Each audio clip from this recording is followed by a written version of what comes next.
Buckle up, because this one's a doozy. Hi, everybody. I'm Ryan, and over the course of the past few months, I've done a deep dive on every deck in Standard. That's an analysis of the deck, card choices, overall strategy, sideboard guide against the top 10 most popular decks at the time of recording, flex slots, different builds of each and every deck, as well as tips, tricks, nuances for all of the decks. And I want to combine all of those deep dives into one giant comprehensive video for you to enjoy to get your crash course / deep dive into Standard. Enjoy.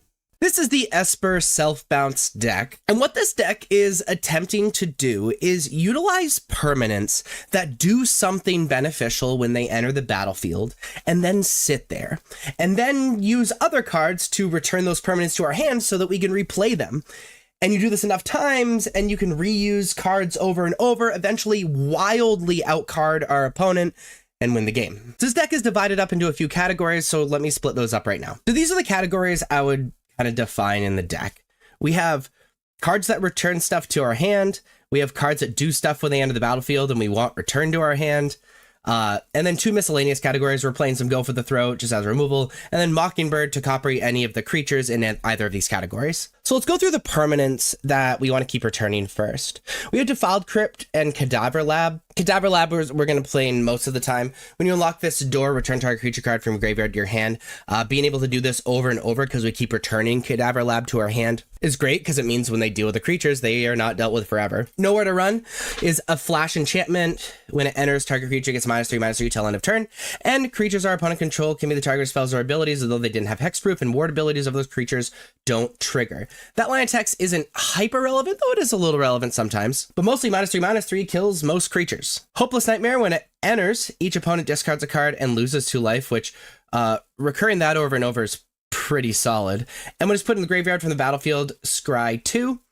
And we can just pay 3 mana to sacrifice Hopeless Nightmare. We aren't going to do that very often because we'd rather return it to our hand and just keep replaying it to deal 2 damage and have our opponents discard cards and just keep them empty-handed. Playing a Storm Chaser's Talent, which I think is the most powerful card in the deck. It's a class where the first level of the class lets you create a 1/1 blue and red otter creature token with prowess, which is excellent.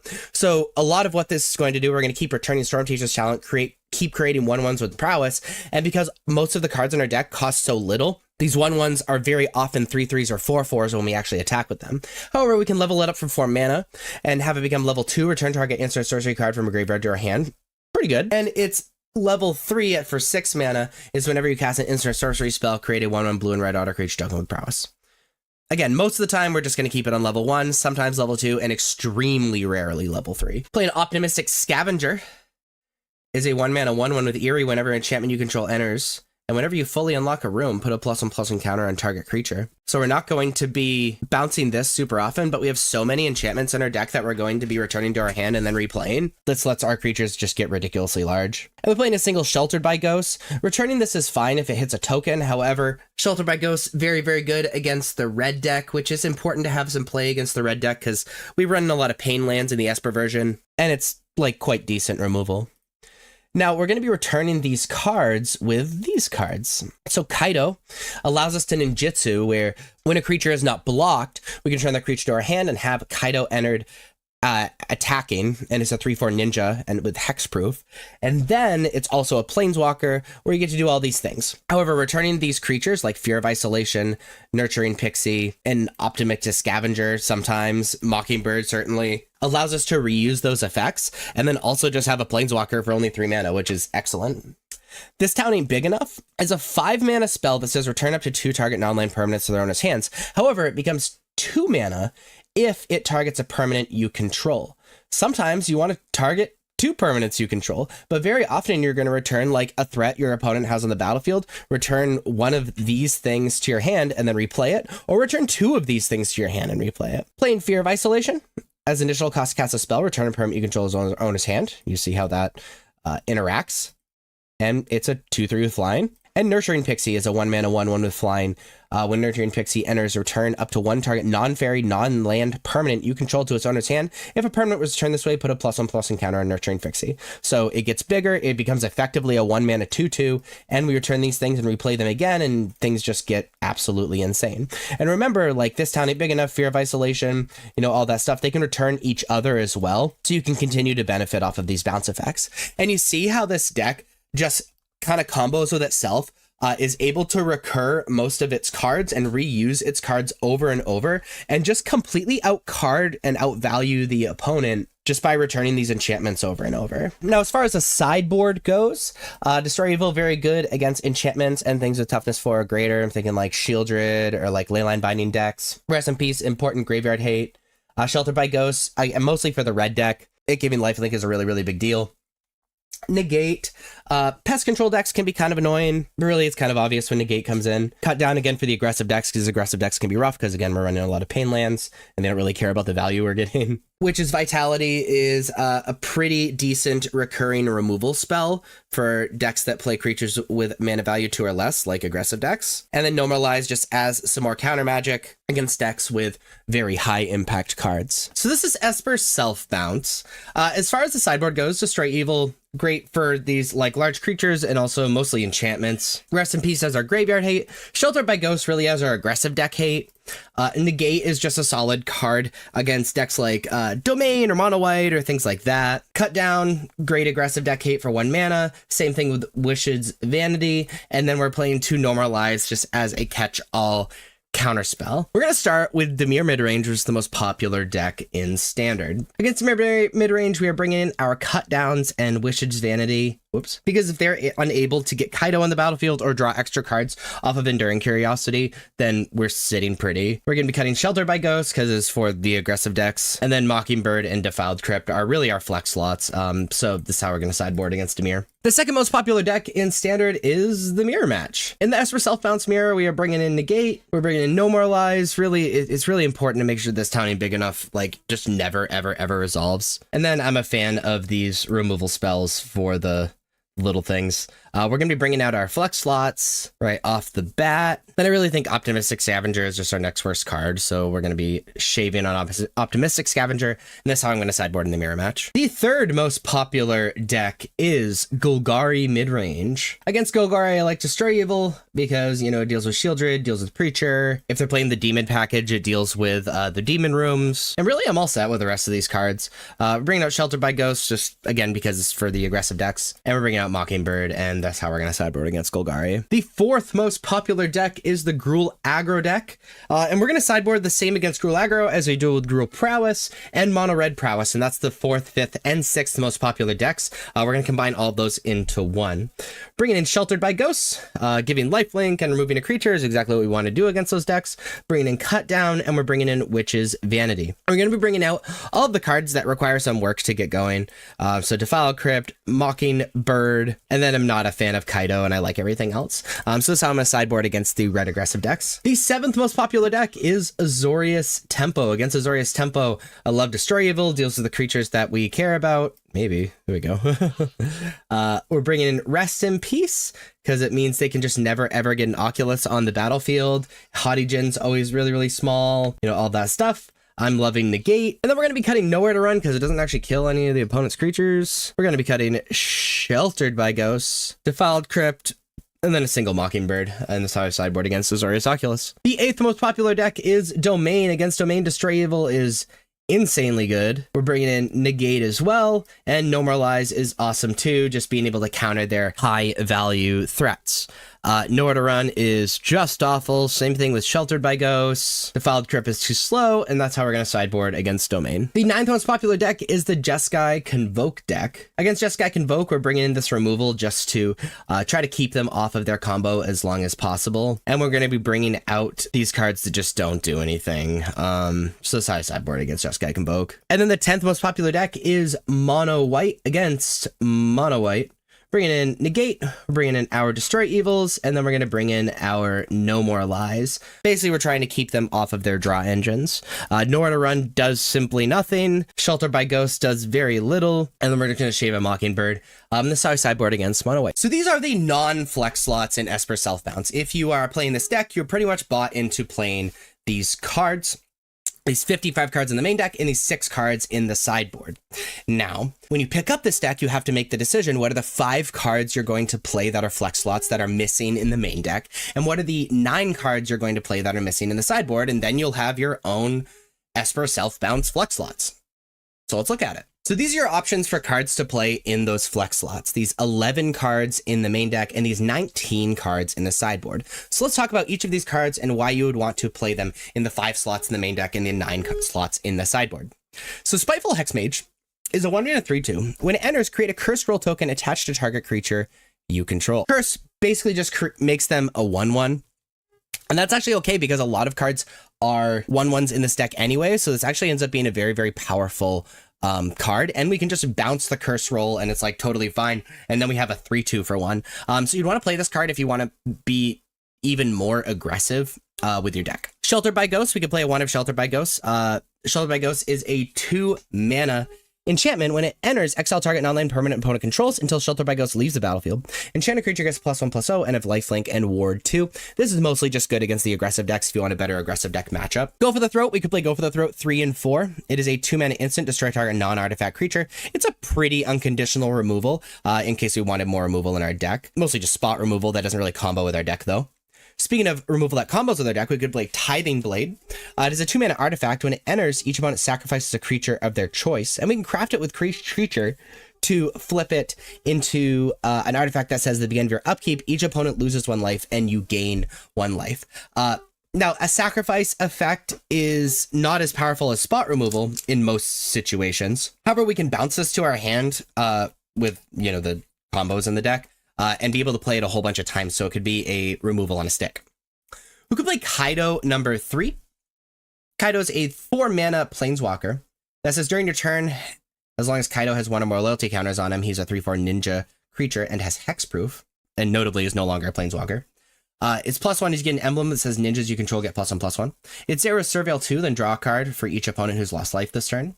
And it's -2 is tap target creature, put 2 stun counters on it. And we can ninjutsu Kaido for 3, which means if a creature hasn't been blocked, we can return that creature to our hand and play Kaido. This is really good because we can return these cards to our hand. It can add to our self-bounce plan, but also it's just like a powerful planeswalker on its own. We could play a 1 of Defiled Crypt Cadaver Lab.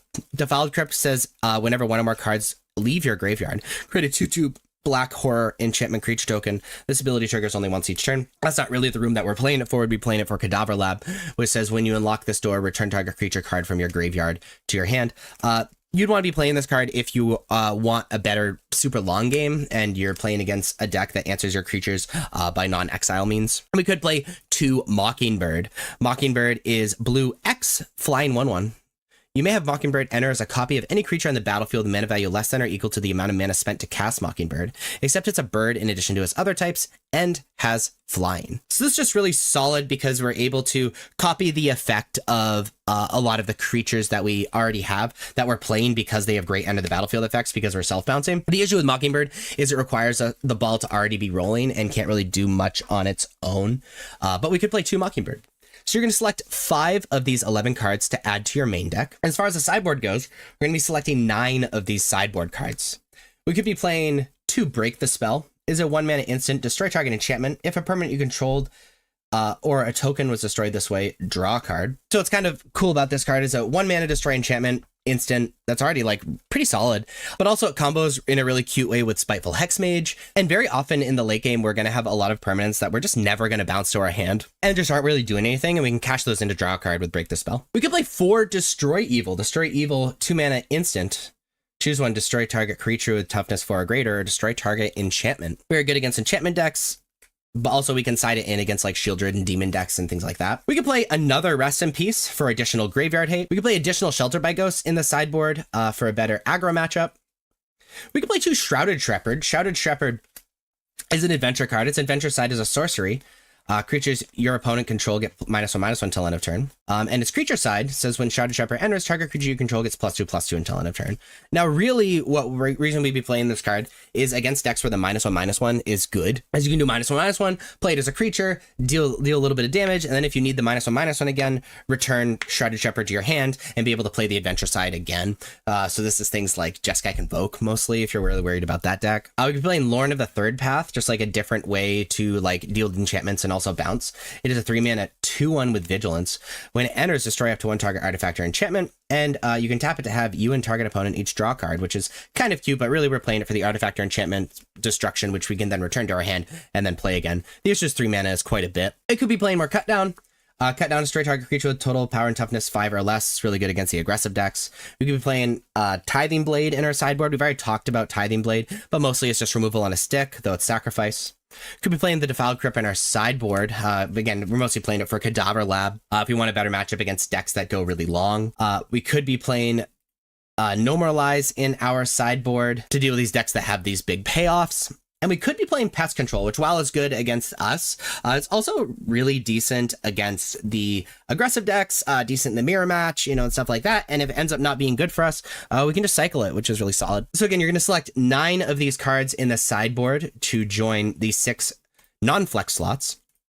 You're going to be selecting 5 of these 11 cards for your main deck. And then you have your very own, yet stock, Esper self-bounce deck. I just want to explain why bouncing is good in this deck. So the overall idea of the deck is that you have a bunch of very, very cheap permanents, whether it be enchantments or creatures, that do something when they enter the battlefield. And then generally, most of the time, just sit there after they enter the battlefield. And then you also have these cards that are not very powerful because the downside of the card is they have to return one of your things to your hand, like Fear of Isolation or This Town Ain't Big Enough. But if you can build your deck so that is not a downside, you return these permanents that you want to return to your hand so you can replay because you basically only want the end of the battlefield effect, then you have a deck. That's what this deck is trying to do. And that's why bouncing is very, very good. You turn a weakness of these pretty powerful cards into a strength. Now, speaking of This Town Ain't Big Enough, it's a 5-mana instant that says it costs 3 less if it targets a permanent you control. It says return 2 target non-land permanents to their owner's hand. Now, very often when we think of This Town Ain't Big Enough, we think of the Esper deck tapping 5 mana, returning 2 things so they can like jam for lethal or something, or more often returning 1 thing of the Esper deck's 1 thing of their opponents. But remember, This Town Ain't Big Enough can return 2 of the Esper deck's own permanents to their hand, which very often is the most powerful play because, again, your deck is built to play this stuff and capitalize on those enter the battlefield effects. Also remember Stormchaser's Challenge. It takes a lot of mana, so it's really only good in matchups that like go really long. But remember, level 2 of Stormchaser's Challenge can grab This Town Ain't Big Enough from the graveyard, and then you can cast This Town Ain't Big Enough to return Stormchaser's Challenge to kind of reset, get another Otter, level up Stormchaser's Challenge to grab This Town Ain't Big Enough, and then you can repeat that. Again, it costs a lot of mana, but This Town Ain't Big Enough can return Stormchaser's Challenge and something else, so you can get a lot of value just from like kind of doing that cycle and applying pressure with the Otters. So this is a stock mono-red aggro list in Standard. What this deck is attempting to do is play hyper-aggressive creatures, get some mouse synergies that we'll talk about here in a second, pump their creatures up, and then after your opponent deals with the creatures, then be able to burn face and get the rest of the way there. There's a lot of like small weird nuances with this deck that I'm going to attempt to mention, but really this is an aggro deck. Like you're trying to defeat your opponent and as fast as possible. So we'll start with the lands, playing a bunch of mountains, just so we can cast all of our spells. And for Rockface Village, Rockface Village is really sweet in a lot of ways. Basically, you can only spend red mana to cast creature spells, or it produces a waste mana. You can pay red and tap it. Tap target lizard, mouse, otter, or raccoon you control, get +1/+0 and gain haste until end of turn, but you can activate this only as a sorcery. The reason this is good isn't necessarily to give +1/+0 and haste. Well, that's pretty nice on like Hired Claw or Heartfire Hero or Manifold Mouse or whatever, but is to trigger Valiant in Heartfire Hero and Emberheart Challenger. Valiant is like Heroic, except it counts for abilities as well, and you can only do it once per turn. So if you use Rockface Village to target Heartfire Hero or Emberheart Challenger, it triggers that Valiant ability, and being able to do that with a land without investing a spell like Monstrous Rage is really, really nice. We're playing 4 Burst Lightning, be able to get other small creatures and cheap creatures out of the way, but also a way to burn face to get that last bit of damage. We're playing 4 Heartfire Hero. It is a mouse soldier. The mouse part is really important. It's a 1-mana 1/1 with Valiant. When it becomes a target, a spell or ability you control for the first time each turn, put a +1/+1 counter on it. When it dies, it deals damage equal to its power to each opponent. So once it's been pumped up, it's pretty hard to block. Again, when you target things either with Monstrous Rage or Rockface Village or Manifold Mouse or anything like that, a Heartfire Hero gets that Valiant trigger and just grows over time, which is really, really sweet. We're playing Hired Claw. Hired Claw is something that kind of passed me by when it got printed, but it plays much better than it reads.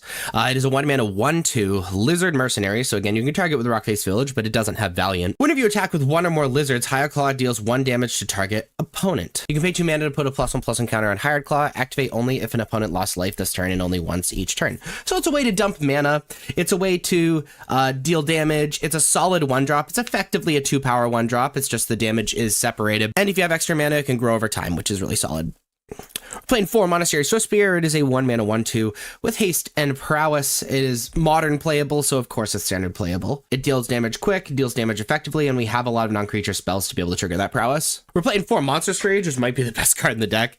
Is a 1-mana instant. Target creature gets +2/+0 until end of turn. Create a monster roll token attached to it. That monster roll token gives +1/+1 and trample. So the turn this is played, it effectively gives +3/+1 and trample, which is great. Being able to protect any of these creatures, being able to like capitalize on the double strike from Manifold Mouse, being able to like trample over when people think that they're able to like block effectively. It's especially good on Screaming Nemesis. When people block with it, think they're going to kill it, and then they don't kill it, but also Screaming Nemesis triggers, which is disgusting. We'll talk about that in just a second.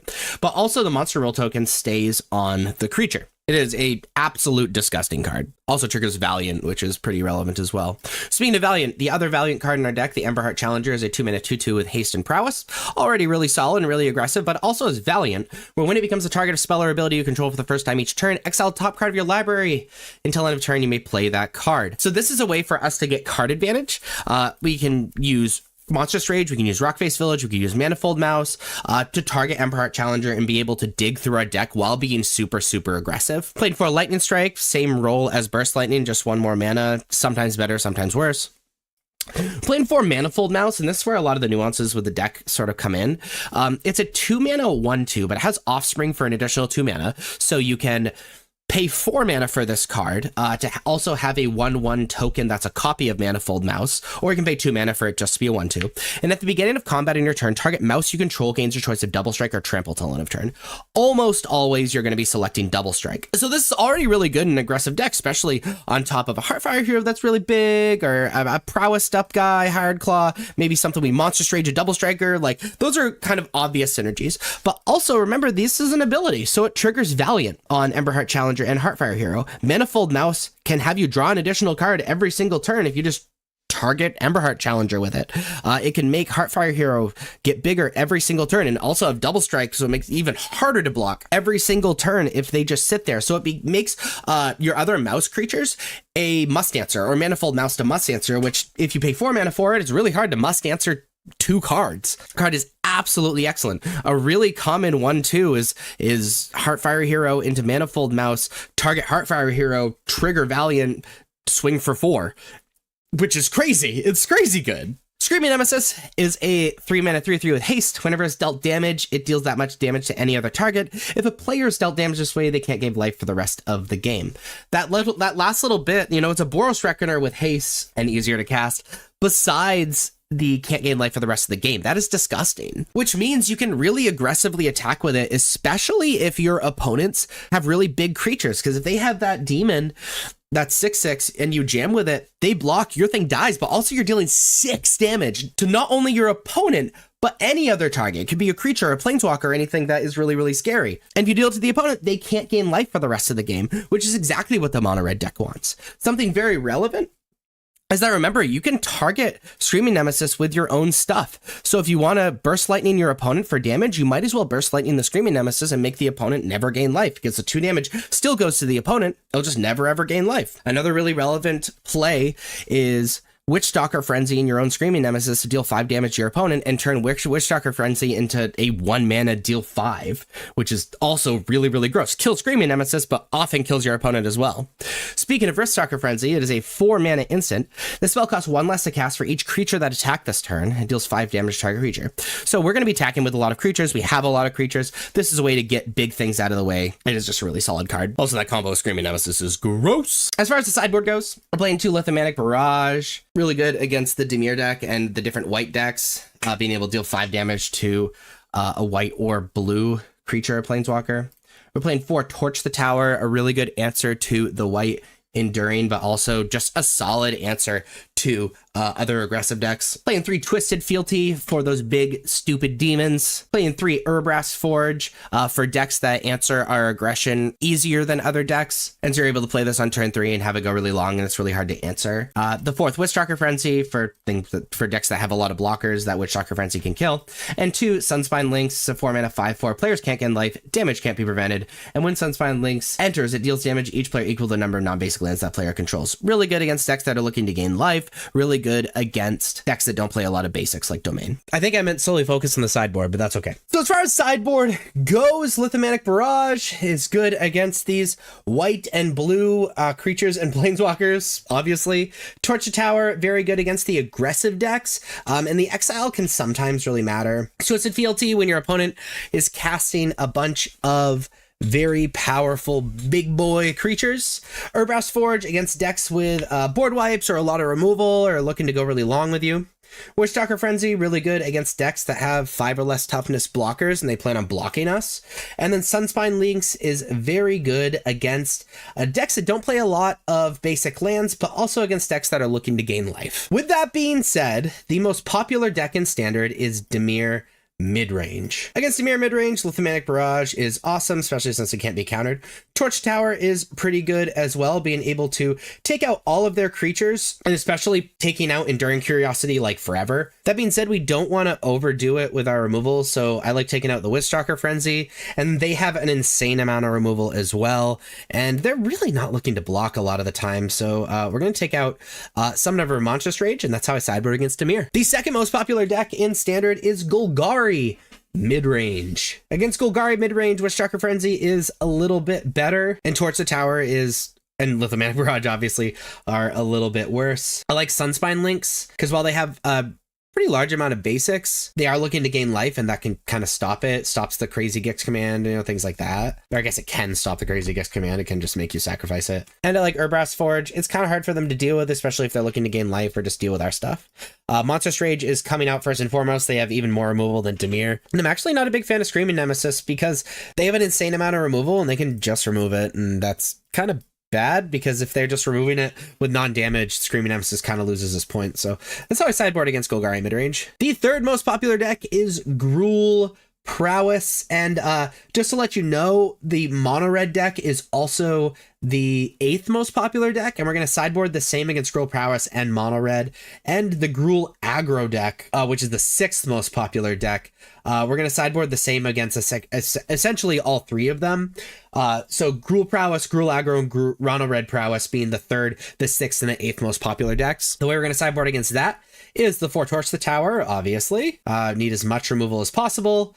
And the Witchstalker Frenzy. I'm going to cut probably the worst card in the deck, which is Monastery Swiftspear, and then shave on a Monstrous Rage, just so they very often have a lot of removal. And this is how I'm going to sideboard against the red aggro decks. The 4th most popular deck is the Esper Self Bounce deck. Against this deck, Lithomantic Barrage is pretty solid. Also a fan of Sunspine Links because they do gain a reasonable amount of life, especially post board. And I'm a fan of Torch the Tower, just removing things from being in the way. We have to take out the Monstrous Rage just because they have an insane amount of removal, even bounce removal. And similarly, Screaming Nemesis is not so good just because often we just have to recast it over and over and over and it just does nothing. So it's on the sideboard against the Esper Pixies or Esper Self Bounce deck. The 5th most popular deck is the Jeskai Convoke deck. Against Jeskai Convoke, we like Lithomantic Barrage. We like Witchstalker Frenzy. Again, we're just getting things out of the way. I'm a fan of Sunspine Links, so they are unable to gain life. And then we're just going to be cutting down on Lightning Strikes, because meh. And a Monastery Swiftspear, and that's how I'm going to sideboard against the Jeskai Convoke deck. Lightning Strike just isn't that good. The 6th most popular deck is Gruul Aggro. We've already talked about that. And the 7th most popular deck is Domain. Against Domain, Twisted Fealty is super good. Sunspine Lynx is super good as well. And Witchstalker Frenzy is also very, very good. We are sideboarding out of our Lightning Strikes because it doesn't actually kill anything. And similarly with Burst Lightning. And that's how I'm going to sideboard against the Zero Overlord's Domain deck. The 8th most popular deck is Mono Red, which is the Mirror Match. We've already talked about that. And so we're going to talk about the Mono White token control deck. Against this deck, Urbrass Forge is obviously great because they're looking to go super, super long with us. Like Lithomanic Barrage, so they can get rid of their Planeswalkers and, you know, all that stuff. Bezas, whatever. And then we're going to be taking out Lightning Strike. It doesn't really kill anything in our opponent's deck. We kind of have to keep the Monstrous Rage in, even though they have a ton of removal, because we need a way to get through the insects. So we're just going to shave like on a single Burst Lightning, and that's how I'm going to sideboard against Mono White tokens. And the 10th most popular deck is the Azorius Convoke deck, the Regal Bunnicorn whatever deck. Against this deck, we're going to side in Lithomanic Barrage. We're going to side in Torch the Tower. This spot removal is actually a little bit better against them. I like Sunspine Lynx because Shelter by Ghost is super, super, super scary. And then Witchstalker Frenzy. We're going to be taking out Monstrous Rage. I'm not a fan of Swiftspear, and we're going to shave on a Screaming Nemesis. That's why I sideboard against Azorius Convoke. These are the cards that pretty much are non-negotiable in the current builds of Mono Red Aggro. You will notice that there are only 3 non-flex slots in the main deck, which are all lands actually, and 6 non-flex slots in the sideboard. So frankly, the deck is pretty figured out, which is kind of exciting. And also I don't really know why I'm doing this video. It's mostly a sideboard video, but it's still important to talk about. So what do we play in those 3 slots in the main deck and those 9 slots in the sideboard? Well, these are our options.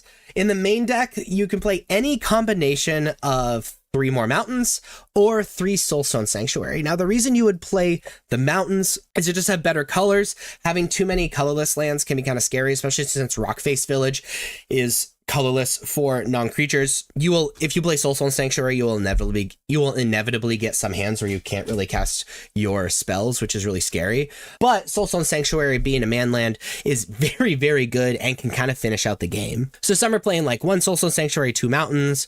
Some are playing the opposite. Some are playing 3 Soulstone Sanctuary. Some are playing just the 3 mountains and 0 Soulstone Sanctuary. But that's the first decision you need to make, and that's your only decision in the main deck. As far as the sideboard goes, it gets a little more complicated. So you're going to be picking 9 of these 20 cards in the sideboard.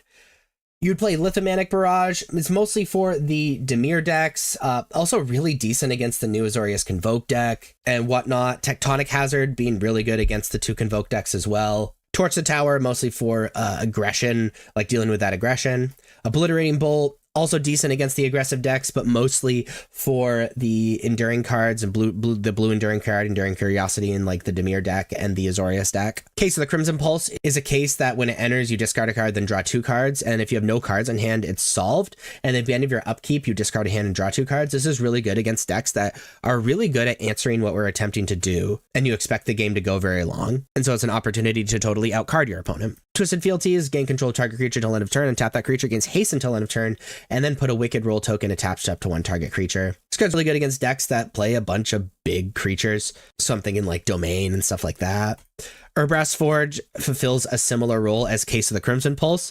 It's 4 decks that you expect to go very, very long against and are very good at answering our initial plan, because the longer the game goes with Urbrass Forge on the battlefield, the more threatening it is and creates inevitability that's really hard for your opponent to deal with. Sunspine Lynx, 4 mana, 5/4 elemental cat. Players can't gain life, damage can't be prevented, and when Sunspine Lynx enters, it deals damage to each player equal to the number of non-basic lands that player controls. So this is very good against decks that are greedy with their mana base, so 3+ color decks, but also really good against decks whose plan is to gain life. And then Ghost Vacuum is decent graveyard hate and is also very good against the blue enduring card, because it touches the graveyard before it comes back, and so you can actually kill the blue enduring card and be able to get rid of it forever. So it's 1 mana, tap it to exile target card from a graveyard, and 6 mana to put each creature card exile with Ghost Vacuum onto the battlefield under your control, with a flying counter on it, and each of them is a 1/1 spirit in addition to its other types. Activate only as a sorcery.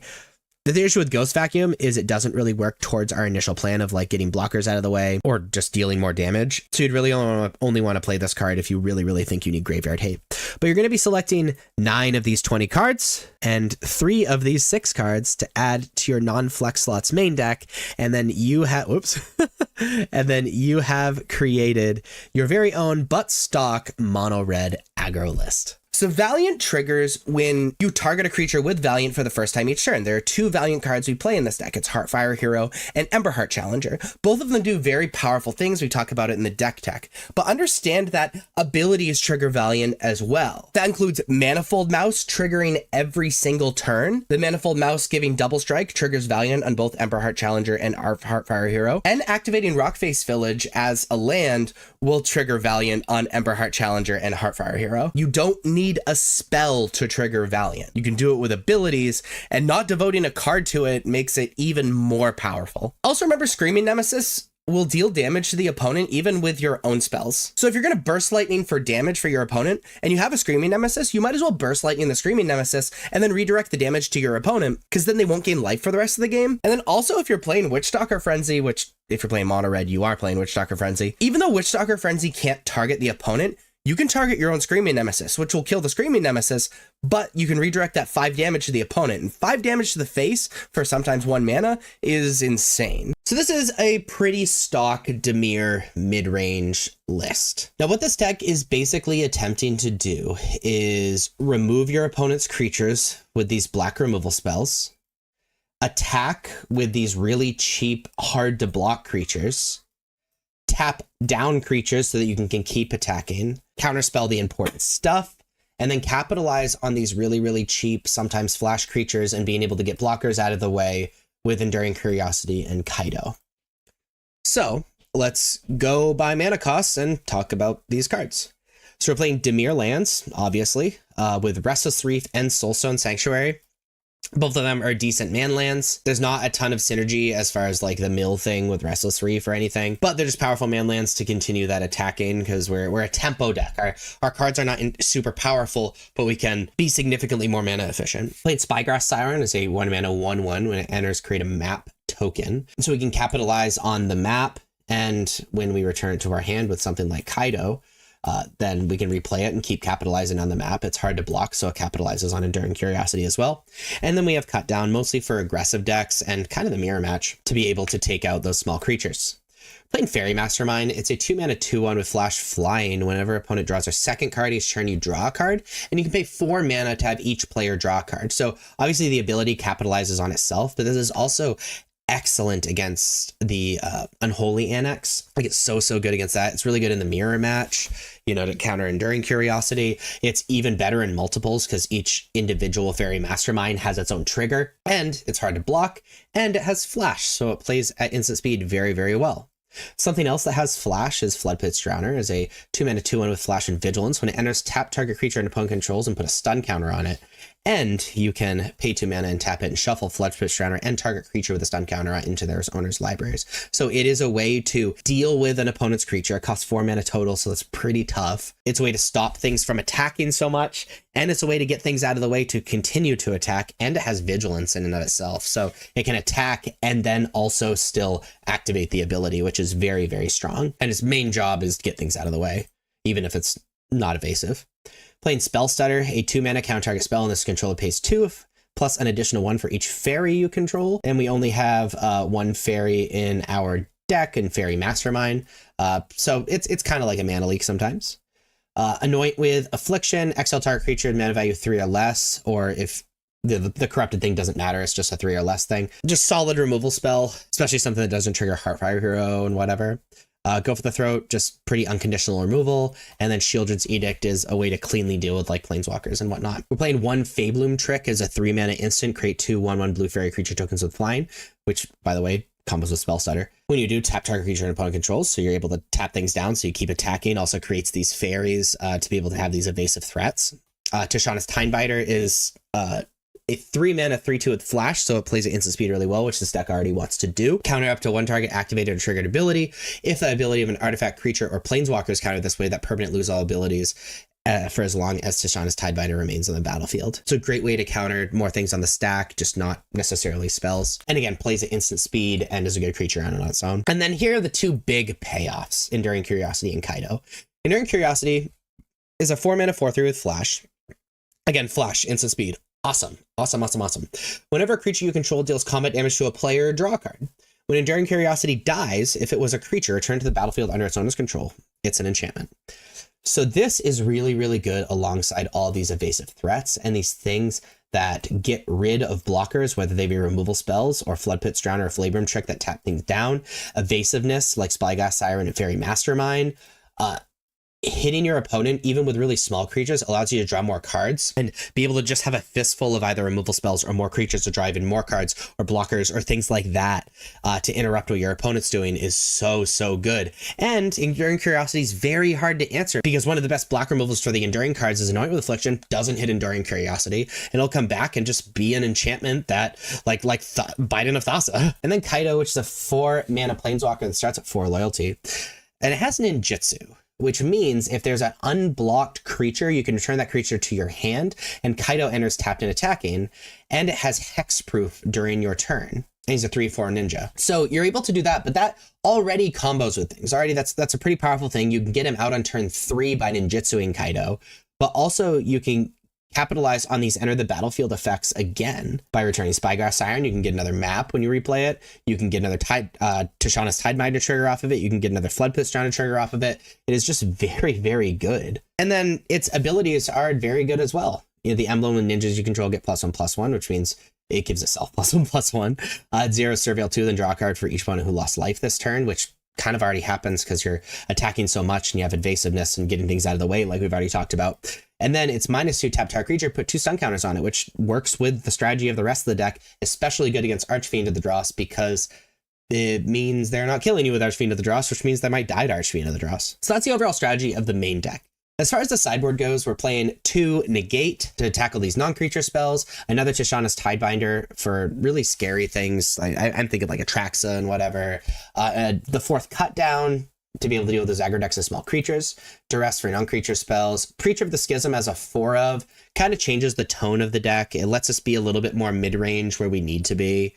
And kind of it's almost like we shift into a mid-range deck if we know our primary strategy isn't going to work. 2 Shieldred the Apocalypse also helps with that mid-range transformational sideboard. Gix's Command, very good against these aggressive decks. And Ghost Vacuum is our graveyard hate. So this is the Dimir mid-range deck, and before we get into how to sideboard, let's talk about the actual sideboard cards and what the rules are. Negate fights against non-creature spells, obviously.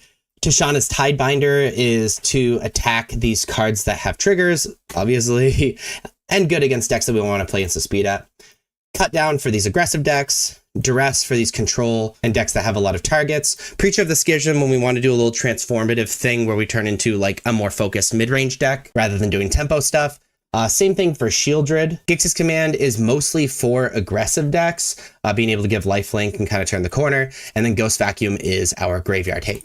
So the most popular deck in Standard is the Mirror Match. In the Mirror Match, we're bringing in Cut Down because it hits a lot of the targets. We're bringing in Tishana's Tidebinder because able to hit like an Enduring Curiosity or a Fairy Mastermind trigger is really solid. We're bringing in Shieldred just in case we fall behind in the draw cards portion. We can push through that little extra damage. And we're going to be bringing out Anoint with Affliction. Yes, it deals with these creatures, but for 1 more mana than Cut Down and doesn't deal with Enduring Curiosity or Kaido, which is what really, really matters. And we're going to be siding out of our spell starter. Everything costs so little that it's reasonably easy to play around.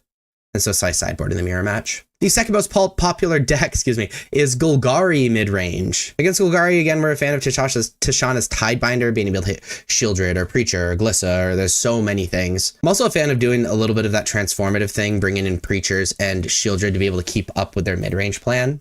Cut Down is really bad. It deals with Dread Knight. It can hit Llanowar Elves, which is kind of nice, but Feyboom Trick kind of doesn't matter because they don't have many flyers anyway. And then we're going to shave on Flood Pits Drowner because we really just want to outcard them with Enduring Curiosity and like hit them in the air and nickel and dime them. And these creatures are kind of just better in keeping up with the mid-range plan than Flood Pits Drowner. So that's how I sideboard against Golgari mid. The third most popular deck is the Gruul Prowess, Gruul Aggro deck, whatever you want to call it.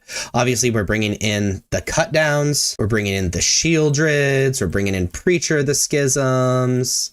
Just because it's an awesome blocker, we're bringing in Gift Command. Tishana's Timebinder, not good. Flavum Trick is just not good. I also think we need to cut Kaidos against this deck because we're not going to be like attacking and want to like remove a blocker for us very often. Then Counter Magic is historically pretty bad against aggressive decks, so that's how I sideboard against Gruul Prowess. The fourth most popular deck is Mono Red Prowess.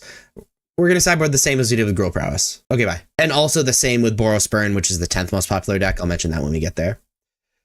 The Jeskai Convoke deck is the 5th most popular deck. Against Jeskai Convoke, I am a fan of Cutdown. I'm a fan of Tishana's Tidebinder. It stops Sheltered by Ghosts. It stops Night Errant. It stops Imidane's Recruiter triggers. Gix's Command is awesome as well as a board wipe. But we also have cards on our main deck that are kind of just bad.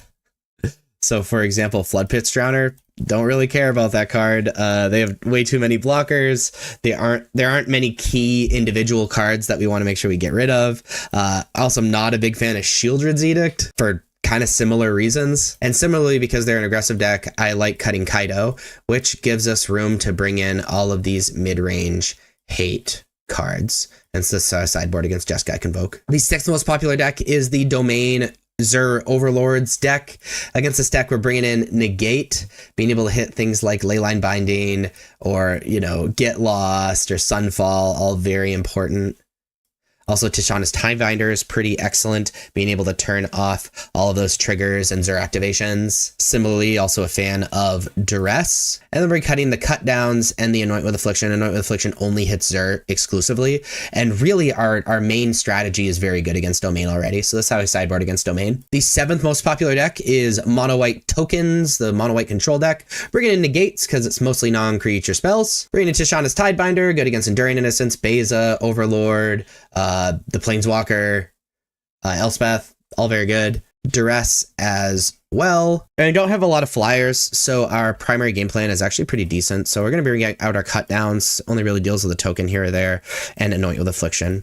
And so I sideboard against Mono White Tokens. The 8th most popular deck is the Temur Floodcaller combo. Against the Temur Floodcaller deck, we kind of just need to stop what they're doing. So Duress and Negate are great. Same thing with Tishana's Tidebinder. I don't think we can afford to play Cut Down because so many things can get so much bigger over time. I think it gets stuck in your hand like a lot. I'm not a big fan of Flayboom Trick, and we're going to shave up Flood Pits Drowner, and that's how I sideboard against the Floodcaller combo. The 9th most popular deck is the Azorius Convoke deck / Azorius Flash / Enduring Curiosity Steel Seraph goodies. And we're going to sideboard really similar to the way we did with the other deck. Except I do like the counter magic a little bit more against this deck because they have big payoffs like Steel Seraph and Enduring Curiosity and Regal Bunicorn and things like that. And so we're just going to shave the Kaidos for a Tidebinder and Gift Command, and that's how we sideboard against Azorius Convoke. I think they're a slightly worse Convoke deck, and we can play on our axis a little bit more than against the Jeskai Convoke. And since we've already talked about the 10th most popular deck, which is Boros Burn, that's how you sideboard against the top 10 most popular decks. These are the non-flex slots in Dimir midrange. These are the cards that you pretty much have to play when you're playing the deck. This is stock. This is the base of the deck. It's these 48 cards in the main deck and these 5 cards in the sideboard. We're not going to analyze these, but we are going to analyze the 12 cards you need to select for the main deck and the 10 cards you need to select for the sideboard to make your own Dimir midrange deck. And these are those cards. You're going to select 12 of these 25 cards for the main deck and 10 of these 15 cards for the sideboard. These are your options. These are your flex slots. So let's talk about these. First off, you're going to select 2 lands to play to get up to 25 lands because there's 23 lands that are totally stock. You're going to be playing the 3rd Restless Reef, the 3rd Soulstone Sanctuary, or a single Swamp.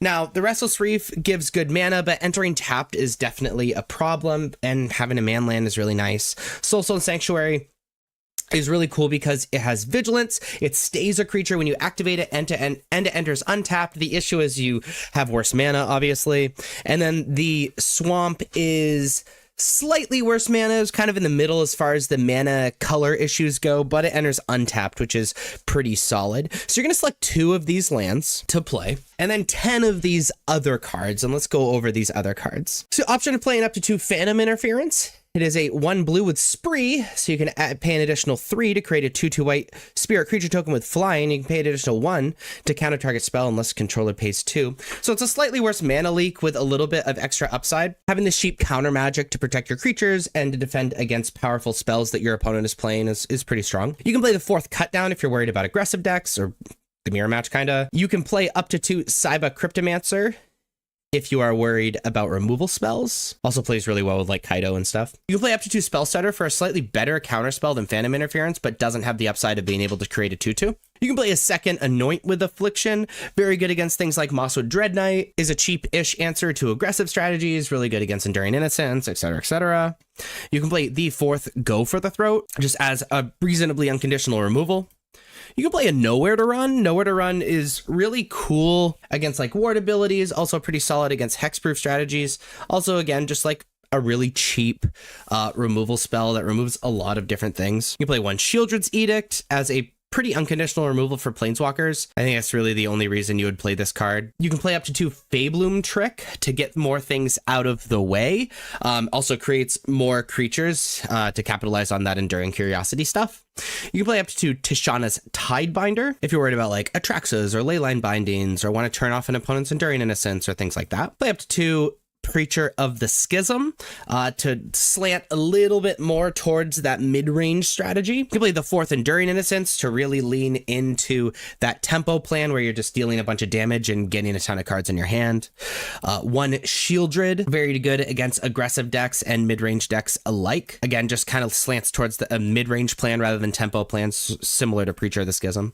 You can play the 4th Kaido to capitalize on returning these cards to your hand, especially cards with Enter the Battlefield effects like Tishana's Tidebinder or Cyber Cryptomancer or the cards we already have in our non-flex slots. And you can play up to 2 Mockingbird, which is really solid alongside something like Enduring Innocence or Tishana's Tidebinder, or really just to create a cheap aggressive creature that you can return with Kaido or draw cards with Enduring Curiosity. So you're going to select 12 of these 25 cards, 2 of them being one of the 3 lands, to add to these non-flex slots, and then you have your own customized main deck. As far as the sideboard goes, you're going to select 10 of these 15 cards. We've already talked about Flablum Trick, Tishana's Tidebinder, and Cut Down. Disfigure is a really interesting card that mostly against the aggressive decks, it gets around some of the pump spells, getting out of range of Cut Down. It's kind of a different approach to removal against these aggressive decks. Play up to 2 Duress for control decks, for domain, things like that. We've already talked about Anoint with Affliction. You can play up to 2 Blot Out, being very good because it exiles. It's one of our only really clean answers to Enduring Curiosity, which is, you know, for the mirror match and stuff. You can play a Malicious Eclipse. At 3 mana, all creatures get -2/-2 and they get exiled. Very good against the token strategies and Convoke. Also like solid against mono red as well. We've already talked about Shieldred, but you can play up to 2 Shieldred just to, again, slant more towards that mid-range plan post-board. Also very good against the aggressive decks. You can play a 2nd Gix Command. Now, Gix Command I found is only really good against aggressive strategies, but in a deck like this where you can return a lot of creatures with power 2 or less, you have a lot of cards that with power 2 or less, it's solid against like control and mid-range as well. And Ghost Vacuum for Graveyard Hate. So you're going to select 10 of these 15 cards to join your non-flex slots, and then you have your own customized but stock Dimir mid-range list. We're going to start with simple and then get a little bit harder. One of the simple nuances is leave Fairy Mastermind up and have access to Fairy Mastermind against decks that draw cards. Fairy Mastermind isn't a great card if it's not drawing cards for you, either with Enduring Curiosity or literally off of your opponent's draws, and being able to surprise them can win you games, whether it's the mirror match or against the Up the Beanstalk decks. That being said, the multiple Fairy Masterminds trigger multiple times. And so if you have 2 Fairy Masterminds, your opponent draws their 2nd card for their turn, you can draw 2 cards. And what may be less obvious is if you activate Fairy Mastermind, it makes you both draw a card But if that's the second card your opponent has drawn, now you have 2 triggers. So you have drawn 3 cards, your opponent has only drawn 1 off of 1 Fairy Mastermind activation if you have multiple, and obviously there's more if you have more. Something to remember, though, is if you happen to have an insane amount of mana, Fairy Mastermind isn't for extra cards drawn. Fairy Mastermind literally only cares about the second card drawn of your opponents. So multiple activations effectively do nothing other than help you dig, but also lets your opponent draw cards too. When you ninjutsu Kaido onto the battlefield, doing it on things that have enter the battlefield effects is the best way to go about it. Because you can put that thing with enter the battlefield effects back in your hand and get that enter the battlefield effect again. So whether it be Tishana's Tidebinder, so you can counter another activated ability, Flood Pit's Drowner, for be able to tap something down, Spyglass Siren, all of that stuff. You don't always have to do things with end of battlefield effects, but things with end of battlefield effects is almost always better because it just gets you more value. And then the last tiny nuance that's important is surprising your opponent with flash cards is a really important aspect of this deck. Now, whether it be flashing in a Fairy Mastermind on end step, untapping, attacking, and then casting Enduring Curiosity, or just making an attack and seeing if they block, and if they don't, flashing an Enduring Curiosity, making them surprised all the time is super important, especially since this deck has a uncanny ability to put a bunch of power onto the battlefield at the beginning of your opponent's end step, tap down some creatures, remove some creatures, untap, play Enduring Curiosity, and draw a ton of cards. It's just disgusting. It's so good, but you have to make sure you're doing that. So this is the red-green aggro deck. It's pretty much what it says on the tin. It's playing some very, very cheap creatures to be as aggressive as possible, and then finish opponent off with burn spells. Or I guess a burn spell. As far as the lands go, there's not a lot to talk about as red-green lands. I guess the big thing is Rockface Village. You can't use the red mana to cast a non-creature spell. However, it taps for waste, and then you can pay red and tap it to have target lizard, mouse, otter, or raccoon you control get +1/+0 and gain haste until end of turn and activate only as a sorcery. This is decent at face value, where it's just giving most of your creatures are one of those things and just giving them haste and all that stuff. But the cool part about it, ooh, I killed the burst lightning. There we go, got it back. The cool part about it is we have creatures in our deck that have Valiant. So for example, Heartfire Hero is a 1-mana 1/1. Mouse Soldier, so it's a mouse, so it can be targeted with Rockface Village. And whenever Heartfire Hero becomes the target of a spell or ability you control for the first time each turn, put a +1/+1 counter on it. So that includes Rockface Village.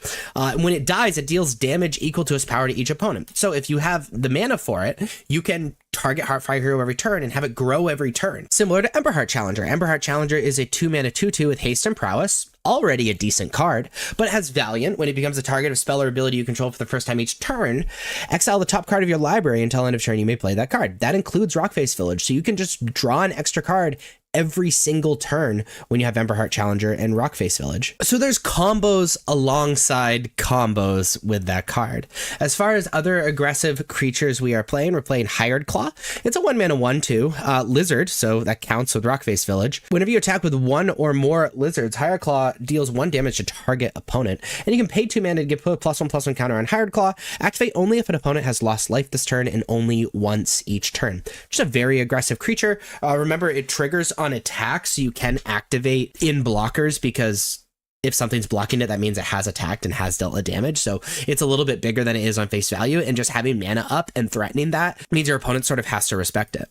We're playing Pawpatch Recruit as a 2/of. It's a 1-mana 2/1 with Offspring 2. Offspring meaning you can pay an extra 2 mana to create a 1/1 token that's a copy of Pawpatch Recruit. Has Trample, and whenever a creature you control becomes a target of spell or ability an opponent controls, put a +1/+1 counter on target creature you control other than that creature. So this is really good when we're trying to flood the board with the creatures and your opponent has removal spells. They try to remove one creature, we have a Pawpatch Recruit, or even better, a Pawpatch Recruit with an offspring of Pawpatch Recruit, and we just get to put +1/+1 counters on other creatures, which also, by the way, triggers Valiant, like we just talked about. We're also playing Manifold. Mouse is a 2-mana 1/2 with Offspring 2. We already talked about Offspring. At the beginning of combat in your turn, target mouse you control gains your choice of Double Strike or Trample until end of turn. Almost always you're going to be selecting Double Strike, But Manifold Mouse, without paying mana or relying on our opponent like Paw Patch Recruit, allows us to trigger Valiant every single turn. So there are games that you play turn 1 Heartfire Hero, turn 2 Manifold Mouse, target Heartfire Hero, make it bigger, give it double strike, swing for 4. Next turn, trigger Manifold Mouse, target Heartfire Hero, make it bigger. It's a 3/3 now with double strike, swing for 6. That is like a normal play pattern. We're also playing Questing Druid. Questing Druid, we're really playing for the adventure side of it. Seek the Beast, where it's an instant where we can exile the top 2 cards of your library. Until your next end step, you may play those cards. So this is a way to allow us to go really long if they answer our initial aggro. And then its front side is you can just cast it, and it's a 1/1. Whenever you cast a spell that's white, blue, black, or red, put a +1/+1 counter on Questing Druid. Most of these cards are red, so we're putting +1/+1 counters on it. It just becomes a beast over time if it's not answered. And then Screaming Nemesis is a 3-mana 3/3 with haste. Whenever Screaming Nemesis is dealt damage, it deals that much damage to any other target. If a player is dealt damage this way, they can't gain life for the rest of the game. So Screaming Nemesis is incredibly difficult to block, especially when you're under threat of Monstrous Rage or Snakeskin Veil, which we'll get to in just a second. And if they do deal with it with damage, or if it's blocked, you can either kill a creature or deal that damage to the face, and then you don't have to worry about your opponent gaining life, which is the bane of these red aggressive decks anyway. As far as non-creatures, we're playing 4 Burst Lightning. Burst Lightning is an awesome shock, or we can pay 5 mana total to deal 4 damage, which can either finish off our opponent or get things out of the way. We're playing 4 Monstrous Rage. Is a 1-mana instant. Target creature gets +2/+0 until end of turn. You create a Monster Roll token attached to it. Monster Roll gives +1/+1 in Trample. So really, this gives +3/+1 in Trample. And then the +1/+1 in Trample sort of stays on it. And this is just really good to obviously, like, at face value, to like get over creatures that are blocking. If they're blocking like perfect power and toughness, you can make the toughness bigger so your creature survives and stuff tramples over. It also triggers Heartfire Hero and Emberheart Challenger's Valiance. And if they block a Screaming Nemesis thinking they're going to kill it and Monstrous Rage saves it, some amount are going to trample, and then also the damage that is dealt with Screaming Nemesis, even if it's not lethal, you get to trigger Screaming Nemesis for, which is absolutely disgusting. Snakeskin Veil protects our creatures. 1 mana, put a +1/+1 counter target creature you control against hexproof until end of turn. It makes things bigger. It protects from opponents' removal spells. Specifically, like, also triggers Heartfire Hero, targets Emberheart Challenger, can make Screaming Nemesis bigger in combat, or really make anything bigger in combat, but really make Screaming Nemesis bigger in combat.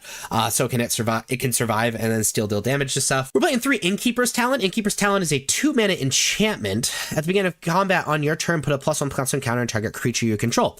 Again, triggers Valiant in these mice. Also, just like making our creatures bigger every single combat is pretty gross. I can level it up to have permanents I control with counters on them, get ward 1, which is pretty solid. It combos with itself. Also, it combos, like, even if you don't put Innkeeper's counter tokens on, or counters on them, combos with Questing Druid and Heartfire Hero that have counters on them already, and even Hired Claw that has counters on them already. And then you can pay 4 mana to level it up to level 3, where if you would put 1 or more counters on a permanent or a player, put twice that many of each of those kinds of counters on the permanent or player, which means every single combat you put 2 +1/+1 counters on things. Snakeskin Veil puts 2. Whenever Heartfire Hero or Questing Druid get counters, they get 2. Just gross. Or again, I keep forgetting about Hired Claw, but Hired Claw as well. So in the main deck, you are being as aggressive as possible, making your creatures really big, comboing off of these Valiant things, and just trying to beat your opponent quickly. As far as the sideboard goes, we're playing 3 Lithomanic Barrage, mostly for the Dimir deck, also decent against the white deck. Torch of Tower is really good against other aggressive decks, also decent against the Enduring cards, being able to exile them so they don't come back. We're playing 2 Scorching Shot, dealing 5 damage to target creature. Really good against opposing Shieldreds, especially as Shieldred is gaining more stock than the Demon in the black decks. But really, it's good against any deck that their plan is to block our creatures. We're playing 3 Urbrass Forge. Urbrass Forge is excellent against decks that want to go really long against us. And the longer they go, the bigger Urbrass Forge gets, and it's really hard for them to answer. We're playing 3 Paw Patch Formation for an answer to the Demon, also an answer to enchantments, so like the domain deck or whatever. And then if there's nothing on the battlefield, it can just replace itself and make a food, which is also totally fine. And then we're playing the 4th Questing Druid in the sideboard, deciding against decks similar to Urbrass Forge, where that are likely going to answer our primary game plan, and we need to be able to draw cards and go really long and have like grindy cards. So this is red-green aggro in Standard, one of the best decks in Standard, actually. And as far as the sideboard goes, Lithomanic Barrage against problematic creatures that are white or blue. Torch of Tower for mostly aggressive decks, also decent against the Enduring cards. Scorching Shot, good against big blockers. Urbrass Forge, we're going to be sideboarding in against decks that have a lot of removal and are likely going to go long with us. Pop Patch Formation, decent. Enchantment Hate, also good against like different flyers like in the blue deck. And then the fourth Questing Druid, again, for decks that are going to go long and that we need to grind with. So the most popular deck is Dimir Midrange. We're going to be sided in Lithomanic Barrage and Torch the Tower just to be able to deal with their creatures, and then we're going to power through the rest of the deck. However, they are looking to grind with us and go long, and they post-board, they are pretty good at dealing with our aggro, so siding in the Questing Druid's pretty solid. That being said, I'm not a big fan of Monstrous Rage. They don't have a lot of blockers to trample over anyway, that they do have a lot of removal. And I like shaving on Innkeeper's Talent and Screaming Nemesis just because they can easily deal with Screaming Nemesis with their removal, like way too easy, and we want damage to be dealt, and Innkeeper's Talent requires us to have creatures, so it's kind of tough, especially when we're bringing in so many non-creature spells. So it's sideboard against Dimir Midrange. The second most popular deck is Golgari Midrange. Against Golgari Midrange, we're going to be siding Scorching Shot so we can get rid of the big butted blockers. Urbrass Forge, because they're looking to go long. They have a lot of really, really good removal. And then similarly with Questing Druid. Just like before, we're going to sideboard out of our Monstrous Rage because they have so much removal, especially post-board. And I'm really not a fan of Screaming Nemesis against this deck. And that's how I sideboard against Golgari. The third most popular deck is the Mirror Match. And in fact, we're going to sideboard the same in the Mirror. We're going to sideboard the same against the Gruul aggro deck, not necessarily the Prowess deck. So the Gruul Prowess deck's third most popular, Gruul aggro deck's the sixth most popular, and then the mono red deck is the eighth most popular. We're going to sideboard the same against all of them. And we're going to sideboard in the Torch the Towers, the Scorching Shots, and because we know we're siding so much removal, again, I'm not a fan of Monstrous Rage. Monstrous Rage is such a better like game one card. And we're going to shave on Questing Druid as well, and that's how we're going to sideboard in the Mirror. The fourth most popular deck is the Esper Self Bounce deck. Lithomanic Barrage is really solid, as well as Torch the Tower again. And this is tough because they have so much removal and really good blockers. Screaming Nemesis ends up being pretty bad being 3 mana though, because they can bounce things so well. And because of all that removal, we're going to shave on Monstrous Rage, and this is how I sideboard against the Esper Pixie Esper Self-Bounce deck. The fifth most popular deck is the Jeskai Convoke deck. Against Jeskai Convoke, Lithomanic Barrage is pretty solid, and frankly, other than that, we're just going to try to be faster than them. Lithomanic Barrage, by the way, can't be countered, also gets through Ward, so it's really good against Sheltered by Ghosts, which is how they beat us. And we're just going to shave on Questing Druid. We want to be as low to the ground and as aggressive as possible, and this is how I sideboard against Jeskai Convoke. We've already talked about Gruul aggro, which is the sixth most popular deck. The seventh most popular deck is Domain. Against Domain, we're bringing in Scorching Shot to get rid of their big butted stuff. Pop Patch Formation because they have so many enchantments. Urbrass Forge because they have board wipes and are pretty good at dealing with what we're doing. And then similarly with Questing Druid. I do not think Screaming Nemesis is very good against this deck because they are rarely looking to block. They're just gaining a bunch of life, attacking and removing us. Because they have so much removal, we don't like Monstrous Rage. And frankly, because a lot of that removal is spot removal, we're going to shave on Snakeskin Veil, and that's how I'm going to sideboard against Domain. The eighth most popular deck is Mono Red, which we've already talked about. And so we're going to go to the ninth most popular deck, which is Mono White Tokens. Against Mono White, we're bringing in Urbrass Forge because they are looking to go really, really long. We're a fan of Lithomanic Barrage, deals with their planeswalkers and problematic creatures. And I really like Questing Druid. We're going to be sideboarding out a lot of these cards that require us to have other creatures for them to be good. I'm also not a fan of Snakeskin Veil just because a lot of their removal are like literally board wipes. And Burst Lightning doesn't really do that much. We do like Monstrous Rage, even though there's a ton of removal, because we really need to get through their tokens, though. So that's how I'm going to sideboard against Mono White. The 10th most popular deck is Azorius Convoke. Against Azorius Convoke, Lithomanic Barrage is awesome. We're also a fan of Scorching Shot. They're a lot more big creature-based than the Jeskai Convoke deck, so Azorius Convoke, we're sideboarding just a little bit differently. I'm also a fan of Torch the Tower. We're going to sideboard out of our Questing Druids because we really aren't looking to go long. And I really don't like Innkeeper's Talent. It just is too slow and we really need to be moving as fast as we can. And we're just going to shave on Screaming Nemesis because there's not a lot of combat that's going to be happening. There's going to be a lot of tapping down and removal, and that's pretty much it. So that's how I'm going to sideboard against Azorius Convoke. So these are the non-flex slots of red-green aggro in Standard. you pretty much have to play these 44 cards in the main deck and these 6 cards in the sideboard. If you want to pause the video and check these out, go ahead. But let's look at the options for the 16 cards in the main deck and the 9 cards in the sideboard. So these are our options. You're going to pick 16 of these 35 cards and 9 of these 24 cards. Let's talk about them. So notice there are some lands with this. There are only 18 lands that are non-flex slots, and the deck wants to be playing 21, maybe even 22 lands. So you're going to be selecting 4 of these lands to play. Now you can play a forest, help a little bit with your mana, be able to cast these green spells, especially if you're playing like Paw Patrol Root or Sentinel the Nameless City or more Questing Druids or more Innkeeper's Talents. The forest might be valuable. Mountain is a great enters untapped. Red source, our deck is primarily red. Restless Ridgeline as a one of is really nice because it's good for our mana. However, it forces us to play this enters tapped land, which is not great, but it can give us some reach in the late game. So it's much worse in the early game, much better than the late game.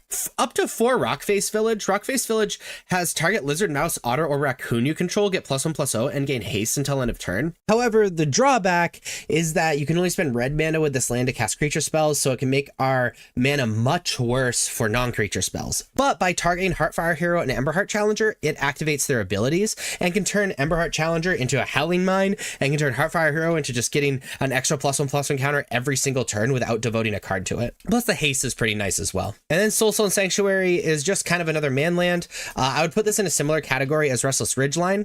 It's much worse for our mana than Restless Ridgeline, but it comes in untapped. And then it stays a creature, so we don't have to keep devoting mana to it when we activate it. So you're going to select 4 of these lands, and then we have 12 more slots to pick.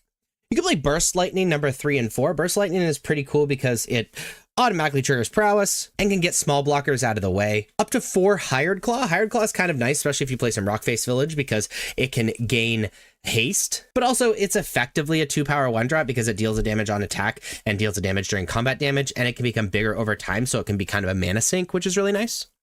Play at 4 Monastery Swiftspear if you're looking to be a little more prowessy. I mean, it's modern playable. It is just a very, very good hasty card. You can play up to 4 Torch the Tower. If you're worried about these small blockers, it's also pretty good against the Enduring cards. It's pretty good against Mosswood Dread Knight, and very, very good against other aggro decks, which aggro is pretty popular, so playing up to 4 Torch the Tower is pretty solid. Though, to be honest, I would want Torch the Tower to be Burst Lightning 5 through 8, not playing like an actual mix.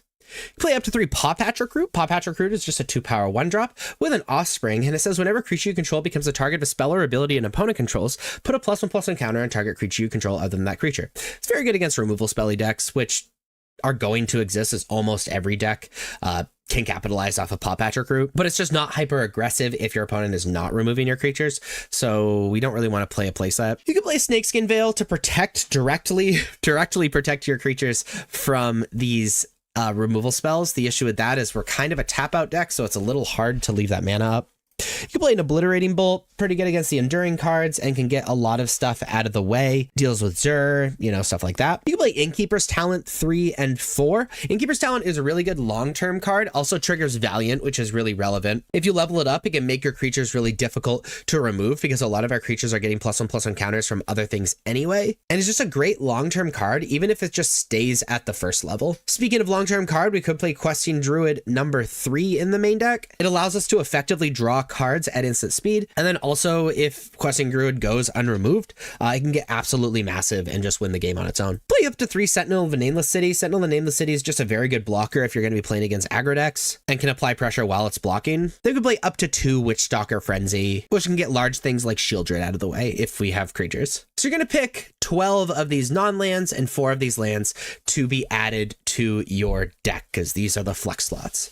As far as the sideboard goes, we're going to be picking 9 of these cards. We've already talked about Burst Lightning. The Manic Barrage, very good against the blue decks, very good against the new like Azorius Convoke, Azorius Curiosity deck, stuff like that.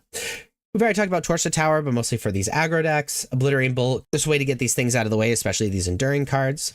Pyroclasm is decent against Convoke mostly, especially since it'll trigger prowess on a lot of our creatures, so it's unlikely to kill our creatures. It's also decent against the aggro decks because you can kind of catch them off guard. Scorching Dragonfire deals 3 damage to target creature or planeswalker. If the creature or planeswalker would die this turn, exile it instead.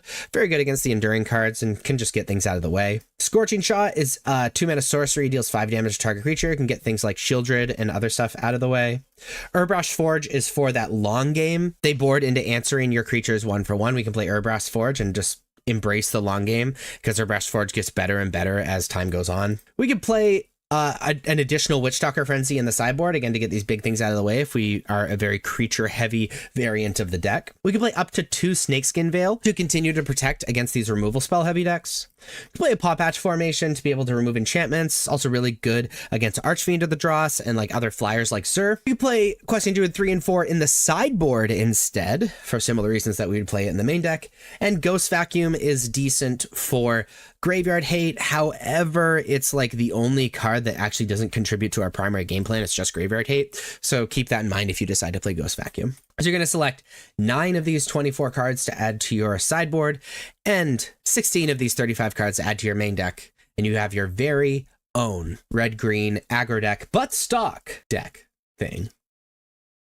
First off, Valiant is not heroic. Valiant triggers on abilities, which means Heartfire Hero and Emberheart Challenger can trigger every single turn if you have Manifold Mouse on the battlefield, and every single turn with a little bit of help if you activate Rockface Village on those creatures, which means you can draw an extra card every single, no, I guess not draw, but effectively draw an extra card every single turn on Emberheart Challenger, and put a +1/+1 counter on Heartfire Hero pretty much every turn. It also works with Innkeeper's Talon, which is so good. Remember that oftentimes it makes sense, especially if you have like a large Heartfire Hero and you have 2 Manifold Mouse, it makes sense to trample and double strike the same creature. But also it's important to do the math because sometimes you want your Heartfire Hero to die in combat, and giving that double strike wouldn't necessarily do that. And so it's really difficult, and it's important to do that combat math. If you plan on Burst Lightning your opponent for damage, you might as well Burst Lightning your Screaming Nemesis, because then it makes them not gain life for the rest of the game, which is really good for your aggro deck.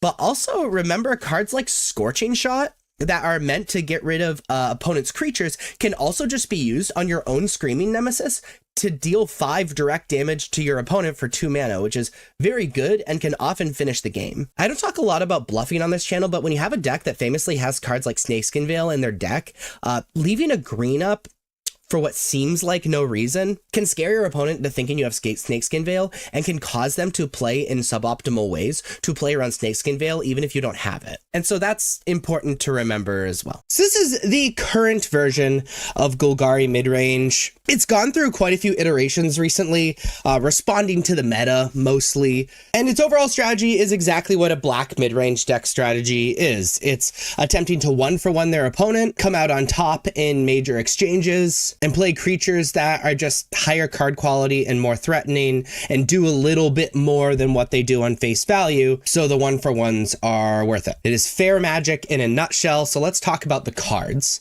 Starting with the lands. The lands are just basic black-green lands. However, there are 4 2 and 2 of utility lands.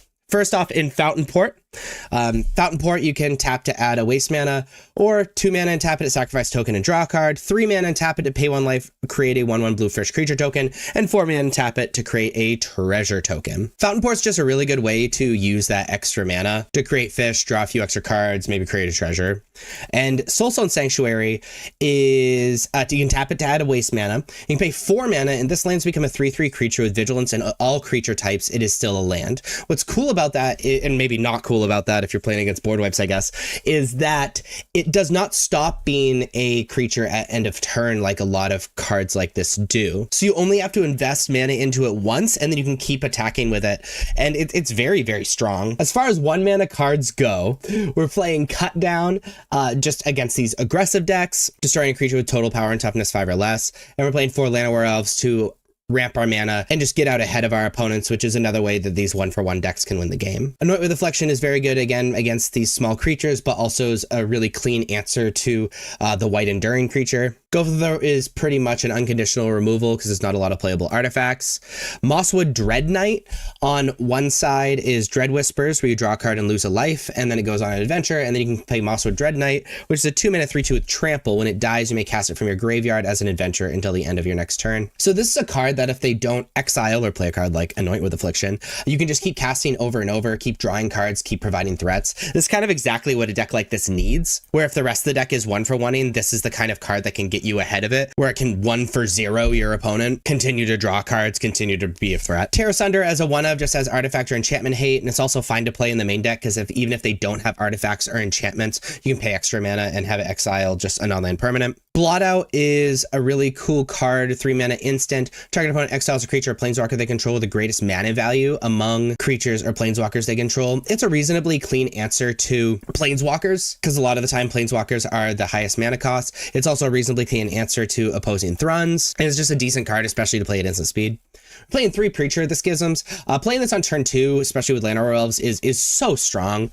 It's a 2/4 with Death Touch. Whenever Preacher, the Schism attacks the player with the most life or tied for the most life, create a 1/1 white vampire creature token with lifelink, which you can sack the token to Fountain Port, by the way. And whenever Preacher, the Schism attacks while you have the most life or are tied for the most life, you draw a card and lose a life. What's kind of cool about Preacher, the Schism is that if you have the same life total as your opponent, both things happen, which is wild. We're also playing 3 Glissa Sunslayer, also insane to play on turn 2. Is a 3-mana 3/3 with First Strike and Death Touch. First Strike, Death Touch means that it wins every combat, which is wild, unless your opponent also has First Strike or Indestructible or something. When it deals combat damage to a player, choose one. You draw a card, lose a life, destroy target enchantment, remove up to 3 counters from target permanent. There's a lot of stuff we can do with this, but as you can see, this card's a lot like Mosswood Dread Knight in that it is more than what it is on the surface and can pull us ahead as we 1-for-1 our opponents. We're playing 2 Maelstrom Pulse just as a catch-all removal. Also, if we're able to kill multiple creatures or permanents with the same Maelstrom Pulse, it's just gravy. 3 Shieldred. Shieldred is extremely powerful. Is a 4-mana 4/5 with Death Touch. Whenever you draw a card, gain 2 life. When your opponent draws a card, they lose 2 life. This allows us to pull ahead in life total and is also a very scary threat on its own and very hard to answer. We're playing The End. Spells cost 2 less to cast. Your life total is 5 or less. Hopefully that isn't happening. But we exile target creature or planeswalker, and then you get to extract that creature, which is a great catch-all removal and really good against decks that are playing cards like Mosswood Dread Knight or Shieldred or things like that you really want out of their deck and want to be able to exile. We're playing 2 Gix's Command. Now, Gix's Command is fine in the main deck because it's fine against the slower decks because you can bring creatures back and maybe make your opponent sacrifice creature or whatever. But really, it's in our deck for the red decks to be able to give something lifelink to wipe the board and really shut the door on these aggressive decks. We're playing 2 Thrun Breaker of Silence just as a very, very hard to answer creature, a very hard to block creature. It is all around, like, can kind of close the door on these mid-range decks like Green and Dimir. As far as the sideboard goes, we've already talked about Cut Down. We're playing Duress for these combo and control decks to be able to take out these non-creature spells. We've already talked about The End. Harvester of Misery has gone up pretty significantly in stock. It's very good against the aggressive decks, especially the Gruul and mono red decks, because it can just wipe the board, and is also early removal, so we're starting to play it as a 4-of rather than a 1-of. We're playing a single Terra Sunder. We've already talked about that to join the one in the main deck. We're playing 3 Tranquil Frillback. Tranquil Frillback is an interesting catch-all. We side it in against decks that have artifacts or enchantments that we dislike and aggressive decks so we can gain 4 life and just have a blocker. It's also fine as graveyard hate. So it's like really, really good all-around creature. And then we're playing 2 Nissa Ascended Animus, both as artifact and enchantment hate, and also it can close the door on these decks that are going very, very long with us. So this is my green-black mid-range deck. I'm off the Demons version. This is purely a mid-range version. And if you're interested in an analysis of the deck, I've already done that. You should check that out. This is just focused on the sideboard, so let's talk about these sideboard cards. Cut Down is for these aggressive decks. Duress is for like control or domain or really anything with a lot of non-creature spells that we care about. The End is really for like mid-range decks. It's a decent planeswalker removal as well. Harvester of Misery we're playing as a 4-of, mostly for tokens decks. It's decent against Dimir, also very good against the aggressive decks. Terra Sunder is a decent all-around removal, but also targeted enchantment and artifact hate. Same thing with Tranquil Throwback. Also, it gains life and is a blocker, so it's decent against aggressive decks. And then Nissa Ascended Animist is great against control, great against these mid-range decks, and great artifact and enchantment hate. So, the most popular deck in Standard is Dimir Midrange. Against Dimir midrange, we are bringing in Cut Down. We are bringing in The End. We're bringing in Harvester of Misery. We're going to be bringing out Terror Sunder. Gist Command can be good, but I don't think it's good that often. I like cutting Glissa as well because, frankly, they aren't looking to block and are just going to remove it. And Glissa's not going to be blocking flyers anyway. I just like cutting Glissa. This is how I sideboard against Dimir midrange. The second most popular deck is the mirror match, is Golgari midrange. Against Golgari midrange, we're bringing in The End again. We're bringing in Terra Sunder, it's decent exile removal for 4 mana, similar to The End. And we're bringing in Nissa just as a finisher. We're taking out Gist Command, because it doesn't really do anything in this matchup, but get things back, and we don't really have a lot to get back that we really care about. And Cut Down's like really bad, so I guess we keep 1 Gist Command in. This is how we sideboard in the mirror match. The third most popular deck is the Gruul Prowess deck. Against Gruul Prowess, we're bringing in Cut Down, we're bringing in the 4 Harvester of Misery, and we're bringing in Tranquil Frillback to gain life and just be a blocker. We're taking out these expensive removal spells and things that don't really do anything. Like anything over 3 mana that doesn't just win the game or is difficult to answer, we kind of have to take out. Similar to Terra Sunder, which we kind of have to treat like a 4 mana spell. Glissa is just too easy for them to answer. And then we're taking out Blot Out just because it's not super targeted removal. And I like every other card like a lot more. So this is how we're going to sideboard against Gruul Prowess. The fourth most popular deck is Jeskai Aggro, Jeskai Convoke, whatever you want to call it. We're bringing in a Cut Down. We're bringing in Harvester of Misery, maybe. There we go. There's an argument for Artifact and Enchantment Hate, but I don't really like it. So we're going to bring out a Terra Sunder, bring out The End. We're kind of treating this similar to the Gruul Aggro deck. I'm going to bring out the Thruns. And taking out a Blot Out, I think, is totally fine. So that's how we're going to sideboard against the Jeskai Convoke deck. The fifth most popular deck is the Domain deck. Against Domain, we are bringing in the Duresses. They have a lot of scary non-creature spells. Bringing in The End to take out their threats, which is, again, very scary. Terra Sunder and Tranquil Frillback are good for Artifact and Enchantment Hate, and similar with Nissa, Artifact and Enchantment Hate, but it's also a finisher. Going to be bringing out these Gist Command, really does nothing. Anoint with Affliction really does nothing. Cut Down really does nothing. And we aren't really looking to go long. We're looking to answer what they have going on and just beating them. So I like taking out the Preacher of the Schisms. Glissa's better here because of the Artifact and Enchantment Hate when Glissa connects. So this is how I sideboard against Domain. The sixth most popular deck is the Mono Red Prowess deck. We're going to be sideboarding the same against Mono Red Prowess as we do against Gruul. So just as a reminder, this is what it looks like. So there you go. The seventh most popular deck is the Azorius Convoke deck. We're going to be sideboarding the same as against Jeskai Convoke. Again, here's a reminder what it looks like. There you go. The eighth most popular deck is Boros Mice. Against Boros Mice, we're going to be sideboarding the same as the aggressive decks. Again, here is a reminder of what it looks like. Though Boros Mice has a lot more of enchantments, so Tranquil Frillback is actually better, which is pretty cool. There you go. The ninth most popular deck is the Temur Floodcaller combo. Against this deck, we're bringing in Duresses. I'm a fan of The End because they don't have a lot of creatures to actually kill us with. Terra Sunder and Tranquil Flowback are good for like Storm Chaser's talent and whatnot. So we can take out the Cut Downs because they can get our creatures a little too big. And I think we just want to be defeating them literally as fast as possible. So we're going to take out some of these expensive spells. Shave on a Shieldred, I think that's totally fine.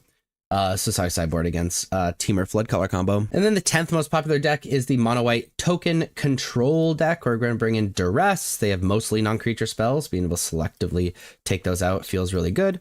Harvester of Misery is totally solid, destroying all of the tokens, getting things out of the way. They also play a ton of enchantments, so we want our Enchantment Hate and finishers. Honestly, I'm also a fan of The End, like being able to take these cards out.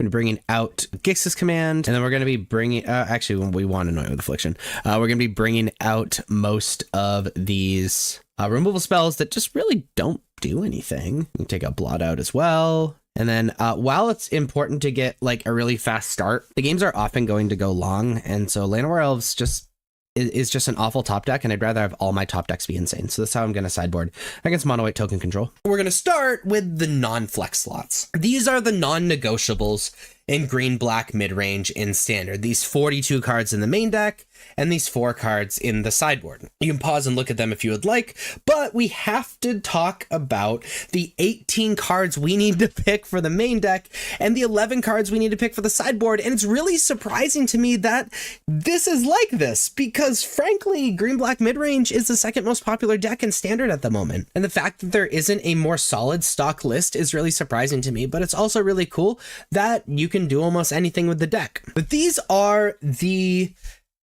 flex slots in green black mid-range. Now, the first thing you're going to do is it wants to run 25 lands, and only 21 lands are stock. And so you're going to select what you want for the lands between 2 fountain ports, which allows you to sacrifice a token, draw a card, which includes like map tokens and these vampire tokens from Preacher of the Schism and stuff like that. You can pay 3 mana to create a 1/1 blue fish creature token, or pay 4 mana to create a treasure token. It's really good if games go really long, allows you to get some pretty good card advantage, provide a threat if they deal with literally everything, you know, stuff like that. Mishra's Foundry taps for a generic mana. You can pay 2 mana. Mishra's Foundry become a 2/2 assembly worker artifact creature until end of turn, and it's still land. And you can pay 1 mana and tap it to have target attacking assembly worker get +2/+2 until end of turn. So they combo with each other, so having multiples is really solid. This is pretty good if you want a cheap way to, again, apply pressure and maybe mess up combat and stuff like that. Or an option is 3 Soulstone Sanctuary, or you can pay 4 mana and have it become a 3/3 vigilance of all creature types, and it's still a land. Notice that it doesn't stop being a creature, which is bad against board wipes, but really nice because you don't have to keep putting mana into it. And 2 Underground Mortuary, and enters tapped when it enters Surveil 1, which is really good if you want to make sure you hit your colors. So you're going to select 4 of any of these lands to start to finish out your mana base. Now you can choose to play Cut Down 3 and 4 if you're worried about aggressive decks. This is a 1 mana instant destroy target creature with total power and toughness 5 or less. You can play a main deck Duress if you're worried about the decks like Domain or Control or Mono White or things like that. The second main deck Anoint with Affliction is very good against the white enduring creature, is very good in the mirror against Mosso Dread Knight, and also is just like a pretty unconditional removal for the red decks, especially for Heartfire Hero. 4 Deep Cavern Bat is an option. It's a 2 mana 1/1 with Flying of Lifelink. When Deep Cavern Bat enters, look at target opponent's hand. You may exile a non-land card from it until Deep Cavern Bat leaves the battlefield. This is really good and being able to tear up your opponent's hand. However, they get the card back when Deep Cavern Bat goes away, and so it's not very good against decks with a ton of removal. You can play a single Nowhere to Run. Is a 2 mana flash enchantment. When Nowhere to Run enters, target creature an opponent controls gets -3/-3 till end of turn. Again, very good against like the Heartfire Hero stuff. Creatures your opponent controlled can be the target of spells or abilities as though they didn't have Hexproof. Ward abilities of the creatures don't trigger, which is pretty solid. And it's nice to just have it on the battlefield so you don't have to worry about ward and stuff. You can play 2 Scavenging Ooze. Has main deck Graveyard Hate, but also it's like a decent finisher and gain some life. It's a 2 mana 2/2, exile target card from a graveyard. If it was a creature card, put a +1/+1 counter on this creature and you gain 1 life. You play main deck Terra Sunder for artifact and enchantment hate, and really additional exile hate for 2 more mana. You can play 4 Preacher of the Schisms. It is a 3 mana 2/4 with Death Touch. Whenever Preacher of the Schism attacks the player with the most life or tied for the most life, create a 1/1 white vampire creature token with lifelink. Whenever Preacher of the Schism attacks while you have the most life or are tied for the most life, you draw a card and lose a life. So it's card advantage, it's a decent blocker, also creates more creatures, which end up being kind of hard to deal with. Really good for people that want to lean harder into the mid-range, like I play better creatures than you strategy. Competing for that 3-drop slot is Sentinel in the Nameless City. It is a 3 mana 3/4 with Vigilance. When Sentinel in the Nameless City enters or attacks, create a map token. Now, it's an even better blocker, an even better attacker. It can be on offense and defense with Vigilance. And creating a map token allows you to dig for certain things in your deck and sometimes effectively draw cards, make your creatures bigger, which is all very solid. You can play a Tranquil Frillback, which is great artifact or enchantment hate. Also decent graveyard hate, and also decent against the aggressive decks because it can gain life and block really well. You can play the second Maelstrom Pulse just as an unconditional removal for 3 mana. The third, Shieldred the Apocalypse, really good against decks that draw a bunch of cards, but also very good against the aggressive decks and being a pretty good blocker and gains life. You can play a The End, which is a 4 mana instant. Spells cost 2 less to cast if your life total is 5 or less, which is rough if that comes up. Exile target creature or planeswalker, searches controller's graveyard, hand, and library for any number of cards with the same name as that permanent and exile them. That player shuffles and then draws a card for each card exiled from their hand this way. So it's great unconditional removal for 4 mana and extracts a thing that we might be afraid afraid of from their deck, and exiles, so it's really good against the enduring creatures or whatever. You can play 2 Gix's Command. This 5 mana sorcery, choose 2, put 2 +1/+1 counters and up to 1 creature gains lifelink till end of turn, or destroy each creature with power 2 or less, or return up to 2 creature cards from your graveyard to your hand, or each opponent sacrifice a creature with the highest power among creatures they control. Now, this is mostly good against creature decks and really aggressive decks, so you can gain life and kind of wipe their board. And so if you're worried about that, Gix Command is great. You can play 2 Thrun, Breaker of Silence. There's a 5 mana 5/5. The spell can't be countered. Has trample. And Thrun, Breaker of Silence can't be the target of non-green spells your opponent control or abilities from non-green sources your opponent control. During your turn, Thrun has Indestructible. This is very, very good against other mid-range decks and other things that are trying to remove it with spot removal. Or you can go back to the Demon package and play 4 Unholy Annex / Ritual Chamber. It's a room where 1 room, Unholy Annex, 3 mana. At the beginning of your end step, draw a card. If you control a demon, each opponent loses 2 life, you gain 2 life. Otherwise, you just lose 2 life. And its Ritual Chamber is a 5 mana room. When you unlock this door, create a 6/6 black demon creature token with flying. So this allows you to have an enchantment that lets you draw a ton of cards. Also is a threat in and of itself at being a 5 mana 6/6, all wrapped up in one. So you're going to select 18 of these 42 cards to be added to your main deck, and you're going to pick 11 of these 25 cards in your sideboard. So let's look at them. I've already talked about Duress, I already talked about Anointment Affliction, and Nowhere to Run. But Blot Out is a 3 mana instant. Target opponent exiles a creature or planeswalker they control with the greatest mana value among creatures and planeswalkers they control. Just decent unconditional removal that doesn't target, which is pretty solid. Choking Miasma. You can play 2 of these. 3 mana, kicker for a green. If the spell is kicked, put a +1/+1 counter on a creature you control. All creatures get -2/-2 end of turn. Just a decent board wipe against these aggressive decks. You can play 2 Liliana of the Veil, decent against decks that don't play a lot of creatures because you can control the board and make them sacrifice multiple times. Also really good against decks that you think you can win the top deck war against, like Control or something. You play 2 Malicious Eclipse. Fulfills the same role of Choking Miasma. All creatures get -2/-1 till end of turn. However, if we care about the exile factor, Malicious Eclipse is a little better.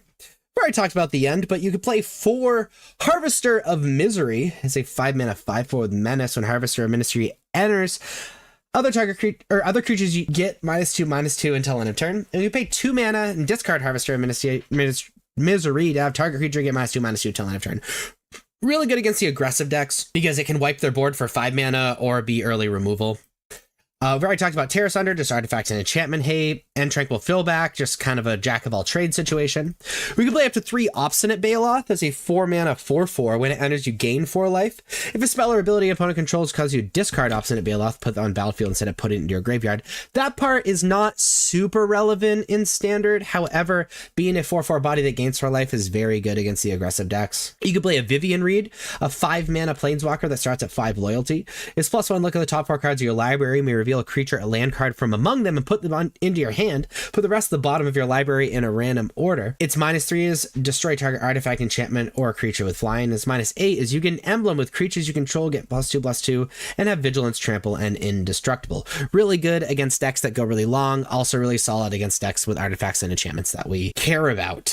And we can play 2 Ghost Vacuum. Good graveyard hate. Also decent against the enduring cards because they do hit the graveyard and you have a chance to interrupt them coming back. So you're going to select 11 of these 25 cards to be added to your deck. And if you do that, combined with selecting 18 of these 42 cards, you have your very own stock version of Golgari midrange. The first nuance is if you should play Monster Dread Knight as a creature or keep it in your hand. And the big decision maker for that is if your hand is already strong, the pressure you get from a 3/2 on turn 2 is normally better than just like trying to make your hand a little bit better. But if you've mulliganed or your hand's kind of weak, then it is correct to play the Dread Whisper side and draw a card. But do not be afraid to play it as a 3/2 and apply that pressure if your hand's very good already. The next nuance is surrounding Glissa. Glissa has a mode that is often overlooked, and that's removing counters from something.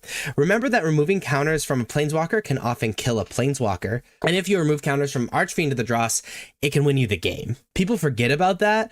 So if you have a Glissa and your opponent has an Archfiend to the Dross, you attack and they have to chump block with their Archfiend or they lose, which is kind of a hilarious interaction. And then something else, remember Unholy Annex drains your opponent if you control a demon.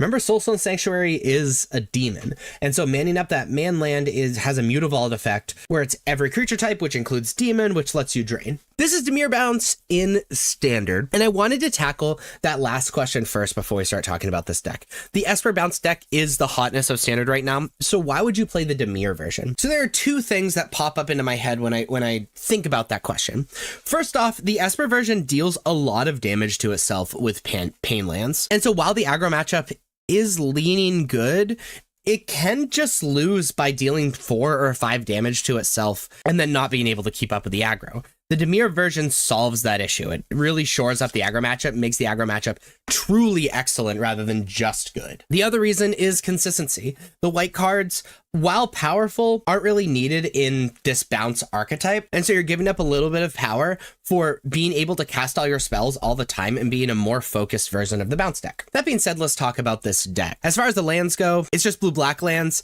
with some man lands and Wreath and Soulstone Sanctuary, just to be able to finish off our opponent if needed. We're playing for Spyglass Siren. Spyglass Siren is a 1/1 creature with flying. When it enters, create a map token. We like this because it is evasive, so it's good for Enduring Innocence and Kaido, and it does things when it entered, so it's fine for this town ain't big enough. We're playing for Storm Chaser's Talent, which is a class enchantment. When it enters, create a 1/1 blue and red otter creature token with prowess. We can trigger prowess really easily, so it's actually a pretty aggressive card. When we level it up, you return target instant or sorcery card from your graveyard to your hand, and it's level 3 for 6 more mana is whenever you cast an instant or sorcery spell, create a 1/1 blue and red otter creature token with prowess. This card is great because you can level it up and capitalize on returning this town ain't big enough or whatever, get that aggressive otter, and then be able to bounce it with either Fear of Isolation or this town ain't big enough to get more otters and be able to replay it for very cheap. We're playing 2 Cut Down as aggro hate, one black mana to strike target creature with total power and toughness 5 or less. Pretty self-explanatory. We're playing 3 Hopeless Nightmare. When it enters, each opponent discards a card and loses 2 life. When Hopeless Nightmare is put into graveyard from the battlefield, scry 2, which is fine. We can pay 3 mana to sacrifice Hopeless Nightmare. Really what we're doing with this is we're bouncing this over and over to tear apart our opponent's hand and also deal a lot of damage that's effectively burn damage. We're playing for Fear of Isolation, which is a 2 mana 2/3 with flying.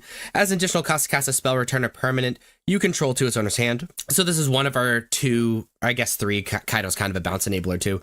This is one of our 3 bounce enablers.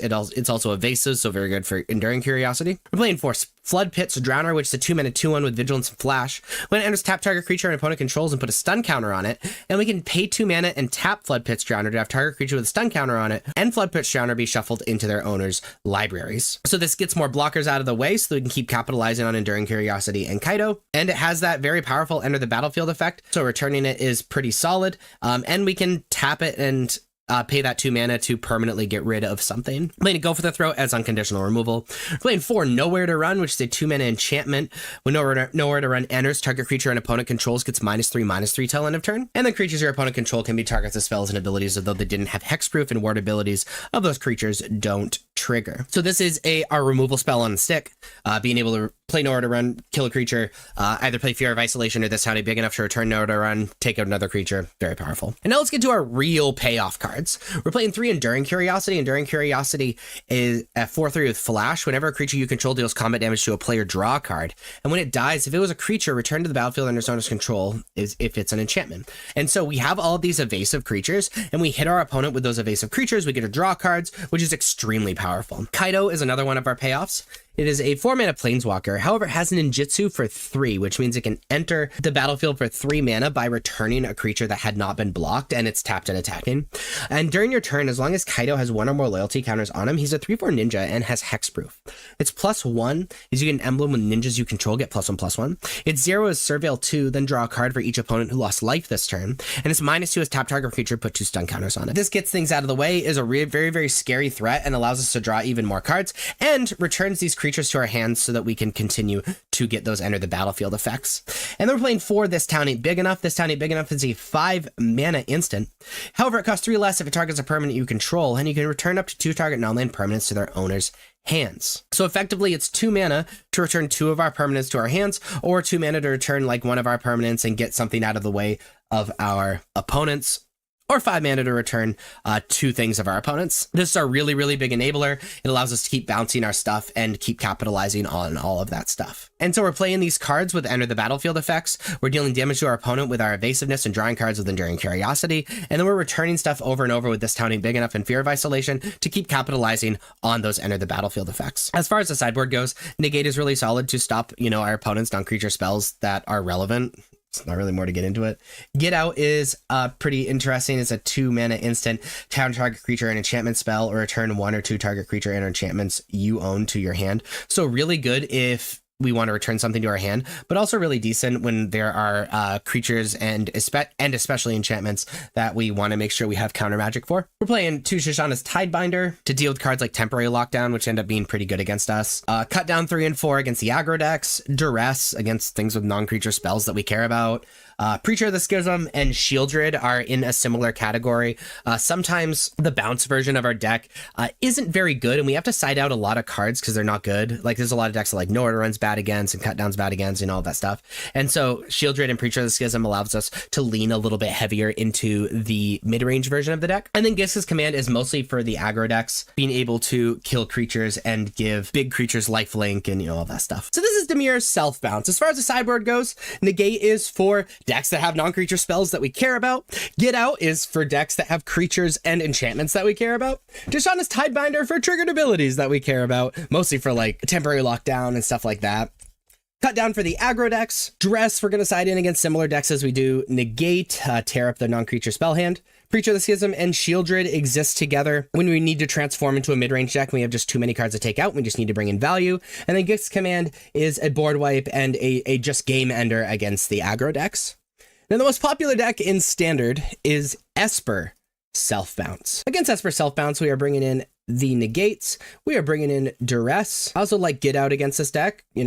Counters almost everything. And then the plan in this matchup is just to be better at doing the thing. And so I'm going to bring out this removal. We're going to focus on this Nowhere to Run removal. And we're just going to shave on some Spyglass Sirens. And this is how I sideboard against Esper. And it's also how I'm going to sideboard in the mirror match, which is the 3rd most popular deck. The 2nd most popular deck is Golgari Midrange. Against Golgari Midrange, we are bringing in those mid-range cards just so we can sort of keep up a little bit. We're going to be taking out our cut downs because it doesn't really kill anything besides Llanowar Elves, at least properly kill anything besides Llanowar Elves. We're going to shave a Hopeless Nightmare because often they sideboard into an Obstinate Baloth, and that's really scary. And then we're going to shave a Nowhere to Run, and this is how I sideboard against Golgari. We already talked about Dimir Bounce, which is the 3rd most popular deck, so we'll talk about Gruul Aggro, which is the 4th most popular deck. We're going to sideboard the same against Gruul Aggro as we do against Gruul Prowess and Mono Red, or all these red base aggro decks are going to sideboard the same. We're going to bring in our cut downs. We're going to bring in Preacher of the Schism because it's a great blocker, and Shieldred because it's a great blocker, and we're going to bring in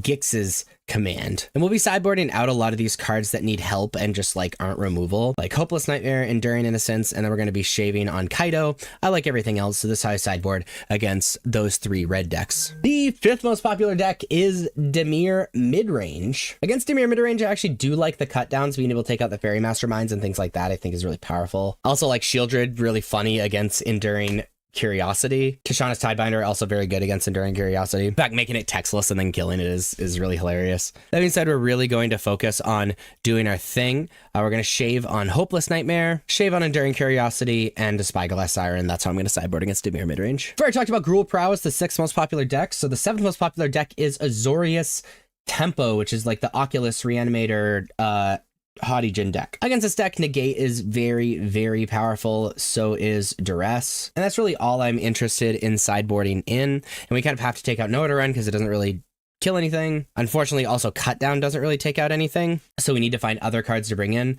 Shieldred's decent. Preacher of the Schism is a good value card. That's how I'm going to sideboard against the Azorius Tempo deck. The 8th most popular deck is Jeskai Convoke. Against Jeskai Convoke, I'm a fan of Get Out. It counters Shelter by Ghost if they keep that in, Case the Gateway Express, and all of the creatures. It's really, really good. Cut Down's really good to sort of keep them off of comboing really hard. Gix's Command as an awesome board wipe. And Shoshana's Tidebinder is actually pretty funny against this deck as well. And we're going to sideboard out of the cards that need help because you really have to respect our opponent's deck as an aggro deck. And so that's how I'm going to sideboard against Jeskai Convoke. We've already talked about Mono Red, which is the 9th most popular deck. So The 10th most popular deck is Mono White Caretaker. Against this deck, we're bringing in Get Out, being able to counter the Caretaker's talent and all the creatures. It's really powerful. Negate counters basically everything else. Duress, taking those things out. Tishana's Tidebinder, stopping those triggered abilities. I think Shieldred is very good against this deck because they draw so many cards. We're going to be bringing out our Nowhere to Runs. We're going to be bringing out our Cut Downs. If I can do it right. There we go. And they're going to be shaving on Flood Pitch Drowner. They don't have a lot of creatures. And so that's how I'm going to sideboard against Mono White Caretaker. So this is the Dimir Bounce standard deck. These are the non-flex slots. So these 56 cards in the main deck and these 9 cards on the sideboard, you're pretty much bought into playing. Now, if you want to pause the video and take a look at this, please do. We're going to focus on the flex slots. So what 4 cards are you playing in the main deck and what 6 cards are you going to be playing in the sideboard to fill out this deck? So these are your options. So you have 6 options for the main deck, really, and you have 11 options in the sideboard. So you could play to cut down, to beat these aggressive decks, destroy a target creature with total power or toughness 5 or less. Really good against aggressive decks, really good against the Dimir and Esper decks and stuff like that. You can play the 4th Hopeless Nightmare. When it enters, each opponent discards a card and loses 2 life. And that's really the line of text that we care about because we are going to keep bouncing it to our hand. It's very good against decks that are going to go a little long with us. It allows us to sort of burn our opponent out while really attacking their hand. We could play Go for the Throat. Just unconditional removal against a lot of different things. And we could play Enduring Innocence 3 and 4. It's very good for the mid game when we've established a board presence with our creatures. It's a 4/3 with flash. Whenever a creature you control deals combat damage to a player, draw a card. And when it dies, it comes back as an enchantment. This allows you to draw a ton of cards if you've already established a board presence and really just leave your opponent in the dust. Not very good if you're already behind, though, so that's important to mention. So you're going to select 4 of these 6 cards to add to your main deck. And then we're going to look at the sideboard. You're going to be selecting 6 of these 11 cards for the sideboard. You could be playing 1 Get Out, which is counter target creature enchantment spell, or return 1 or 2 target creatures and enchantments you own to your hand.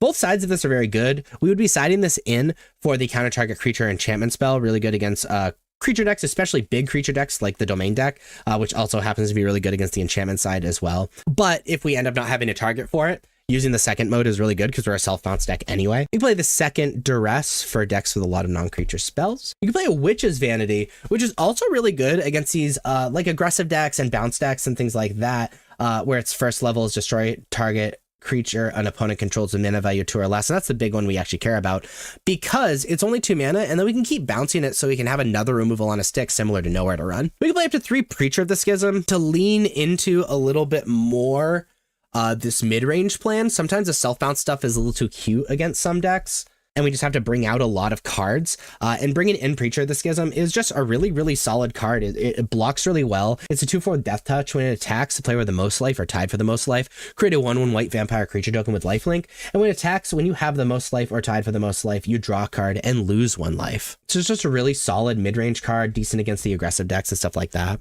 I don't know why the number's not there. I apologize for that again, but you could play up to 2 Malicious Eclipse. It's a 3 mana sorcery. All creatures get -2/-2 till end of turn. If a creature an opponent control would die this turn, exile instead. Very good against the aggressive decks, especially like Convoke. You can play a second Shieldred. Punish people for drawing cards. Also really, really good blocker, being a 4/5 with Death Touch. And again, very good against aggressive decks or really any deck that doesn't have a ton of removal. And is just a solid mid-range card similar to Preacher of the Schism. You can play the 3rd Gix's Command. Let me double check that. Yeah, no, the 2nd. You have the 2nd Gix's Command in the sideboard. This again is for aggressive decks in its totality. You're going to be looking to destroy opponent's creatures and give a big creature of yours lifelink and just like pull way ahead. And then you can play Ghost Vacuum for Graveyard Hate. It's a 1 mana artifact. Tap to exile target card from a graveyard. You can pay 6 mana and tap it to put each creature card exile with Ghost Vacuum onto the battlefield under your control with a flying counter on it. Each of them is a 1/1 spirit in addition to its other types, and you can activate that only as a sorcery. Just really awesome Graveyard Hate with a little bit of upside and only 1 mana. So you're going to be selecting 6 of these 11 cards on the sideboard. You're going to be selecting 4 of these 6 cards for the main deck to add to your non-flex slots. And then you have your very own butt stock version of Dimir Bounce in Standard. First off, the core of the deck, and this is important to know, is bouncing your own things that have awesome enter the battlefield effects. So using things like This Town Ain't Big Enough or Fear of Isolation, I think that's what the card is called. Hey, good for me, I know card names. Bouncing things that have enter the battlefield effects, either tapping things down in Flood Pits Drowner, killing things with nowhere to run, making your opponent discard and lose life with Hopeless Nightmare, etc., and then just getting a ton of value off of that. That's the core of the deck. However, it's important not to get tunnel visioned on bouncing your own things.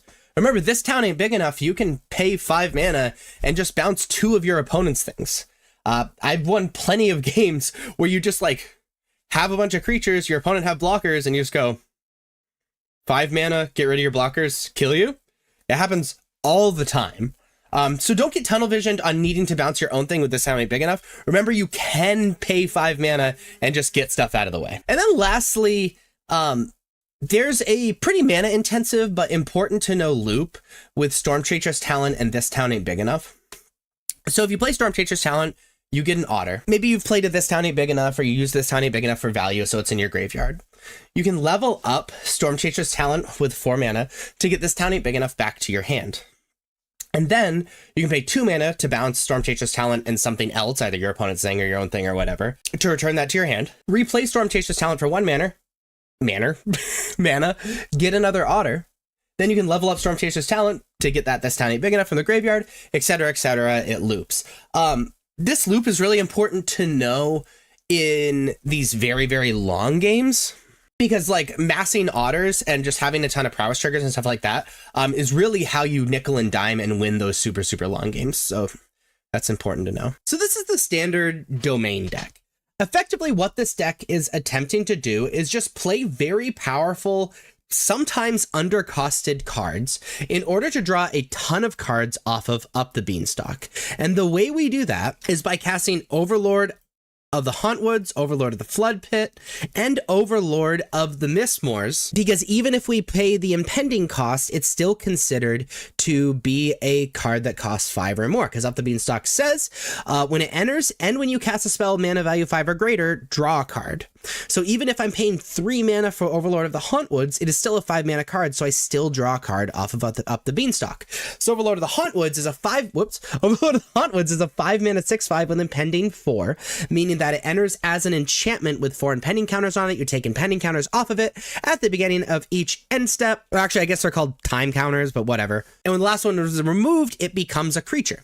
And whenever it enters or attacks, create a tapped colorless land token named Everywhere that is every basic land type, which also helps with our domain and fixes our colors, all that stuff.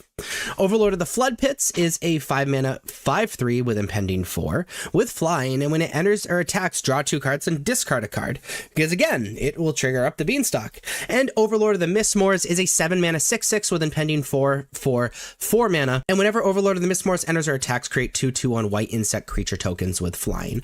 All of these things, even when cast for their cheaper costs, trigger Up the Beanstalk. So you're getting a ton of value off of playing these creatures for really cheap. They all do really relevant stuff when they enter, but also they're drawing you more cards with Up the Beanstalk.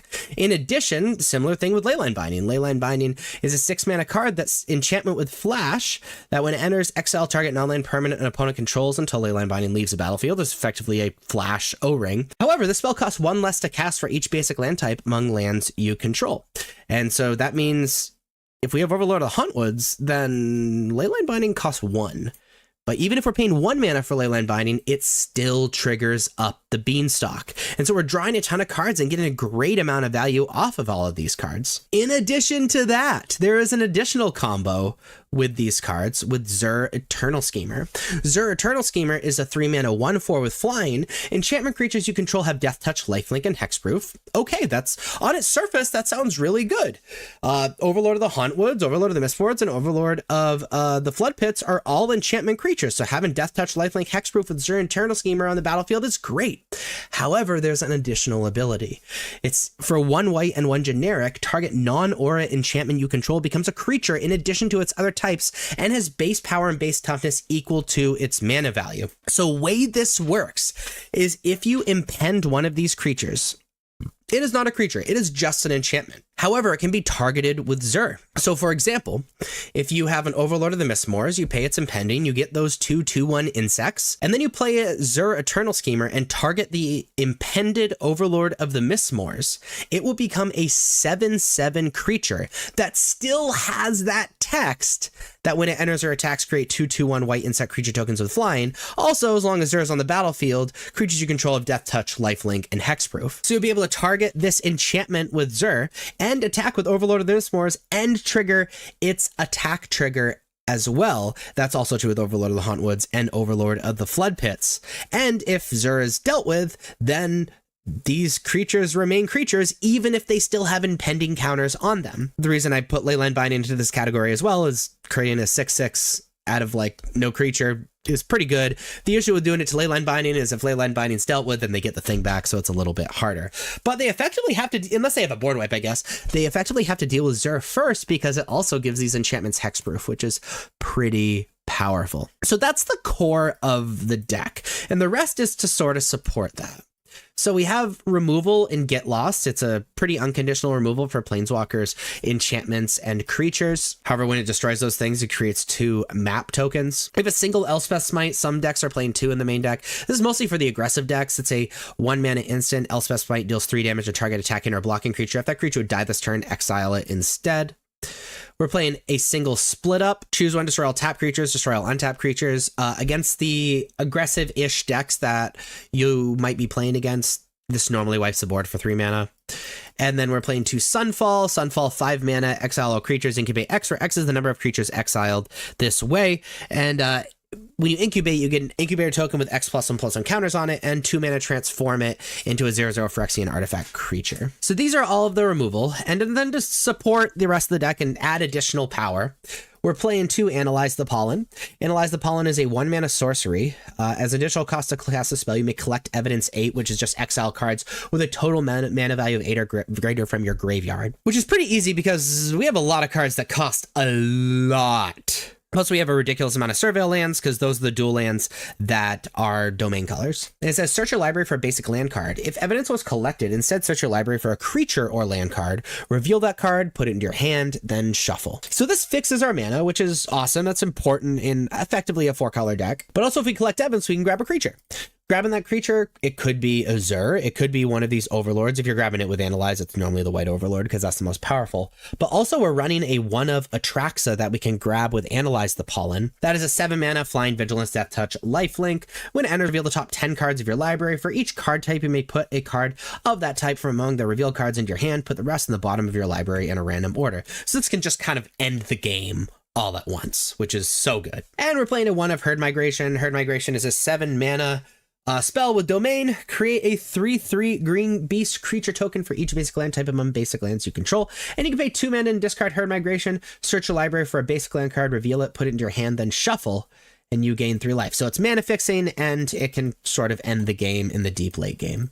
As far as the lands go, really we're just trying to be able to cast all of our spells. We're effectively 4-color. We can fix our mana a little bit with Cavern of Souls, and really all we need to do is cast a single Overlord of the Hauntwoods, and it fixes our color pretty good. We're effectively a green-white deck that are splashing black and blue, and then a little bit splashing red, even though we don't have red spells, red for the Leyline Binding. And in that sense, we're just making sure we have the best mana possible.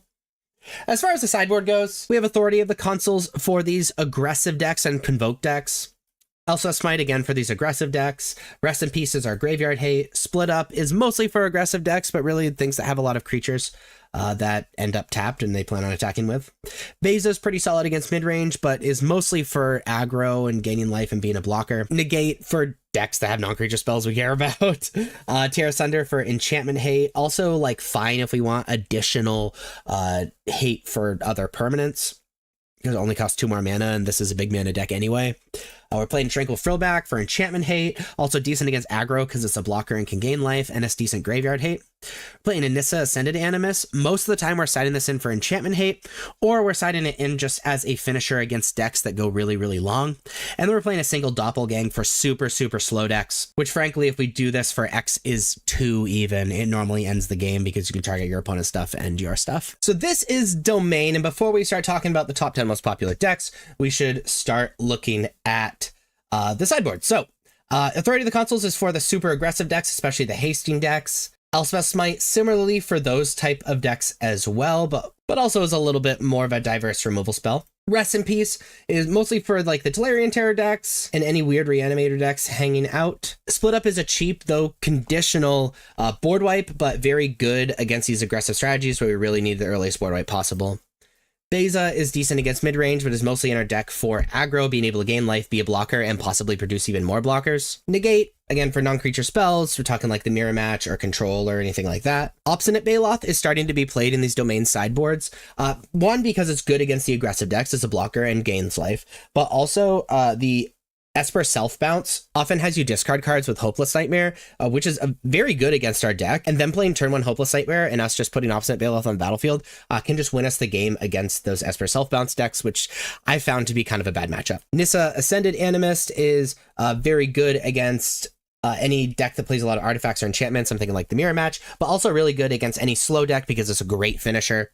And then Doppelgang is an insane finisher for any of these slow decks. So the most popular deck in Standard is Dimir Midrange. Against Dimir, we are bringing in Elspeth's Smite. Being able to deal with those creatures that are trying to draw a ton of cards against us is super important. And that is really all I like against the deck. Mostly because I don't really like Split Up, because it's really hard to wipe their board in that way. And then we're also just going to shave Overlord of the Flood Pits. It's the worst Overlord by quite a bit, and we're going to be shaving Overlord of Flood Pits like a lot, frankly. But this is our sideboard against Dimir Midrange. The second most popular deck is Golgari Midrange. Against Golgari Midrange, we are siding in Nissa and Doppelgang just as those finishers like we talked about. But frankly, other than that, I'm running it back. This is an insanely good matchup. I'm bringing out an Elspeth Smite and a Split Up because those are mostly focused on the aggro decks, and that's how I sideboard against Golgari. The third most popular deck is the new hotness to Standard is the Esper Self Bounce deck. Against this deck, I've found that you need to be as aggressive as possible because if you let them do their thing, it's kind of just over. But Obstinate Baloth is excellent because of Hopeless Nightmare, and it helps you live, frankly. Split Up is decent to just kind of deal with their creatures. Negate is very, very good because countering this town ain't big enough, or Storm Chaser's Talon is just super important. And then Beza, mostly just have another creature to be attacking with. Gonna be taking out the Elspeth Smite. We can't really rely on it being a good counterspell. We're going to take out the Atraxa package. The Analyze the Pollen and Atraxa often kind of go together. And be taking out Overlord of the Flood Pits and just shaving on a Zur. The fourth Zur is pretty much a flex slot, so we'll be shaving the fourth Zur quite a bit as well, too. But this is how I sideboard against the Esper Self-Bounce deck. The fourth most popular deck is Gruul Prowess. Also the slightly different deck. Gruul Aggro is the fifth most popular deck, and Mono Red Prowess is the eighth most popular deck, and we're going to sideboard the same against all of them. The Prowess version being the Slickshot Show-Off version, the aggro version being the non-Slickshot Show-Off version. But we're going to sideboard the same against all three of those decks. So we're going to bring in Authority of the Consuls, we're going to bring in Elspeth Smite, we're going to bring in Split Up, we're going to bring in Beza, and we are going to bring in Obstinate Baloth. Notice the pretty big sideboard because this is probably our worst matchup. We're going to be bringing out the Atraxa package because we can't realistically get that on the battlefield. We're going to bring out Up the Beanstalk because we are not interested in card advantage. Bring out Overlord of the Flood Pits because we aren't really looking to draw cards. And we're just going to shave a white Overlord. While being decent blockers, it's really easy for them to outsize the blockers. And realistically, we aren't casting the front face of it. So that's how I sideboard against the Gruul and Mono Red aggro decks. So we've already talked about the fifth most popular deck being Gruul aggro. So the sixth most popular deck is Domain, the Mirror Match. Against the Mirror, we're going to be bringing in Negate, we're going to be bringing in Nissa, and we're going to be bringing in Doppelgang. We're going to be siding out of Elspeth Smite. Split Up just frankly isn't very good. I also like bringing out Day of Judgment, because we need our cards to do more than just wipe the board. And shaving on a Sunfall. I like everything else. Keeping one Sunfall is totally fine. This is how I sideboard in the Mirror. The seventh most popular deck is the Jeskai Convoke deck. Against Jeskai Convoke, I like bringing in Authority of the Consuls. Split Up is unreasonably good.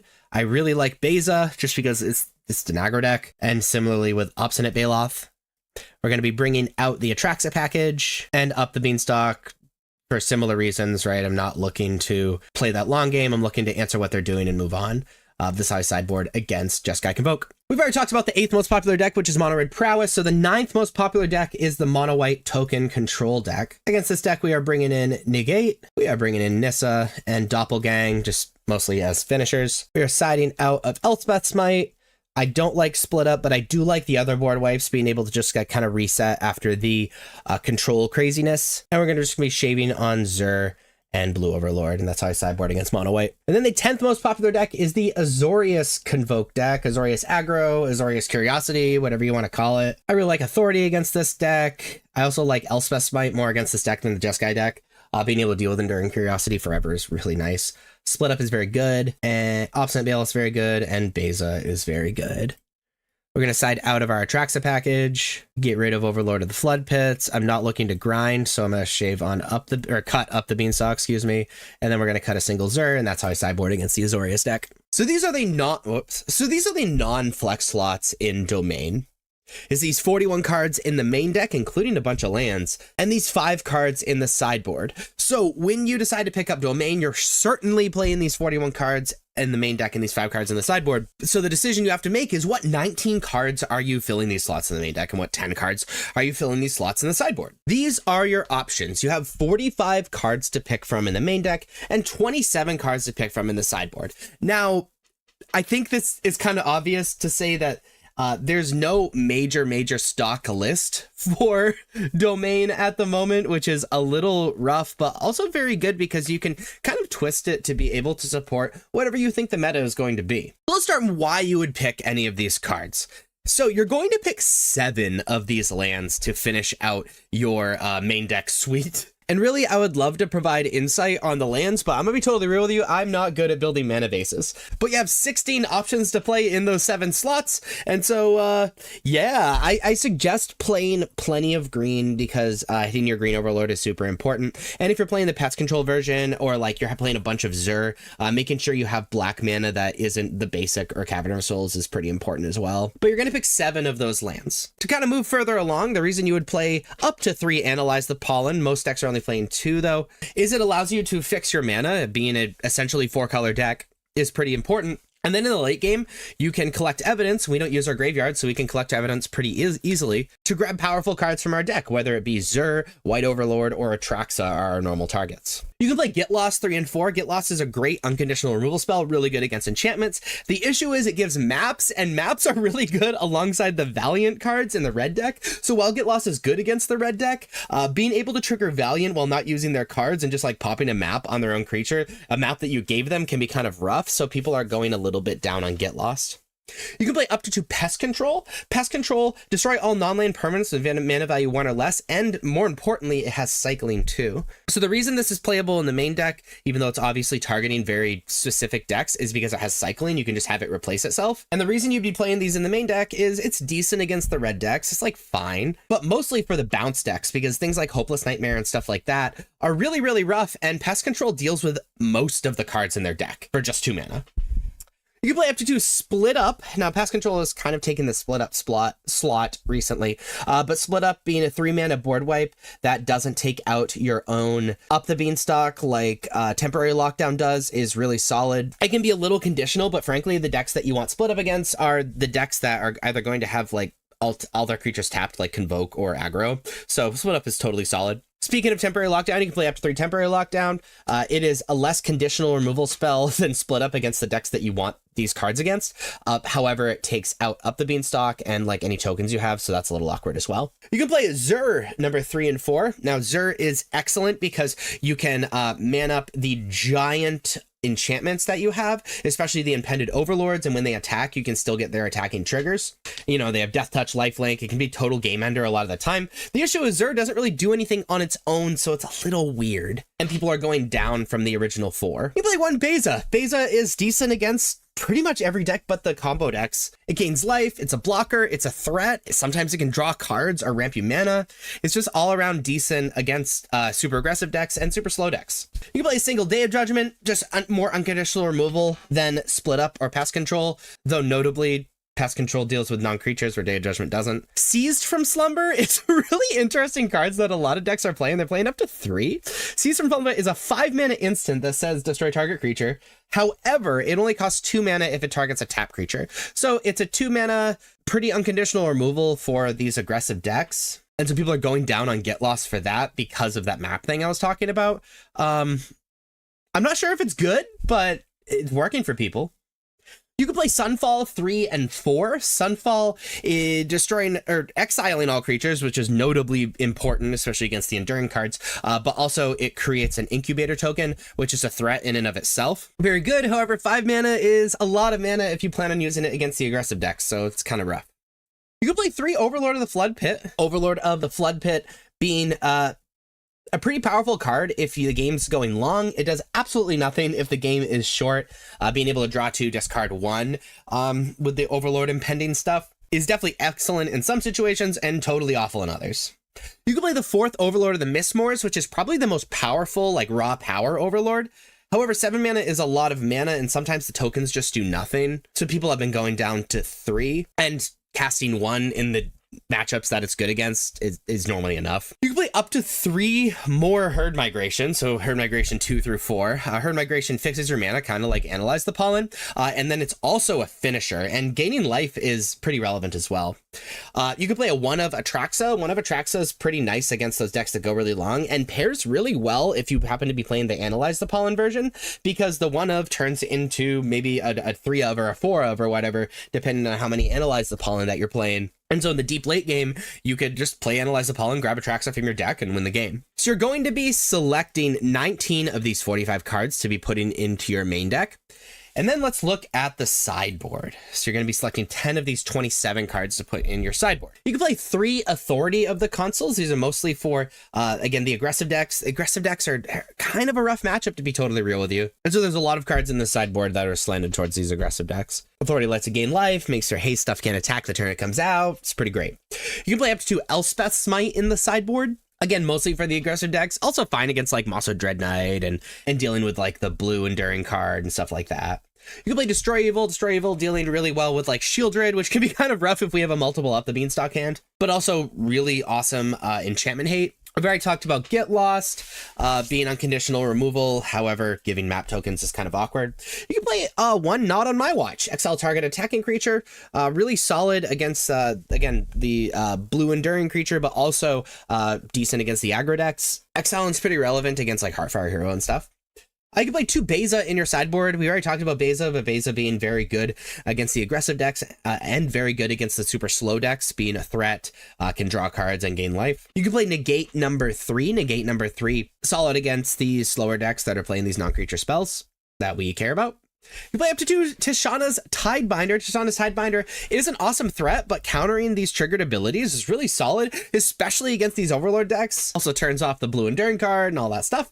You can play 2 Jace the Perfected Mind, very good against these slower decks, especially the mirror match, that are going to go very, very long, allowing you to draw cards in the mid game and mill them out in the late game. Tear Sunder, great artifact or enchantment hate, also unconditional removal for 4 mana if the game goes very, very long. Tranquil Throwback is a little like Beza, in my opinion, where it's decent against it, where it's okay against a bunch of different things. It's decent against aggro because you can gain life and it's a blocker.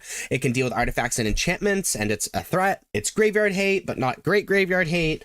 So Tranquil Throwback is a jack of all trades, master of none. You can play Obstinate Baloth 2 through 4. Obstinate Baloth is very good against aggro. However, aggro has ways to deal with it. But the big reason that Obstinate Baloth is coming into the mainstream again is because of Hopeless Nightmare from the bounce decks. So the bounce decks are really, really rough. It's a big reason why Pest Control is becoming popular again. If they go turn 1 Hopeless Nightmare, you just go Obstinate Baloth and stare at them, and it's hilarious. You play up to 2 Nissa Ascended Animus. Nissa Ascended Animus is great against any deck that goes very, very slow. It's a great finisher, but also great artifact and enchantment hate, and it is just an all-around great card against these slower decks.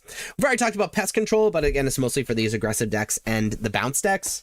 You can play a Doppelgang, very good, similar to Nissa. It is just a finisher. If you ever do it for X's 2 or more, the game's just over. And then Ghost Vacuum is a great graveyard hate. So you're going to be selecting 10 of these 27 cards to add to your non-flex slots in the main deck, and 19 of these 45 cards to add to your deck, and then you have your very own but stock Domains or Overlords deck. First off, Overlord of the Hauntwoods gives you Domain, right? The Everywhere token is 1 of each basic land type, which means that with a single Everywhere, Leyline Binding costs 1.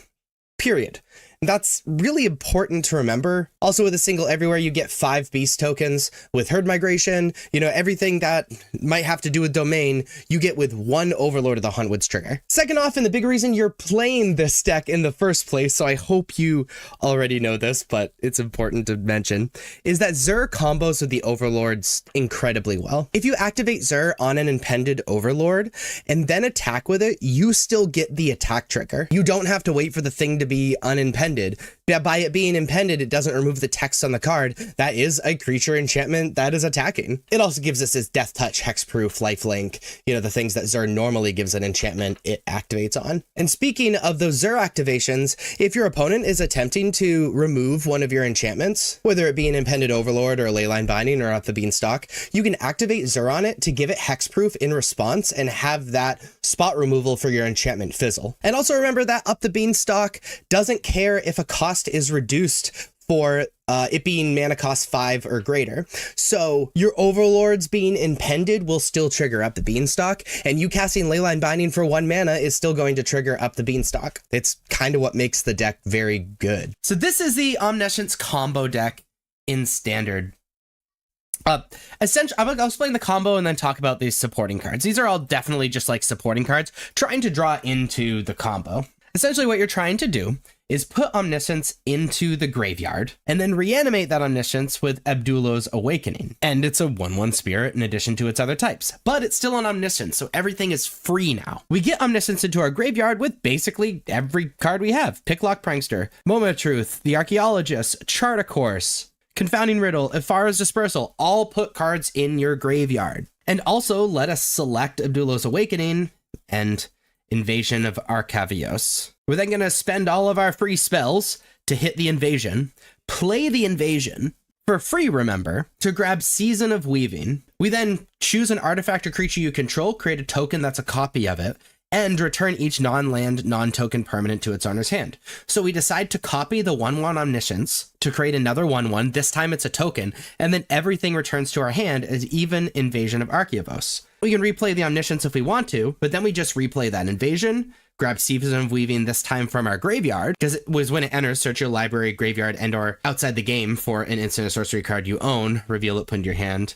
If you search your library, so you shuffle. To grab Season of Weaving again, do the same thing, and now we have 2 1/1s, and Invasion is back to our hand. We cast Invasion, Season Weaving again, now we have 3 1/1s, etc., etc., etc. This also gets blockers out of the way, and all of that stuff as well. Now, once we have enough 1/1s to defeat our opponent the following turn, we continue digging until we have multiple invasions. By the way, you can keep replaying Archaeologists over and over too, if you just play it, dig, whatever. So it's actually pretty easy to get to the Invasion of Archaeavos. But once we have multiple, and we have enough of these 1/1 Omniscience tokens, with the first invasion, we then grab a negate. Second invasion, we do the cycle. Both of the invasions are back in our hand. First invasion, we grab the second negate. Second invasion, we cycle. And we get whatever else we need out of either our deck, either through counter magic or out of our sideboard, fill our hand with a bunch of counter magic and crazy stuff to stop our opponent from dealing with the million, essentially infinite 1/1s that we get past the turn. Opponent can't do anything because we have effectively infinite negates. Our opponent's forced to pass back, and then we win. So that is essentially the combo. The supporting cards in the lands, we have Meticulous Archive. It's really sweet when we get to just Surveil on Omniscience. Same thing with Conduit Pylons. And then the rest of these cards sometimes do something as well, but mostly we're trying to put this Omniscience into our graveyard and to dig for Abdullo's Awakening. Chart a Course, we draw 2 cards and discard a card. We're able to discard Omniscience and dig. Philagi Archaeologist. When it enters, we mill 3 cards, then put a non-creature, non-land card from among the cards milled this way into your hand. If you don't, it gets +1/+1. So it's actually a decent blocker, returns with Season of Weaving, and gets Omniscience in our graveyard. Moment of Truth is instant. Look at the top 3 cards of your library, put 1 of these cards into your hand, 1 into your graveyard, and 1 in the bottom of your library. Again, grabs Abdullo's Awakening, puts Omniscience into our graveyard. Picklock Prankster, we're playing for free the Fae. Mill 4 cards, then put an instant sorcery card or fairy card from among the milled cards into your hand. Put Omniscience in the graveyard. Abdullo's Awakening is a sorcery. Perfect. Confounding Riddle is an instant. We can either counter target spell unless the controller pays 4, so decent counter magic. And look at the top 4 cards of your library, put 1 into your hand, the rest into your graveyard. And no explanation needed. And Ifara's Dispersal. Return target creature to its owner's hand. Costs 2 less to the target's an attacking creature, and we Surveil 2. So again, this allows us that card selection, allows us to put Omniscience in our graveyard, and it's able to buy us time, which is often the name of the game. And all of that to dig for this combo, Omniscience in the graveyard, Duelist Awakening in our hand, and then be able to just cast Invasion, which, by the way, once we do this, we can just cast all of this stuff for free to dig for an Invasion to start the combo and win the game. And then as far as the sideboard goes, we have Exercise for enchantment and artifact removal. I'm thinking like Rest in Peace is pretty good against us. Get Lost for similar things, but also gets rid of problematically sized creatures. Grand Abolishers, a 2-mana 2/2. During your turn, your opponent can't cast spells or activate abilities of artifact, creatures, or enchantments. If we're afraid of instant speed interruption, especially counter magic, this card is excellent.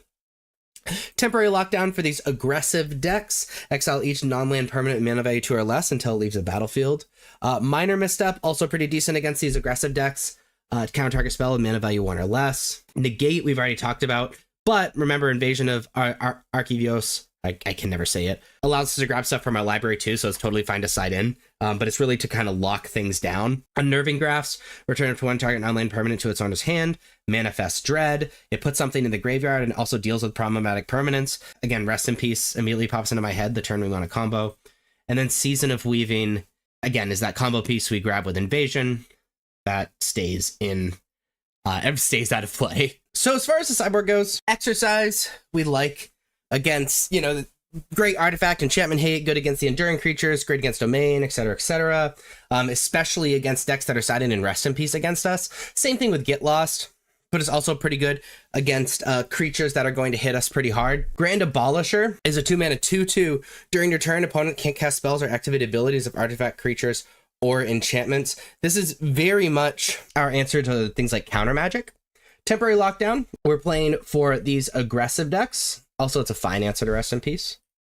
Minor Misstep, another great answer to the aggressive decks. Negate, we're going to be grabbing with Invasion to stop board wipes when we combo and stuff like that. But mostly it's just to be able to fight on the stack a little bit. And then Unnerving Grasp, return to 1 non-land permanent to its owner's hand, Manifest Dread. It's just another way to answer those problematic permanents that interrupt our combo. And we are never siding in Season of Weaving because we're just going to be grabbing it from our sideboard with the Invasion. That being said, the most popular deck is Gruul Aggro. The 6th most popular deck is Gruul Prowess. And the 8th most popular deck is Mono Red Prowess, and we're going to sideboard the same against all of them. We're going to be bringing in our Get Lost just as additional removal, the temporary lockdowns, and the minor missteps. We're just trying to stop what they're doing as fast as possible. We're going to side out of these expensive cards. Confounding Riddle is basically like the big expense. We like Affairs Dispersal because it slows our opponents down. That being said, we're just going to side out of a single Moment of Truth, a single Charter Course. I'm not sure which one's better or worse, but this is how I'm going to sideboard against those red base aggressive decks. The second most popular deck is Esper Self Bounce. We're also going to sideboard the same against Dimir Self Bounce, which is the 5th most popular deck. Against this deck, they have Rest in Peace, which is really bad for us. So we're going to bring in Exercise and Get Lost to deal with that. They also can interrupt our combo partway through it. So to stop that, we're going to be siding in these Grand Abolishers, as well as these Negates. And Temp Lockdown is pretty good at shutting just everything down. That being said, not a big fan of these 3-mana spells. We want to stay as low to the ground as possible. And then we're just going to shave on Moment of Truth and Charter Course, and that's how I'm going to sideboard against Esper Pixie and Dimir Pixie. The 3rd most popular deck is Golgari Midrange. Against Golgari Midrange, I am a pretty big fan of Get Lost, being able to deal with those problematic creatures. And then we're going to trade it off for a slightly worse version of that.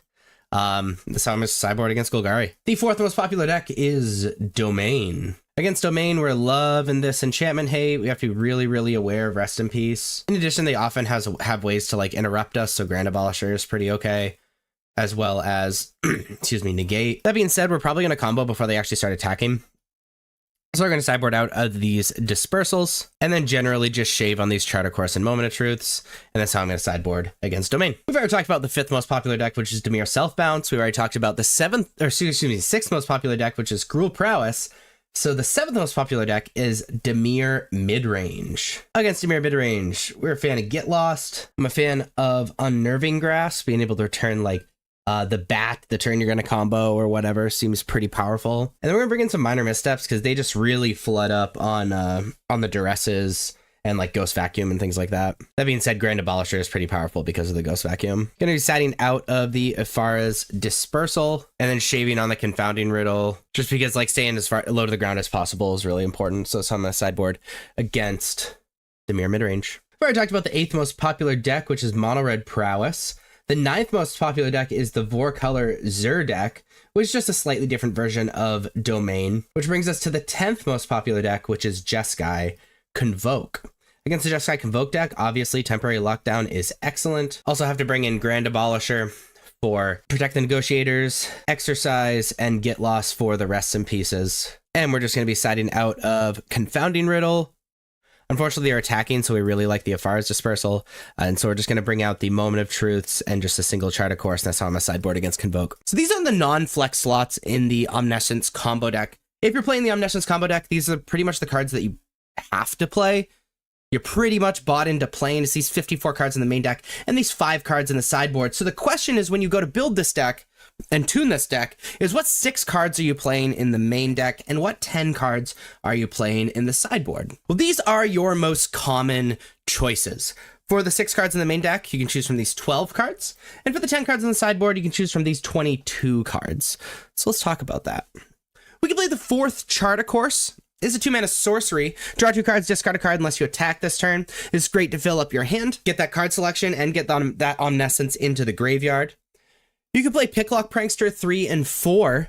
Really, we'd be playing this for the Free the Faith side, which is a 2-mana instant. Mill 4 cards, then put an instant sorcery or fairy card from among the milled cards into your hand. This allows us to select the cards that let us reanimate and the cards that let us protect ourselves while, again, putting that Omniscience into the graveyard. And this other side is just a nice blocker and possibly a little bit of pressure for a secondary win condition. Is a 2-mana 1/3 with Flying and Vigilance. We play up to 3 Temporary Lockdown as 3-mana enchantment. When it enters, exile each non-land permanent with mana value 2 or less until Temporary Lockdown leaves the battlefield. This is great if you want to shore up your matchup against the aggressive decks. We can play Confounding Riddle number 4. It's a 3-mana instant where you can choose one. Look at the top 4 cards of your library, put 1 in your hand, the rest in your graveyard, or counter target spell unless controller pays 4. So it's 1 more mana than the Free the Fae, but it effectively does the same thing. In addition, allows us to have some counter magic, though a little bit expensive for that counter magic. We can play Afar's Dispersal number 4. It's a 3-mana instant. Spell costs 2 less to cast if it targets an attacking creature. Return target creature to its owner's hand and surveil 2. Allows us to fill up our graveyard and buy us some time against these aggressive decks. We can play up to 3 Stock Up, which is kind of one of the new hotness cards from Aether Drift. It's a 3-mana sorcery. Look at the top 5 cards of your library, put 2 of them into your hand, and the rest in the bottom of your library in any order. So while this doesn't fill up your graveyard, it is probably the best card advantage spell in Standard at the moment, and in Vintage, frankly. So playing a card like this to be able to get that card selection for a combo deck like this is, even though it doesn't totally combo with the graveyard strategy, is pretty powerful. And we can play the 4th Invasion of Arcadios. Basically, this is a combo piece that we need to go off. Being able to play another one of those combo pieces is just really, really nice. Though it does dilute the whole survivability and digging for other stuff part of your deck. So we're going to be selecting 6 of these 22 cards to add to our main deck. And as far as the sideboard goes, we're going to play 2 Disenchants. 2-mana instant, destroy target artifact or enchantment. Mostly we'd be playing this for things like Rest in Peace or Ghost Vacuum or really any of those cards that interrupt what we're doing, because this deck's a little soft to graveyard hate. Similar thing with Get Lost, though we can get rid of big creatures to kind of slow our opponents down. Being a 2-mana instant, destroy target creature, enchantment, or planeswalkers. Controller creates 2 map tokens. Soul Partition is another 2-mana instant. We could play 1. Exile target non-land permanent for as long as that card remains exiled. This controller may play it. Spell cast by opponents this way costs 2 more to cast. This is very good unconditional removal, though they can play it, a turn or 2 later. So it doesn't make it gone forever, but it's, again, another pretty clean answer to either creatures or Rest in Peace or whatever. Could play Asunder the Gateway. It's a 2-mana sorcery. Destroy target non-token artifact or enchantment an opponent controls. Incubate 2. Or we can incubate 2, then transform an incubator token we control. So really good way to just cash in and be able to block something, but also, again, artifact enchantment hate. There are artifacts and enchantments that just neuter the deck, so a lot of our sideboard slots are devoted to that. We can play a 3rd Grand Abolisher. Grand Abolisher is 2-mana 2/2. During your turn, your opponent can't cast spells or activate abilities of artifacts, creatures, or enchantments. Really good against Ghost Vacuum effects and unlicensed and stuff. And very, very good against counter magic. Temporary Lockdown we already talked about. You could just play those on the sideboard. Day of Judgment is kind of like a Temporary Lockdown, right? 4 mana, destroy all creatures. Good against the aggressive decks and to make sure we're not under a ton of pressure. Minor Misstep, we could play 2 of. Is a 1 mana instant, counter target spell with mana value 1 or less. Good against Ghost Vacuum and very good against the aggressive decks. Spell Pierce, 1 mana instant, counter target non-creature spell unless controller pays 2. Again, good against those hate cards, a way to fight counter magic on the stack.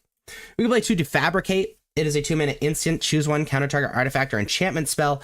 If a spell is countered this way, exile it instead of put into its owner's graveyard.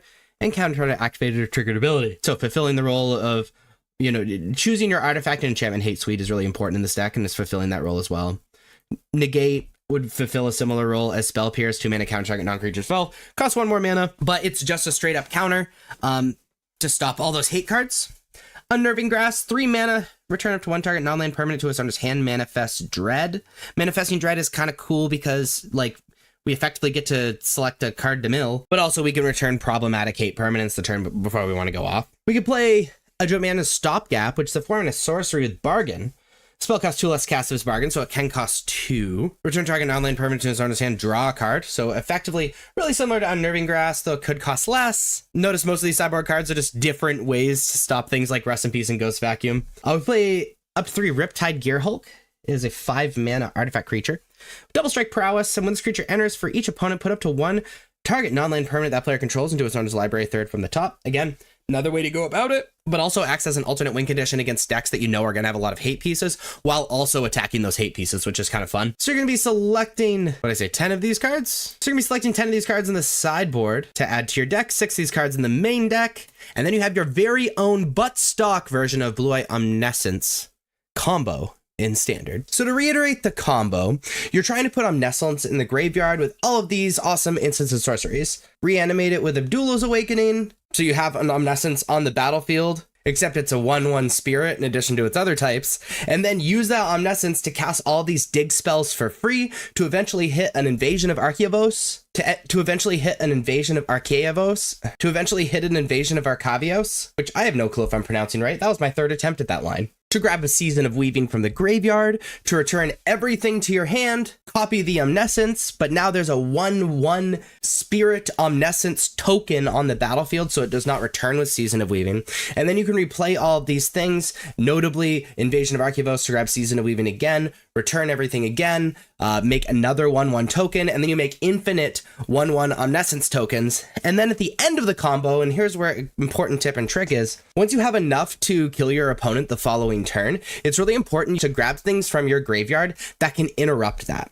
So notably, that's normally negates, grabbing multiple negates from your sideboard. I think I said graveyard, I mean sideboard. So it doesn't matter what your opponent does the following turn, you can just negate it and then it's just over. Because remember, you get to cast it for free with Omniscience. Another interesting tip and trick with this is that Invasion can grab Abdullah's Awakening to start the combo, which is kind of interesting. Unfortunately, that means you need a different Invasion to grab the Season of Weaving from your sideboard. But, having an Omniscience on the battlefield can never be, bad, right? Invasion, grab Abdullah's Awakening, Abdullah's Awakening, your Omniscience, and then you can play all of these dig spells for free, so it's pretty easy to get the Invasion of Arcavios. Hey, I said it right that time. To then actually start the combo. So this is Azorius Tempo. What this deck is attempting to do is fill their graveyard with instants and sorceries as fast as possible with cards like Moment of Truth, Chart a Course, Found in the Third Path, Picklock Prankster, to fill their hand with interaction like Unsummon and Soul Partition or Split Up and Negate, and have a giant Haughty Djinn, be able to cast Aberranoculus and it just be a threat in and of itself, or cheat Aberranoculus onto the battlefield with Helping Hand and Recommission. Now, as far as the mana base goes, the only weird thing that I want to draw your attention to is we're playing an extra Surveil land in Undercity Sewers. Just a blue, it's basically like a blue Surveil land, because Surveilling is extra good in this deck because, again, we're trying to fill our graveyard as fast as possible so we can cast Aberranoculus, maybe get Aberranoculus into the graveyard so we can reanimate it, and to have a giant Haughty Djinn. That's kind of the whole point of this deck. Other than that, it's just blue-white lands that come in untapped. We're playing 4 Helping Hand.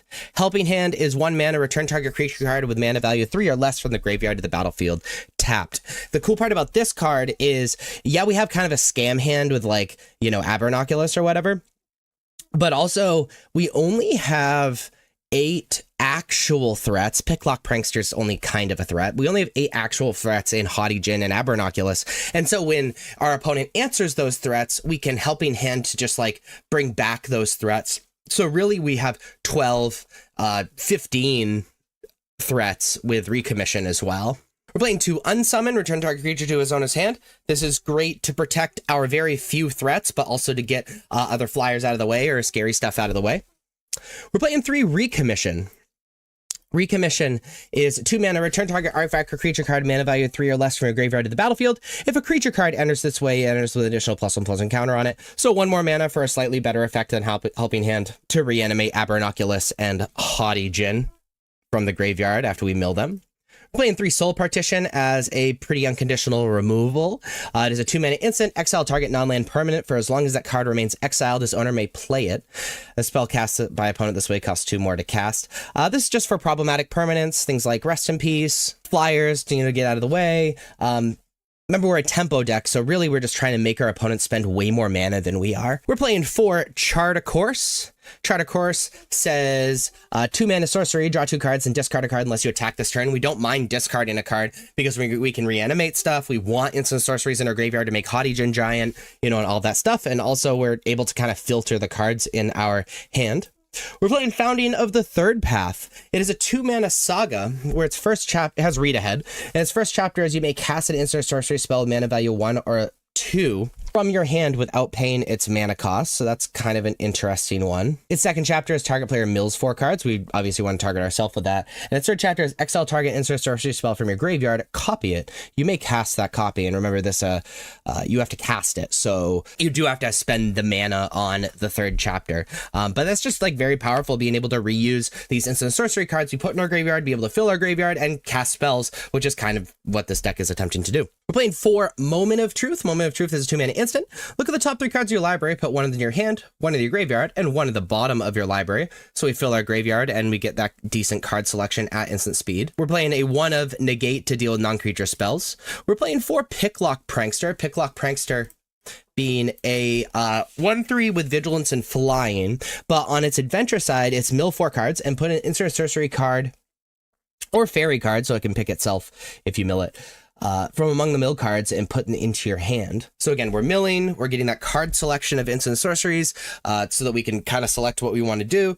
Picklock Prankster is exactly what we want. Also, it applies a little bit of pressure on its front side and is a decent mana dump to just be able to cast the creature. We're playing a 1 of Split Up.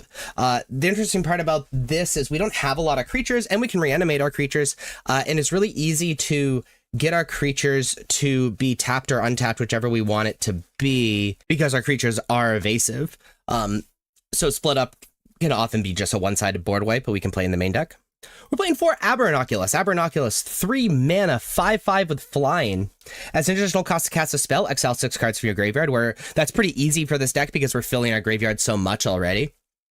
And at the beginning of each opponent's upkeep, Manifest Dread, which allows us to both fill our graveyard and provide additional threats, especially if we're able to nab another Abernoculus or a Haughty Djinn underneath that Manifest Dread, because then we can just pay the mana and turn it up right and it just be ridiculous. And then lastly, we're playing 4 Haughty Djinn. Haughty Djinn is a 3 mana star 4 with flying, and this power is equal to the number of instant sorcery cards in your graveyard, and it makes instant sorcery spells you cast cost 1 less to cast. That's exactly what the deck wants, right? We're filling our graveyard anyway, so we can have an absolutely massive Haughty Djinn, and it allows us to cast all of these 2 mana instant sorceries for 1 less mana, which is great. So again, the name of the game: fill our graveyard, apply this threat, protect that threat. And that's the kind of the tempo deck, right? We're casting everything super cheap. We're trying to kill our opponent in kind of one fell swoop or in just a few fell swoops. As far as the sideboard goes, Elspeth's Smite is excellent against the aggressive decks, just 1 mana interaction against attacking creatures. Destroy Evil is great for enchantments, also decent against like Shieldred, which is pretty good against us. Exercise, dealing our artifact, enchantment, and creature with power 4 or greater hate. Very much our domain hate. Monastery Mentor is a fun card because it's 3 mana 2/2 with prowess, and whenever you cast a non-creature spell, create a 1/1 white monk creature token with prowess. This is really good against decks that just have a lot of removal and have a lot of interaction with us, and we feel like we need more threats, especially if we pair this with being able to cast an instant sorcery spell like immediately. It can be really overwhelming and becomes just another must answer creature in the deck. I'm playing 2 temporary lockdown for these aggressive decks. Negate, very good against obviously decks that play non-creature spells that we care about. And Ghost Vacuum is our graveyard hate. As far as the sideboard goes, Elspeth's Smite is for these aggressive decks and enduring cards. What are you doing? Destroy evil for enchantments and obviously creatures with 4 or greater. Yeah, you're gonna do that. Okay, I gotta record though, okay? Whoa, what's the microphone over it? Okay. Exercise, similarly, but it exiles, which is better against the enduring cards. Monastery Mentor, when we need more threats. Temporary Lockdown is a board wipe against small permanent decks. Negate for board wipe. I'm mostly against board wipes, but also cards that may be relevant. And Ghost Vacuum is our graveyard hate. So the most popular deck in Standard is Dimir Midrange. We're going to be bringing in Elspeth's Smite. Dealing with the aggro is extremely powerful. Going to be bringing in Negate. And they're going to be shaving on a whole bunch of stuff. We're going to totally cut Unsummon, just doesn't really do anything. And then we're going to shave on Chart a Course.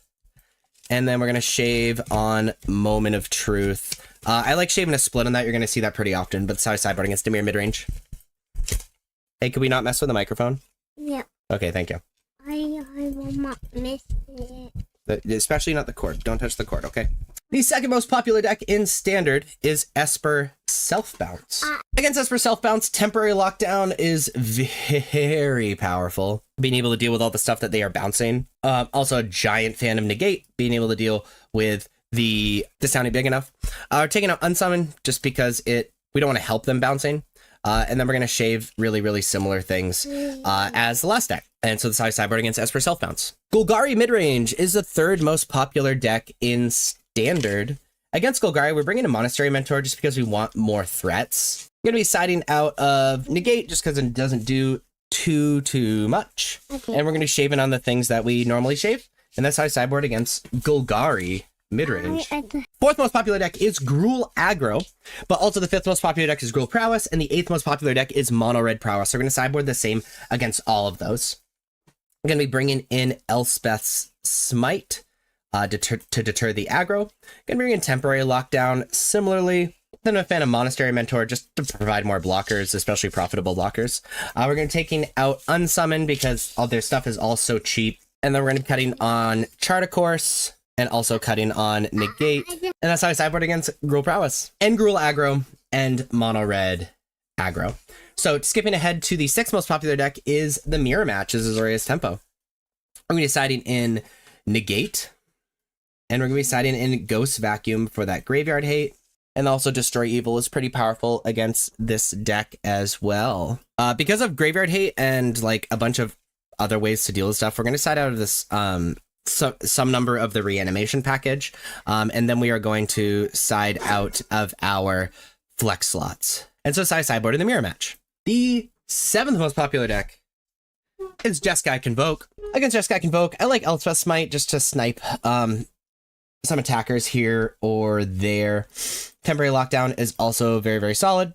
Other than that, we're going to siding out of Negate. Siding out of Unsummon, just because a lot of the stuff is have end of the battlefield triggers, and then we're going to shave on a Chart a Course. And that's how I sideboard against Jeskai Convoke. Where I talked about Mono Red Prowess sitting in 8th, but the 9th most popular deck is Domain. Against Domain, this enchantment hate is extremely powerful. So we're bringing in Destroy Evil and Exercise. Also, Negate is extremely powerful as well. And then they have a lot of answers, so bringing in Monastery Mentor is also strong. Unsummon doesn't really do anything to speak of. So we're going to be taking that out. Same thing with Split Up. We really have to lean into our tempo plan. We're going to shave on Recommission. Soul Partition really doesn't do anything because they just have so much mana all the time. So we're going to cut on that. And then we're going to shave our Chart a Course and a Moment of Truth. And so that's how I sideboard against Domain. The 10th most popular deck is Mono White Token Control. Mono White Caretaker, or whatever you want to call it. Against this deck, we are bringing in our... Whoops. I think I messed it up. Yeah. Against this deck, we are bringing in our Destroy Evils for Enchantment Hate. We're bringing in Exercise similarly. Going to bring in our Negates. And then we're going to be siding out of Unsummon because there's not a lot of creatures to unsummon. We're going to shave on a Recommission. And then we are going to shave on Chart a Course. And so this is how I sideboard against mono white. So these are the non-flex slots in Azorius Tempo. These are the cards that if you're playing the deck, you're pretty much bought into playing unless you are in on doing something weird. So these 57 cards in the main deck and these 9 cards in the sideboard, and you pretty much have to play. So what do you play in those 3 slots in the main deck and those 6 slots in the sideboard? Let's see. So this is what you can play in those slots. So let's talk about why you would play each one of these things. So first off, we are missing a land from the non-flex slots. You pretty much have a choice between Island and Undercity Sewers. Island is the untapped blue source, where Undercity Sewers is a tapped blue source, but it has Surveil, and Surveil is very powerful in this deck because we want to be filling our graveyard with instants and sorceries for Haughty and then sometimes we hit Aberranoculus and we can kind of nut out and do a turn 2 Aberranoculus, which is really cute. So really you're kind of deciding if you want extra Surveil land, but sacrificing the tapped land so you're a little bit slower or not. So you're going to select one of these, which means we have 2 more slots to pick. We can play another Unsummon, return target creature to its owner's hand. Cool part about Unsummon is it gets the few blockers that can block your creatures out of the way.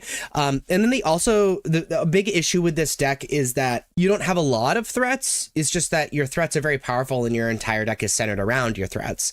And so in response to a removal spell, being able to protect your creature by unsummoning it back to your hand, it can be really powerful. Another Soul Partition is decent. It's a pretty unconditional removal. It's a 2 mana exile target non-land permanent. For as long as that card remains exiled, its owner may play it. A spell cast by opponent this way costs 2 more to cast. The thing about this deck is that there are a lot of cards that just neuter it, right? Rest in Peace, Ghost Vacuum, that Graveyard Hate is really bad. Soul Partition deals with that, but also it can deal with those creatures and other things that you want to get out of the way. Another Negate can be very powerful. Countering those non-creature spells, being able to protect your creatures from that removal is very strong. And then we could play a split up 3 mana, choose one, destroy all tap creatures or destroy all untapped creatures. Very often this is a one-sided board wipe. It's also very cheap, so we can actually cast it. And so it's good against these aggressive decks that can go a little bit underneath us. So you're going to select one of these lands and then 2 of these cards to add to your deck. Now, as far as the sideboard goes, we're going to select 6 of these 11 cards to join the 9 non-flex slots in our deck. Destroy Evil is excellent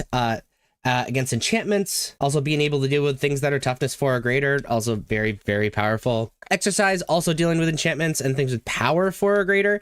Now, notably, like Zur and stuff has toughness 4 or greater, but not power. But the cool thing about Exercise is it can deal permanently with the enduring cards. And also Exercise is artifact hate as well. Shelter by Ghost, we could be playing as additional hate for the aggro decks. Removing a creature and then giving a large creature lifelink is kind of exactly what we would want to do against them anyway. We could play up to 2 more Split Up in the sideboard, again, as this one-sided board wipe against aggressive decks, or really decks that we're worried about being overwhelmed by creatures. Could play up to 3 Temporary Lockdown, and I wouldn't play like the max Split Up and all 3 Temporary Lockdown. You're kind of choosing between the 2. Temporary Lockdown is kind of cute in our deck because we don't have to worry about things being untapped or whatever. Temporary Lockdown will just deal with those aggressive small creatures while not touching our Haughty or Aberranoculus. Negate, again, for protecting our creatures and kind of stopping what our opponent's attempting to do. And then Ghost Vacuum is pretty good graveyard hate. So you're going to select 6 of these cards in the sideboard to join the 9 non-flex cards in the main deck. And then you have your very own but stock version of Azorius Tempo in Standard. The first kind of weird, cool nuance is the Surveil, either Haughty or preferably Aberranoculus, into the graveyard on turn 1, untap, and then reanimated it on turn 2. That is your nut hand. It's unlikely. We have a lot of Surveil lands, but it's unlikely. But being aware of it is important, knowing to put those cards into the graveyard if you have the reanimate spell in your hand. Or sometimes it's correct to do that, like, anyway. That's what the deck's trying to do, like, overall. Next up is how to play Founding of the Third Path in your deck.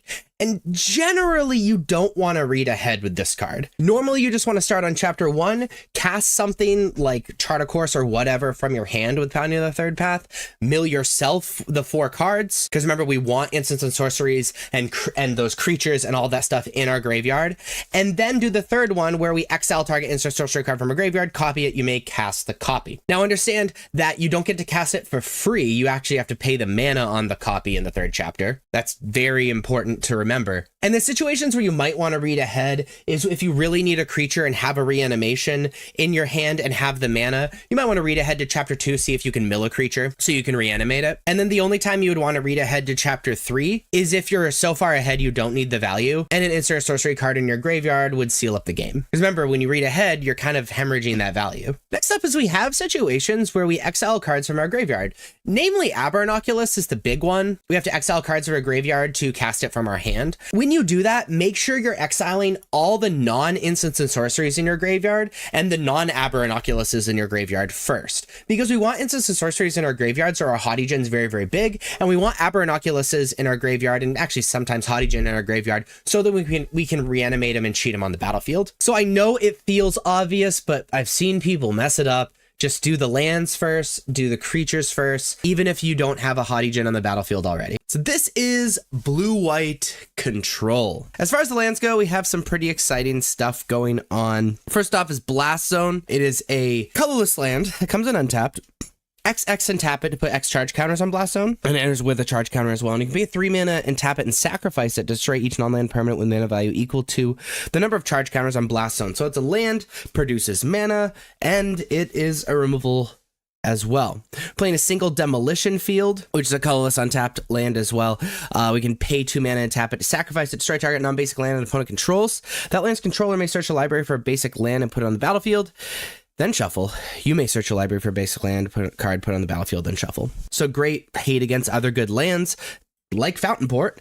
Fountain Port is, again, a colorless untapped land. You can pay 2 mana, sacrifice a token to draw a card. We can pay 3 mana to pay 1 life, create a 1/1 blue fresh creature token. And you can pay 4 mana and tap it to create a treasure token. So it combos with itself, but also there's some other tokens in this deck. And so it's a great mana dump. It can provide a little bit of a threat. It can provide a mana advantage, and it can provide massive card advantage in a land. Fountain Port is absolutely excellent. Restless Anchorage is our man land. Enters tapped. It produces our colors. And we pay 3 mana until end of turn. Restless Anchorage becomes a 2/3 white and blue bird creature with flying. It's still a land. When it attacks, create a map token, which you can then sacrifice to Fountain Port, which is pretty awesome. The overall strategy of this deck as a whole is to stop what your opponent's doing and then provide either a large threat or control everything as you slowly whittle down their life total with the fish, or with Beza or the Overlord, stuff like that. Which means this deck is kind of divided into 3 categories. It's card advantage, it's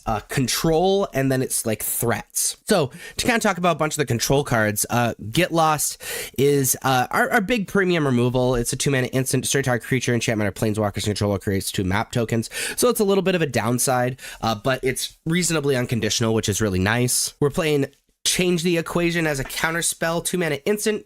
Counter target spell of mana value 2 or less, or counter target red or green spell of mana value 6 or less. Standard's pretty low to the ground right now, and so Change the Equation is pretty good against most decks and has targets against every deck. Playing 2 Negate, counter target non-creature spell for 2 mana. Non-creature spell is very, very powerful right now. It's important that you win the super long games with the decks that are really good at grinding. And No More Lies is 2 mana instant, counter target spell unless controller pays 3. It's a mana leak effect. If that spell is countered this way, exile it instead of putting it into its owner's graveyard. So that's our counterspell suite and our instant speed removal suite. As far as some board wipes, we have Temporary Lockdown. Temporary Lockdown is a 3 mana enchantment. When it enters, exile each non-land permanent with mana value 2 or less until Temporary Lockdown leaves the battlefield. Very good against the super aggressive decks, and pretty good against the self-bound decks as well. Stock Up is our primary card advantage. It isn't our only card advantage, but it's our primary one. It's a 3 mana sorcery. Look at the top 5 cards of your library. Put 2 of them in your hand, and the rest at the bottom of your library in any order. 3 mana and it being a sorcery is kind of big, but having crazy card selection and 1 card replacing itself with 2 cards is literal advantage, and we get to select what cards we want. Stock Up is probably the best card advantage engine in Standard at the moment. We're also playing 3 Beza in the main deck and 1 in the board. Beza is an incredibly good controlling and mid-range card. It's a 4 mana 4/5. When it enters, create a treasure token. If an opponent controls more lands than you, gain 4 life if an opponent has more life than you. Create 2 1/1 blue fresh creature tokens if opponent controls more creatures than you. Draw a card if opponent has more cards in hand than you. So it's a great catch-up card. It's a great card that can stabilize the board kind of by itself, gain you a little bit of life, give you a little bit more time in life and blockers, draw some cards, whatever. And that's kind of the name of the game. We're playing 3 Day of Judgment, 4 mana, destroy all creatures. This has additional board wipes. And we're playing 4 Jace Perfected Mind. This is another one of our card advantage engines. And it's a win condition as well. Actually, it fills both of those roles. It's a 4-mana Planeswalker with one of the blue mana being Phyrexian mana, which means you can pay 2 life instead of that mana, and it'll enter with 2 less loyalty. We get +1 until your next turn. Up to 1 target creature gets -3/-0. Pretty good if your opponent has only 1 threat. It's a -2 as target player mills 3 cards. Then if a graveyard has 20 or more cards in it, you draw 3 cards. Otherwise, you draw a card. So that's the card advantage here, and crazy card advantage as the game goes really long, which happens all the time. And it's -X as target player mills 3 times X cards, which very often after you've controlled the board, maybe they're answering your threats and stuff like that, you can just go 4 mana, mill 15 cards, and sometimes that can win you the game, especially after if you've gone through a Jace or 2 before and milled 3 cards here or there and had like a super long game. Sunfall is our last board wipe. It's 5 mana, not 4 mana. However, we exile all the creatures and we incubate X, so it can create a threat in and of itself, but 5 mana and 4 mana, that's a large jump. We're playing 4 Ride's End, which is a 5 mana instant that exile target creature or vehicle. However, it costs 3 less to cast if it targets a tap permanent. Very good against the aggressive decks, especially since exile removal is so important. Playing a single Horn-Locked Whale, which is on the adventure side, a 2 mana instant. Lagoon Breach. The owner of target attacking creature you don't control puts it on their choice of top or bottom of their library. So decent way to have temporary removal and then also buy you some time. And it is a 6 mana Flash Ward 2. Hornlock Whale enters tapped unless it's your turn. Pretty decent threat and pseudo removal in 1 card, and both are at instant speed, which we love. And then we're playing 2 Overlord of the Mistmoors. Overlord of the Mistmoors is a 7 mana avatar. When it enters or attacks, create 2 2/1 white insect creature tokens with flying, and we can impend it for 4 mana. This is one of our major threats, the way we end the game. Very good against these mid-range decks and actually self-bounce decks as well. After we've stabilized, or if we need blockers, we just play Overlord of the Mistmoors and we can just win. As far as the sideboard goes, Devout Decree. It's a 2-mana sorcery, exile target creature or planeswalker that's black or red. Scry 1, decent against like the pixie decks, really good against the red decks. You know, like we kind of love this card. I love that it hits Kaido, which is really nice, and Scrying so we can get some card selection is also important. Playing 2 Rest in Peace for that graveyard hate. We've already talked about Beza and Overlord and Negate, so we're kind of just like finishing out play sets and adding additional cards with our sideboard. What's cool is we have this card selection with stock up, so like that main deck kind of splitting up a bunch of cards that might be sideboard cards is actually totally fine. We're playing 3 Tishana's Tidebinder for those enter the battlefield effects, so 3 mana 2/3 with flash. When Tishana's Tidebinder enters, counter up to 1 target activated or triggered ability. If an ability of an artifact, creature, or planeswalker is countered this way, that permanent loses all abilities for as long as Tishana's Tidebinder remains on the battlefield. Which means it gives us a threat that's instant speed, also stops abilities from being triggered and things like that. Obstinate Baloth and Whitley Fleege kind of go into a similar category. And I realize Obstinate Baloth is green, but let me explain. Obstinate Baloth is a 4 mana 4/4. When it enters, you gain 4 life. If a spell or ability an opponent controls causes you to discard Obstinate Baloth, put it on the battlefield instead of putting it into your graveyard. And then Whitley Fleege is another 4 mana 4/4.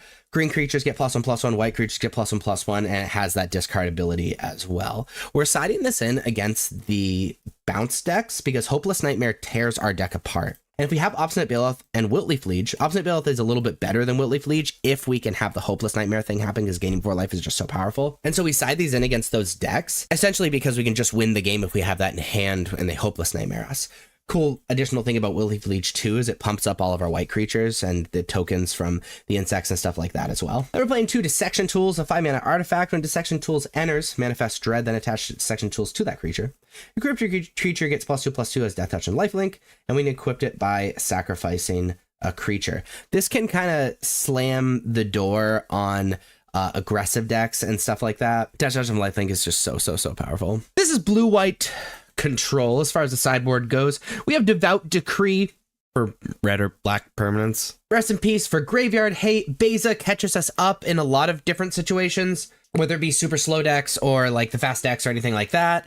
Overlord of the Mistmoors is great against these mid-range decks, just really hard to answer threat. Negate for problematic non-creature spells. Tishana's Tidebinder for decks with a lot of enter the battlefield effects. Mostly is that. Whitley Fleege and Obstinate Baloth are counters to Hopeless Nightmare. And Dissection Tools is good against any deck that we need additional threats or a lifelink creature for aggro decks. That being said, the most popular deck in Standard is Gruul Aggro, and we're actually going to be sideboarding the same against Gruul Prowess and Mono Red. We're going to be bringing in these Devout Decree, Beza to help catch us up, and Dissection Tools just as a life linker. Going to be siding out of Negate because the creatures are the thing that we're really focused on and actually care about. And the Overlords because it's just a lot of mana. To just lose to a Monstrous Rage is just not fair. So this is how I'm going to sideboard against the red base aggro decks. The second most popular deck is the Esper Self Bounce. We're actually going to sideboard the same against Dimir Self Bounce as well, which is the 7th most popular deck. Against the 2 bounce decks, I'm a fan of Negate. Countering this town ain't big enough is just a very big deal. Overlord is very good because it's really hard for them to answer it, as well as Obstinate Baloth and Wiltleaf Liege as counters to Hopeless Nightmare, and Tishana's Tidebinder because it's effectively a counter to like a lot of different things. That being said, we're going to cut down on these Jace Perfected Mind. We really don't need these Bezas. I'm not a fan of the Hornlock Whale because the Lagoon Breach isn't that good when there's a lot of enter the battlefield effects that we are really afraid of. I'm just going to shave on a stock up, and this is how I'm going to sideboard against the self-bounce decks. The third most popular deck in Standard is Domain. We're actually going to be sideboarding the same against the 4-color Zur deck, which is the 8th most popular deck as well. Against this deck, Negate is excellent, as well as Tishana's Tidebinder. And we'll be siding out of Temp Lockdown, and we want to bring in the Overlords just as many threats as possible, and we're just going to shave on a Beza. It doesn't do much against this deck. This is how I'm going to sideboard against the Domain decks. The 4th most popular deck is Dimir Midrange. We're actually going to be sideboarding the same against Dimir and Golgari. So against the mid-range decks, we're bringing in the Devout Decree. Overlord is absolutely insane against both of these decks. And we're just going to shave on these Bezas, and this is how I'm going to sideboard against the mid-range decks. So I talked about Golgari mid-range is 5th. Gruul Prowess, which is 6th, we've already talked about. Dimir Self Bounce is 7th, we've already talked about. 4-color Zur is 8th, which we've already talked about. Mono Red Prowess is 9th, which brings us all the way to Jeskai Oculus. Against the Oculus deck, we are bringing in the Rest in Peace Eyes, as well as Negate. I'm also a fan of Tishana's Tidebinder because it can neuter a lot out of the opponent's deck. And we're going to be shaving on cutting, these temporary lockdowns. Hornlock Whale doesn't do much. I don't want to return things to hand. And Beza just isn't really doing anything, which means we have a slot for one more thing, so we're just going to bring in the Overlord. So this is how I'm going to sideboard against the Jeskai Oculus deck. So these are the non-flex slots in the blue-white control deck in Standard. If you play blue-white control, then you are pretty much signed up to play these 49 cards in the main deck and these 6 cards in the sideboard. So when you build this deck and you're tuning the deck, the question actually is, what 11 cards are you playing in the main deck in those flex slots? And what 9 cards are you playing in the sideboard? Well, this video is about that, so that's good. So if you want to look at the cards that you essentially have to play in this archetype, then feel free to pause the video. We're going to talk about the flex slots. So these are the flex slots in the blue-white control deck. You're going to be picking 11 cards out of these 28 cards in the main deck and 9 of these 20 cards in the sideboard to create your very own blue-white control deck. Let's talk about them. First off, 3 Steps Ahead is a 1-mana instant. However, it has spree, so you pay additional stuff depending on what you want the instant to do. You pay an additional 2 mana to counter target spell, an additional 3 to create a token that's a copy of target artifact or creature you control. And you pay an additional 2 to draw 2 cards, then discard a card. So at its worst, this card is cancel, which is totally fine. However, if you have a bunch of mana, you can pay 5 mana to counter a spell and also sculpt your hand. And then there's corner case things, especially since this deck plays Overlords, where creating a copy of a creature can kind of end the game. So playing 3 Steps Ahead is really cool, in a deck like this. It's just competing with slots for a bunch of other powerful cards. You can play the 4th Get Lost. Get Lost is a 2-mana instant. Destroy target creature, enchantment, or planeswalker. Its controller creates 2 map tokens. This is just unconditional removal. Also really sweet instant speed removal against enchantments. We can play Change the Equation. Change the Equation is a 2-mana instant. Choose 1 counter target spell with mana value 2 or less, or counter target red or green spell with mana value 6 or less. This is just very good because most of Standard is pretty low to the ground, and so often this can just counter most things. It can be kind of limited against certain decks and certain cards, though. We can play up to 4 Deduce. It's a 2-mana instant, draw a card. Investigate, which means you create a clue token, which means you can pay 2 mana and draw a card off of it. Technically, this is 4 mana, 2 cards replaces 1. It's a good card, but with Standard being pretty low to the ground right now, it's hard to be able to afford spending 4 mana on something that doesn't actually affect the board. However, if you do have that mana and you find yourself having that mana, then this is for sure like a killer card. You can play 2 Negate. Negate, 2-mana instant, counter target non-creature spell. It's excellent at fighting counter wars and countering relevant things. I mean, most of the cards that are good against control are non-creature spells, so, we love that. Normalize, 2-mana instant, counter target spell unless controller pays 3. Spells counter this way, exile instead of putting it to its owner's graveyard. Obviously, it's an unconditional counter spell in the early game, and then it loses stock for sure in the late game, because as they get more lands, it's easier to play around. Play the 4th Stock Up, which is a 3-mana sorcery. Look at the top 5 cards of your library, put 2 of them into your hand, and the rest of the bottom of your library in any order. Right? It's essentially dig through time. 5 cards is so many, and then being able to select 2 of them is just so good. I think the one issue with this card is 3 mana is quite a lot for something that doesn't affect the board. So it can be kind of tough finding what turn you're allowed to play this. But I feel like if you untap after you play this, you should start controlling the game. You can play Tishana's Tidebinder. It's a 3-mana 3/2 with flash. When Tishana's Tidebinder enters, counter up to 1 target activated or triggered ability. If an ability of an artifact, creature, or planeswalker is countered this way, that permanent loses all abilities for as long as Tishana's Tidebinder remains on the battlefield. Very good at countering abilities. I mean, it's also a threat, so it can kind of end the game reasonably quickly. 3 power is a lot. So you can stop what something does, something like Leyline Binding or whatever, while being able to apply pressure and block, which is really nice. You can play the 3rd Beza. Beza's a 4-mana 4/5 legendary creature. When Beza the Bounding Spirit enters, create a treasure token. If an opponent controls more lands than you, you gain 4 life. If an opponent has more life than you, create 2 1/1 bluefish creature tokens if an opponent controls more creatures than you, and draw a card if an opponent has more cards in hand than you. It's a great catch-up card. It's mostly just insane against the aggro decks, because gaining life and then providing 3 blockers in 1 card is super good. But it can be really good catching up against mid-range and other control decks as well. You can play 2 Day of Judgment. Day of Judgment 3 and 4. 4-mana destroy all creatures. Board wipes are good. If you find yourself facing down creatures on turn. I don't know what to say about Day of Judgment. You can play Jace the Perfected Mind, number 3 and 4 in the main deck. It's a 4-mana planeswalker with completed, so 1 of the blue you can pay a Phyrexian mana for, so pay 2 life for if you'd like. If you do that, it starts with 2 less loyalty. Full retail, it starts at 5 loyalty.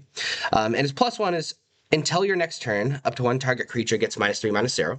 Its -2 is target player mills 3 cards. Then if a graveyard has 20 or more cards in it, you draw 3 cards. Otherwise, you draw a card. And it's -X, target player mills 3 times X cards. So this is one of our primary win conditions, right? It makes it so it's really hard to attack, especially combined with all of the other counter spells and removal in the deck. We get to get card advantage while we mill our opponent out, and then very often we can just pay full retail for this, have our opponent mill 15 and win the game. We play a Ride's End. Ride's End's 5-mana instant. Exile target creature or vehicle. It costs 3 less if it targets a tap permanent. Very good against creatures that are attacking you. Essentially 2 mana. Exile removal is insane right now because there's a lot of triggered abilities when things die. So we love it. We can play a second Sunfall, 5 mana. Exile all creatures. Incubate X, where X is the number of creatures exiled this way. This is obviously a better board wipe than Day of Judgment, but it costs 1 mana, right? It provides a threat and it exiles. Like I said, exile removal is crazy good in Standard at the moment. The issue is, again, it costs 1 more mana, and if you're under pressure, that extra turn could be a really big deal. We play 2 Overlord of the Flood Pits. Overlord of the Flood Pits is a 5-mana 5/3 with flying. Whenever Overlord of the Flood Pits enters or attacks, draw 2 cards and discard a card. So it's a threat that can sculpt your hand, and it's a must answer. And it has Impending 4 for 3 mana. You can get this effect on turn 3, which is, again, sculpting your hand in the early game really good, and it can kind of just win the game in the long run, which is awesome. You can play a Hornlock Whale. It is a 6/6 with flash, ward 2. Hornlock Whale enters tapped unless it's your turn. So it's just an awesome threat. at instant speed, which we love. However, on its adventure side, it's a Lagoon Breach is a 2-mana instant. The owner of target attacking creature you don't control puts it on their choice of top or bottom of their library. Just very, very good removal against, when you're under threat, and then it can just end the game in the late game.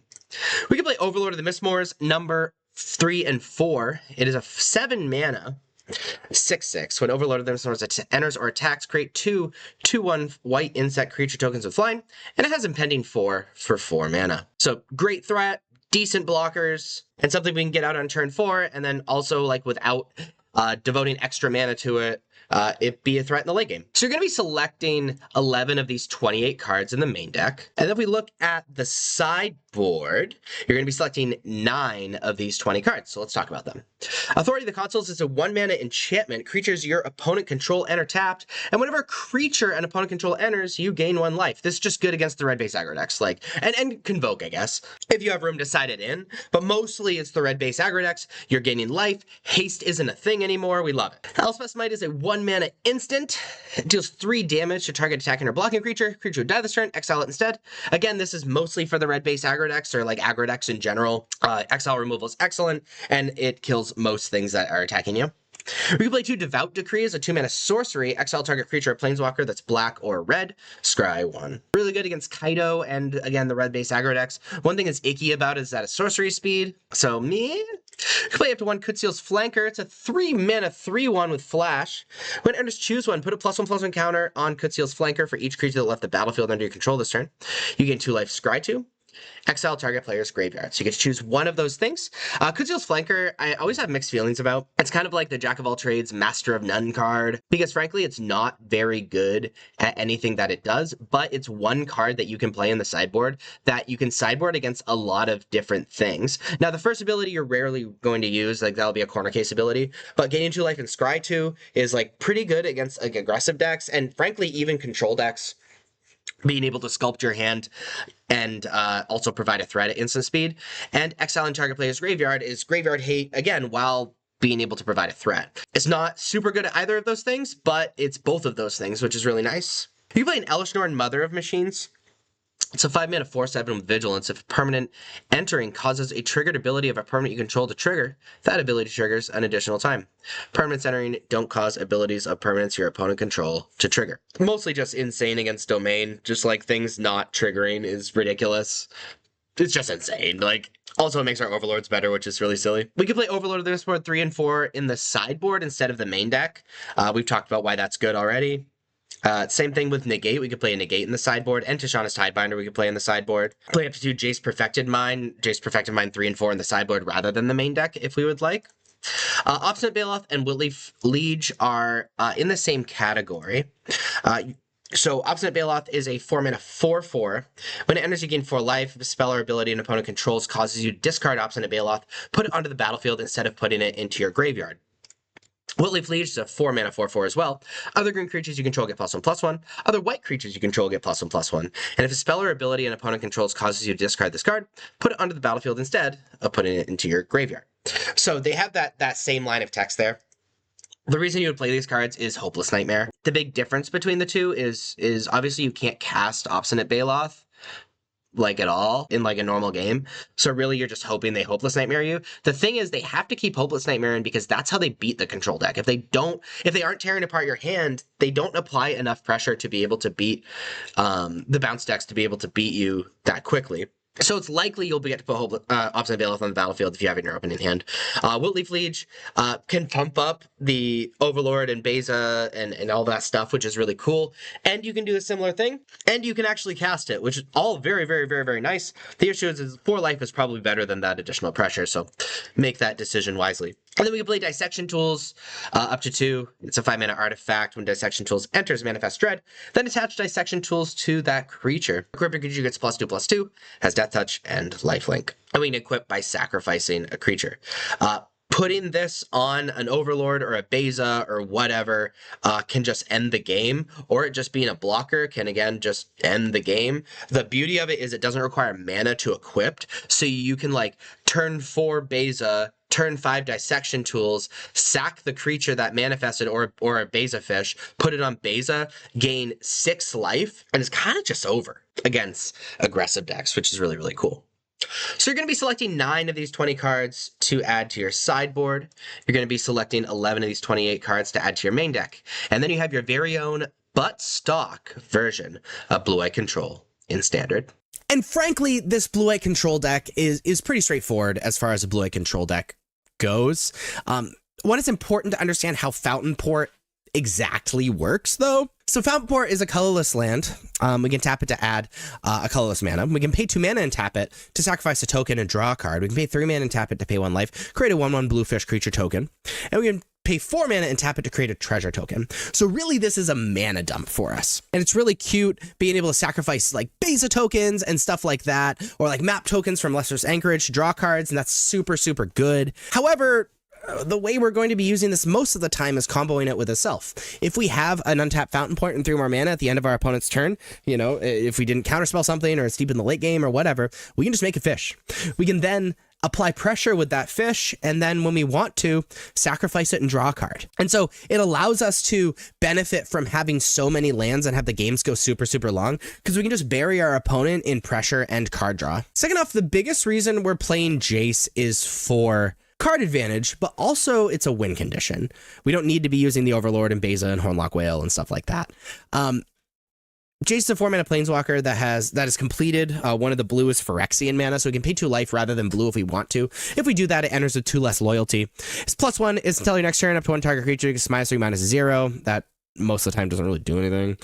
Is -2 is target player mills 3 cards. Then if a graveyard has 20 or more cards in it, draw 3 cards. Otherwise, you draw a card.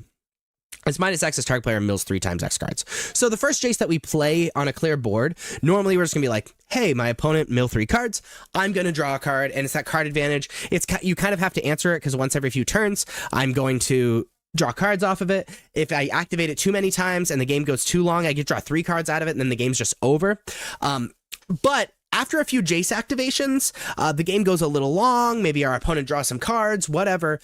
We eventually get to a point where you can just pay 4 mana for Jace, say -5, mill 15, and then just like you're so far ahead, and that's like the clock we put on our opponent, rather than having to put a clock on the board, like with creatures. And then the last kind of thing is we're playing Obstinate Baloth and Wiltly Fleege for the for discard effects like Hopeless Nightmare.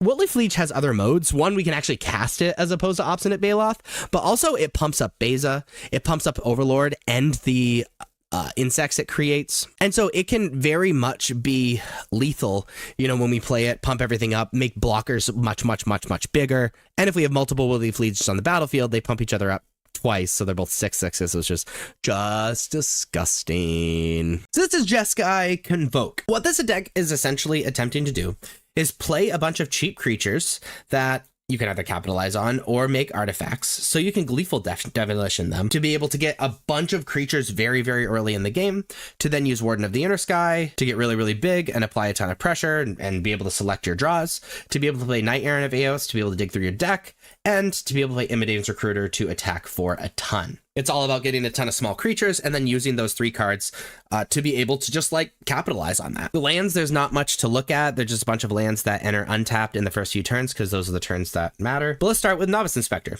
It's a 1/2 for 1 when it enters Investigate, which means create a clue token. Now, sometimes we're popping this clue token. Sometimes we're just using it as an artifact for Gleeful Demolition.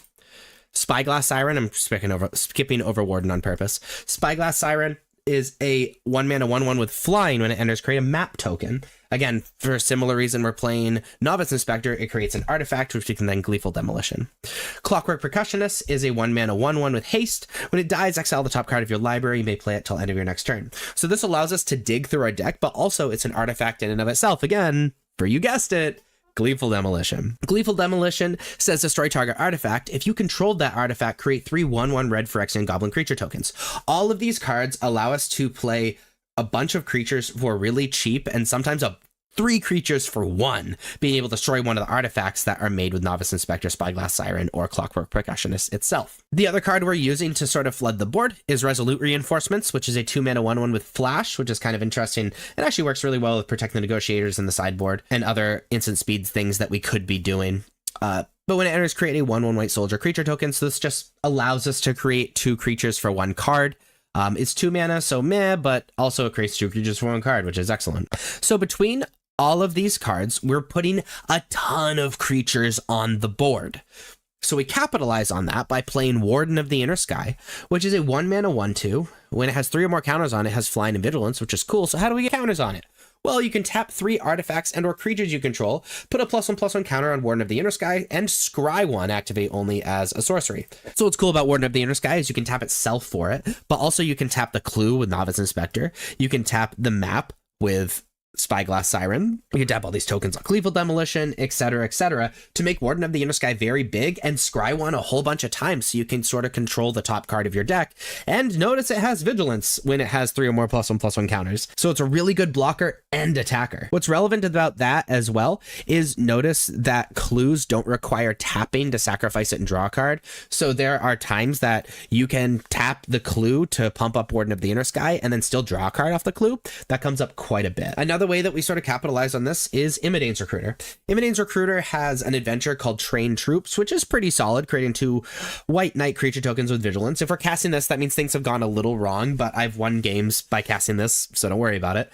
But Imidane's Recruiter is a 3 mana 2/2. When it enters, creatures you control get +1/+0 and gain haste until end of turn. So after we have a bunch of these creatures, we play an Imidane's Recruiter. Everything is +1/+0, and we jam often for game. We're also playing Knight Errant of Eos. It is a 5 mana 4/4 with Convoke. Convoke meaning I can tap creatures and pay for mana of that creature's color, or generic mana.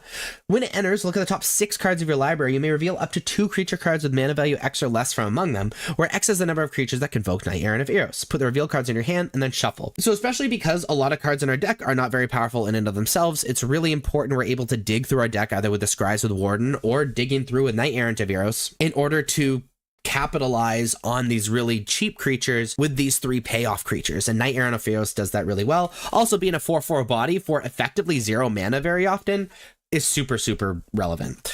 Often a very powerful start and a very common start is play Novice Inspector or Spyglass Siren on turn 1, Gleeful Demolitioning that artifact on turn 2 and playing another 1-drop, and in the same turn on turn 2 playing Knight Errant of Eos, putting 2 cards in your hand, and you have an insane amount of power, and then you can follow it up with like an Imidane's Recruiter or something. Now we do have some non-creatures joining the party, mostly as removal, so we can get things out of the way and jam a whole bunch.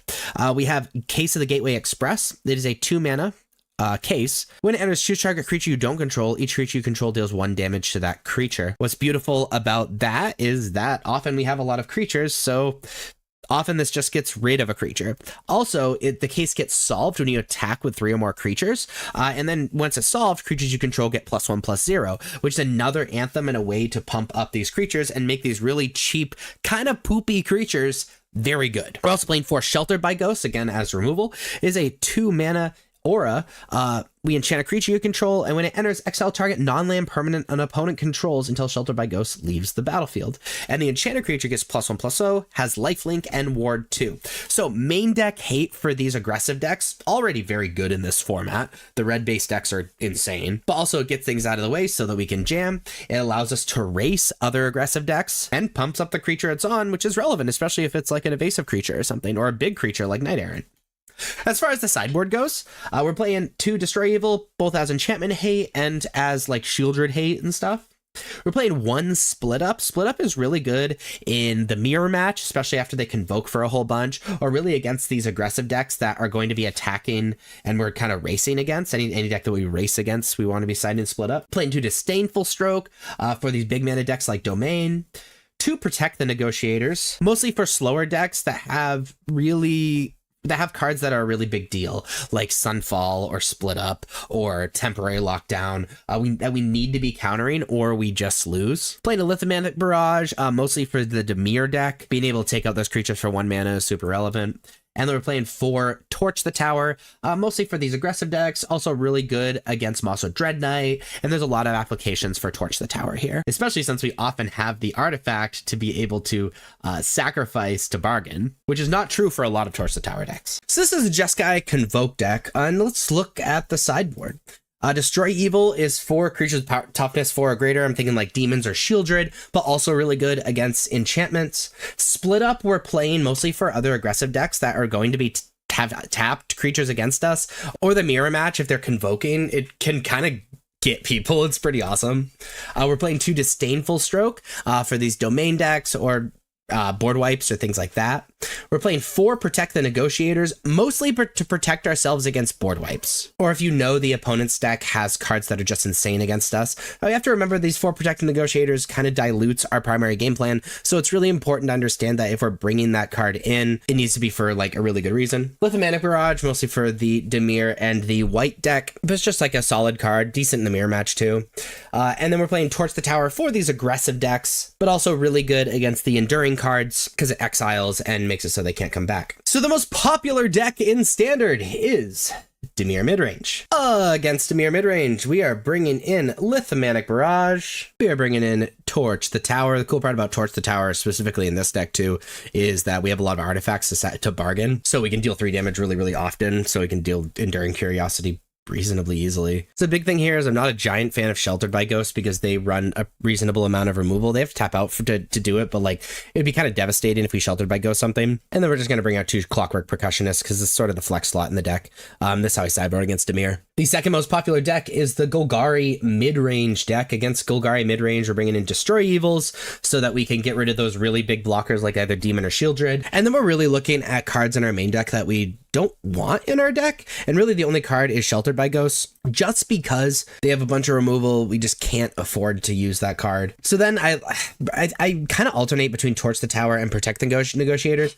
The 2 Protect the Negotiators is solid if you're really worried about Harvester of Misery, where Torch the Tower is really good if you want to get rid of these cheap creatures that are looking to block you. I think going 1-1 is totally fine, but so this is how I sideboard against Golgari Midrange. The third most popular deck is Gruul Prowess, and we're going to be sideboarding the same as this deck. Again, the Mono Red Prowess deck, which is the 6th most popular deck, and the Boros Mice deck, which is the 8th most popular deck. So this is for all of those 3 decks.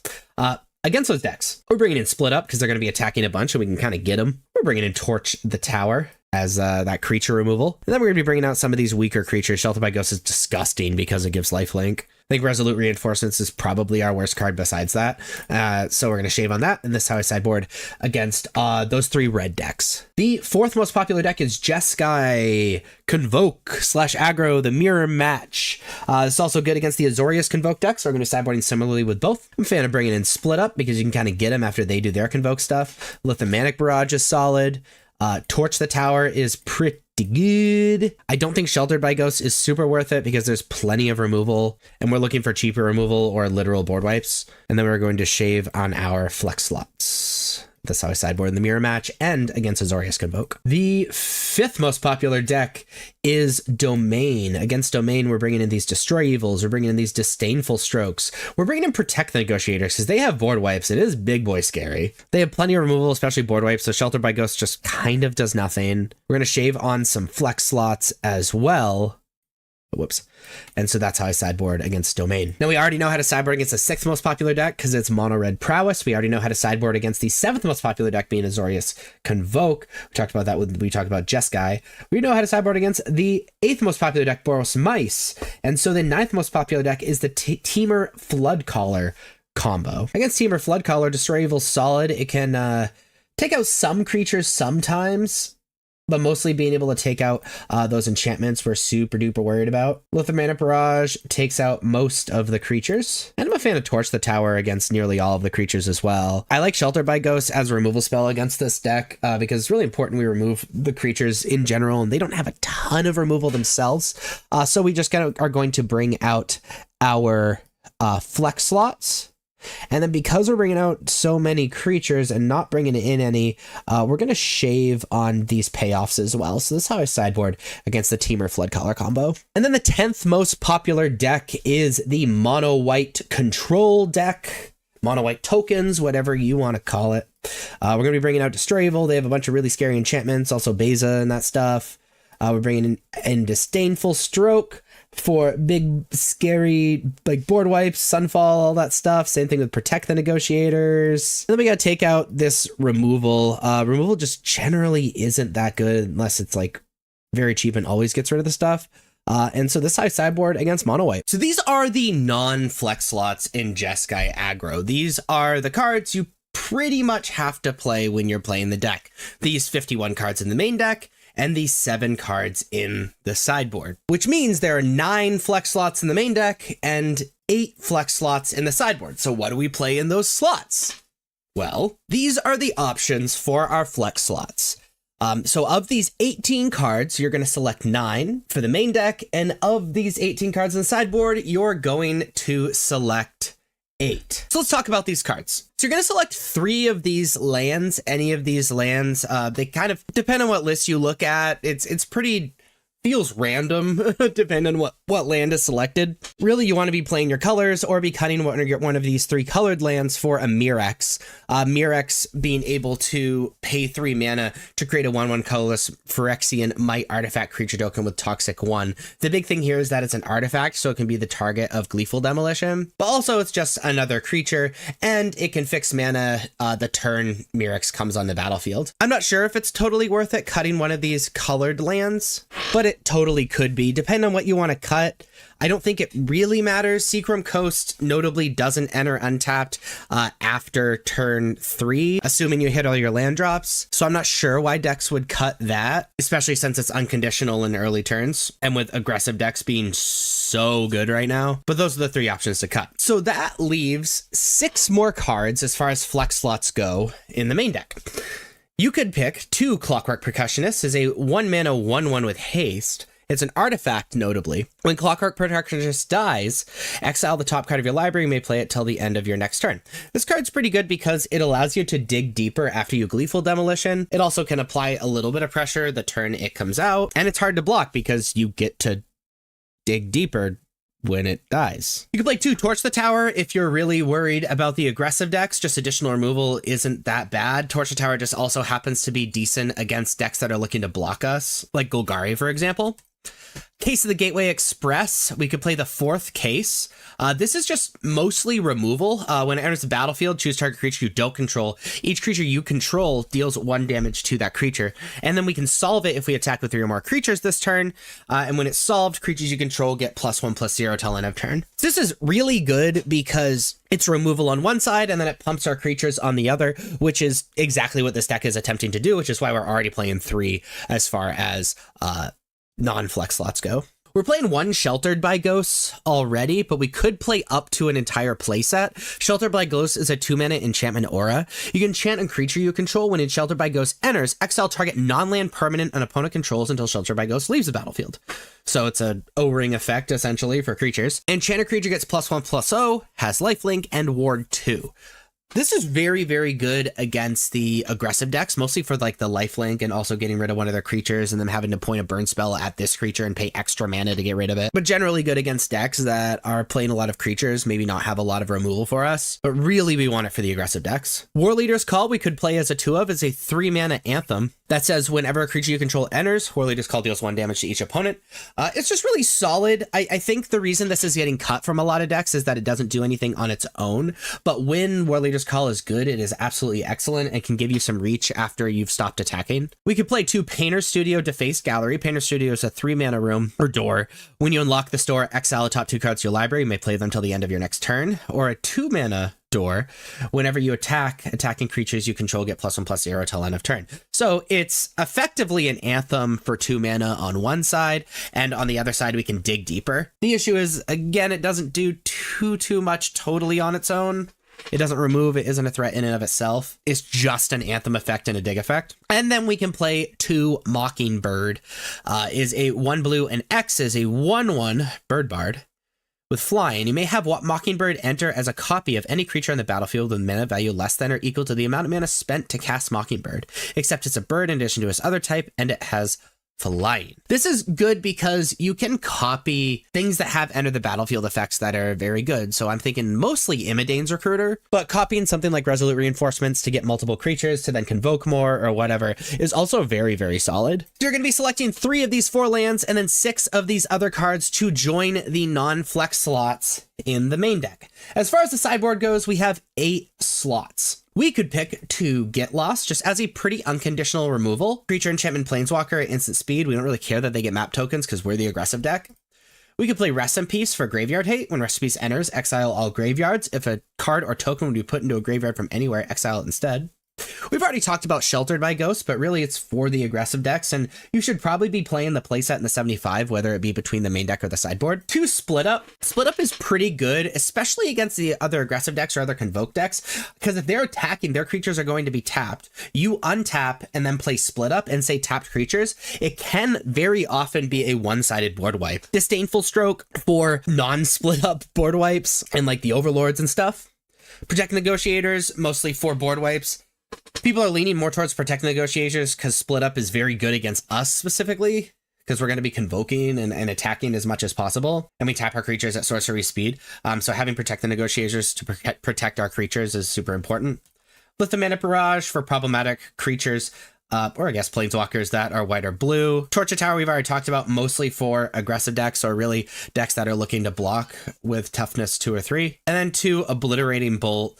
Obliterating Bolt deals 4 damage to target creature or planeswalker. If that creature or planeswalker would die this turn, exile it instead. Just a 2-mana card, get more things out of the way. Particularly good against Overlords and things like Zur and stuff too. But you're going to select 8 of these cards to join our non-flex slots in the sideboard. And then once you have taken 9 of these 18 main deck flex slots and 8 of these 18 sideboard flex slots, you have created your very own but stock version of Jeskai Convoke. First off, remember that Novice Inspector makes a clue token, and that clue token does not require tapping it to activate it, which means you can use the clue to activate Warden of the Inner Skies ability and then still be able to crack the clue to draw a card. That being said, remember, if you plan on cracking the clue to draw a card and you have a Warden of the Inner Skies, if it's possible, make sure you tap it to activate Warden before you crack it. Often, Jeskai Convoke players can get a little tunnel visioned off of Gleeful Demolition,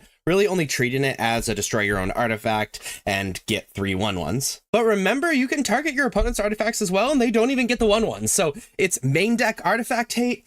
I don't know in what matchups that would be totally relevant, but it's important to remember. And then lastly, remember you're playing blue for counter magic. And the biggest reason you're playing blue for counter magic is to make sure you don't get wiped. This deck has a little bit of staying power, but not as much as other aggro decks, to be totally honest, because the deck's kind of comboing with itself. And so assuming you already have a decent board state and you have the option of advancing your board or leaving Protect the Negotiators up against a deck that you know has board wipes, just leave the Protect the Negotiators up, apply that pressure, make sure you don't get wiped and lose the game. Like, I've seen so many people just get greedy, tap out for no reason, just to advance their board and then die. And that's awful, so don't do that. So this is the standard Azorius Convoke deck. And really, I don't know why we call it Convoke. Really, it's an Azorius aggro deck. And what this deck is effectively doing is putting a bunch of powerful but cheap creatures on the battlefield all at once so that you have a massive Regal Bunnicorn, you tap things down, get things out of the way, draw cards off of Enduring Curiosity, have a Steel Seraph power them up, and just overwhelm your opponent. It's a super fun deck to play if you like combat, because that's what this deck is attempting to do. Now, as far as the lands go, there's nothing really special happening. We have some man lands, but really it's just blue-white lands. There's no like hidden synergies.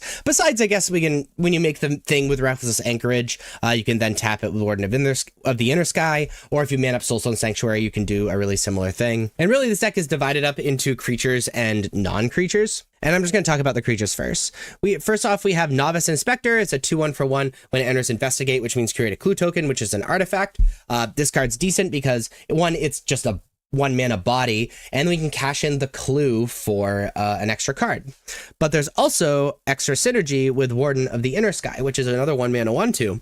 But it says when it has 3 or more counters on it, it has flying and vigilance, which is very powerful, and we can tap 3 untapped artifacts and or creatures to put a +1/+1 counter on it and scry 1. Now, Novice Inspector is a creature and an artifact, so it creates 2 permanents for that Warden of the Inner Sky to get very big and very powerful and be able to cash in on a frankly small body. Now, Spyglass Siren is also doing a really similar thing. It's a 1 mana 1/1 with flying. When it enters, create a map token. Now, a map is an artifact, which means it's creating 2 permanents for that Warden of the Inner Sky as well. But also it is flying, so it has a little bit more evasion. And you can cash in on these artifacts once they don't become relevant for Warden of the Inner Sky. We're playing 4 Flood Pitch Drowner. It is a 2 mana 2/1 with flash and vigilance. When it enters, tap target creature an opponent controls and put a stun counter on it so it doesn't untap for 1 turn.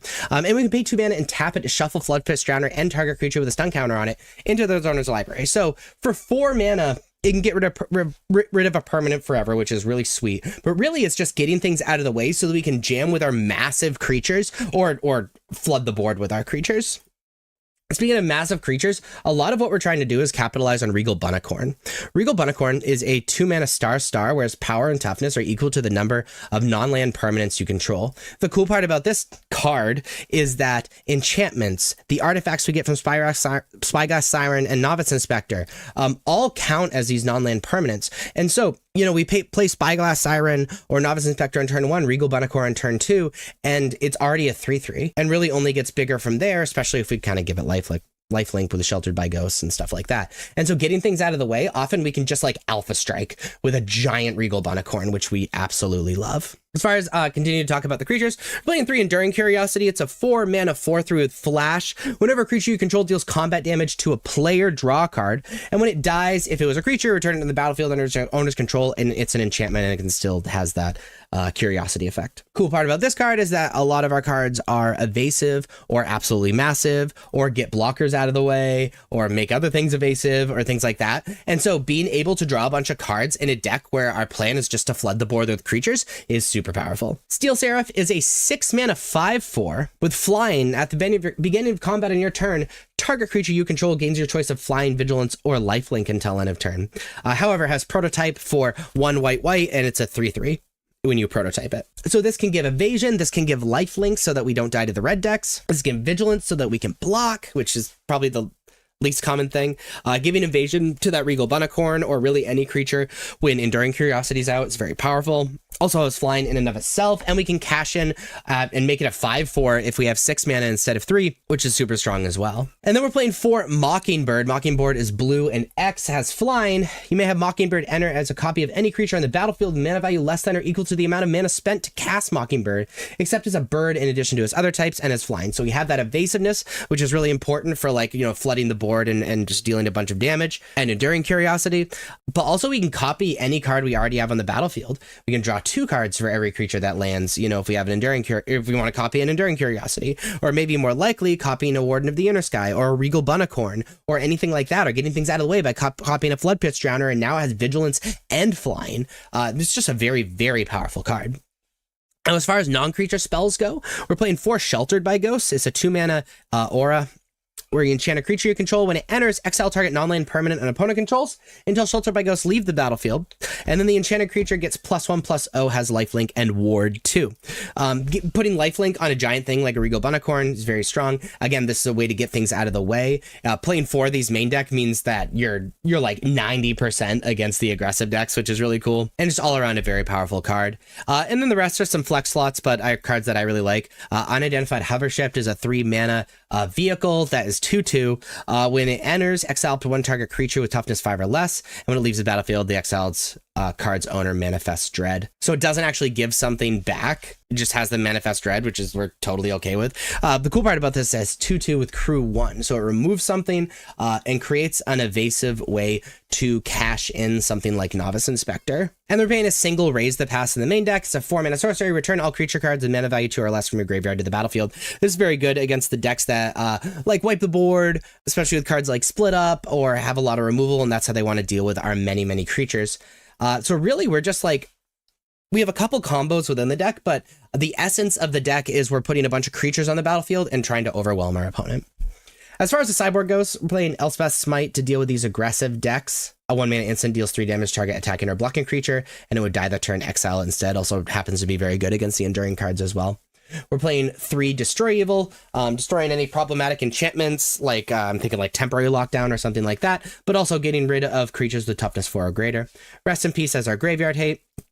Split Up we can play in our deck because we can really make it a one-sided board wipe for any like Convoke-y mirror matches or aggressive decks where we can just like jam with everything, and then if they have things untapped, we just go untapped, or if they've been attacking, we untap and then we just say tapped, and it's a one-sided board wipe, which is very, very powerful. We're playing 2 more Raise the Past. It's a 4-mana sorcery. Again, return all creature cards of mana value 2 or less from your graveyard to the battlefield. Very good against decks with a lot of board wipes, against other split up decks. Very good against the black decks that are just removing your creatures as fast as possible. Protecting Negotiators, we're playing as a 2-mana instant that says if the spell is cooked, create a 1/1 white soldier token. And it says counter target spell unless controller pays 1 for each creature you control. Very good in this deck because we normally have a bunch of creatures anyway, and we want to be playing the Protect Negotiators against board wipes. Things like Sunfall or Day of Judgment or Split Up or whatever. Because very often we kind of have to overcommit to the board because that's sort of what we're doing as a deck, and we really, really don't want to be punished by that. And then we're playing 2 Tishana's Tidebinder. It's a 3-mana 3/2 with Flash. When it enters, counter up to 1 target activated or triggered ability. If an ability, an artifact, creature, or planeswalker is countered this way, that permanent loses all abilities for as long as Tishana's Tidebinder remains on the battlefield. This happens to be really good against Temporary Lockdown because it just kind of like stops that stuff. There's a lot of really fun and interesting corner cases that this deck has. Very good against like Enduring Curiosity, Planeswalkers, and just making things textless. But this is the Azorius Convoke deck in Standard. It is so fun. So if you look at this sideboard, Elspeth's Smite, mostly for the aggressive decks, also decent against the Enduring cards. Destroy Evil for decks that have big budded creatures that we have a hard time attacking through, but also our enchantment hate. Rest in Peace is our graveyard hate. Split Up, one-sided board wipes. Raise the Pass against decks that just run a lot of removal we need to rebuild against. Protect the Negotiators, mostly against board wipes. And Tishana's Tidebinder against decks that have these triggered abilities that we feel like would be good to stop. So the most popular deck in Standard is the Esper Self-Bounce deck. Against Esper Self-Bounce, I like Tishana's Tidebinder just to stop some of these triggered abilities. And I actually don't like the rest of these cards. I'm actually just looking to just like super aggro them out. And so I'm going to sideboard out these clunky cards, bring in Tishana's Tidebinder, and that's how I'm going to sideboard against Esper. Notably, it's also how I'm going to sideboard against the Dimir Self-Bounce deck, which is the 5th most popular deck. Speaking of Dimir, the 2nd most popular deck is Dimir Midrange. Against Dimir Midrange, we're going to be siding this Elspeth's Smite, being able to take out these attacking creatures so they can never Kaido, and being able to exile Enduring Curiosity and stuff like that is super powerful. I'm a fan of Split Up because they're very reliant on creatures just like we are, and I'm a fan of Raise the Pass just because they sideboard into a lot of removal spells. Going to be sideboarding Elder Sheltered by Ghost just because it's really easy for them to answer and to stop, and we're just going to be shaving a Steel Seraph just to get a little less clunky, and this is how I sideboard against Dimir Midrange. The 3rd most popular deck is Golgari Midrange. We're going to be siding Destroy Evil so we can get rid of the like Shieldrids and Preacher of the Schisms. And we're deciding to Raise the Pass because they run an insane amount of removal. Bringing out Sheltered by Ghosts because it'll never stick around for very long, to be totally honest with you. And then we're shaving on a Steel Seraph just like we are against Dimir. This is how I sideboard against Golgari Midrange. The 4th most popular deck is Gruul Aggro. Against Gruul Aggro, we're bringing in the Elspeth's Smite. Just has additional removal, bringing in this Split Up as this one-sided board wipe, and then we're just going to be siding out of these slower cards, bringing out Raise the Pass and 2 of the Enduring Curiosities, and leaning on our main deck Sheltered by Ghosts, and this is our sideboard against Gruul Aggro. The 5th most popular deck we've already talked about, Dimir Self-Bounce. Against Gruul Prowess and Mono Red Prowess, we're also going to be sideboarding the same as we did as against Gruul Aggro. So Gruul Prowess is the 6th most popular deck, and Mono Red is the 9th most popular deck. Just as a reminder, this is how we are sideboarding against those decks. And so let's move on to the 7th most popular deck, which is Azorius Tempo. Against Azorius Tempo, we are bringing in our Rest in Peace, so they can't do their crazy reanimation nut. Destroy Evil, so that we can get rid of the stuff after it's already entered the battlefield. Then we're going to be bringing out Raise the Past, and bringing out Shelter by Ghost. This isn't an aggro deck, and it's not going to stay on the battlefield very long, especially post-board, so this is how I sideboard against Azorius Tempo, Azorius Oculus, whatever you want to call it. The 8th most popular deck is Jeskai Convoke. Against Jeskai Convoke, we are bringing in our Split Ups And I actually like Tistana's Tidebinder against this deck as well, because we can counter the Knight Errant and the Imidane's Recruiter triggers and things like that. Going to be bringing out Raise the Pass, and frankly, these cards that are not very fast and can be kind of clunky, because we need to make sure we stay on our toes against this deck. So this sideboard against Just Guy Convoke. The 9th most popular deck is Mono Red. We've already talked about that deck. And then the 10th most popular deck is Mono White. We're going to be bringing in our Destroy Evils, our Protect the Negotiators, and then we're going to be siding out of this just creature removal. We don't need Shelter by Ghosts or Unidentified Hover Ship or Raise the Pass, because a lot of their removal is Exile. And so this is how I'm going to sideboard against Mono White Caretaker. So these are the non-flex slots in Azorius Convoke. These are the cards that you're pretty much bought into playing if you're playing this archetype. These 52 cards in the main deck and these 8 cards in the sideboard. You should pause the video and check it out if you need to, but really this is about how do we fill these 8 slots in the main deck and how do we fill these 7 slots in the sideboard? Well, these are our options. These 18 cards for the main deck and these 16 cards for the sideboard. Let's talk about them. First off, we need to add 1 more land. Our options are an additional plains, a Restless Anchorage, or a Soulstone Sanctuary. The additional plains is great because it's untapped mana, and white mana is our primary mana source. Restless Anchorage is a man land, and it provides blue and white. However, it enters tapped, which can be kind of problematic since this is an aggro deck. Soulstone Sanctuary enters untapped and is a man land, but it's colorless. So what are you looking for, right? Like, are you looking for better colors? You're looking for faster mana? Are you looking for, you don't care about your colors, you just want fast mana and a man land? It's a lot to think about, but you're going to pick one of these. You can play up to 2 Shard Mage's Rescue. Shard Mage's Rescue is a 1 mana flash enchantment that when it enters, the creature has hexproof for the rest of the turn. An enchanted creature gets +1/+1. It's very good against decks with a lot of spot removal. You could play the 4th Sheltered by Ghosts. Sheltered by Ghosts is excellent against aggro decks because when it enters, you exile target non-land permanent an opponent controls until Sheltered by Ghosts leaves the battlefield. An enchanted creature gets +1/+0, has lifelink and ward 2. So you want this if you're better matchup against the aggro decks. You can play the 4th Flood Pits Drowner. It is a 2 mana 2/1 with Flash and Vigilance. When Flood Pits Drowner enters, tap target creature an opponent controls and put a stun counter on it. You can pay 2 mana and tap Flood Pits Drowner to shuffle Flood Pits Drowner and target creature with a stun counter on it into their owner's library. So this is really good to get things out of the way since we're an aggro deck and remove super problematic threats. You can play up to 2 Subterranean Schooner. It's a 2 mana 3/4 vehicle with crew 1. Whenever it attacks, target creature that crewed at this turn explores. This is kind of an interesting card. We have a lot of creatures that can crew it, and it allows us to have a much bigger threat. Exploring often is drawing a card, and so this all around can be a very strong addition to your deck. You can play up to 2 Sanguine Evangelists. It has Battle Cry, so when it attacks, all the other creatures that are attacking get +1/+0. And when it enters or dies, create a 1/1 black bat creature token with flying. So it's 2 creatures in 1, and if you're going really, really wide, it pumps up your team. And so if you find yourself going wide a lot, or that's when Sanguine Evangelist is pretty solid. You can play an Unidentified Hover Ship. This is a 3 mana vehicle 2/2 with flying and crew 1. When it enters, exile up to 1 target creature with toughness 5 or less. When Unidentified Hover Ship leaves the battlefield, the exile card's owner manifests dread. And so this indefinitely gets rid of larger creatures that might be in your way. So it's very good against decks that are looking to block. But also, if they ever answer Unidentified Hover Ship, then they don't get the creature back. They just manifest dread, which is excellent for us. It's also an evasive vehicle after it removes something, so that's relevant as well, and easily crewable. We can play 1 Kaido Cunning Infiltrator. Kaido Cunning Infiltrator is a planeswalker that starts at 3 loyalty. Whenever a creature you control deals combat damage to a player, you put a loyalty counter on Kaido. Its +1 is up to 1 target creature you control can't be blocked this turn. Draw a card, then discard a card. This is very good in a deck with cards like Regal Bunnicorn that end up absolutely massive, so that's relevant.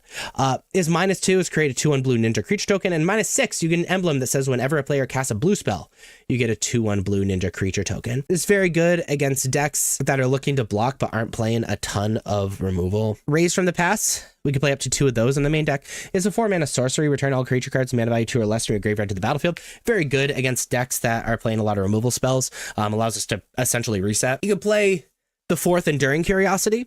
It's a 4/3 with flash. Whenever a creature you control deals combat damage to a player, draw a card. When Enduring Curiosity dies, if it was a creature, return to the battlefield under Sona control as an enchantment. It's really good if you're looking to totally outcard your opponents. It's especially good against decks that are looking to go very long. And we could play Steel Seraph 3 and 4. It's a 6 mana 5/4 with flying. And at the end of combat in your turn, target creature you control gains your choice of flying, vigilance, or lifelink until end of turn. However, we can prototype it and have it be a 3/3 for 3 mana. This is great because it allows us to have a better matchup against the aggro decks because it can give lifelink to our large creatures. Can also be very evasive if people are looking to block. So you're going to be selecting 8 of these cards, one of them being a land, to be adding to your main deck. As far as the sideboard goes, we need 7 of these cards. So you could play up to 2 Elspeth's Smite, dealing 3 damage to target attacking or blocking creature. If that creature would die this turn, exile it instead. Very good against the aggressive decks and against the Enduring Curiosity decks. You can play the 3rd Destroy Evil, good against enchantments and big budded blockers. Up to 2 Rest in Peace for additional graveyard hate. You can play the 4th Sheltered by Ghosts in the sideboard instead for that better aggro matchup. Play up to 2 Lauren of the Third Path. It's a 2/1 with vigilance. When Lauren of the Third Path enters, destroy up to 1 target artifact or enchantment. And you can tap it to have you and target opponent each draw a card. This is just great because it's a creature with vigilance, so we can attack with it and then tap it to like Warden or something, and just decent artifact or enchantment hate. We can play 1 Ajani Color of the Pride. This is actually played in the main deck in earlier versions of the deck. But it's a 3 mana planeswalker that starts at 4 loyalty. Is +1, put a +1 counter on up to 1 target creature. Really good on things like Warden that get things when they have more +1/+1 counters. It's -3 as target creature against flying and double strike until end of turn. This can kind of be a combo kill with Regal Bunnicorn, because Regal Bunnicorn is very often a 6/6, 7/7, 8/8 even, and being able to just like jump something and give it double strike is disgusting. And its -8 is create X 2/2 white cat creature tokens where X is your life total. Rarely going to do that because we're trying to combo kill with that. And if you feel like you can combo kill with Regal Bunnicorn, Johnny's kind of a cool card to play in the sideboard against decks that don't have a ton of removal. You can play the 2nd Split Up. These one-sided board wipes that are really good against other aggressive decks. You can play Raise the Pass in the sideboard. We already talked about it in the main deck, but really good against decks that are looking to just kill our creatures. You can play the 4th Protect the Negotiators. If you're worried about board wipes. Cryptic Coat is an interesting card. When it enters, cloak the top card of your library and attach it to Cryptic Coat, which is essentially face down 2/2. A cryptic creature gets +1/+0 and can't be blocked. And you can pay 2 mana to return Cryptic Coat to its owner's hand. This is pretty solid against decks with a lot of removal and that are going to go really, really long because we can pay 3 mana to get a creature that we could flip over very easily.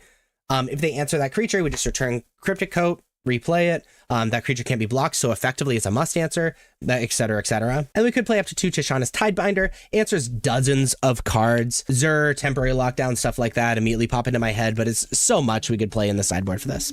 So you're going to be selecting 7 of these sideboard cards, and alongside the 8 of these flex slots to join the 52 non-flex slots in the main deck and the 8 non-flex slots in the sideboard, you have your very own but stock build of Azorius Convoke in Standard. First off is remember that pretty much every permanent you have besides enchantments can be tapped for Warden. That includes vehicles, that includes the clue and map tokens, that includes everything. So if you have a Warden on the battlefield, unless you really need to block, make sure that during the second main phase, after you've attacked, tap the stuff for Warden. Or if you are going to attack with Warden, tap things that are summoning sick before you attack, because you can tap them for Warden even if they're summoning sick, because it's an extremely powerful card the bigger that you make it. And then the other big nuance that's important to know is comboing with Bunnicorn. So Regal Bunnicorn is often absolutely huge.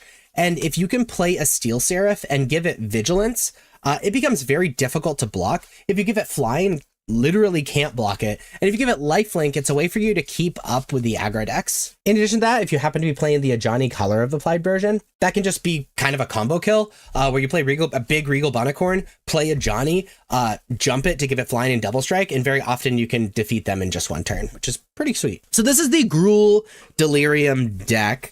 Really, this is just a Gruul aggro deck with like Delirium, I guess, silliness or Delirium strategies and whatever. Everything's very, very low to the ground. And as far as the lands go, there's not much to see here. We just have red-green lands, 3 Restless Ridgeline, you know, having things come in untapped is really important, but also this is one of those decks that's a little weak to board wipes, so we have to be a little worried about that. So the man lands are pretty powerful. Now, what Delirium is having 4 different types of cards in the graveyard. And so having a lot of different types of cards in our deck is super important. So we have 2 artifact creatures, for example. We have planeswalkers, we have enchantments, instants, etc., etc. So it's really easy to get Delirium. So I'm going to divide stuff up really quick just so we can sort of talk about all of these things. So the essence of the Delirium deck is trying to fill our graveyard. So we're playing 4 Seed of Hope, where we mill 2 cards, and I may put a permanent card from among the milled cards into your hand. You gain 2 life. So putting cards in our graveyard, absolutely excellent. Also, most of the cards in our deck are permanent, so we will almost always hit something. Like really, like just the Seed of Hopes and this category are the non-permanent, so it's super unlikely we won't hit something. But more importantly, it's a May, so we can choose to not grab something if it happens to turn on our Delirium. We're also playing Dredger's Insight. Notably, this is an enchantment, which is a different type of card to make it a little bit easier to get Delirium.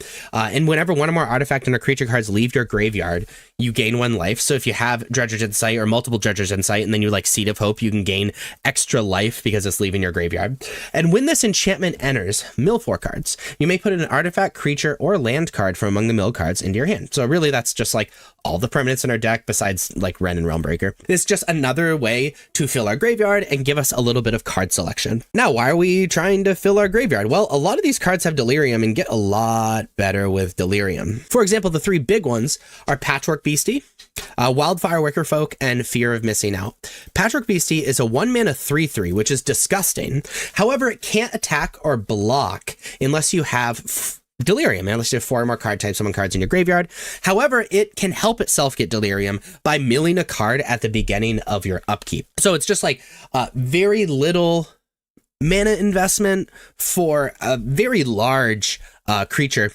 It's also an artifact creature in and of itself, so when it gets milled and put into your graveyard, it can help with Delirium quite a bit. So it's just a very, very good card. Wildfire Wickerfolk is a 2-mana 3/2 with haste, and it gets +1/+1 and has trample if you have Delirium. And again, it's very easy to have Delirium, so really it's just a 2-mana 4/3 with trample with haste. That's so good and so aggressive. And frankly, all these cards are meant to be bigger than they're supposed to be. Kind of reminds me of a Selesnya deck, you know, and they're all kind of hard to deal with. Fear of Missing Out is the big Delirium payoff. When it enters, discard a card, then draw a card, so we can selectively attempt to get Delirium by discarding a card. It's also an enchantment creature, so it counts as 2 different card types. And if you have Delirium, whenever Fear of Missing Out attacks for the first time each turn, if there are 4 or more card types among cards in your graveyard, untap target creature. After this phase, there's an additional combat phase. So we get 2 combat phases, get things to untap. Fear of Missing Out alongside like a lot of this stuff is just absolutely disgusting. These are not Delirium. However, Keen-Eyed Curator can kind of capitalize on putting a bunch of different types of cards into our graveyard. Keen-Eyed Curator is a 2-mana 3/3, already decently sized. However, you can pay 1 mana, exile a card from a graveyard, so it's great graveyard hate. But also, we're already putting a ton of different card types in our graveyard. And if we have 4 or more card types among cards exiled with Keen-Eyed Curator, it gets +4/+4 and has trample. So yeah, it's a 6-mana investment because we have to pay the 1 every single time or whatever. But it can become a 7/7 with trample, and really, like, you can do it over the course of a few turns and just kind of mana dump into it and whatever.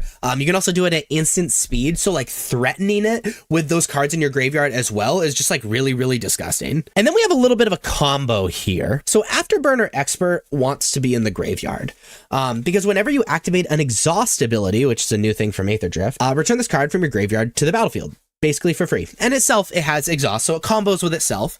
I mean, and we're milling a bunch of stuff, so it happens reasonably easy. We can discard it if you're missing out. We can put it in the graveyard with these guys. And that's great. But we're also playing Dragonautics Expert, which has 2 exhaust abilities. One is 1 mana, which is just kind of gross because we can like turn 1 Seed of Hope, we get Afterburner Expert in our graveyard, turn 2 Dragonautics Expert, whatever. And then we can just like spend 1 mana on turn 3, be able to spend 2 mana on something else to just bring this back to the battlefield. But it's 1 mana exhausts. Other creatures you control gain haste until end of turn. Put a +1/+1 counter on this creature. And you can pay 4 mana mana to create a 4/4 red dinosaur dragon. Dinosaur dragon. I didn't realize it was both those card types. That's funny. Creature token with flying. So like this card is like pretty good in and of itself, especially giving some haste and whatnot. Like can really surprise people. But also getting Afterburner Expert back from the graveyard is just so good. And frankly, having a card we want in our graveyard is very good as well. So that's our primary game plan. Ren and Realmbreaker also really likes us milling a bunch of cards. Lands I control have tap, add 1 mana of any color. That doesn't really matter, but it's a 3-mana planeswalker with 4 loyalty. Its +1 is up to 1 target land you control becomes a 3/3 elemental creature with vigilance, hexproof, and haste until your next turn. Is still a land, so it can attack and block, which is disgusting. Which, you know, having these planeswalker cards that are able to do that is very powerful. We can mill 3 cards, which again adds to Delirium. You may put a permanent card from among the milled cards into your hand, which is basically our whole deck, so it allows us to kind of draw and helps us get Delirium. And its -7 is you get an emblem with you may play lands and cast permanent spells from your graveyard, which if we do ever do that in this deck, it's just over. Like, let's be real. So this likes us milling cards and having all these permanents and wanting to get Delirium as well. And then we have some removal because you can't, or removal and combat trick, excuse me. As far as the combat trick, we like go. Violent Urge is a 1 mana. Charge a creature gets +1/+0 and gains first strike until end of turn. And if there are 4 more card types among cards in your graveyard, that creature gains double strike until end of turn. We can kind of surprise and just win for 1 mana pretty easily with Violent Urge. We're playing a single Torch the Tower for these aggressive decks, and then we're playing 2 Beastie Beatdown. Which is a Delirium card as well.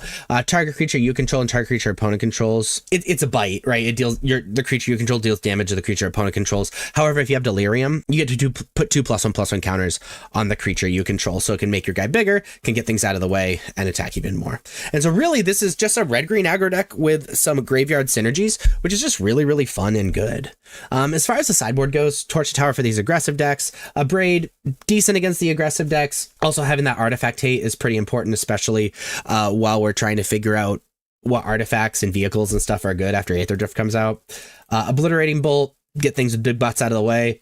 Pyroclasm is great against these aggressive decks because it doesn't really kill much in our deck at all. Wildfire Worker Folk will most of the time be a 4/3. It will kill Dragonotics Expert, which is a little annoying, but like that's it. So Pyroclasm's great.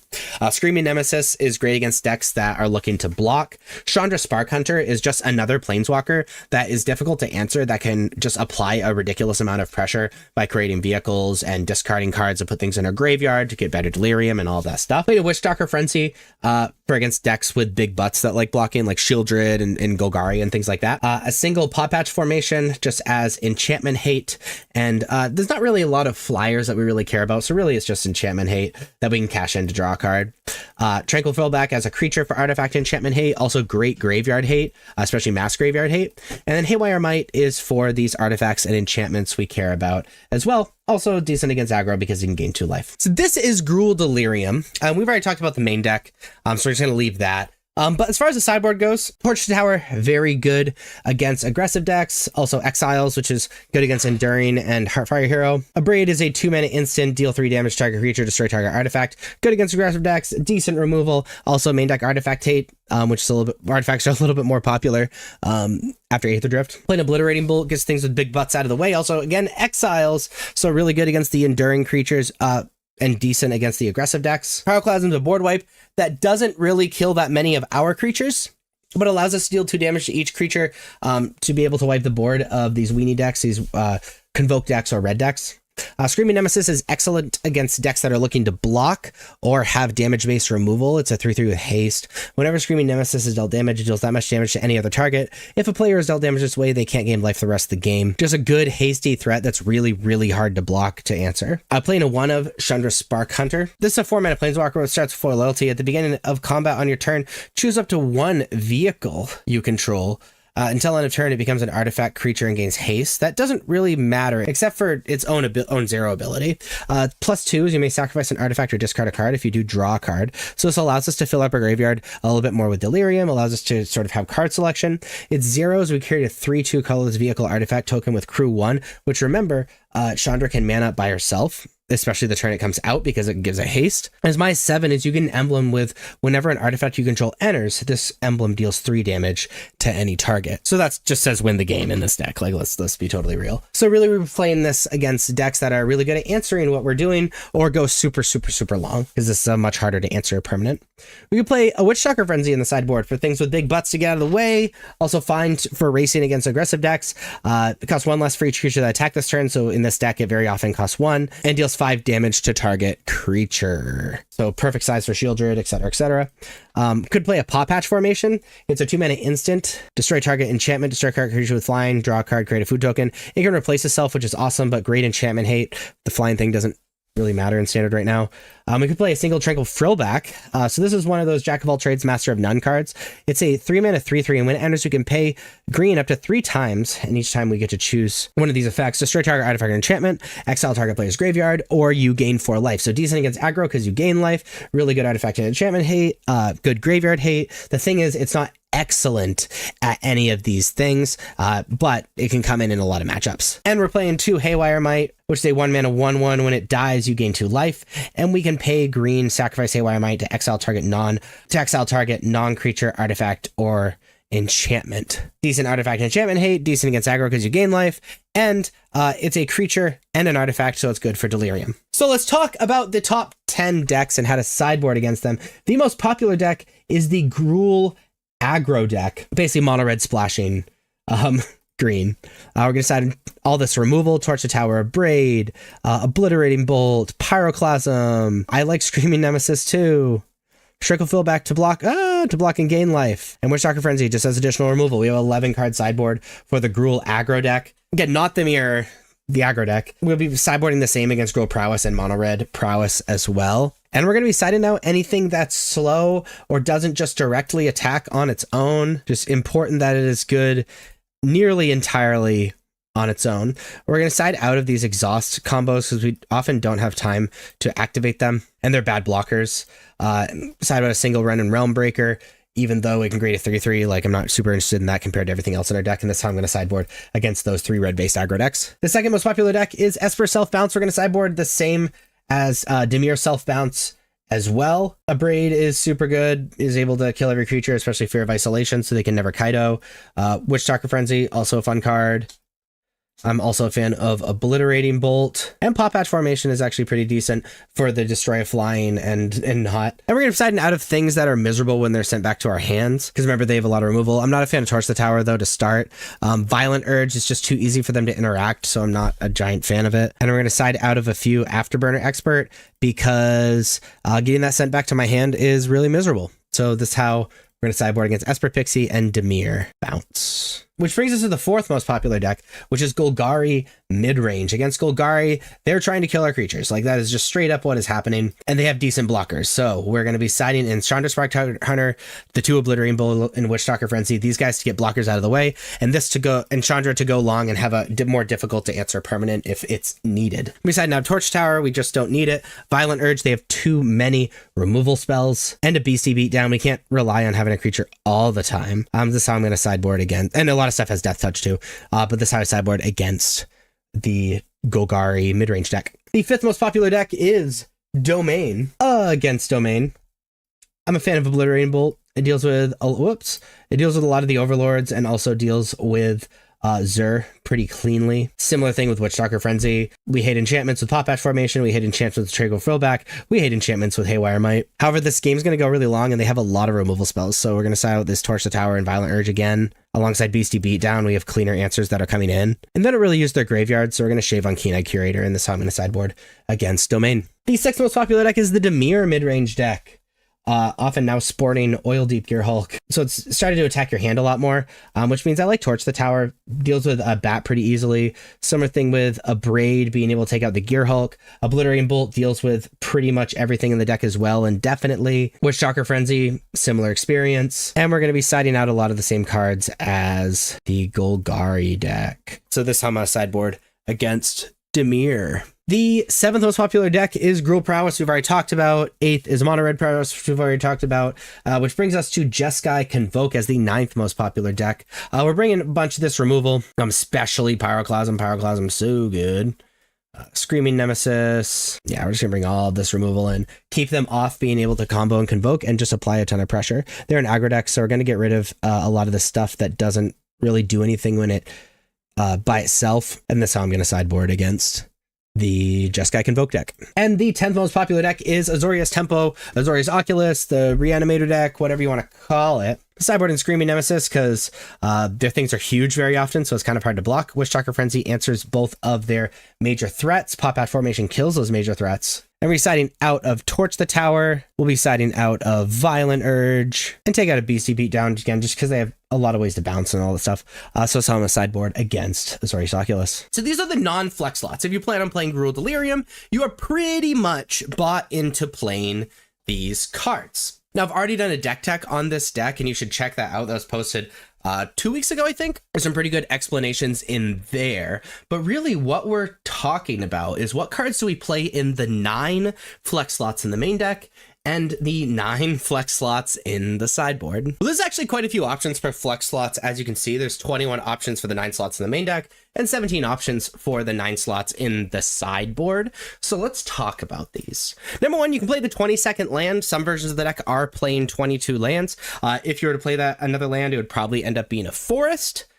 Coming in untapped, super important on turn 1. You play up to 2 Monstrous Rage, probably the best red card in Standard at the moment. It's 1 red instant. Target creature gets +2/+0 till end of turn. Create a monster roll token attached to it. Playing this card's excellent if you think your opponents are going to be blocking and you're not super worried about instant speed removal. Speaking of combat tricks, Violent Urge, it's a little bit better in our deck though, is a 1 mana instant. Target creature gets +1/+0 and gains first strike till end of turn. However, if we have Delirium, gains double strike till end of turn. So this allows us to deal an insane amount of damage all in one turn. This would be the 3rd Violent Urge you'd add to your deck, but another decent combat trick. And actually just adding double strike is pretty good.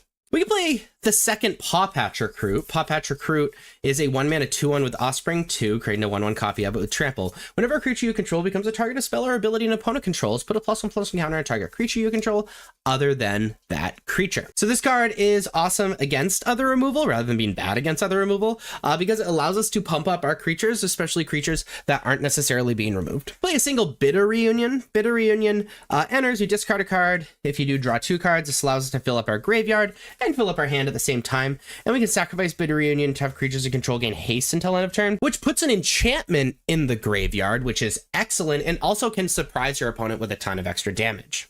I'm going to skip over Dragonautics Engineer to talk about Inti because Afterburner Expert and Dragonautics Engineer I think kind of go together.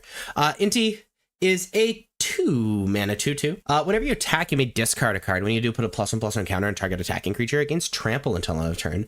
And whenever you discard 1 or more cards, exile the top card of your library. You may play that card until the end of the next end step. So we discarded cards a lot with like Fear of Missing Out, or if you happen to play Bitter Reunion or whatever, because we want to be creating that Delirium. It allows us to get Trample so we can push through a little extra damage and allows us to get some extra cards. So that Inti can be pretty powerful. The issue is it's kind of not an enabler or a payoff in and of itself, and it's legendary, so we want to be down on those numbers. Talk about this combo between Dragonautics Engineer and Afterburner Expert. I'll talk about Afterburner Expert first. It's a 3 mana 4/2. Whenever you activate an exhaust ability, return this card from the graveyard to the battlefield. So it's fine for it to be in the graveyard because we can return it to the battlefield for essentially free, and it has exhaust, so you can put 2 +1/+1 counters on this creature so it can trigger itself. But if we're playing for Afterburner Expert and we're trying to put Afterburner Expert in our graveyard in addition to all of this cool Delirium stuff, we also want to be playing Dragonautics Engineer, which is a 2 mana 2/2 with exhaust 1. Other creatures you control gain haste until end of turn. Put a +1/+1 counter on this creature.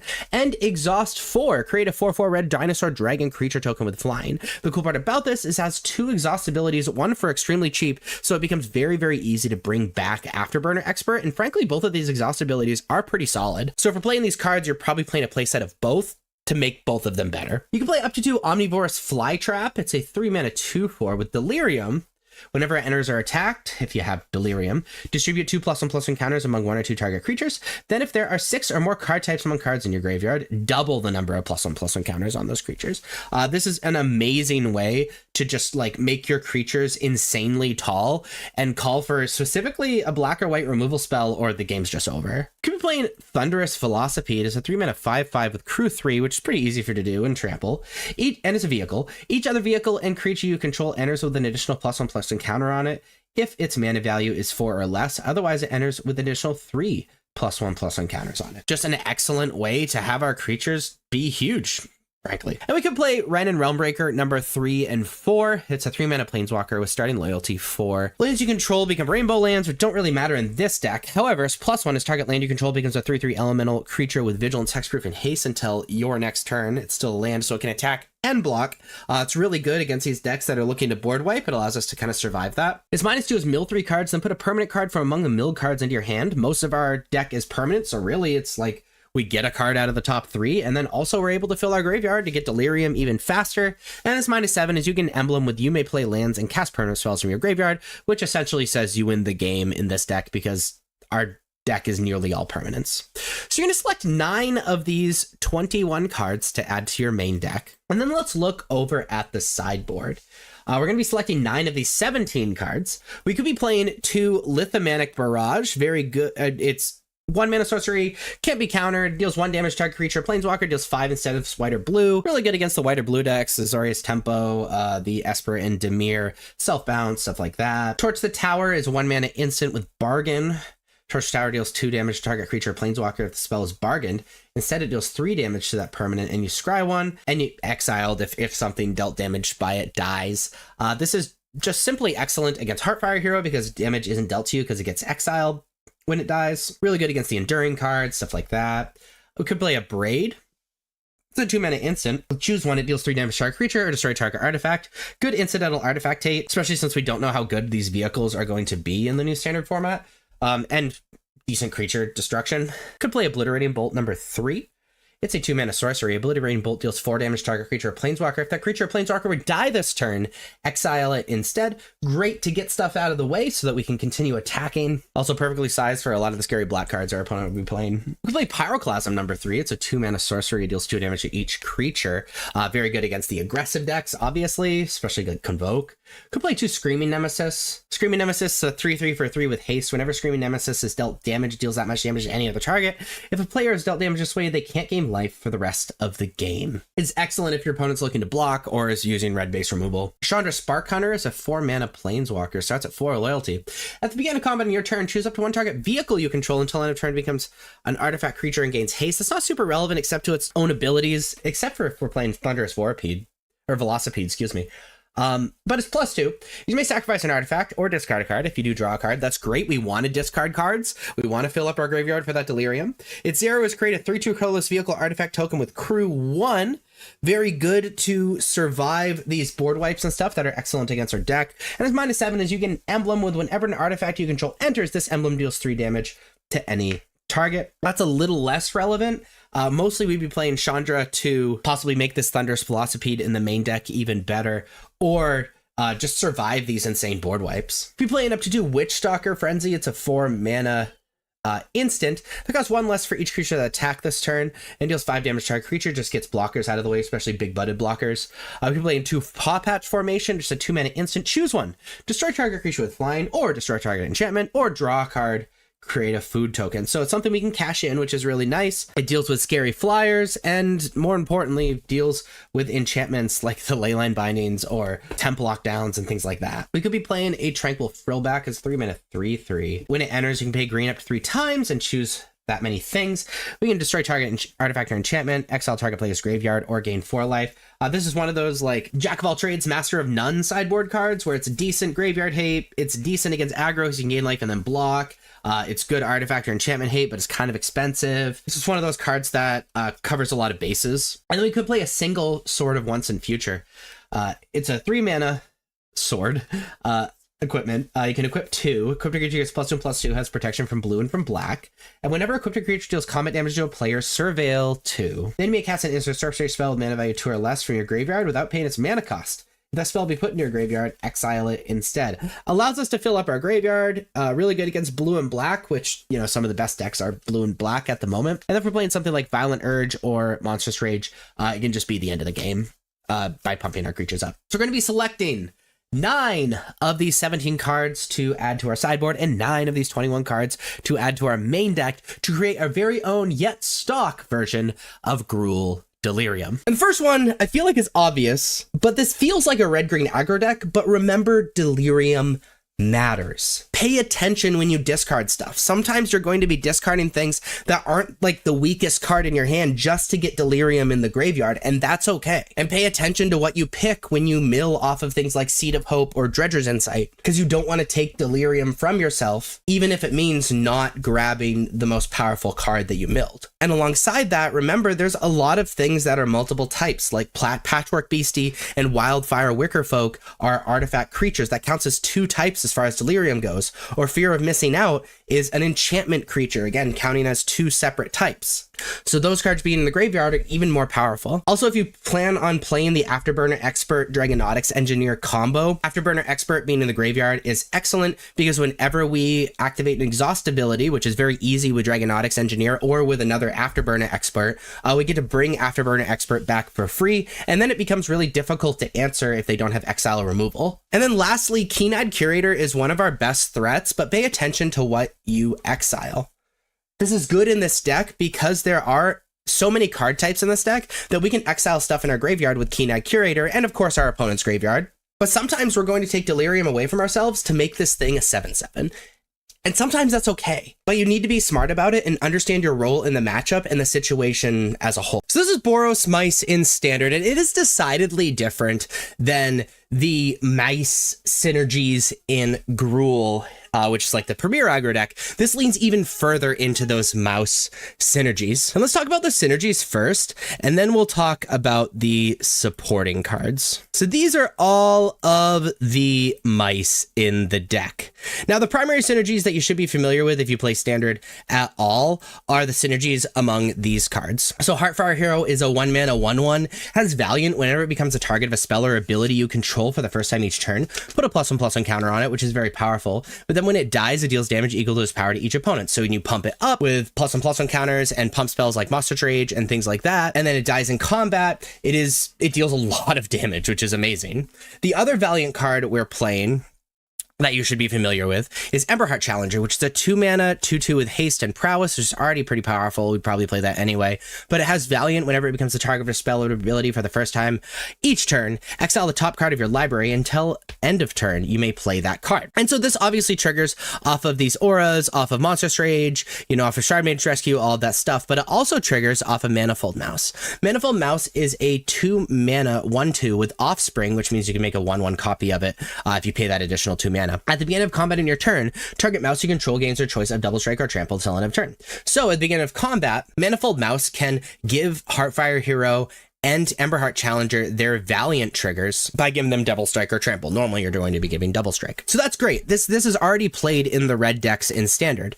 But the additional mice that we're playing is Flowerfoot Swordmaster, which is a 1-mana 1/2 with Offspring 2. So again, you can pay that additional 2 mana and get a 1/1 copy of it. And it also has Valiant. So it will also trigger off of these auras and Monstrous Rage and Manifold Mouse. And whenever this creature becomes the target of a spell or ability you control for the first time each turn, mice you control get +1/+1 till end of turn. And so this rewards you for having a lot of powerful mice on the battlefield and very much rewards you for going really, really wide with those mice.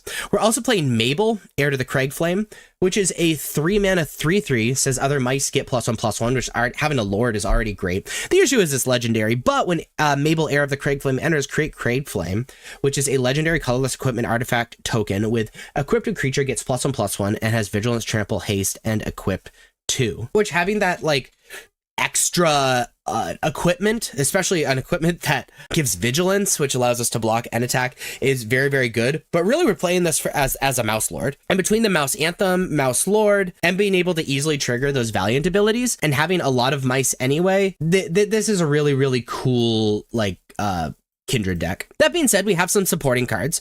We do have some supporting creatures just to add to the aggro. We're playing Hired Claw, which is a 1-mana 1/2. Whenever you attack with one or more lizards, Hired Claw deals 1 damage to target opponent, and you can pay 2 mana to put a +1/+1 counter on Hired Claw. Activate only if an opponent has lost life this turn and only once each turn. Effectively, this is a 2-power 1-drop in practice, and it's a great mana sink. Sometimes you get flooded and you need to just make a creature huge, and Hired Claw can do that. And we're playing a single Screaming Nemesis in the main deck. It makes combat really weird for our opponent, and makes it so our opponent can't gain life if we're able to get Screaming Nemesis to have dealt damage, which we can do to ourselves with Burst Lightning or Lightning Helix. So that rounds out our creature suite. In addition to that, we're playing some burn spells to get things out of the way in Burst Lightning and Lightning Helix. Burst Lightning is a 1 mana, just a shock, deals 2 damage to any target. However, you can kick it for an additional 4 mana, so 5 mana total, to have it deal 4 damage instead. This gets things out of the way. Burns face for that last bit of damage after they stabilize. And then same thing with Lightning Helix, say 2 mana, deal 3 damage, gain 3 life, and it fulfills the same role as Burst Lightning, just a little bit better against the aggro decks. And then we have additional ways to trigger Valiant that also do other stuff. Maybe the best card in the deck, Monstrous Rage, is a 1 mana instant. Trigger creature gets +2/+0 until end of turn. Create a monster roll token attached to it. A monster roll is an aura that gives trample and +1/+1. So really this gives +3/+1 in trample, and the +1/+1 in trample stay on it. This triggers Valiant and then also makes combat really, really, really hard if your opponent has to play around it. We're playing for Sheltered by Ghost. Sheltered by Ghost is an aura. Auras trigger Valiant when you put them on a creature, which is great for this deck. When it enters, exile target non-land permanent an opponent controls until Sheltered by Ghost leaves the battlefield, so it's an O-ring effect. An enchanted creature gets +1/+0 and have lifelink and ward 2. So great against other aggro decks. This is another aggro deck killer because it's just as fast, and playing the 4 Sheltered by Ghost and Lightning Helix is just disgusting. Gets things out of the way and triggers Valiant. And then we're playing 3 Shard Mages. Rescue is a 1 mana flash aura. When it enters, enchanted creature has hexproof and enchanted creature has +1/+1. So this card can mess up combat, but really we're playing this card to protect our creatures from opposing removal spells while also pumping up our creatures and triggering Valiant even easier. That being said, as far as the mana base goes, Restless Bivouac can just kind of get there when they wipe our board. We rely a lot more on creatures than the other red decks. But when it attacks, put a +1/+1 counter on target creature you control. It targets, so it triggers Valiant. So that's something really important to remember. And then we can kind of trigger Valiant on a stick for a lot less mana. With Rockface Village, we can pay 1 mana and tap it to have target lizard, mouse, otter, or raccoon you control get +1/+0 and haste until end of turn. This also triggers Valiant, and we just need this land and like one other land to trigger Valiant every single turn. So this is all very, very powerful and really, really reliant on the mice and Valiant synergies. As far as the sideboard goes, Destroy Evil is for enchantments and creatures with toughness 4 or greater, like specifically for temporary lockdown, are very, very good against that card. Lithomantic Barrage allows us to deal with these like Haughty Djinns and Abernoculuses and things like that. Torture Tower, mostly for these other aggressive decks, makes other Heartfire heroes not trigger, and is just a decent removal spell. Screaming Nemesis against decks that we're going to be doing a lot of combat with, so we can make combat really, really awkward. You have to remember Screaming Nemesis doesn't combo with our deck, or at least combo with our mice synergies though. And it's really good against decks that are gaining life because we can just like Burst Lightning around Screaming Nemesis and not have to worry about that life gain. We're playing 2 Witchstalker Frenzy, because it's a 4 mana card that costs 1 less for each creature that attack this turn. It's really hard to make this only trigger 1 mana. Or only costs 1 mana, and deals 5 damage to target creature. We side this in against decks that have large blockers that we have a hard time attacking through. And then we're playing 3 Sunspine Links, which is a 4 mana 5/4. Players can't gain life, damage can't be prevented. And when Sunspine Links enters, it deals damage to each player equal to the number of non-basic lands that player controls. So we're going to be siding this in against decks that gain a lot of life, but also we're going to side this in against decks that play a lot of different colors and don't have a lot of basics, like Domain. This is the Boros Mice deck, and let's talk about these sideboard cards. Destroy Evil is our enchantment hate, also decent against cards like Shieldred and stuff like that. Lithomantic Barrage, great against blue and white decks, frankly. Torture Tower is good against our aggro decks, also really, really good against the enduring cards and Emberheart Challenger and stuff like that. Screaming Nemesis is what we want against decks that are looking to block us. Witchstalker Frenzy, again, great against decks that are looking to block. And then Sunspine Links is against decks that are greedy with their mana, or are looking to gain life, really. The most popular deck in Standard is Esper Self Bounce. Against this deck, we're going to be siding in our Lithomantic Barrages, our Sunspine Linkses, and I'm a fan of Torch the Tower as well. There's an argument for Destroy Evil just so they can't bounce their enchantments, but I think that's just interacting too much, and we should just be trying to defeat our opponent as fast as possible. Gonna be siding out of Screaming Nemesis. It's just a lot of mana to keep bouncing back to our hand, and they really aren't looking to block our creatures per se. Gonna be siding out of Shelter by Ghosts. It's just too easy for them to answer, and we're gonna be siding out of Mabel just because we can't really rely on too many synergies. Mabel's 3 mana, so a similar reason to Screaming Nemesis, and I'm just trying to defeat them as literally fast as possible. So this is how I'm going to sideboard against Esper Pixie. The second most popular deck is the Gruul aggro deck. Against Gruul aggro, Torch the Tower is excellent.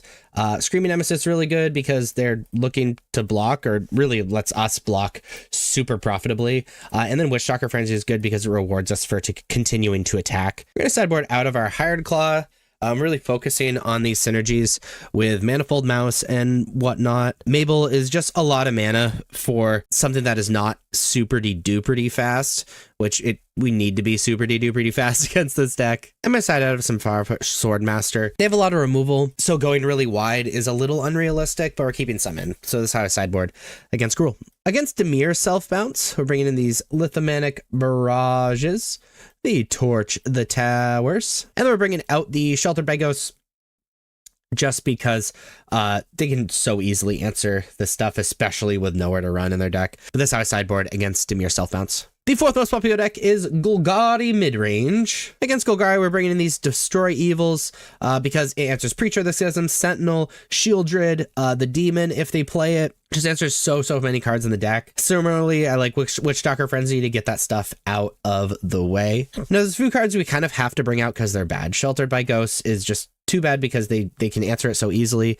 And Monstrous Rage, they can like kill in response super easily as well. So while we want to bring out Screaming Nemesis, we kind of have to bring two more in just as more threats because these cards have to come out. And so this is how I'm going to sideboard against Golgari. The fifth most popular deck is Dimir Midrange. Against Dimir Mid, we're bringing in Torch the Towers. Answering Enduring Curiosity I think is super important still. Witchstalker Frenzy is really solid as well. Destroy Evil could be good if something like Oil Deep Gearhulk becomes really popular. I'm not quite sure yet, so I'm not going to bring it in. We're bringing out these Screaming Nemesis and a few Sheltered by Ghosts, and that's how I'm going to sideboard against Dimir. The sixth most popular deck is the Gruul Prowess deck. We're going to sideboard the same as we did against Gruul Aggro. They're really similar. The Gruul Prowess deck just leans a little bit heavier on like Slickshot Show Off and Questing Druid and stuff. The seventh most popular deck is Domain. Against Domain, Destroy Evil is insane. They have a ton of enchantments and creatures that we can take out with Destroy Evil. Similar to Witchstalker Frenzy, and Sunspine Lynx is built for beating Domain, to be totally real. Bringing out Screaming Nemesis just because they have too many answers. Similar with Sheltered by Ghosts. Lightning Helix doesn't really do much, and then we're going to shave on Burst Lightning because, again, besides Burning Face, doesn't really do much. But this is how I'm going to sideboard against the Zur Domain deck. The eighth most popular deck is Jeskai Convoke. Against Jeskai Convoke, we love these Lithomanic Barrages. We love Torch the Tower. We love Screaming Nemesis because it makes things just very hard to block. And we're going to be siding out of the Shard Mage's Rescue because they don't have a ton of removal. Postboard, they bring in 4 Torch the Tower, which is a lot, but I'm not a big fan of Shard Mage's Rescue. I just want to be playing my creatures as fast as possible. Going to shave on some Hired Claw. And then we're going to shave 1 Mabel. So that's how I'm going to sideboard against Jeskai Convoke. Against Mono Red, we're going to sideboard the same as we did against Gruul, the Gruul variants as well, which is the 9th most popular deck. And then the 10th most popular deck is Azorius Tempo, the Azorius Oculus deck. Destroy Evil is just nuts against this deck. Maybe. Magic Online. You can do it. There we go. All right. Destroy Evil is just nuts against this deck. Same thing with Lithomanic Barrage. And I'm actually a fan of Screaming Nemesis because their things are so big, it's just so awkward for them to block. That being said, Lightning Helix does effectively nothing. We're going to shave on Hired Claw. That's our flex slot. Burst Lightning eliminates nothing unless we just spend 1 million mana on it to take out a Hadijin. So I'm going to sideboard against Azorius Oculus. Now, if you're playing Boros Mice, you're pretty much bought into playing these cards. As you can see, the deck isn't that figured out. You really only have 48 non-flex slots in the main deck and only 3 non-flex slots in the sideboard. If you want to look at the cards you pretty much have to play, please pause this video so you can check that out. But we're going to focus on the flex slots. So these are the flex slots in this deck. You're going to be picking 12 of these 26 cards for the main deck and actually 12 of these 18 cards for the sideboard. So let's talk about them. You could play up to 4 Cheeky House Mouse. It is a adventure card where one side is Squeak By. Target creature you control gets +1/+1 till end of turn. It can't be blocked by creatures power 3 or greater this turn. And on his creature side is a 2/1 for 1. This is a very aggressive card if you want to lean even farther into that and into the mouse combos that exist with the deck. We play Shard Mage's Rescue 3 and 4. Has Flash, enchant creature you control as long as Shard Mage's Rescue entered this turn. Enchanted creature has hexproof and enchanted creature gets +1/+1. This is very good against decks that play a lot of targeted removal spells. You can play up to 4 Burst Lightning. It's effectively a shock, dealing 2 damage to any target. However, you can pay an additional 4 mana for 5 mana total to have it deal 4 damage instead. Really, you would play this card to get other creatures out of the way, really good against other aggressive decks and stuff. You can play up to 4 Hired Claw. The issue with Hired Claw, while being a very, very aggressive red 1-drop, it doesn't contribute to the mouse synergies at all. But whenever you attack with 1 or more lizards, which Hired Claw would be your only lizard, it deals 1 damage to target opponent, and you can pay 2 mana to put a +1/+1 encounter on Hired Claw. Activate only if an opponent lost life this turn, and only once each turn. This is just a really aggressive card, and it's a mana dump, so if you want that, there you have that. You could play Sheltered by Ghosts 3 and 4, mostly for other aggressive strategies because it gives lifelink. It's a 2 mana aura that when it enters, exile target non-land permanent and opponent controlled until Sheltered by Ghosts leaves the battlefield. An enchanter creature gets +1/+0 as lifelink and ward 2. It's just good against the aggressive decks. You can play up to 2 Inti, which I can't believe is still in standard. It's a 2 mana 2/2. Whenever you attack, you may discard a card. When you do, put a +1/+1 counter on target attacking creature. It gets trampled until end of turn. When you discard 1 or more cards, exile the top card of your library. You may play that card until your next end step. So what's interesting about Inti is it allows us to dig, and it can trigger Valiant. However, it doesn't combo with any of the mice synergies in and of itself, and it might just be a little cute because really we're just going to be puking everything on the battlefield anyway. You can play up to 4 Lightning Helix. It's a 2 mana, deal 3 damage, gain 3 life instant. Just generally a very solid card, especially against aggressive decks. Play up to 2 Screaming Nemesis in the main deck. It's good against decks that are looking to block. And then you can play Mabel 3 and 4. Mabel is a Mice Lord, but when Mabel, Heir to the Cragflame, enters Cragflame, a legendary colorless equipment artifact token with equipped creature gets +1/+1 and has Vigilance, Trample, and Haste, and equip 2. Just a decent Mice Lord, especially if we lean even deeper into these mouse synergies with like Cheeky House Mouse and stuff like that. More Mabel is probably where you want to go. Very, very good if we're going wide. Not so great if we're not. Cragflame can be solid if the game goes a little long, but meh. But we're going to be selecting 12 of these cards. As far as the sideboard goes, you can play in Destroy Evil number 4 for further enchantment and things with big butt hate. You'll be playing Rest in Peace to exile all graveyards and make sure that whenever a card or token we put into a graveyard from anywhere, exile it instead, just as additional graveyard hate. Lithomantic Barrage, it can't be countered, deals 1 damage to target creature or planeswalker. Deals 5 damage instead if the target is white and or blue. So it's really good against decks that are playing white and blue creatures and planeswalkers. Playing up to 2, I don't know why the number's not there. Torch the Tower. Just very good against aggressive decks, dealing 2 damage to target creature or planeswalker. If this spell was bargained, instead it deals 3 damage to that permanent you gain, and you scry 1. And then if a permanent was dealt damage by Torch Tower or die this turn, exile it instead. Really good against the enduring cards, really good against aggressive decks, particularly good against Heartfire Hero, because it'll get exiled instead of dealing damage to you. Again, Screaming Nemesis, we already talked about. You could play up to 2 in the sideboard, really good against decks that are looking to block. Same thing with the Witchstalker Frenzy, actually. It's a 4 mana instant, costs 1 less for each creature that's attacking this turn. We go very wide in this deck, and deals 5 damage to target creature. Again, very good against decks that are looking to block, especially like Shieldreds and stuff, or like Preacher of the Schisms or whatever. Play up to 3 Sunspine Links. Players can't gain life, damage can't be prevented, and when Sunspine Links enters, it deals damage to each player equal to the number of non-basic lands that player controls. Very good against decks that are aggressive with their mana, like Esper Bounce or Domain or things like that. And then Ghost Vacuum as graveyard hate as well.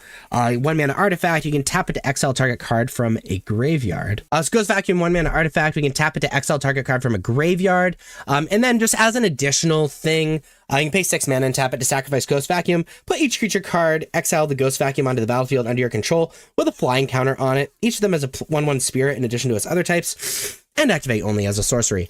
So, like, while this is less mana and not, a specific color, you can only exile 1 card a turn.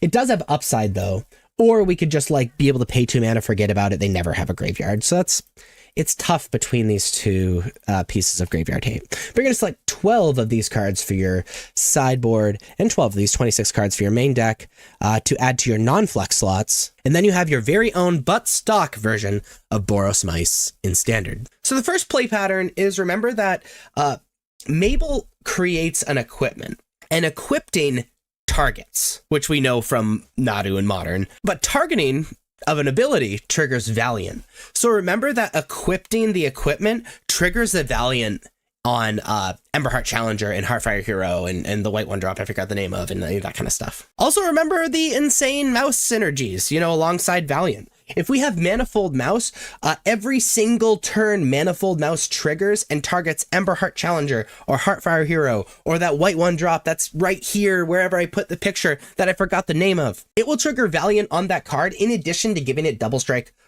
Most of the time you're giving it Double Strike or Trample. It's an amazing mouse synergy, and that's really the biggest reason why we're playing this. We're also playing Rockface Village, which even though it's a land ability, we get to trigger Valiant every single turn with that if we want to as well. And knowing these synergies is really, really important whether you're playing or playing against the deck. And then a very classic strong, because Screaming Nemesis is a newer card, but a pretty known synergy is Screaming Nemesis exists in this deck between the main deck and the sideboard, even though it's not a mouse. And it very often against decks that are looking to gain life, they can burst lightning their own Screaming Nemesis, deal the 2 damage to their opponent so they can't gain life for the rest of the game. But an even better and maybe less known way to do this is if you jam with a whole bunch, you can actually like deal damage and then Witchstalker Frenzy your own Screaming Nemesis. And even though Witchstalker Frenzy can't deal damage to face, Screaming Nemesis is dealt 5 damage, so it can deal that 5 damage to face very often for 1 mana off of Witchstalker Frenzy. So this is mono white control in standard. What this deck is effectively attempting to do is remove their opponent's creatures and then play Enduring Innocence and Caretaker's Talent. So let's look at these cards. Enduring Innocence is a 3-mana 2/1 that says whenever one or more creatures you control with power 2 or less enter, draw a card. This ability triggers only once each turn. And when Enduring Innocence dies, if it was a creature returned to the battlefield under its owner's control, it's an enchantment. Caretaker's Talent does something very, very similar for us. Caretaker's Talent is a 3-mana class where it says whenever one or more tokens you control enter, draw a card. This ability triggers only once each turn. We can level it up to have it you create a token that's a copy of target token you control, and its level 3 is creature tokens you control get +2/+2. So obviously if we create a bunch of tokens when we have Enduring Innocence and Caretaker's Talent on the battlefield, then we end up drawing a bunch of cards. This is Miles, by the way. Hi, Miles. We end up drawing a bunch of cards, and it's really good for control decks to draw a bunch of cards. So we're going to be using Caretaker's Talent and Enduring Innocence to get that card advantage that control decks need. So how do we make those tokens? Well, we make those tokens with cards like Carrot Cake. Carrot Cake says when it enters, and when you sacrifice it, create a 1/1 white rabbit creature token and scry 1. This 1/1 white rabbit creature token allows us to not only draw cards off of Enduring Innocence and Caretaker's Talent, but it's a threat in and of itself. Archangel Elspeth is a 4-mana planeswalker. +1 is create a 1/1 white soldier creature token with lifelink. Boom. That triggers our draw. Its -2 is put 2 +1/+1 counters on target creature. It becomes an angel in addition to its other types and gains flying. And its -6 is return all non-land permanent cards with mana value 3 or less from your graveyard to the battlefield. All very good in this token deck. We are playing Overlord of the Mistmoors. Overlord of the Mistmoors is a 7-mana 6/6 that says when it enters and attacks, create 2 2/1 white insect creature tokens with flying, and we can impend it for 4 mana. These insects trigger Caretaker's Talent and Enduring Innocence, and it's a very, very scary threat in and of itself. Beza is yet another threat. Beza has a lot of text on it, but effectively Beza says it's a 4-mana legendary creature. When it enters, create a treasure token if opponent has more lands than you. Gain 4 life if an opponent has more life than you. Create 2 1/1 blue fish creature tokens if an opponent controls more creatures than you. And draw a card if an opponent has more cards in hand than you. So this is very good. It allows us to, by itself, get us a card advantage, but also creates tokens and creatures to trigger Caretaker's Talent and Enduring Innocence. On top of all of that, we're playing some Demolition Fields to deal with problematic lands, and then we're also playing Fountain Port. Fountain Port creates tokens. It creates you can tap it to add a colorless mana. We can pay 2 mana and tap it to create a token, or sacrifice a token and draw a card. We have a bunch of tokens anyway, so that's awesome.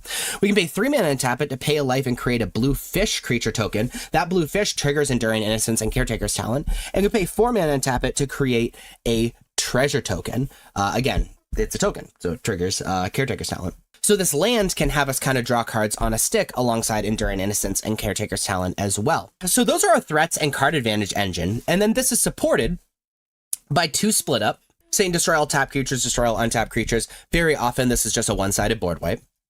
For Laydown Arms says exile target creature with mana value less than or equal to the number of planes you control. Its controller gains 3 life. We're running a ton of planes, so very often this is just a 1 mana remove a creature, and we don't care about our opponent gaining life because we're a control deck. When we win, it's by a lot. We're playing for Get Lost. To strike target creature, enchantment, or planeswalker, its controller creates 2 map tokens, which is pretty unconditional removal.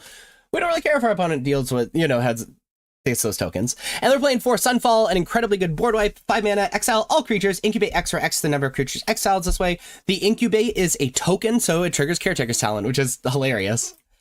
So again, we're a control deck that is drawing a bunch of cards with these token synergies. As far as the sideboard goes, we're playing Authority of the Consuls for aggressive decks. Elsa Smite, again, for aggressive decks as well. Also very good against the Enduring cards. We're playing Exercise as Enchantment Hate. Again, also very good against Enduring cards. Rest in Peace or Graveyard Hate. Split Up, mostly for aggressive decks, but the one-sided board wipe is solid. And the Stone Brain for decks that rely on specific and certain cards. So this is the mono-white Caretaker deck, mono-white token control, whatever you would like to call it. As far as the sideboard goes, Authority of the Consuls for these aggressive red decks. Elsa Smite, also for aggressive red decks, but very good against Enduring cards because it exiles. Exercise, Enchantment Hate, again, also very good against the Enduring cards. Rest in Peace as our Graveyard Hate. Split Up as a one-sided board wipe. And Stone Brain against decks that rely on very specific cards that happen to be good against us. So, the most popular deck is Dimir Midrange. Against Dimir Midrange, I'm a fan of Elspeth's Smite. Being able to deal with our creatures and make sure they never hit us is a very important aspect of the deck. Also a fan of Split Up. Also, I like Exercise, mostly because the way they win is drawing more cards than us, and Exercise deals with Enduring Curiosity. We're going to be cutting Archangel Elspeth because it doesn't really do anything. We're going to be cutting Beza just because it doesn't really create anything that can block properly, so I'm not a giant fan of that. Then we're going to shave on Sunfall. They can bring in Negates, and it becomes very scary to just tap out for 5 mana. And we're going to rely a little bit heavier on Split Up. And so this high sideboard against Dimir Midrange. The second most popular deck is Esper Self Bounce. Against this deck, we are bringing in Split Up to be able to deal with our creatures. I'm a fan of Stone Brain because if we're able to take this town ain't big enough from our opponent's deck, it ends up being very powerful. Ribbon, homie. What did you want? Ribbon, homie. Yeah. Yeah. Baby, it may be dance. May. You want to go to Grammy Dawn's? Yep. You do? I born. You like Grammy Dawn? Yep. Okay. Can we talk about this after I'm done talking about Mono White? Yeah. Okay. Other than that, we just kind of have to play the deck the way it's sort of meant to be played. I'm not a fan of Sunfall because like they can tempo us out so well, and they sideboard into counter magic. And other than that, like I think this deck is just like powerful on its own. So this is how we're gonna sideboard against Esper. The third most popular deck is Golgari Midrange. Against Golgari, I like just running it back. I think the deck's great against the Golgari deck. I just want to play this 75. The fourth most popular deck is the Gruul Aggro deck. But also the fifth most popular deck is Gruul Prowess, and the eighth most popular deck is Mono Red. We're going to sideboard the same against all of those.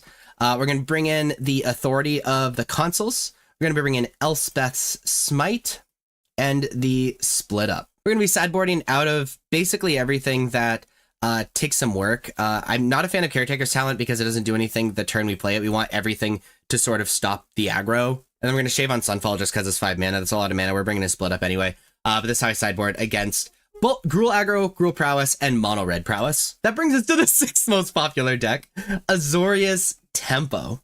Against the Azorius Tempo deck, we are bringing in Rest in Peace. So they're unable to reanimate their creatures, but also it like makes Haughty Djinn really, really small and all that stuff. I'm also a fan of Split Up because if we wipe their board, it's very powerful. We also, though, have to be really aware that they run counter magic. So we have to be really aware of like casting things that cost 1,000,000 mana. That being said, I'm not a fan of Beza. It doesn't block anything that's relevant. This is this high sideboard against Azorius Oculus, or Azorius Tempo, or whatever you want to call it. The seventh most popular deck is the Jeskai Convoke deck. Against Jeskai Convoke, I'm a big fan of Split Up. I also like Elspeth's Smite. Being able to snipe some stuff that attacks feels really good. We're going to be shaving on Archangel Elspeth, and then shaving down on Caretaker's Talent, because, again, similar to the aggressive decks, like Jeskai Convoke can be very explosive, and that is very scary. So it's sideboard against Jeskai Convoke. We've already talked about the eighth most popular deck, which is Mono Red Prowess. The ninth most popular deck is Domain. Against Domain, we are bringing in the Stone Brain. Being able to hit most things is relevant, specifically like Up the Beanstalk or White Overlord are powerful things to hit. Also, Exercise is excellent against Domain. We're going to be bringing out Split Up, and then we're going to be shaving on Sunfall. We really just got to outcard them. That's the name of the game. So this is how I sideboard against Domain. And the 10th most popular deck is the Mirror Match, is Mono White Token Control. In the Mirror, we're bringing in Exercise. There's a bunch of enchantments that are great to deal with. And then we were bringing in the Stone Brain. Being able to hit Enduring Innocence or Caretaker's Talent is both like very powerful. And you're like taking out Split Up.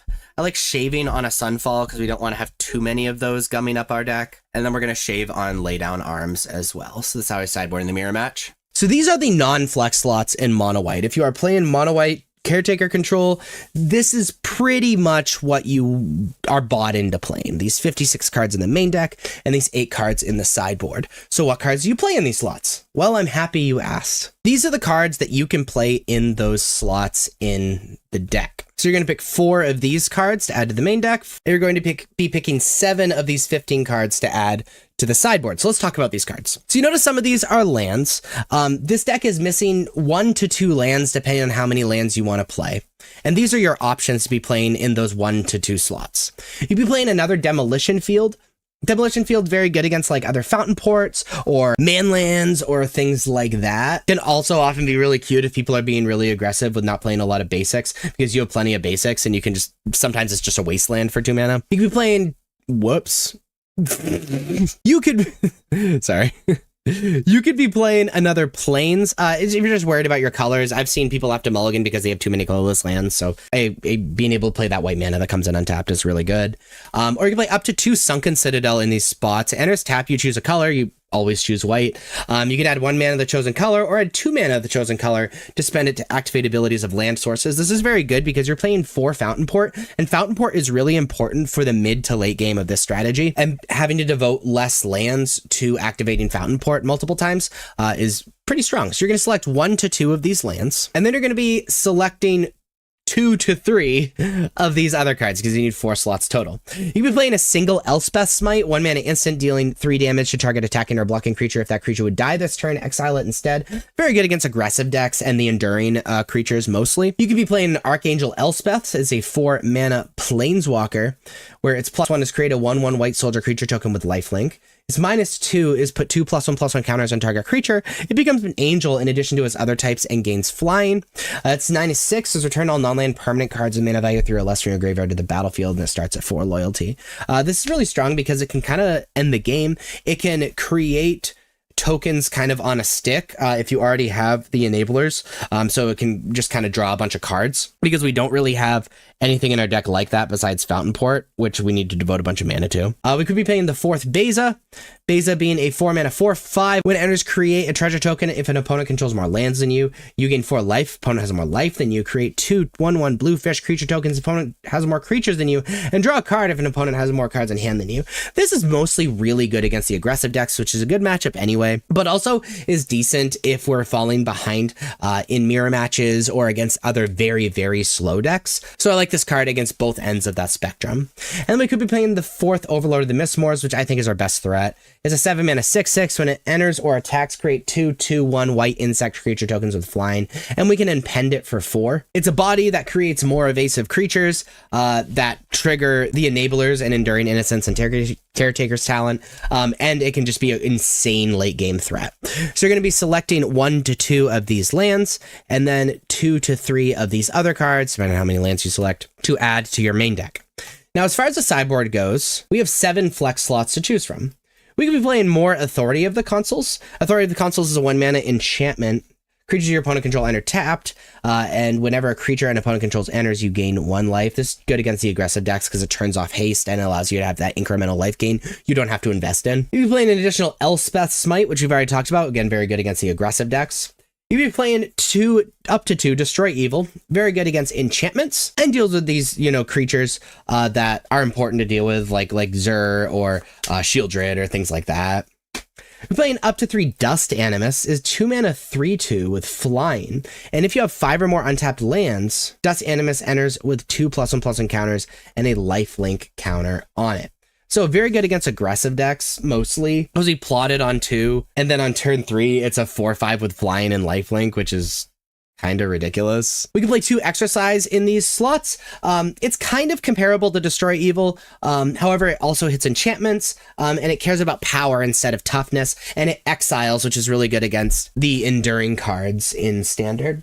We can play an additional Rest in Peace for additional graveyard hate. We can play more Split Up, just as more board wipes for these decks that might flood the board with creatures, whether it be aggressive decks or not. You can play a single Sarah Paragon, really good late game card. It's a 4 mana 3/4 with flying, and once during each of your turns, you may play a land from your graveyard or cast a permanent spell of mana value 3 or less from your graveyard. If you do it, gains when this permanent is put into a graveyard from the battlefield, exile it, and you gain 4 life. So what's really cool about this deck is that like things like Carrot Cake, or if they deal with our Caretaker's Talent or whatever, we can just cast from our graveyard when we have Sarah Paragon. Now you need to invest a pretty insane amount of mana in order to do this, but it's a really good card to play against decks that we're going to have like a deep late game against, like the Mirror Match or Domain or something. And then we're playing 2, the Stone Brain, which is an extraction effect. That's good against decks that rely on very specific cards or have cards that are specifically good against us. So you're going to be selecting 7 of these 15 cards to add to your sideboard, and then you have your very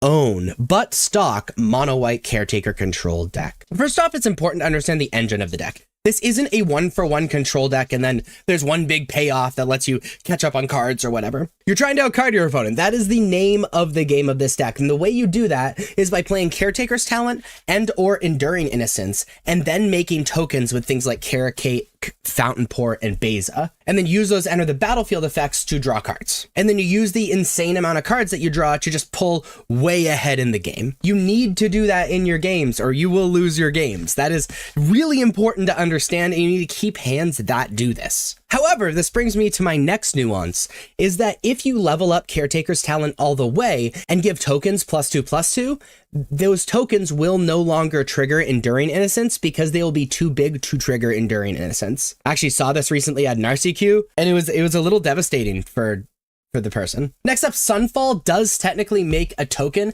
However, it does not enter as a creature, so it does trigger Caretaker's Talent, but does not trigger Enduring Innocence. And then if you sideboard in Rest in Peace and you have Rest in Peace, make sure your Enduring Innocence doesn't die, because it will not come back, because the Enduring cards touch the graveyard and will get exiled when it hits the graveyard if Rest in Peace is on the battlefield. This is the new Boros Convoke deck. Now, what this deck overall is attempting to do is put a bunch of permanents onto the battlefield, whether they be something that makes another permanent like a Novice Inspector, makes 2 things like Resolute Reinforcements, etc., and then capitalize on having all of those permanents on the battlefield by pumping up Warden of the Inner Sky an insane amount, being able to tap them to convoke Knight Errant of Eos, being a large body in and of itself, while grabbing more things to flood the field with, and Imidane's Recruiter, which pumps up all of your creatures and gives everything haste, and you can jam for a lot of damage that your opponent often didn't see coming. Now, what's the reason we're playing Boros now instead of Jeskai? And the big thing is the addition of this Aether Drift card, Nesting Bot. Now, it's a 1/1 for 1 that when it dies, create a 1/1 colorless artifact creature token, and it has max speed. This creature gets +1/+0. So what? This is the decent aristocrat card, but what are we going to do with it? Well, you see, it's an artifact in and of itself, and it being an artifact that we can target with Gleeful Demolition, and then not only target it with Gleeful Demolition, but be able to get another creature, so we immediately have 5 creatures on the battlefield, is incredibly powerful. Especially it is white itself, so it can just act like what you need to convoke Knight Errant of Eos. So this is the biggest reason we're replacing a Spyglass Siren, and then it just becomes about being really, really, really consistent, rather than having to play all these different colors so that we have enough targets for Gleeful Demolition and enough things for Warden of the Inner Sky. So Nesting Bot allows us to do that. Now, Spyglass Siren has definitely some benefits, but this is just so much better because it's consistent, and we're an aggro deck. We really, really need to be consistent. So there's a couple of different categories that this deck creates. So I'm going to take just a second and show you them. So these are the different categories in the Boros Convoke deck. Now, as 3 major categories, we have kind of combo pieces, I would call it, like ways to flood the board, payoffs from flooding the board, and then this is removal. So let's talk about the removal first, and then we can talk about the meat and potatoes of the deck. Case the Gateway Express. Actually, I might even put this in the payoffs section. Yeah, so we're going to keep that in payoff section, actually. So as far as the early layers of the deck, we have Nesting Bot, which I've already talked about. Novice Inspector, which is a creature of itself, but also creates a clue, which is an artifact that can be targeted with Gleeful Demolition. Clockwork Percussionist, which is a 1-mana artifact creature with haste. When it dies, exile the top card of your library. You may play it until the end of your next turn. It's a 1/1. So we love that this is an artifact creature, so we can play it, be able to apply a little bit of pressure with it. And then when it either gets blocked or we Gleeful Demolition it, we effectively get to see and play the next card in our deck, which is amazing. And we have 4 Resolute Reinforcements. It's a 1/1 with Flash. When this creature enters, create a 1/1 white soldier creature token. Even better in the blue version of the deck because we can show Counterspell or that. But really, we're just playing this as a 2 creature for 1 card situation. Gleeful Demolition is a 1 red sorcery. Destroy target artifact. If you control that artifact, create 3 1/1 red Phyrexian and Goblin creature tokens. So what's cool about Gleeful Demolition is not only does it allow us to have main deck artifact tape, but we can target Nesting Bot, Novices, the artifact created by Novice Inspector, Clockwork Percussionist, or, and we're going to talk about this in just a second, the creature from Mirex, to create 3 more creatures, and in the case of Nesting Bot, 4 more creatures. So let's talk about Mirex, which probably should go in this category as well, because it's not a red or white land, except for the first turn it's played. Really, we're playing it, right? Tap it, and 3 mana to create a 1/1 colorless Phyrexian Might artifact creature token with Toxic 1, and the creature can't block. It's just another creature. Sometimes they answer our initial aggro and we need it to go long. Sometimes we need it as an artifact. It's just all around like a solid land to be playing in this deck. And then these are payoffs. And so the first payoff, Case the Gateway Express. So this is a 2-mana case. When it enters, choose target creature you don't control. Each creature you control deals 1 damage to that creature. So if we have a bunch of creatures on the board, we can get almost anything out of the way. And then you solve it if you've attacked with 3 or more creatures this turn. We flood the board, so we attack with 3 or more creatures quite often. And when it's solved, creatures you control get +1/+0. So it's a removal, and also it's an anthem that is very, very easy to turn on. We're playing Warden of the Inner Sky, which is nice because it's a 1-mana creature. It's a 1/2, which is solid. And we can tap 3 untapped artifacts and or creatures you control to put a +1/+1 counter on Warden of the Inner Sky. Scry 1, activate only as a sorcery. So we can flood the board, put a bunch of +1/+1 counters on it. And then what's cool is if it has 3 or more counters on it, it has flying and vigilance. So it can block big things, attack for a lot, in the air if we just invest some creatures into it. And really we can very often just like play the creatures and tap the summoning sick ones to Warden of the Inner Sky, or just tap these artifacts like the Clue that we don't really care about. We're playing 4 Imidane's Recruiter. It's a 3-mana 2/2. When Imidane's Recruiter enters, creatures you control get +1/+1, gain haste until end of turn. So what's great about that is we get to flood the board, flood the board, flood the board. If we have some extra mana, some new creatures, because they'll get haste, Imidane's Recruiter, everything gets bigger, jam, and deal an insane amount of damage that your opponent doesn't expect. The adventure side of Imidane's Recruiter, just even though we'd play it anyway with that ability, is create 2 2/2 White Knight creature tokens with vigilance. If we're casting that side, something's probably gone a little wrong. But it's nice because even though it's very mana intensive, it goes along with our initial game plan, and it's a way to like catch back up, especially since we can follow it up with Imidane's Recruiter. We're playing some Sanguine Evangelist. This could also be in the combo piece pile, but the reason I put it in the payoff category is because it has Battle Cry. So it's a 3-mana 2/1 that gets a 1/1 flying back creature token onto the battlefield when it enters or dies, which is kind of cool because it can survive some board wipes. It's a payoff because it has Battle Cry. If you attack with it, so not the same turn it comes out, so it's not as good as Imidane's Recruiter, it pumps your whole team +1/+0, which allows us to get a payoff for going super, super wide. We're playing War Leader's Call. It is a 3-mana enchantment. Creatures you control get +1/+1, so we already see why this is a payoff. And whenever a creature you control enters, War Leader's Call deals 1 damage to each opponent. So we're able to play it, pump up our team, attack for a whole bunch, likely more than their opponent was expecting, but then future creatures that we play can get that little extra reach, especially after a board wipe. And then the biggest payoff, in my opinion, is Knight Errant of Eos. It is a 5-mana 4/4. However, it has Convoke, which means you can tap creatures alongside lands to pay for this card, and every creature you tap counts as 1 mana of that creature's color. So we can play this as early as turn 2 by going turn 1 artifact thing, turn 2 Gleeful Demolition, Knight Errant of Eos. Or maybe even another 1-drop, and we can just tap creatures, which is an amazing, amazing start. So it's a big creature of itself. However, when Knight Errant of Eos enters, look at the top 6 cards of your library. You may reveal up to 2 creature cards with mana value X or less from among them, where X is the number of creatures that convoke Knight Errant of Eos. Put the revealed cards into your hand, then shuffle. So this card is essential to this deck because we get to have a nut hand, fill our hand with other things after we already apply a threat, which is really important. And it can grab nearly everything in our deck, even more Knight Errant of Eos if you used only convoke creatures. So it's a giant payoff. So that's what we're doing. We're trying to fill the board. We're trying to play one of these payoffs or multiple of these payoffs after we fill the board and defeat our opponents with a very difficult to answer and weird aggro. As far as sideboard goes, Get Lost is great removal for big creatures so that we can attack out.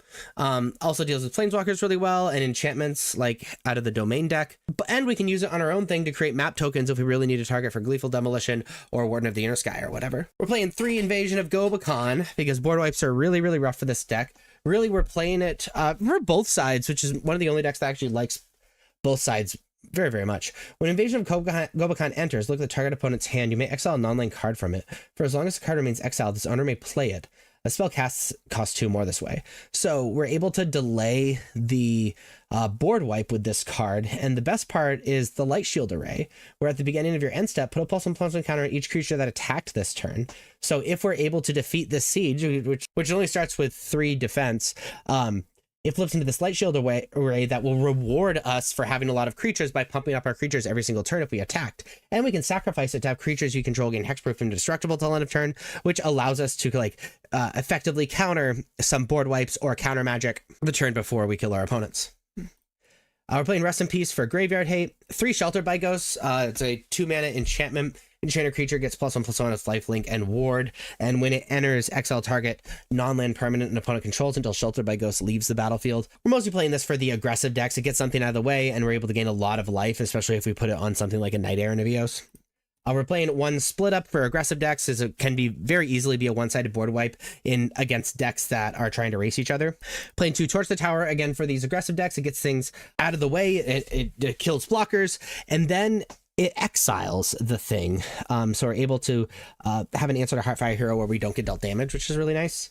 And then we're playing 2 Urbrass Forge for these decks that go really long, but not the authority of the console decks, because Urbrass Forge just reads your opponent gains a life every turn if your opponent has authority of the console. Decks that are looking to answer us rather than race us, Urbrass Forge can kind of really push it over the top. So this is Boros Convoke.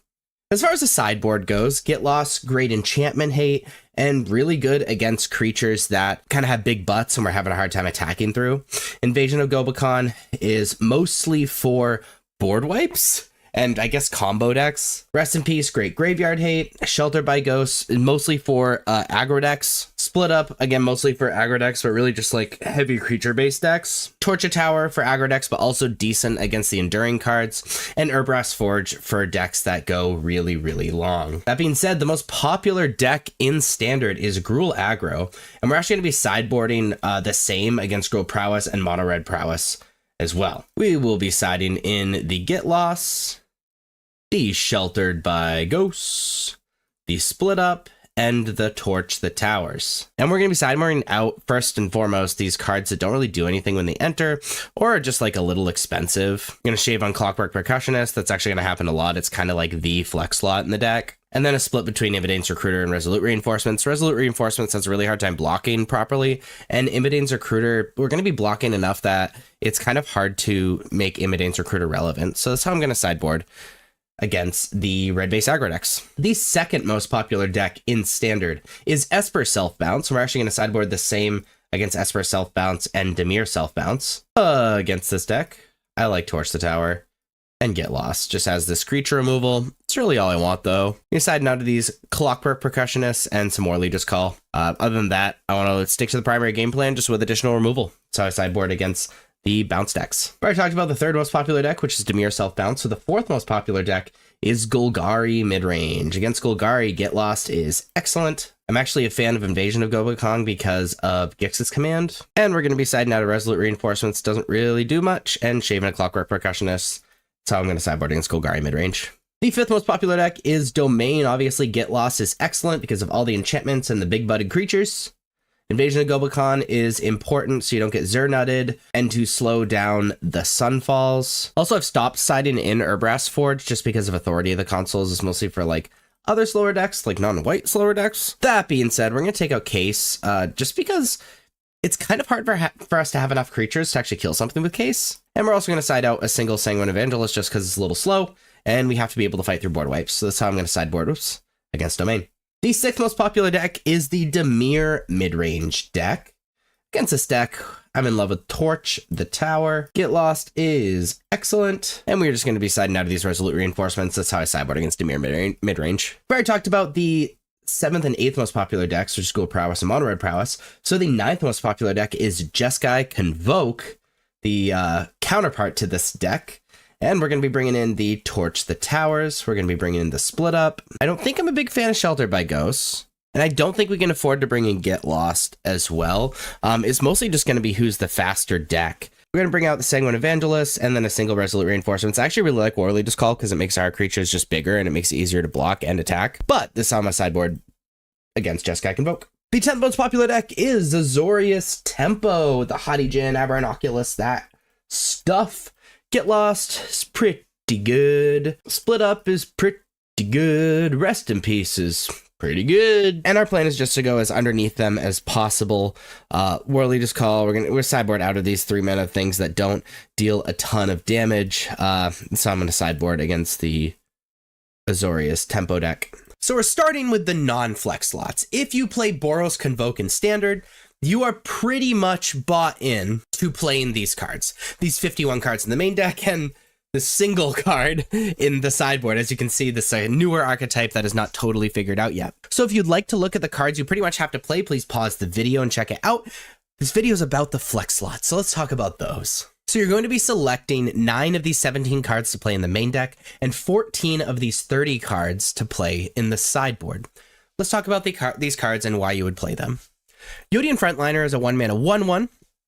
Whenever Yodian Frontliner attacks, another target creature you control gets +++ until end of turn, and you can unearth for 1 white, which basically just means bring it back to the battlefield, but then it gets exiled, and it like has haste and whatnot. The reason this card is decent is because it's a good target for Gleeful Demolition and being an artifact. It's a creature you can attack with and actually attack. It's kind of a 2-power creature because it can pump something else up. And even after you Gleeful Demolition or it's blocked or whatever, you can bring it back to either Gleeful Demolition again or like attack for even more. You could play up to 2 Clockwork Percussionist, which is a 1-mana 1/1 with haste. When Clockwork Percussionist dies, exile a top card of your library. You may play it till the end of your next turn.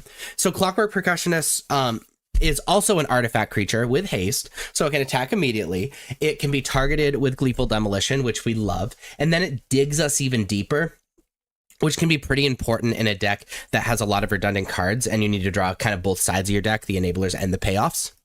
You can play the 4th Case of the Great Way Express, which is an enchantment case. When it enters, choose 1 target creature you don't control. Each creature you control deals 1 damage to that creature, which you should always be able to kill your opponent's creatures with this. We are going super, super wide. If you can't with Case, then something has already gone horribly wrong. And to solve it is we've attacked with 3 or more creatures, which is very easy to do with this deck. And then essentially anthems, right? Creatures you control get +1/+0, which is excellent as we go super, super wide. Well, if we play this, we're playing it as a removal spell. The pump is mostly just gravy. You can play Resolute Reinforcements 3 and 4. It is a 2-mana 1/1 with flash. When it enters, you get another 1/1. This is 2 permanents with 1 card. That's the primary reason we're playing this. Another kind of interesting part with this is that it's instant speed, so we can make them fear other stuff. But it's a little less powerful in the Boros deck where we can't like leave up Protect the Negotiators or whatever. But it's a pretty powerful card if we're feeling like we need some more enablers. You can play 2 Sheltered by Ghosts. It's an enchantment aura. And when it enters, exile target non-land permanent opponent controls until Sheltered by Ghosts leaves the battlefield. Enchanted creature gets +1/+0 and has lifelink and ward 2. Sheltered by Ghosts, essentially, the primary reason I'll be playing this would be against the aggressive red decks. That's where Sheltered by Ghosts shines, and if you think you're going to be playing against them a lot, then playing some Sheltered by Ghosts in the main deck is probably powerful. You can play up to 2 Arabella. It is an artifact creature, legendary though. When it attacks, deals X damage to each opponent, and you gain X life, where X is the number of creatures you control, power 2 or less. And it's a 1/3. So it can be targeted with Gleeful Demolition, which we love. And it kind of rewards you for going really, really wide, because most of our creatures are power 2 or less. And so this is really good against decks that you think you're going to be racing against. Though 2 mana for just a 1/3 is kind of tough. You can play up to 3 Sanguine Evangelists. It is a 3-mana 2/1 with Battle Cry, which means when it attacks, all other creatures that are also attacking get +1/+0. And when it enters or dies, create a 1/1 black bat creature token with flying. So it's 2 bodies in 1 card. If they answer this, which they kind of have to because Battle Cry is super nasty in this deck, then you get another bat that has evasion, allows you to go wide, and it's kind of like a payoff in and of itself. So it's a really good like bridge card between not quite being an enabler, not quite being a payoff, but being like a slightly less powerful combination of both. You can play up to 2 War Leader's Call. It's a 3-mana enchantment.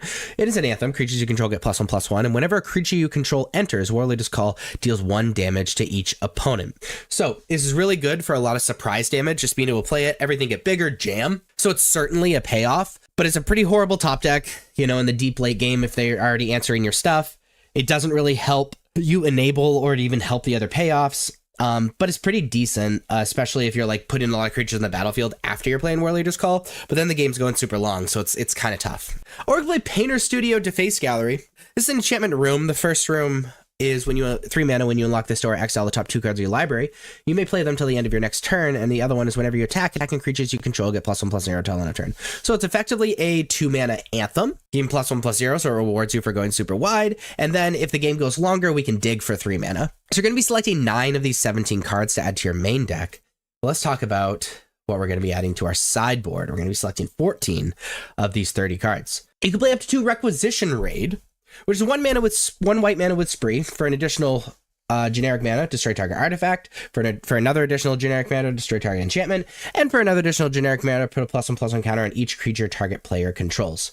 So it's great artifact and enchantment hit you can side in, and then with the extra gravy to be able to just like pump all your homies up if you don't have an artifact or enchantment to destroy, or if you'd want to just spend an extra mana on it. Destroy Evil is a 2-mana instant, destroy target creature with toughness 4 or greater, or destroy target enchantment. Great enchantment hit, great against decks that have big bluts that are looking to block. You can play up to 4 Invasion of Gobakon. It's a 2-mana siege. When it enters, look at target opponent's hand. You may cast a non-land card from it for as long as that card remains exiled. Its owner may play it. A spell cast this way costs 2 more to cast, and then it flips because it's an invasion. It starts at 3. If you're able to defeat the siege, it flips into enchantment at the beginning of your end step. Put a +1/+1 counter on each creature that attack this turn, and then we can sacrifice it to have creatures you control gain hexproof and indestructible until end of turn. So playing 4 of these is certainly a concession to this deck being really soft to board wipes. It can rebuild, but certainly not past 2 board wipes. And so being able to get that out of their hand is really powerful. But also this deck can capitalize on the opposite side, on the Light Shield Array side pretty well as well, putting +1/+1 counters on your creatures. A second Rest in Peace is a good option for graveyard hate. It's a 2-mana enchantment, enters exile all graveyards, and then it exiles anything that would go to the graveyard. You can play up to 3 Sheltered by Ghosts in the sideboard. We've already talked about Sheltered by Ghosts. It's just very, very strong against the aggressive decks. You can play 1 Kutziel's Flanker. It's a 3-mana 3/1 with flash.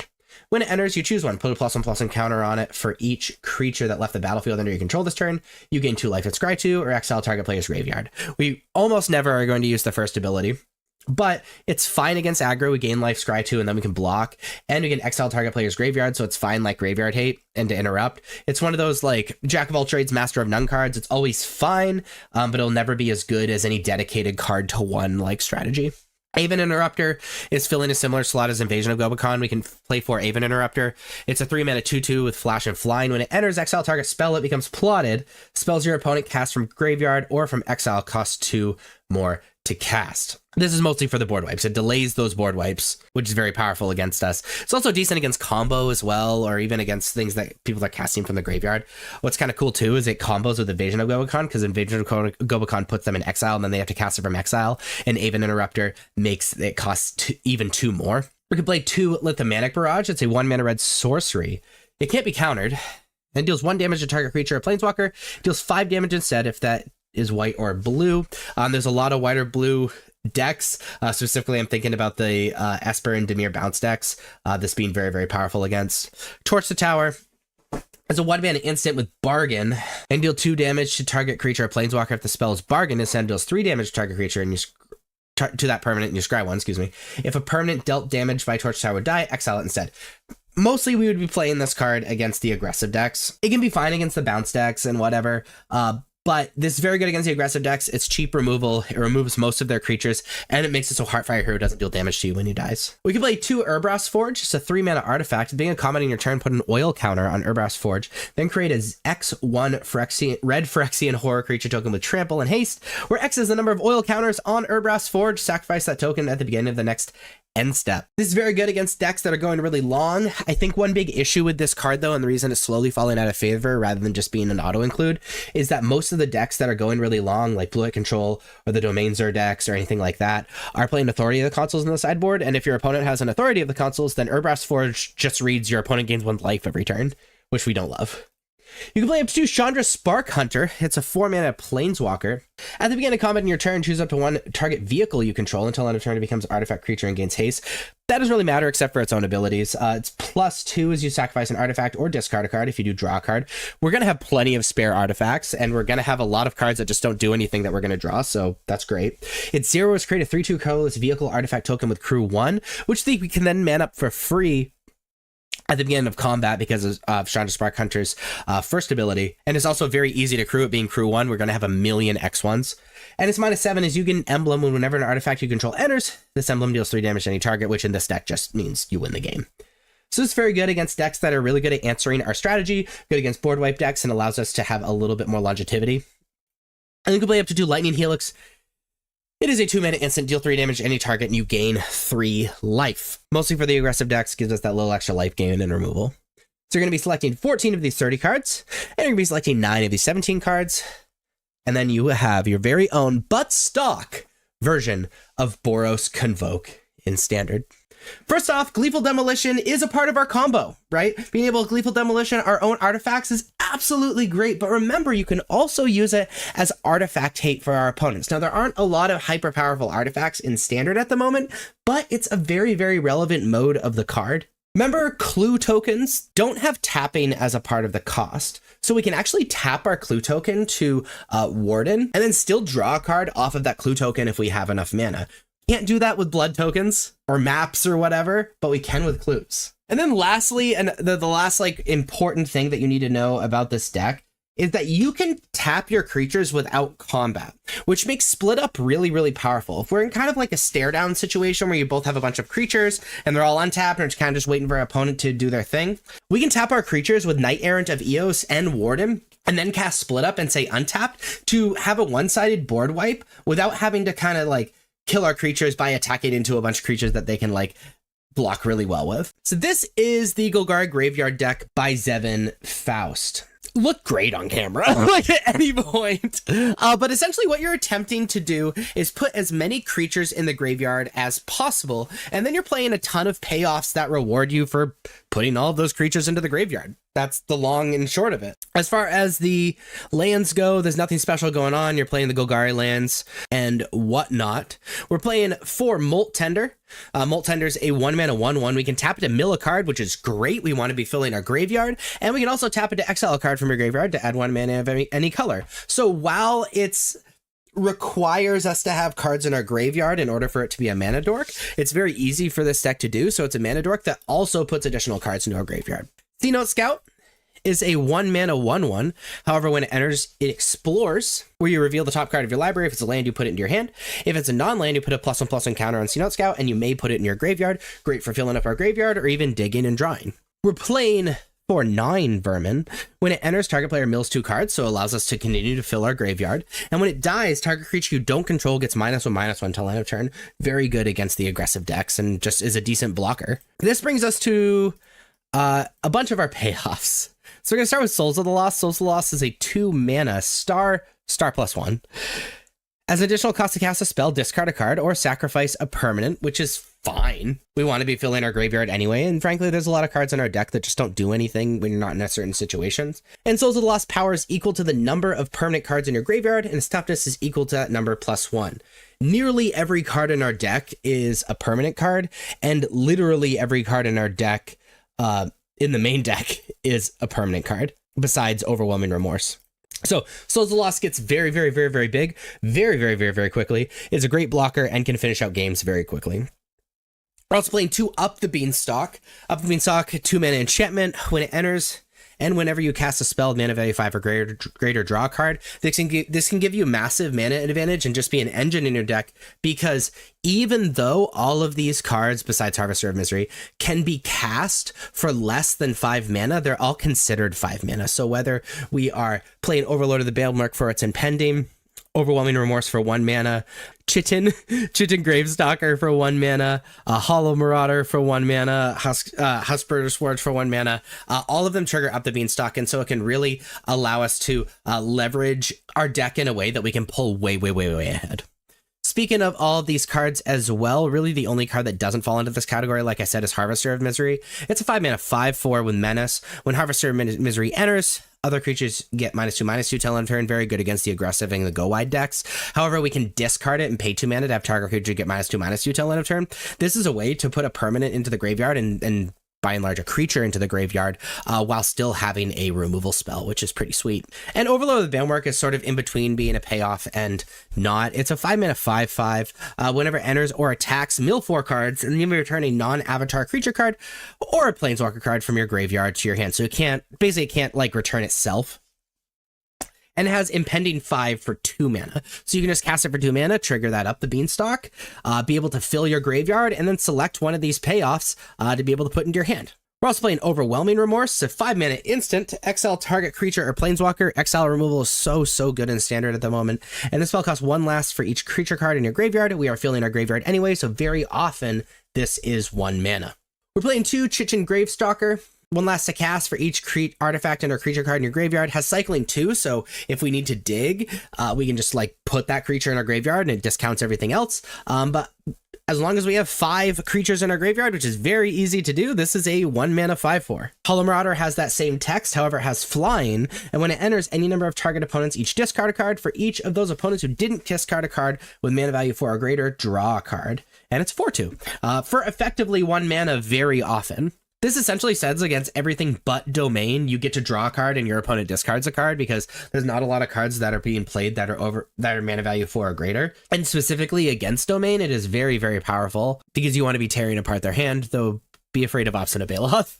And they're playing Husband's Swarm. As long as we have 7 or more creature cards in our graveyard, this is a 1 mana 6/6 menace Death Touch. By the way, this also cares about being in exile as well, which is pretty solid. So we're trying to fill our graveyard with as many permanents and creatures as possible, and then play these payoffs and all these undercosted things and trigger out the Beanstalk a whole bunch of times. It is such a cool take on the graveyard deck. Or as far as the sideboard goes, we have some instances of sorceries. Got to be careful about signing those in because they do not work with our game plan.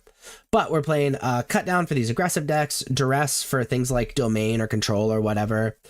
Starving Revenant is a 4 mana 4/4. When it enters, Surveil 2, then for each card you put on top of your library, you draw a card and lose 3 life. We have Descend 8. Whenever you draw a card, if there are 8 or more permanent cards in your graveyard, target opponent loses 1 life and you gain 1 life. It's very good against decks that are going to go really long, allows you to dig. And we can get that Descend super easy. We're playing Terror Tide, 4 mana sorcery. All creatures get -X/-X till end of turn, where X the number of permanent cards in your graveyard. Really good against the go wide decks, or really just, I mean, this just like kills everything on the battlefield very easily because we have permanent cards in our graveyard all the time. Playing an extra Harvester of Misery in our sideboard for these aggressive decks. We're playing 4 Scrap Shooter. It's a 3 mana 4/4 with Reach, and when it enters, if a gift was promised, destroy target artifact or enchantment opponent controls. Great Artifact Enchantment Hate, also a 3 mana 4/4, is a decent blocker as well. Obstinate Baloth is a 4 mana 4/4. When it enters, you gain 4 life, and then if your opponent makes you discard it, you get to put it on the battlefield instead of your graveyard. Very good against the Pixie decks because of Hopeless Nightmare. Also decent against the aggressive decks, so you gain life and it's a blocker. And we're playing Haywire Might. It's a 1 mana 1/1. When it dies, you gain 2 life, and you can pay a green and sacrifice Haywire Might to exile target non-creature artifact or non-creature enchantment. Again, great artifact and enchantment hate. We need this, by the way, the Scrap Shooter and Haywire Might, for things like Rest in Peace and stuff like that, because that's real bad for us. And it gains life, which is pretty relevant. But this is Zevin Faust's graveyard deck that he top 8'd Pro Tour Aether Drift with. Is so impressive. It is such a sweet deck. We'll see if it's good. We'll see if the meta adjusts. But it is certainly very sweet. So this is the Golgari graveyard deck. As far as the sideboard goes, we are playing 1 Cut Down. In an attempt to beat the aggressive decks. Duress for decks that Duress is playing against. Starving Revenant, very good against decks where life total doesn't matter, so you can get that card advantage. Terror Tide is a board wipe of choice. Harvester of Misery, kind of a board wipe of choice, but mostly just for these aggressive decks. Scrap Shooter is an excellent blocker for 3 mana, but also great artifact and enchantment hate. Obstinate Baloth is decent against aggressive decks, but also our way to beat the Hopeless Nightmare self-bounce decks. And then Haywire Might, great artifact and enchantment hate as well. And the most popular deck in Standard is Gruul Aggro. We're also going to sideboard the same against Gruul Prowess and Mono Red Prowess, which is the 7th and 9th most popular decks. We're going to be bringing in the Cut Downs, the Terror Tides, again, wiping the board, destroying the creatures. That's the name of the game. The Obstinate Baloths. And there's an argument for Scrap Shooter. I don't really like it, but we're going to be bringing out some of these flex slots, the Chichen Gravestalker. We're bringing out Up the Beanstalk because we are not looking to play the long game. And then a single Hollow Marauder just because it's pretty bad at blocking. That's how I'm going to sideboard against those red aggressive decks. The second most popular deck is Esper Self Bounce. We're also going to sideboard the same against Dimir Self Bounce, which is the 6th most popular deck. I'm going to be bringing in the Duress. Hitting that this sounding big enough is pretty relevant. I'm a fan of Scrap Shooter just because it blocks pretty much everything in the deck like very, very well. And then Obstinate Baloth for those Hopeless Nightmares. Bringing out the Harvester of Misery. Again, Harvester of Misery is mostly for the aggressive decks. Chichen Gravestalker is always a fine cut just because it's the flex slot. Shaven and Overwhelming Remorse is totally fine just because we're not trying to win this game on removal. We're trying to win this game on just kind of overwhelming our opponents. And actually, speaking of, I'm okay with taking out the other two. So this is how I'm going to sideboard against the bounce decks. The third most popular deck in Standard is Domain. Against Domain, we're bringing in that Duress, bringing in the Starving Revenant because life total just doesn't matter. Scrap Shooter is excellent for that enchantment hate, which is oh so good against Domain. And then the 2 Haywire Mites for the same reason. Bring out the Harvesters, we'll bring out the Gravestalker, and we're going to bring out a combination of Sea-Note Scout and Gnawing Vermin. The dying effect from Gnawing Vermin doesn't matter, so like really we're just playing it for the mill. This is how I'm going to sideboard against Domain. The fourth most popular deck is Golgari Midrange. Against Golgari Midrange, we mostly just want Harvester of Misery kind of out of the deck, which actually I'm going to be sideboarding the same against Dimir Midrange as well, so I guess this is for both of them. And Starving Revenant is really the only card that I'm like, I want this card in my deck. Or whatever. So we're looking for kind of another card to bring in. I think Scrap Shooter is totally fine because it hits artifact and enchantments in both decks and then blocks really well. So that's how I'm just going to sideboard against the 2 mid-range decks. We've already talked about the 6th most popular deck, which is Dimir Self Bounce. We've already talked about the 7th most popular deck, which is the Gruul Prowess deck. 4-color Zur is the 8th most popular deck. We're going to sideboard the same as we do against Domain. The 9th most popular deck is the Mono Red Prowess, which brings us to Jeskai Oculus as the 10th most popular deck. Against Jeskai Oculus, we're loving the Duress. Cut Down's also pretty good because it hits most of the cards in the deck, just not Oculus. And we're bringing out the Harvester of Misery, and that's just how I like sideboarding against the Oculus deck. So these are the non-flex slots. If you're playing the Golgari Graveyard deck, you're pretty much bought into playing these cards, these 51 cards in the main deck, and these 3 cards in the sideboard. But that's really not what this video is about. This video is about what 9 cards do you play in the main deck to add to these cards, and what 12 cards do you play in the sideboard to add to these cards. So if you want to look at the things that are not flex, feel free to pause the video. We're going to move on to our flex slots. These are our options.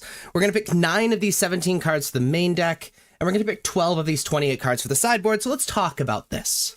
We can play the 4th Gnawing Vermin. Gnawing Vermin is a 1/1 black creature. When it enters, mill 2 cards. And when it dies, target creature you don't control gets -1/-1 until end of turn. And so this is a creature that puts things in our graveyard, which is exactly what this deck is attempting to do. When we sack it to Souls of the Lost, it can kill an X1, which is kind of nice. And it blocks really, really well, being able to block and then give something -1/-1. It doesn't really do much else, though, and often just like sits on the battlefield, so that can be kind of rough. We can play 4 Sea-Note Scout. It's a 1-mana 1/1. When it enters, it explores. Exploring allows us to fill up our graveyard. This gives us a solid 1-mana play to either apply pressure or block, and can dig lands off the top. We can play 4 Molt Tender. Molt Tender is a 1-mana 1/1. We can tap it to mill a card, which being able to mill a card every turn is awesome. And we can exile a card from our graveyard to add 1 mana of any color, which combos really well with Gnawing Vermin and frankly most of our deck. The idea is our graveyard is going to be full anyway. Pretty much every card in our deck, 1 mana and 2 mana card in our deck, puts cards into our graveyard. So essentially it's a mana dork with a little bit of upside. We can play 4 Rumblebelt Maverick. It's a 1-mana 1/1. When it enters Surveil 2, so again, another way to filter draws and put things in our graveyard. And we can exile Rumblebelt Maverick from our graveyard to put a +1/+1 counter on target creature, activate only as a sorcery. So since we're filling our graveyard with a bunch of stuff, if this ends up in our graveyard, which is bound to happen, we can continue to get value out of it. We can play 2 Dredger's Insight. Dredger's Insight is a 2-mana enchantment. Whenever one or more artifact and/or creature cards leave your graveyard, you gain 1 life. When this enchantment enters, mill 4 cards. You may put an artifact, creature, or land card from among the mill cards into your hand. This is a way to fill up our graveyard. This is a way to gain a little bit of incidental life, because there's a lot of things that have removed stuff from our graveyard, especially comboed with things like Molt Tender, and allows us to dig for things that we need. We could also play 2 Season of Loss. Season of Loss is a 5-mana sorcery where we choose 5 paws worth of modes. 1 paw is each player sacrifices a creature of their choice. 2 paws is draw a card for each creature that died under your control this turn. And 3 paws is each opponent loses X life for X the number of creature cards in your graveyard. This is a way to kind of seal the door on our opponent, because we're going to have a lot of creatures in our graveyard at any given time. And so being able to just like put additional creatures in our graveyard and then 3 paw them, they lose X life, is really, really disgusting. So we're going to be selecting 9 of these 17 cards to add to our main deck. As far as the sideboard goes, again, we're looking for 12 of these cards. We could be playing 2 Cut Down. Destroy target creature with total power and toughness 5 or less, 1-mana instant. We'd be playing this card to shore up our aggro matchups. We could play 2 Duress. It's a 1-mana sorcery. Target opponent reveals their hand, choose a non-creature, non-land card from it. The player discards that card. This is great against domain and blue-white control. We could play 3 Malicious Eclipse. It's a 3-mana sorcery. All creatures get -2/-2 until end of turn. If a creature an opponent controls would die this turn, exile it instead. Really good against aggressive decks and Convoke and stuff like that. Also, the exile is really relevant against like Enduring Innocence and Heartfire Hero. We play in a Leyline of the Void. Leyline of the Void is decent graveyard hate. If it's in our opening hand, we can start with it on the battlefield, and if a card we put into opponent's graveyard from anywhere, exile it instead. Just really good graveyard hate that we don't have to invest mana in. We could be playing a Starving Revenant. It's a 4-mana 4/4. When Starving Revenant enters Surveil 2, then for each card you put on top of your library, you draw a card and lose 3 life. So this is a way to not only fill up our graveyard, but also like dig. We want this against decks that our life total doesn't really matter and go very, very slow against us, where card advantage is super important. It has Descend 8. Whenever you draw a card, if there are 8 or more permanent cards in your graveyard, target opponent lose 1 life, you gain 1 life, which makes it kind of a must answer. We could be playing 3 Terrortide. Terrortide's a 4-mana sorcery, has Fathomless Descent. All creatures get -X till end of turn, where X is the number of permanent cards in your graveyard, which means you get like -infinite. The unfortunate part of this being a sideboard card is that if your opponent has decent graveyard hate, it's kind of hard to have Terrortide actually be a board wipe, where Malicious Intent, while it has a lower, like significantly lower ceiling, it's always a board wipe. So it's kind of tough to choose between the two. If you're playing a 3rd Harvester of Misery, we already were playing 2 in the main, we could play a 3rd in the side. It's a 5-mana 5/4 with Menace, and when it enters, other creatures get -2/-2 until end of turn. And we can discard Harvester of Misery, target creature gets -2/-2 till end of turn, and pay 2 mana. So this is a decent board wipe on a body, which is awesome. And then in the early game, it can stop that aggro while putting permanents in our graveyard rather than using an instant or sorcery, which is pretty powerful. We play in 2 Paw Patch formation. It's a 2-mana instant. Choose 1, destroy target creature with flying, or destroy target enchantment, or draw a card and create a food token. This is really good against any deck with enchantments or big creatures with flying that we care about. And the best part about this is that we can kind of cash it in and just create a food token. It doesn't really go along with our primary strategy that well, but sometimes sideboard cards can't when they're trying to neuter our opponent's decks. We can be playing 2 Voracious Varmint. It is a 2-mana with 2/2 with Vigilance, and we can pay 1 mana and sacrifice it to destroy target artifact or enchantment. This is great artifact and enchantment hate that puts a permanent into our graveyard. We could be playing 3 Scrap Shooter. It's a 3-mana 4/4 with Reach, and we can gift a card. When it enters, if the gift was promised, destroy target artifact or enchantment an opponent controls. The beautiful part about this is not only is it artifact or enchantment hate, unfortunately you have to gift a card for it, but also a 4/4 with Reach is so good against aggro decks. It is so good against the self-bounce decks, and it's just like applies a lot of pressure. We could be playing 2 more Obstinate Baloth, so Obstinate Baloth 2 and 3. It is a 4-mana 4/4. It enters, gain 4 life. An ability opponent controls causes you to discard Obstinate Baloth, put it on the battlefield instead of putting it into your graveyard. So this is mostly for Hopeless Nightmare, being able to start the game with it on the battlefield. If your opponent turn one's Hopeless Nightmare, we just discard it and put it on the battlefield. But it's also decent against the aggro decks. We could be playing 2 Thrun Breaker of Silence. It's a 5-mana 5/5. It can't be countered, and it has trample. It can't be the target of non-green spells your opponent control or abilities from non-green sources your opponent control, and during your turn, Thrun has indestructible. This is a card you would play against decks that go really long, and it's really important that you apply a ton of pressure. It for sure gets down. It needs to be answered with a board wipe, and it can attack into pretty much anything, which we love. We could be playing 1 Maelstrom Pulse. Maelstrom Pulse is a 3-mana sorcery, destroy target non-land permanent, and all other permanents with the same name as that permanent. This is just pretty unconditional removal. Sometimes we might need that. And then we could be playing 2 Ghost Vacuum, just additional graveyard hate. It's a 1-mana artifact. You can tap it to exile target card from a graveyard. And then we can pay 6 mana and tap it to sacrifice Ghost Vacuum, put each creature card exiled with Ghost Vacuum onto the battlefield under your control with a flying counter on it. Each of them is a 1/1 spirit in addition to its other types. Activate only as a sorcery. So Ghost Vacuum is pretty powerful graveyard hate. However, it doesn't deal with the entire graveyard like Leyline of the Void might, but it has a pretty sweet upside for the deep late game if it's never answered and you just exile things all the time. So we're going to be selecting 12 of these 28 cards to add to our non-flex slots.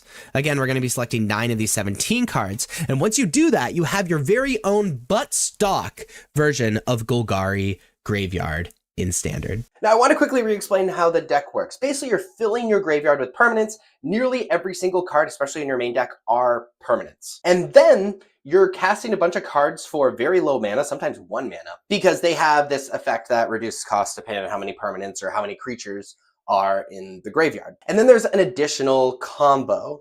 Understand that Up the Beanstalk doesn't care what mana you actually use to cast the spell. It cares about its mana cost. So if something's 6 mana, but its cost has been reduced to 1 mana, it still sees it as 6 mana. So you still draw a card off of that thing that you cast for cheap. That's really important to know, and why Up the Beanstalk is played in this deck at all. But really, the only other nuance of this deck, other than filling your graveyard as fast as possible and making sure you get your Up the Beanstalk triggers for even though you're reducing costs of stuff, is 9 Vermin.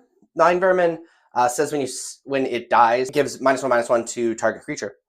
We can force that, especially against the aggro decks. So Souls of the Lost is already very good against the aggro decks. It's a really big thing to attack through in this deck. And when we cast Souls of the Lost, we can sack 9 Vermin to actually kill a creature of our opponents. And then we have a big old blocker in Souls of the Lost, and we cash in on 9 Vermin, because really we're only playing 9 Vermin to mill cards and put more permanents into our graveyard so we can cast those really, really big creatures later on in the game. But if we sacrifice 9 Vermin, it kills a mono red creature, and we have that big blocker in Souls of the Lost, which is so, so powerful. So this is Jeskai Oculus in Standard. So this is effectively a graveyard deck that is trying to do a few things. The biggest and most powerful thing is discarding Aberrant Oculus, which is a 3-mana 5/5. As an additional cost to cast a spell, exile 6 cards from your graveyard, has flying, and the beginning of each opponent's upkeep manifests dread. So if we're discarding a bunch of cards in this deck, we can cast this card from our hand reliably well, but the most powerful thing to do is discarding this card, and then casting Helping Hand or Recommission, which effectively do the same thing. Helping Hand is a 1-mana sorcery. Return target creature card from mana value 3 or less from your graveyard to the battlefield tapped, which means we circumnavigate that additional cost. And then Recommission, which is a sorcery. Return target artifact or creature card with mana value 3 or less from your graveyard to the battlefield. If a creature enters this way, it enters with an additional +1/+1 counter. So 1 more mana for slightly better and bigger creature. And then if Aberrant Oculus sits, which it very often does, the game's pretty much over. But this isn't our primary game plan. It's just a very, very, very scary nut hand. So how are we putting things into our graveyard? One is Steamcore Scholar. Steamcore Scholar is a 3-mana 2/2 with Flying and Vigilance. When Steamcore Scholar enters, draw 2 cards, then discard 2 cards unless you discard an instant or sorcery card or a creature card with Flying, which we have plenty of creature cards with Flying, so that's fine, but discarding the 2 cards is totally fine as well. This gives us that card selection, but also fills up our graveyard and also lets us put those powerful cards into our graveyard so we can reanimate them. Additional ways to discard. We have Bitter Reunion. Bitter Reunion is a 2-mana enchantment. When Bitter Reunion enters, you may discard a card. If you do, draw 2 cards. And we can pay 1 mana and sacrifice Bitter Reunion to have creatures you control gain haste until end of turn. That second part is just like kind of nice.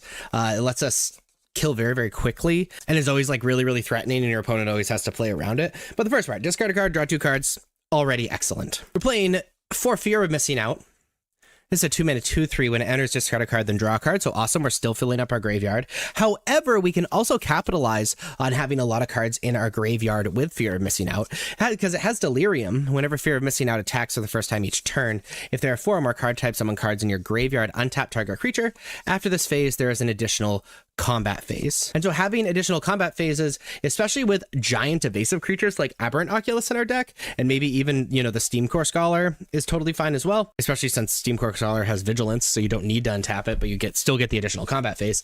This allows us to deal a ridiculous amount of damage all in one turn, really similar to Bitter Reunion. Then the last way to discard, but not necessarily the last way to put cards into our graveyard, is Inti. This is a 2-mana 2/2. Whenever you attack, you may discard a card. When you do, put a +1/+1 counter on target attacking creature. It gains trample until end of turn. And whenever you discard 1 or more cards, exile the top card of your library. You may play that card until your next end step. So this gives us that card selection. It allows us to deal even more damage, but giving that +1/+1 counter and trample to an attacking creature. And it allows us to dig even deeper by exiling the top card of our library. And then the last way to fill up our graveyard is Spyglass Siren. Spyglass Siren is a 1-mana 1/1 with flying. When it enters, you get a map token. And then map tokens are an artifact with 1 mana, and tap it and sacrifice it to have target creature explore, which basically just means revealing the top card of your library. If it's a land card, put it in your hand. If it's a non-land card, you can put it into your graveyard or leave it on top, and the creature gets a +1/+1 counter. So it's, again, another way to put things into your graveyard.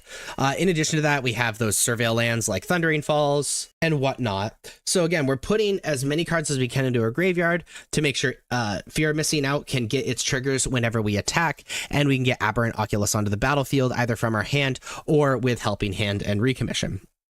Now, to support that, we're playing Proph's Eidetic Memory. Proph's Eidetic Memory is a 2-mana legendary enchantment. When it enters, draw a card. You have no maximum hand size. And at the beginning of combat on your turn, if you've drawn more than 1 card this turn, put X +1/+1 counters on target creature you control, where X is the number of cards you've drawn this turn -1. The cool part about this is, like, maybe not most, but a giant part of our deck draws cards, sometimes multiple, during your turn. And then if you Proph's Eidetic Memory something with flying like Spyglass Siren, Aberrant Oculus, or Steamcore Scholar, or even put it on a ground creature and then give it trample or something, it is just so powerful, especially on Steamcore Scholar with flying and vigilance, and it kind of comboing with itself when you have Proph's Eidetic Memory by drawing 2 cards, which is really good. As far as a removal and other additional stuff, we're playing for Torch the Tower. It's a 1-mana instant where it deals 2 damage to target creature or planeswalker. If the spell is bargained, instead it deals 3 damage to that permanent and you scry 1. And if a permanent was dealt damage by Torch the Tower, die this turn, exile it instead. Very good against Heartfire Hero and like the White Enduring Creature and stuff like that, but generally just one of the better red removal spells in Standard. We're playing 2 Spell Pierce for those non-creature spells, just so we can stay really tempo positive. And we're playing a Bounce Off and an Into the Flood mod, doing effectively similar things. Bounce Off 1-mana instant, return target creature or vehicle to its owner's hand.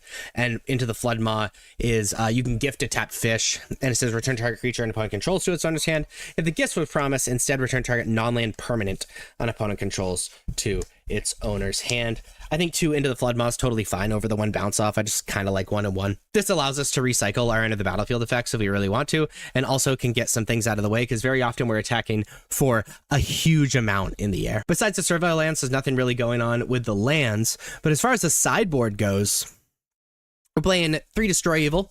Mostly has enchantment hate, but also really good against big blockers. We really care about big blockers in the air. So I'm thinking like Haughty Djinn or other Aberrant Oculuses, but also like against Leyline Bindings and whatnot. Negate, 2-mana counter target non-creature spell. Generally good against decks with a lot of big mana non-creature spells. Pyroclasm, as a 2 of, it's a 2-mana sorcery, deal 2 damage to each creature.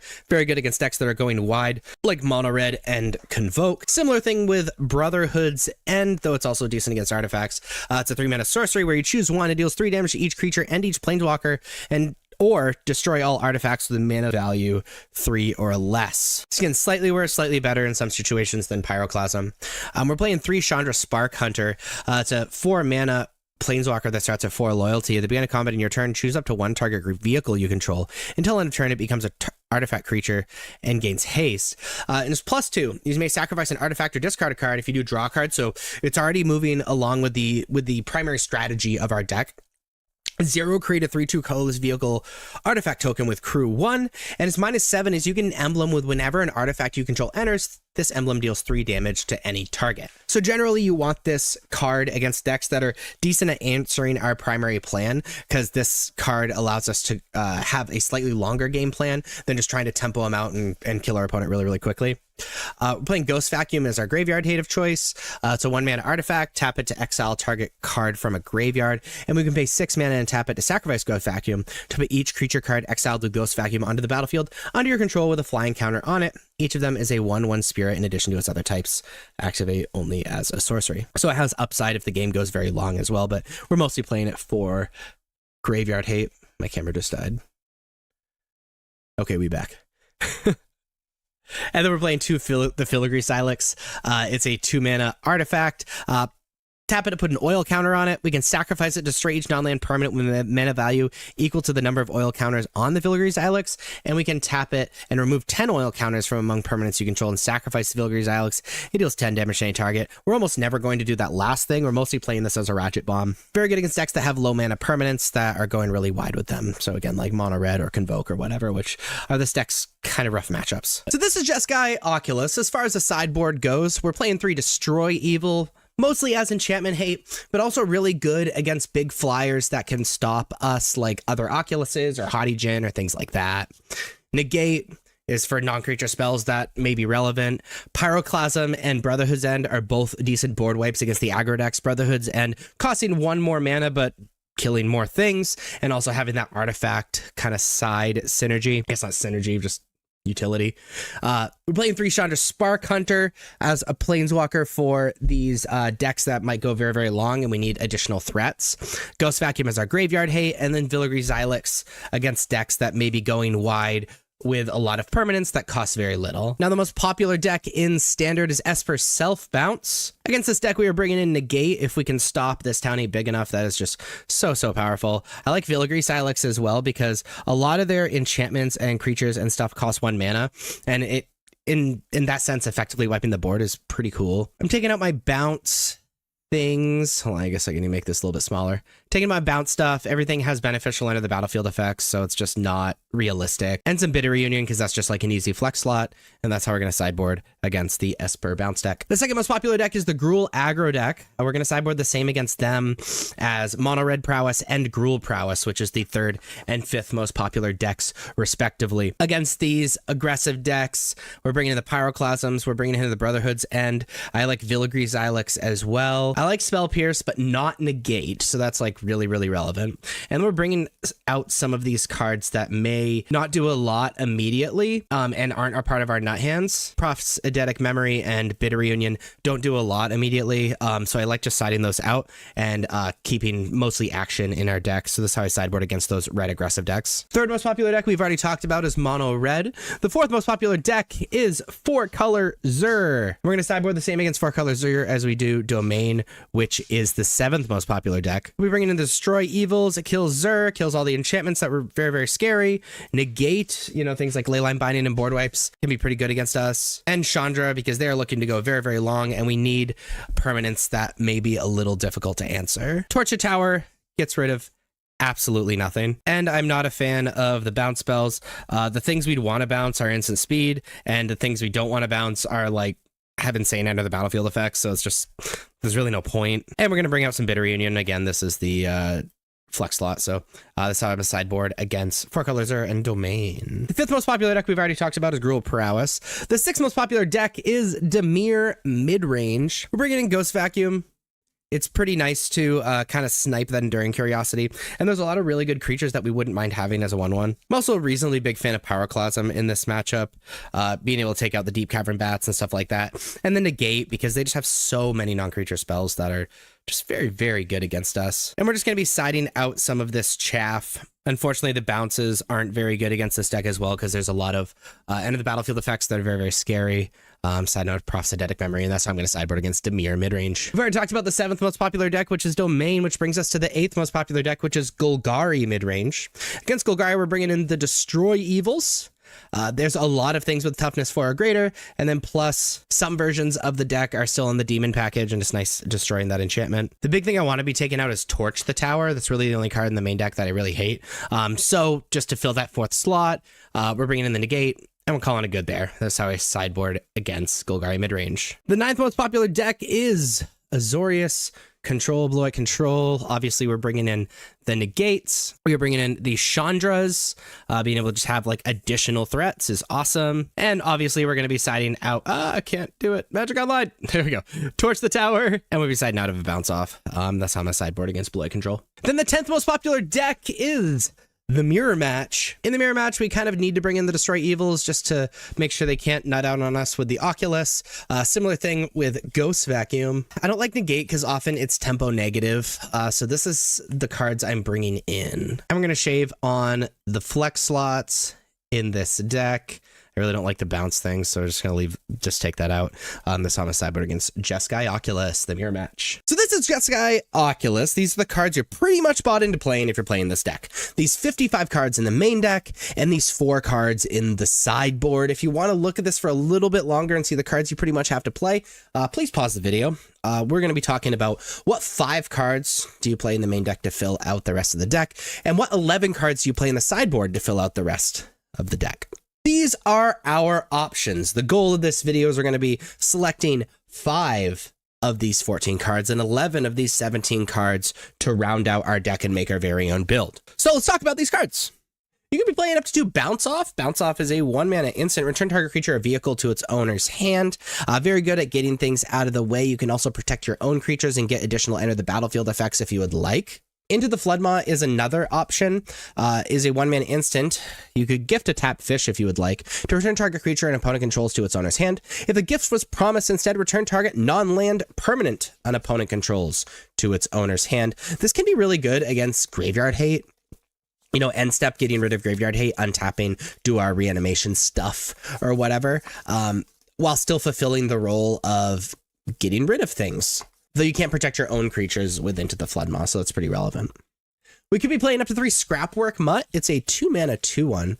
When Scrapwork Mutt enters, you may discard a card if you do draw a card, and you can unearth it for 1 and red. So you can do it twice, which is kind of fun.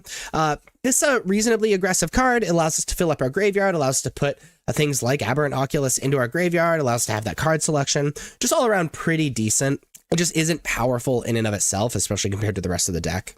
We could be playing a single Get Lost. Get Lost is a 2-mana instant. Destroy target creature, enchantment, or planeswalker. Its controller creates 2 map tokens. Just a pretty unconditional removal that you could be playing. Very good against enchantments specifically. You could be playing a Shelter by Ghost, a 2-mana enchantment. You can enchant a creature you control. When Shelter by Ghost enters, exile target non-land permanent an opponent controls until Shelter by Ghost leaves the battlefield. Enchant your creature gets +1/+0, has lifelink, and ward 2. You'd be playing this in the main deck if you basically want a better card against aggressive decks. This is mostly for a card for the aggressive decks. You could be laying up to 2 Kitsa, Otterball Elite. It's a 2-mana 1/3 with Vigilance and Prowess. You can tap it to draw a card, then discard a card. You can pay 2 mana and tap it to copy target instant or sorcery spell you control. You may choose new targets for the copy. Activate only if Kitsa's power is 3 or greater. So this rewards you for playing a lot of spells in the same turn, which this deck is pretty good at doing. Mostly allows you to have a loot effect on a stick, right? Draw a card, discard a card, which is what this deck wants to be doing because it wants to be putting Oculus into the graveyard or a bunch of other cards in the graveyard so you can cast Oculus from your hand. You could be playing the 4th Prosthetic Memory.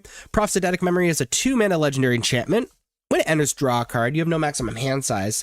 In the beginning of combat in your turn, if you've drawn more than 1 card this turn, put up X +1/+1 counters on target creature you control, where X is the number of cards you've drawn this turn -1. This deck draws a ton of cards, so playing cards like Prosthetic Memory can turn a creature that isn't very good into a must answer, especially good alongside cards that have Vigilance. We could play in the third Inti Seneschal of the Sun. It's a 2-mana 2/2. Whenever you attack, you may discard a card. If you do, put a +1/+1 counter on target attacking creature against trample until end of turn. Whenever you discard one or more cards, exile the top card of your library. You may play that card until your next end step.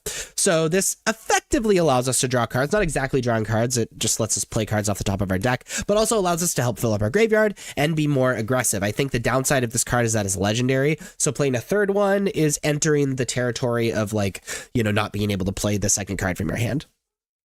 We could be playing a Pyroclasm in the main deck. Pyroclasm is a 2-mana sorcery. It deals 2 damage to each creature. Very good against aggressive decks and decks that generally want to go wide.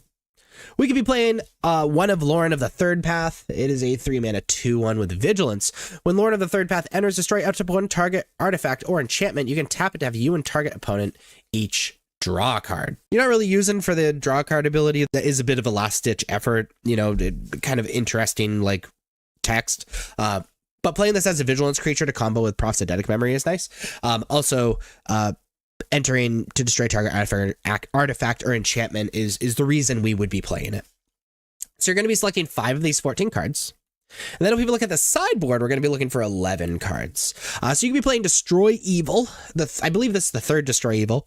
It's a 2-mana instant. Destroy target creature with toughness 4 or greater. Destroy target enchantment. Really good against big-butted flyers that are looking to block us or whatever. Shieldred is really good against our deck. Takes out that and also takes out things like Leyline Binding and whatever, and destroying enchantments. We're playing up to Exercise. Exercise, a 2-mana sorcery. Exile target artifact, enchantment, or creature with power 4 or greater. Fulfills a lot of the same roles as Destroy Evil. However, it's sorcery speed, so meh. Can deal with artifacts, which is really nice. And Exile actually really, really matters with the enduring creatures. We play in 2 more Sheltered by Ghosts. Again, it's for the aggressive decks. We've already talked about that because it's in the main deck. Same thing with the Pyroclasm. We've already talked about it. We've been playing up to 2 Brotherhood's End, which is a 3-mana sorcery. Deals 3 damage to each creature and each planeswalker. Destroy all artifacts with mana value 3 or less. Really good against artifacts. Can kill more things than Pyroclasm because a lot of these red decks butts can get pretty big pretty quick. So it's pretty relevant. Playing up to 3 Chandra Spark Hunter. It's a 4-mana planeswalker that starts at 4 loyalty. Since the beginning of combat in your turn, choose up to 1 target vehicle you control. Until end of turn, it becomes an artifact creature and gains haste. You can give it +2 loyalty. You may sacrifice an artifact, discard a card. If you do, draw a card. 0, create a 3/2 colorless vehicle artifact creature token with crew 1. And its -7 is you get an emblem with whenever an artifact you control enters, this emblem deals 3 damage to any target. So you would want this card against decks that are pretty good at answering your primary game plan, and you want to go really long with because you can make these vehicles, be able to apply pressure every single turn, and also it goes along with our game plan, which is discarding cards and drawing a cards. We're playing up to 2 Ghost Vacuum. Ghost Vacuum is just great graveyard hate. It is a 1-mana artifact. Tap it to exile target card from a graveyard, and we can pay 6 mana and tap it to sacrifice Ghost Vacuum. Put each creature card exile with Ghost Vacuum onto the battlefield under your control with a flying counter on it. Each of them is a 1/1 spirit in addition to other types. Activate only as a sorcery. So, there's end game payoff for playing Ghost Vacuum. You get these end of the battlefield effects all again and whatever, you get the enters 1/1s or whatever, but being able to play this on turn 1, pressure your opponent's graveyard, and then get a payoff if the game was really long, we love. Soul Guide Lantern is another option for a graveyard hate. It's a 1-mana artifact. When it enters, exile a card from a graveyard. We can tap it and sacrifice the artifact to exile each opponent's graveyard in its entirety. So exiling entire graveyards can sometimes be better than exiling 1 card every turn. We can pay 1 mana and sacrifice it to draw a card. So we can have Soul Guide Lantern replace itself. It's just a lot more flexible than Ghost Vacuum, though it doesn't have the end game awesomeness that Ghost Vacuum has. And we could be playing up to Filigree Xylex. It's a legendary artifact. We can tap it to put an oil counter on it. We can sacrifice it to destroy each non-land permanent with mana value equal to the number of oil counters on the Filigree Xylex. And we can tap it to remove 10 oil counters from among permanents you control and sacrifice it to deal 10 damage to any target. So that last ability is rarely going to happen. Really, we're playing this as a ratchet bomb for low mana decks like the aggressive decks or Convoke or whatever. So you're going to be selecting 11 of these 17 cards to add to your sideboard, 5 of these 14 cards to add to your main deck, and then you have your very own but stock version of Jeskai Oculus in Standard. First off is understanding what the deck is attempting to do and understanding the nut hand. They're attempting to fill their graveyard with Abernoculus and then reanimate Abernoculus, cheat it onto the battlefield, which skips the additional cost clause that makes the card fair. If they're able to do this and then Oculus goes unanswered, it is devastating. It is so good.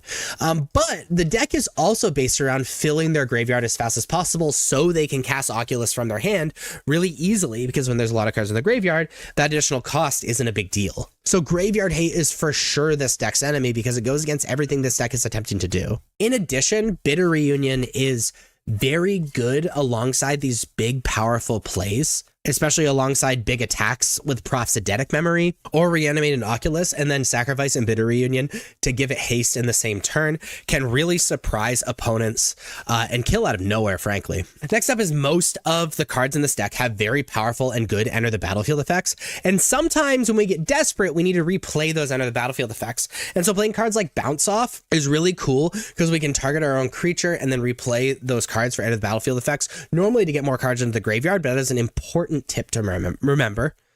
Can't talk. Also remember, Prophetic Memory is insane with cards with evasion because you get to deal a ton of damage and have it not be blocked, but also really good with cards with vigilance and things that untap. Like if you have Delirium with Fear of Missing Out, something untaps, and then you can block with something really big. And then lastly, the last kind of nuance, tip, and trick is sometimes you want to surveil into the graveyard because you want your graveyard to be full. Like there's a lot of cards that synergize with the graveyard. And so sometimes you just like need to put a card in the graveyard. So just putting power on top of your deck is sometimes not that good. And that's important to remember with the Surveillance. So it's the black-white bounce deck. Essentially, it's just a black-white mid-range deck that's playing Nurturing Pixie and a bunch of cards that they can return to their hand to get a little bit more value out of. That's honestly the long and short of it. As far as the lands go, it's just black-white lands, playing a few man lands and Restless Fortress, being a Orzhov land that you can pay 4 mana for to have it become a 1/4 white and black nightmare creature until end of turn, having it still a land. And when it attacks, defending player loses 2 life and you gain 2 life. And Soulstone Sanctuary, which comes in untapped and is a colorless land. You can pay 4 mana to have this land become a 3/3 creature with vigilance and all creature types, and it's still a land. Notably, not until end of turn it stays a creature. Other than that, it's just straight up black-white lands. Mana's pretty good in this deck. This deck is centered around this card, Nurturing Pixie. Nurturing Pixie is a 1/1 with flying for 1 mana. When it enters, return up to 1 target non-fairy, non-land permanent you control to its owner's hand. If a permanent was returned this way, put a +1/+1 counter on Nurturing Pixie. So essentially, this is a 2/2 for 1, where you can return all these other permanents that have awesome enter the battlefield effects and essentially reset them. For example, Grimbauble. Grimbauble is a 1 mana artifact. When it enters, target creature an opponent controls get -2/-2 until end of turn, and we can pay 3 mana, tap it, and sacrifice it to Surveil 2. So it is a great removal spell, and then also filters our draws, and it can be returned with Nurturing Pixie. Playing 4 Hopeless Nightmare, it's a 1 mana enchantment. When it enters, each opponent discards a card and loses 2 life, and when Hopeless Nightmare is put into a graveyard from the battlefield, scry 2. This allows you to attack their hand, and again can be recurred with Nurturing Pixie. We're playing a Tiny Bones Joins Up. It's a legendary enchantment. When it enters, any number of target players each discard a card, and whenever a legendary creature you control enters, any number of target players each mill a card and lose 1 life. That part doesn't really matter. However, it's kind of just Hopeless Nightmare number 5. Hashtag mathematically perfect. We're playing 4 Get Lost. Get Lost is just our pretty unconditional removal, destroying a creature, enchantment, or planeswalker. Its controller creates 2 map tokens. The map tokens don't really matter. It's just having that removal is super important. We're playing 4 Momentum Breaker. It's a 2 mana enchantment with Start Your Engines. And whenever it enters, each opponent sacrifices a creature or a vehicle of their choice. Each opponent who can't discards a card. And you can pay 2 mana to sacrifice the enchantment to gain life equal to your speed. So it can attack their hand, but also it's just like another removal that can be recurred with Nurturing Pixie. We are playing a Nowhere to Run. Kind of like Grimbauble, it's a removal that can be recurred with Nurturing Pixie. It's a 2 mana with Flash. When it enters, target creature an opponent controls gets -3/-3 till end of turn.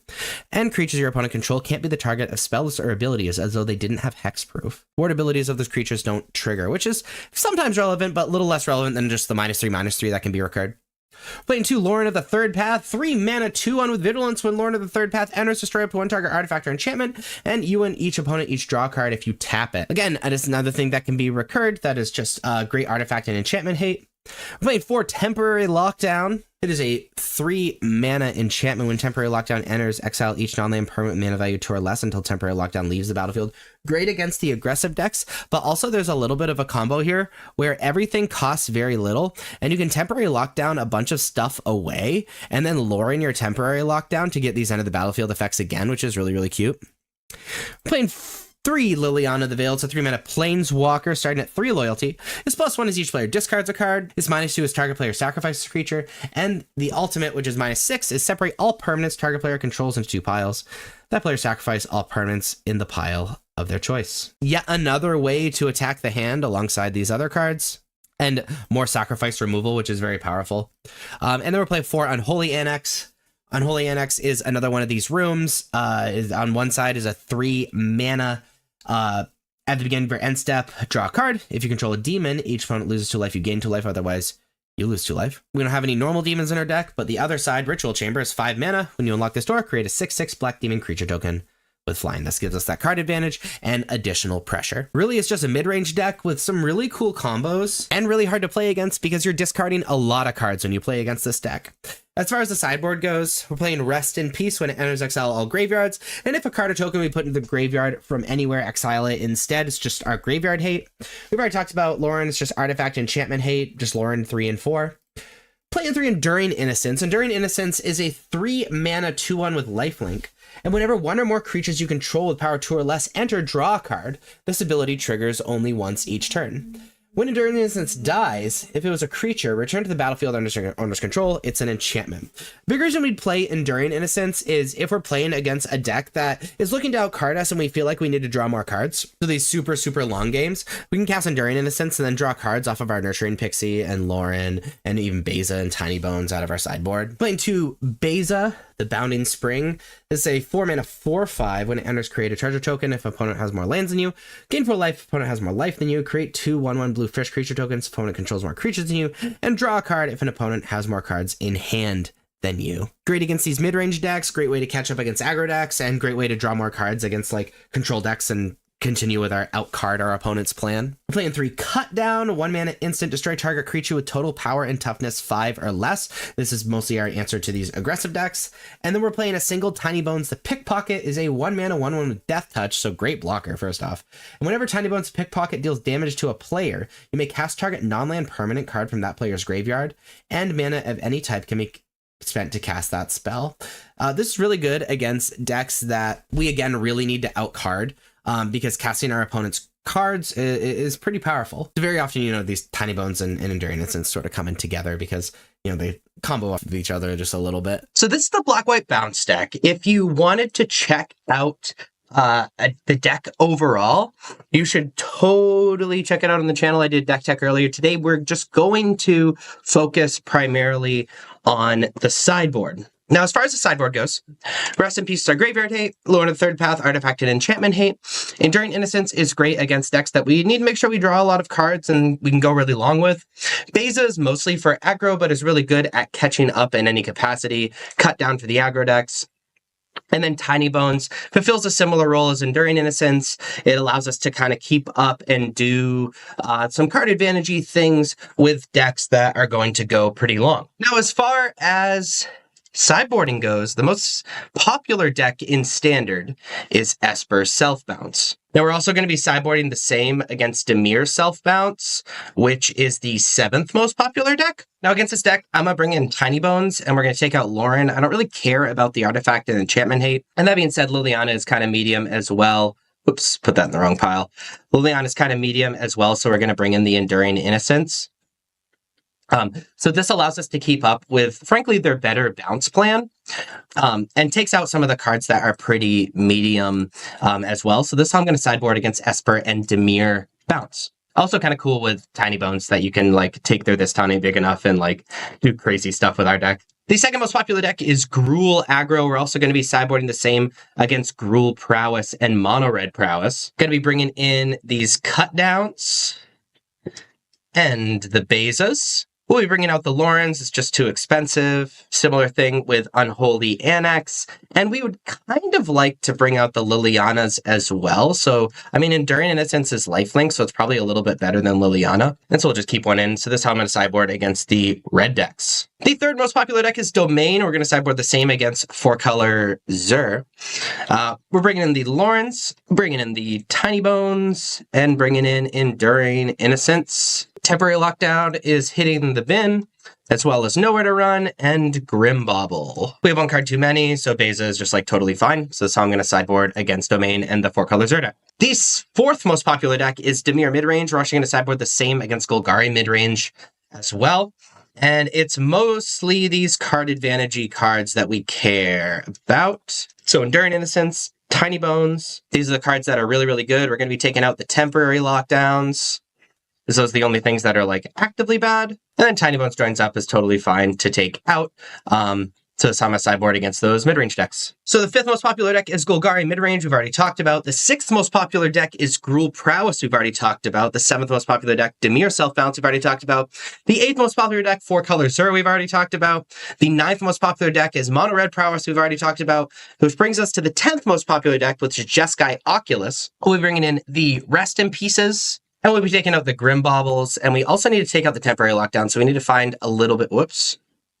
I got rid of temporary lockdown, whoops. Which means we need to find a few more cards to put in.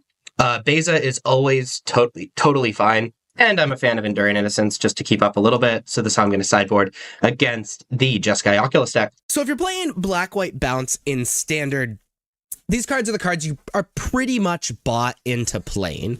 These 56 cards in the main deck and these 9 cards in the sideboard. You put your deck together, you're at least playing this. So the question is, what cards do you play in those flex slots? If you want to check out these non-flex slots for a little bit longer, go ahead and pause the video. I don't mind. It's fine. Here, I'll even make a funny face so you can pause the video. But really, we're just going to move on to the actual flex slots. So what are you going to play in these 4 slots in the main deck and these 6 slots in the sideboard? So these are your options. You have 11 flex slots for the main deck to fit into 4 slots, and 11 in the sideboard to fit into 6 slots. So let's talk about why you'd play these cards. You can play the Duress. It's a 1-mana sorcery. Target opponent reveals their hand. You choose a non-creature, non-land card from it. The player discards that card. You'd be playing this against maybe slower decks that are playing a lot of non-creature spells, or even combo decks like Control, or really anything playing a ton of or Domain, or the Mirror, or anything like that. You can play up to 2 more Grimbauble. Grimbauble is a 1-mana artifact. When it enters, target creature and opponent controls get -2/-2 at all end of turn.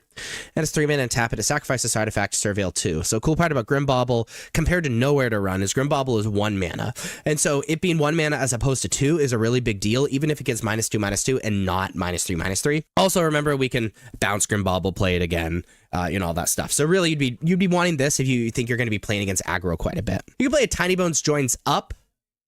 It is a 1-mana legendary enchantment. When Tiny Bones Joins Up enters, any number of target players each discard a card.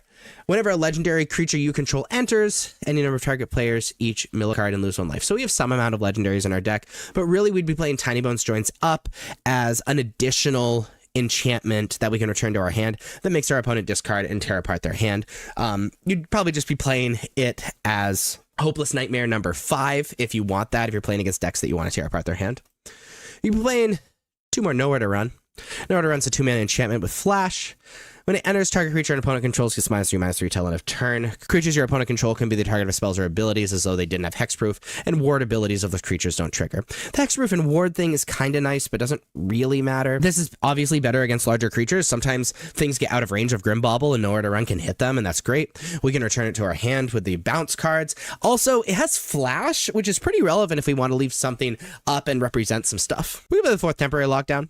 It's a 3-mana enchantment. When it enters, exile each non-land permanent when mana value 2 or less until Temporary Lockdown leaves the battlefield. Again, this is mostly for the aggro decks. It's a 3-mana board wipe against those aggro decks. But also, it's a little cute because when we play that, it exiles things like Nowhere to Run and Grimbauble and Hopeless Nightmare and stuff like that. And then we can destroy our own Temporary Lockdown or answer our own Temporary Lockdown or whatever, and all that stuff returns. So things like Pick Your Poison that Gruul plays to deal temporary lockdown is not good against us because, yeah, they get their creatures back, but we're getting a bunch of end of the battlefield effects that kill creatures like Nowhere to Run and Grim Bauble, and they're going to discard cards off Hopeless Nightmare. It's all very, very funny. We've been playing Beza, the Bounding Spirit, or one more Beza, the Bounding Spirit. It's a 4-mana 4/5. When it enters, create a treasure token. If an opponent controls more lands than you, you get 4 life. If an opponent has more life than you, create 2 1/1 blue fish creature tokens. If an opponent controls more creatures than you, draw a card if an opponent has more cards on hand than you. So this is a catch-up card. The reason this card is really good, again, is for aggro. It's fine against the mid-range decks, being able to draw a card, or against decks if we just need more threats, like against Blue-White Control. But really, we're just like providing 3 blockers and 4 life in 1 card. We could play 2 Shielder of the Apocalypse, a 4-mana 4/5 Death Touch. Whenever you draw a card, you gain 2 life. Whenever an opponent draws a card, they lose 2 life.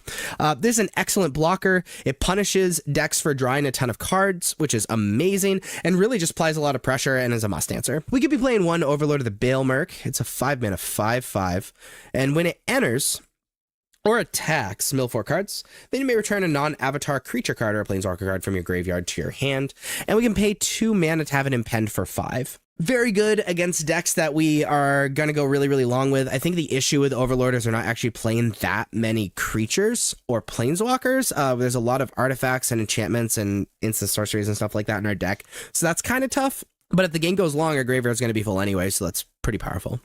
So we're going to be selecting 4 of these 11 cards to add to our main deck. And as far as the sideboard goes, we could be playing another Rest in Peace, a 2-mana enchantment. When it enters, exile all graveyards. If a card or token would be put into the graveyard from anywhere, exile it instead. Just amazing graveyard hate. So good. We'll be playing a Lorna the Third Path in the sideboard. It's a 3-mana 2/1 with Vigilance. When Lorna the Third Path enters, destroy up to 1 target artifact or enchantment. So that's why we're playing this card. It's just like a creature that we can bounce back to our hand, can apply pressure as an artifact and enchantment hate. And we can tap it to have you and target opponent each draw a card, which is a little bit of a desperation game. Really funny with Shieldred, though. We could play the Beza Bounty Spirit in the sideboard. We've already talked about why we'd play that, but we could play it in the sideboard rather than the main deck. We play another Cut Down. Cut Down's a 1-mana instant. Destroy target creature with total power and toughness 5 or less. Just really good against the aggro decks. We could play 4 Duress in the sideboard to deal with those control decks and domain and stuff like that if we really, really, really want to attack their hand. We could be playing a Grim Bauble in the sideboard for those aggro decks. And Tiny Bones of Pickpocket as a 2-of in the sideboard is kind of cute. It's a 1-mana 1/1 with Death Touch. Whenever Tiny Bones of Pickpocket deals combat damage to a player, you may cast target non-land permanent card from that player's graveyard, and mana of any type can be spent to cast it. This is just genuinely really good against decks that we need card advantage in, because this black-white deck isn't great at getting that card advantage. Tiny Bones, the Pickpocket, if the game goes long, can just generate a ridiculous amount of card advantage, especially against decks that might have difficulty blocking it. But you're going to be selecting 6 of these 11 cards to put into your sideboard, 4 of these 11 cards to put into your main deck, and then you have your very own but stock version of black-white bounce in standard. First off are the bounce synergies. Now, there's less bounce synergies as the blue version of the deck, because they have things like This Town Ain't Big Enough, but we still have Nurturing Pixie. Nurturing Pixie is a 1-mana 1/1 with flying. When Nurturing Pixie enters, return up to 1 target non-fairy, non-land permanent you control to its owner's hand.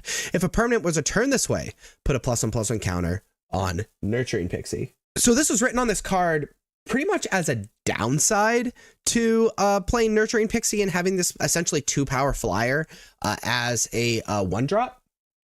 However, we're capitalizing on it. We have these cards like Grim Bauble, that when it enters, it gives -2/-2 to something. Hopeless Nightmare and Tiny Bones, which makes our opponent discard.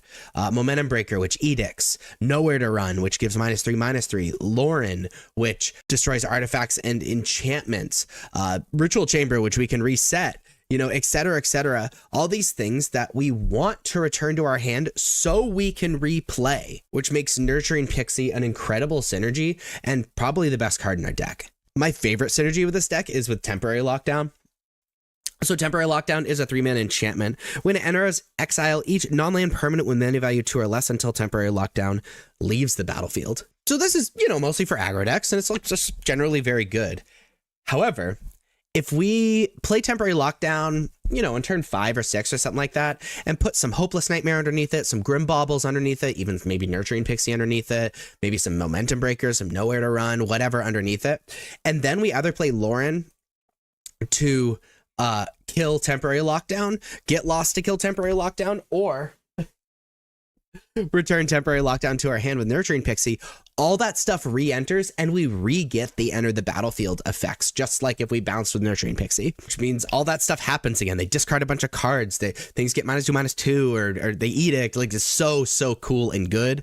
And you get to choose what order they enter the stack. So, like, you can kill something with Grimbauble and then edict something with Momentum Breaker, you know, or whatever. It's super good. Another really fun synergy is one of the flex slots that you can play in this deck is Shieldred. And Lord of the Third Path has a really cool interaction with Shieldred. You and target opponent each draw a card. If you do that with Shieldred on the battlefield, that means you gain life, your opponent loses 2 life.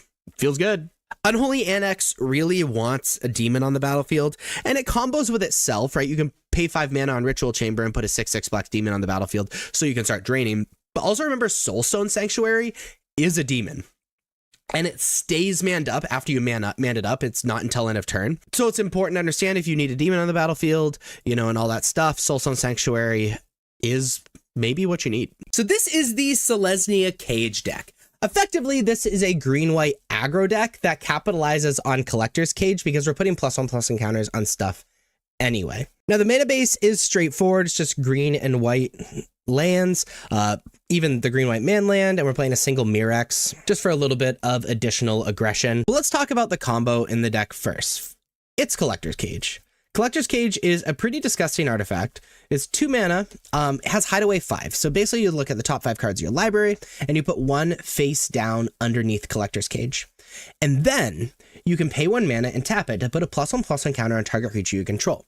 Then if you control 3 or more creatures with different powers, you may play the exiled card without paying its mana cost. So this is obviously insane if we get an Overlord of the Mistmoors or a Whitley Fleege underneath it, or really even like any of these 3 mana spells underneath it. Also notice this can end up being a combat trick as well because it's only 1 mana to do it, and you can do it as much as you want even if the thing is no longer underneath it. And so making our creatures bigger in that way is just absolutely great. That being said, let's talk about these cards that we really want to be comboing with. Overlord of the Mistmoors is a 6/6 with impending 4 for 4 mana, and when it enters our attacks, create 2/2/1 white insect creature tokens with flying. This is just the end of the game for a lot of decks. A lot of decks can't answer 3 giant things at once, especially as early as turn 3 with Collector's Cage is just really good.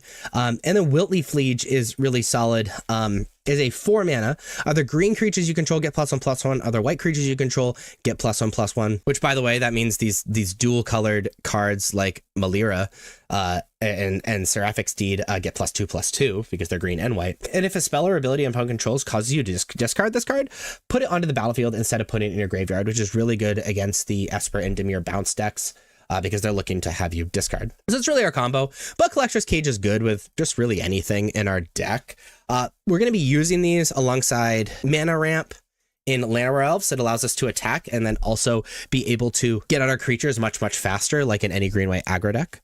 Pawpatch Recruit is an excellent 2/1 for 1, however, it has Offspring 2, which you create a 1/1 copy of it. Has Trample, and whenever a creature you control becomes a target spell or ability an opponent controls, put a +1/+1 counter on target creature you control other than that creature. So this allows you to have even more +1/+1 counters, spread out that power and toughness even more so that we can have Collector's Cage happen, and it's just a really aggressive creature as well. We're playing 2 Malira Living Cure. It's a 3/3 for 2, which is just like really powerfully costed. If you would get 1 or more poison counters, instead you get 1 poison counter and you can't get additional poison counters this turn. So that's good against the weird poison decks, but that's not really why we're playing it. But we can exile Malira Living Cure to choose another target creature or artifact. When it's put into the graveyard this turn, return that card to the battlefield under its owner's control. So it's really good at like protecting ourselves against removal spells. If we have a Malira and an Overlord, they can't answer the Overlord if we have a Malira, because then we're just going to get the trigger again, which is just really disgusting. So it's a very aggressive card and also protects our big payoffs over here. Playing 2 Seraphic Steed. It's a 2/2 for 2 with first strike and lifelink, very good against the aggressive decks. And whenever Seraphic Steed attacks while saddled, create a 3/3 white angel creature token with flying and has saddle 4. So saddling it is a little bit difficult, but it can become like create a creature on a stick for no mana, and having first strike means that after a +1/+1 counter or 2 from like Collector's Cage or Pawpatch Recruit or whatever, it becomes pretty difficult to block. We're also playing 4 Sandstorm Salvager. It's a 3 mana 1/1. When it enters, create a 3/3 colorless golem artifact creature token. So it's a little reminiscent of like Blade Splicer. And you pay 2 mana and tap it to put a +1/+1 counter on each creature token you control. They gain trample until end of turn. So that's really solid because you can put a +1/+1 counter on the Golem, obviously, on the flyers you get from Overlord, on the Offspring from Pawpatch Recruit, on the Angels from Seraphic Steed, on the Bats from Sanguine Evangelist, on the 4/4 from Toby. That does it really, really well. So your creatures get really big pretty fast. Speaking of Toby, there's a 3 mana 1/1 where when it enters you get a 4/4 white beast creature token with this creature can't attack or block alone. Don't worry, little guy. We're going to be attacking with everyone. And as long as you control 4 or more creature tokens you control have flying. So Toby can just be a really interesting card that can just like launch all of your creature tokens, which is really fun. And then we have 4 Sanguine Evangelists, which is a 2/1 with Battle Cry. Battle Cry is when you attack, all your attacking creatures get +1/+0. And when Sanguine Evangelist enters or dies, create a 1/1 bat black creature token with flying. So notice we're going very, very wide. We're ramping our mana. We have a little combo in Collector's Cage, and we're putting a ton of +1/+1 counters on our creatures. As far as supporting instances of sorceries, we're playing 2 Sheltered by Ghosts. It's a 2 mana aura where when it enters, exile target non-land permanent an opponent controls until Sheltered by Ghost leaves the battlefield. An enchanted creature gets +1/+0 and has lifelink and ward 2. Very, very good against the aggressive decks. And they're playing 3 Parting Gusts, which is a 2 mana instant, gift a tap fish. Exile target non-token creature. If the gift wasn't promised, return that card to the battlefield under its owner's control with a +1/+1 counter on it at the beginning of the next end step. So this is really good to get things out of the way, sure, but we can just not promise a gift to exile one of these creatures that hasn't entered the battlefield effect, like Overlord of the Mistmoors, like Sanguine Evangelist, like Toby, or whatever, which is not only a way to protect our creatures, but also a way to get the end of the battlefield trigger again, which is really solid. Now, as far as the sideboard goes, Elspeth's Might is very good against these really aggressive decks. Destroy Evil, good against things with big-butted blockers like Shieldred or Preacher of the Schism, and good against enchantments. Invasion of Gobakhan is that hand hate. Notice like board wipes are really good against these Selesnya aggro decks, so that's really good. 2 more Shelter by Ghosts for these aggressive decks.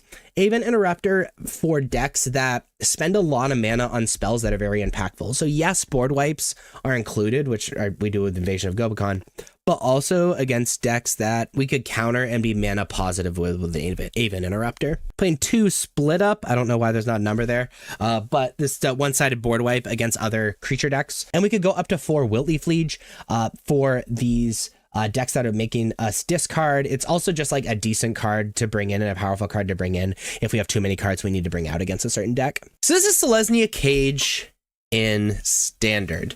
And let's talk about the sideboard, just like the original plan is. We're playing 2 Elspeth's Might for aggressive decks, but also the enduring creatures. We're playing a single Destroy Evil against blockers with big butts, like in Golgari, but also good enchantment hate. Invasion of Gobakhan as sort of additional hate against board wipes, because that's why we have Aven Interrupter in here. Sheltered by Ghosts for additional hate against the red decks, joining the 2 Sheltered by Ghosts in the main deck. The 4 Aven Interrupter, like I said, is hate against board wipes is the big thing. This is a green-white aggro deck in essence, so a single board wipe can really be very bad for this deck. But also it's decent against decks that are looking to like tap out for stuff like big mana things. We're playing 2 Split Up as a one-sided board wipe on our side, and 2 more Wiltleaf Liege, mostly because Wiltleaf Liege is a decent card, to bring in if we need to bring some stuff out, but also really, really good against the bounce decks, being able to just put it on the battlefield if they play Hopeless Nightmare. So, the most popular deck in Standard is Gruul Aggro. We're going to sideboard the same against Gruul Aggro as we do against Gruul Prowess, which is the 6th most popular deck, and Mono Red Prowess, which is the 8th most popular deck. So it's going to sideboard against all of them. We're bringing the Elspeth's Mites, obviously. We're bringing in the Sheltered by Ghosts, bringing in the Split Ups, and we're going to be bringing out the Collector's Cages. It's just too cute. Like, I realize like we get to cheat big things on the battlefield, but it's simply too cute, and I'm bringing out the 2 Wiltleaf Lieges.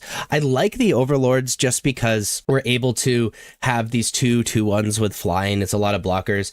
The trample hurts, but I think it's worth it. So that's how I'm going to sideboard against Gruul Aggro, Gruul Prowess, and Mono Red. The second most popular deck is Esper Self Bounce, and we're going to sideboard the same against Dimir Self Bounce as well. I'm a fan of Elspeth's Might. It pretty much kills everything in the deck besides like Kaido. and doing that is pretty important. And we're bringing in the 2 Wilt-Leaf Lieges to kind of get them with the Hopeless Nightmare silliness. We're going to be taking out the Sheltered by Ghosts. It is for the aggressive decks. And we're going to be taking out the Malira. They aren't necessarily like directly destroying our guys. Instead, it's things like Nowhere to Run and whatever. Post board, there's a little bit more, but I still don't think it's worth it. So that's how I'm going to sideboard against Esper and Dimir Self Bounce, which is the 2nd and 3rd most popular deck in Standard. Moving on to the 4th most popular deck in Standard is Golgari Midrange. Against Golgari, we are bringing in Destroy Evil. I'm also a fan of the Aven Interrupters because, one, they have like an adventure card and we kind of get them with that, which is kind of cute, but also Harvester of Misery can be pretty devastating, as well as things like Gix's Command and things like that. That being said, it means Invasion of Gogon's also pretty good. Bringing out the Wilt-Leaf Lieges, bringing out the Seraphic Steeds, mostly just because it's really hard to capitalize on it when they're killing our guys, and we need to make sure things live in order for that to happen. We're taking out the Sheltered by Ghosts. It's just, yes, it's removal, but it's just not good enough removal. I'll just be shaving a single Paw Patch Recruit, and this is how I'm going to sideboard against Golgari Midrange. The 5th most popular deck is Dimir Midrange. Against Dimir Midrange, because of Gix's Command and Malicious Intent, we're bringing in the Aven Interrupters and Invasion of Gobakons. And then we are going to be bringing out similar things, the Seraphic Steeds, the Wilt-Leaf Lieges, and the Sheltered by Ghosts. Not really much else I care about in the sideboard, so that's how I'm going to sideboard against Dimir Midrange. We already talked about the 6th most popular deck, which is Gruul Prowess. So the 7th most popular deck is Domain. Against Domain, Destroy Evil is absolutely unreal. We also have to bring in Invasion of Gobakon and Aven Interrupter. They combo with each other, by the way, which is pretty dope because like a single Sunfall can just end the game for us in like a lot of situations. And so bringing out Sheltered by Ghosts like we do against every non-aggressive deck, bringing out Wilt-Leaf Lieges, again, because they are really in our deck for the bounce decks, which is, they're very popular, so it's totally fine. Bringing up Malira because most of the destroying or whatever is exile removal, and then Seraphic Steed because they just have a lot of removal, especially post board. So that's how I'm going to sideboard against the Zer Overlord's Domain deck. We've already talked about the 8th most popular deck, which is Mono Red Prowess. So moving on to Jeskai Convoke, we'll be bringing in our Elspeth Smites. Also, Shelter by Ghost pretty good because it is an aggro deck. And then Split Up is very, very good as well. We're bringing out these Wilt-Leaf Lieges. We'll be bringing out the Maliras. And then we are going to shave on Overlord of the Mistmores.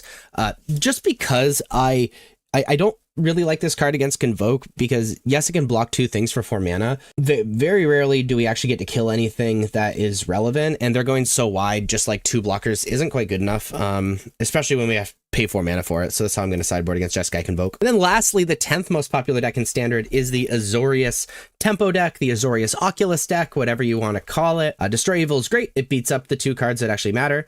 We're bringing in Split Up because, again, it's really important to answer those 2 cards. You know, that's super, super important. We're bringing out the Shelter by Ghosts, and then we're going to shave on a Wilt-Leaf Liege, and that's how we sideboard against Azorius Oculus. So these are the cards that you're pretty much bought into playing if you're playing Selesnya Cage. These 50 cards in the main deck, which means there are 10 flex slots.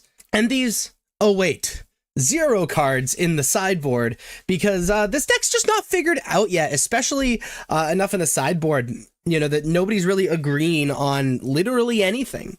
However, we are playing these 50 cards in the main deck. If you want to check these out, please pause the video now. However, we're here to talk about the flex slots. So what do we play in those 10 slots in the main deck and these 15 slots in the sideboard? So these are our options. We have these 29 options for those 10 slots in the main deck and 29 options for those 15 card slots in the sideboard. So let's jump into it. And in order to understand these first 2, we first need to look at a different innovation as Aether Drift has come out. So some versions are now playing less Wilt-Leaf Liege and are playing 4 Bright Glass Gear Hulk. So that is an option. It's a 4/4/4 with first strike and trample. When it enters, you can search your library for up to 2 artifact, creature, and or enchantment cards with mana value 1 or less, reveal them, put them into your hand, then shuffle. So this is, it gives us the ability to not only get it off of Cage, but when it enters, we get to sort of search our deck for something to apply more pressure or really allowing us to kind of toolbox our deck. And so as far as options for that toolbox that aren't already non-flex slots, we have Haywire Might. Haywire Might is a 1 mana artifact creature 1/1. When it dies, we gain 2 life, and we can pay 1 green mana to sacrifice Haywire Might, exile target non-creature artifact or non-creature enchantment. This is a great toolbox option if we don't want to grab one of our normal 1-drops off of Bright Glass Gear Hulk, and great main deck artifact or enchantment hate if we want it. We also have the option of Dust Rose Reliquary. So it's a 1 mana artifact. At additional cost to cast the spell, sacrifice an artifact or creature is no problem in this deck. And as Ward 2, when Dust Rose Reliquary enters, exile target artifact or creature an opponent controls until Dust Rose Reliquary leaves the battlefield. So this isn't the best O-Ring effect in the world. However, it's tutorable off of Bright Glass Gear Hulk. So playing it as a 1-of, it's kind of cool. We can play up to 2 Get Lost. 2 mana instant, destroy target creature, enchantment, or planeswalker. Its controller creates 2 map tokens, just gets rid of things with big butts. We can play a 3rd Sheltered by Ghost in the main deck. It's a 2 mana aura. Enchanted creature gets +1/+0, has lifelink and ward, and when it enters, and exile target non-land permanent and opponent controls until Sheltered by Ghost leaves the battlefield. So we'll mostly be playing this for the aggressive decks. It's an O-Ring effect, get something out of the way, gain a bunch of life, and then the aggressive your opponent can never catch up. We could play up to Bramble Familiar. It is a 2 mana 2/2. We can tap it to add a green, and we can tap and sacrifice it and discard a card to return Bramble Familiar to its owner's hand. And its adventure side is Fetch Quest, where it's a 7 mana sorcery, mill 7 cards, then put a creature, enchantment, or a land card from among the mill cards onto the battlefield. It's just a decent card. Our deck has become a little bit more mana intensive, and so having that 2 mana dork is pretty nice. And then in the late game, we can just essentially tutor our deck, which can grab us something like Bright Glass Gear Hulk or Overlord onto the battlefield, and this just gets really, really disgusting from there. We could play Tender Wild Guide as a 2 mana with Offspring 2. We can tap it to create 1 mana of any color, and we can tap it to put a +1/+1 counter on this creature. So this is probably competing for slots with the Bramble Familiar. But it's an additional mana dork, which is awesome. And our deck is all about creating creatures with different powers and capitalizing off of those +1/+1 counters. And Tender Wild Guide can actually help out with that quite a bit, especially since we don't have to do it as a sorcery, so we can do it as a combat trick, and it's a mana dork, which is really cool. Malira Living Cure was stock, now it's not. It's an aggressively costed 2 mana card as a 3/3. It's good against poison counters. I'm not even going to read it because it's not relevant in standard.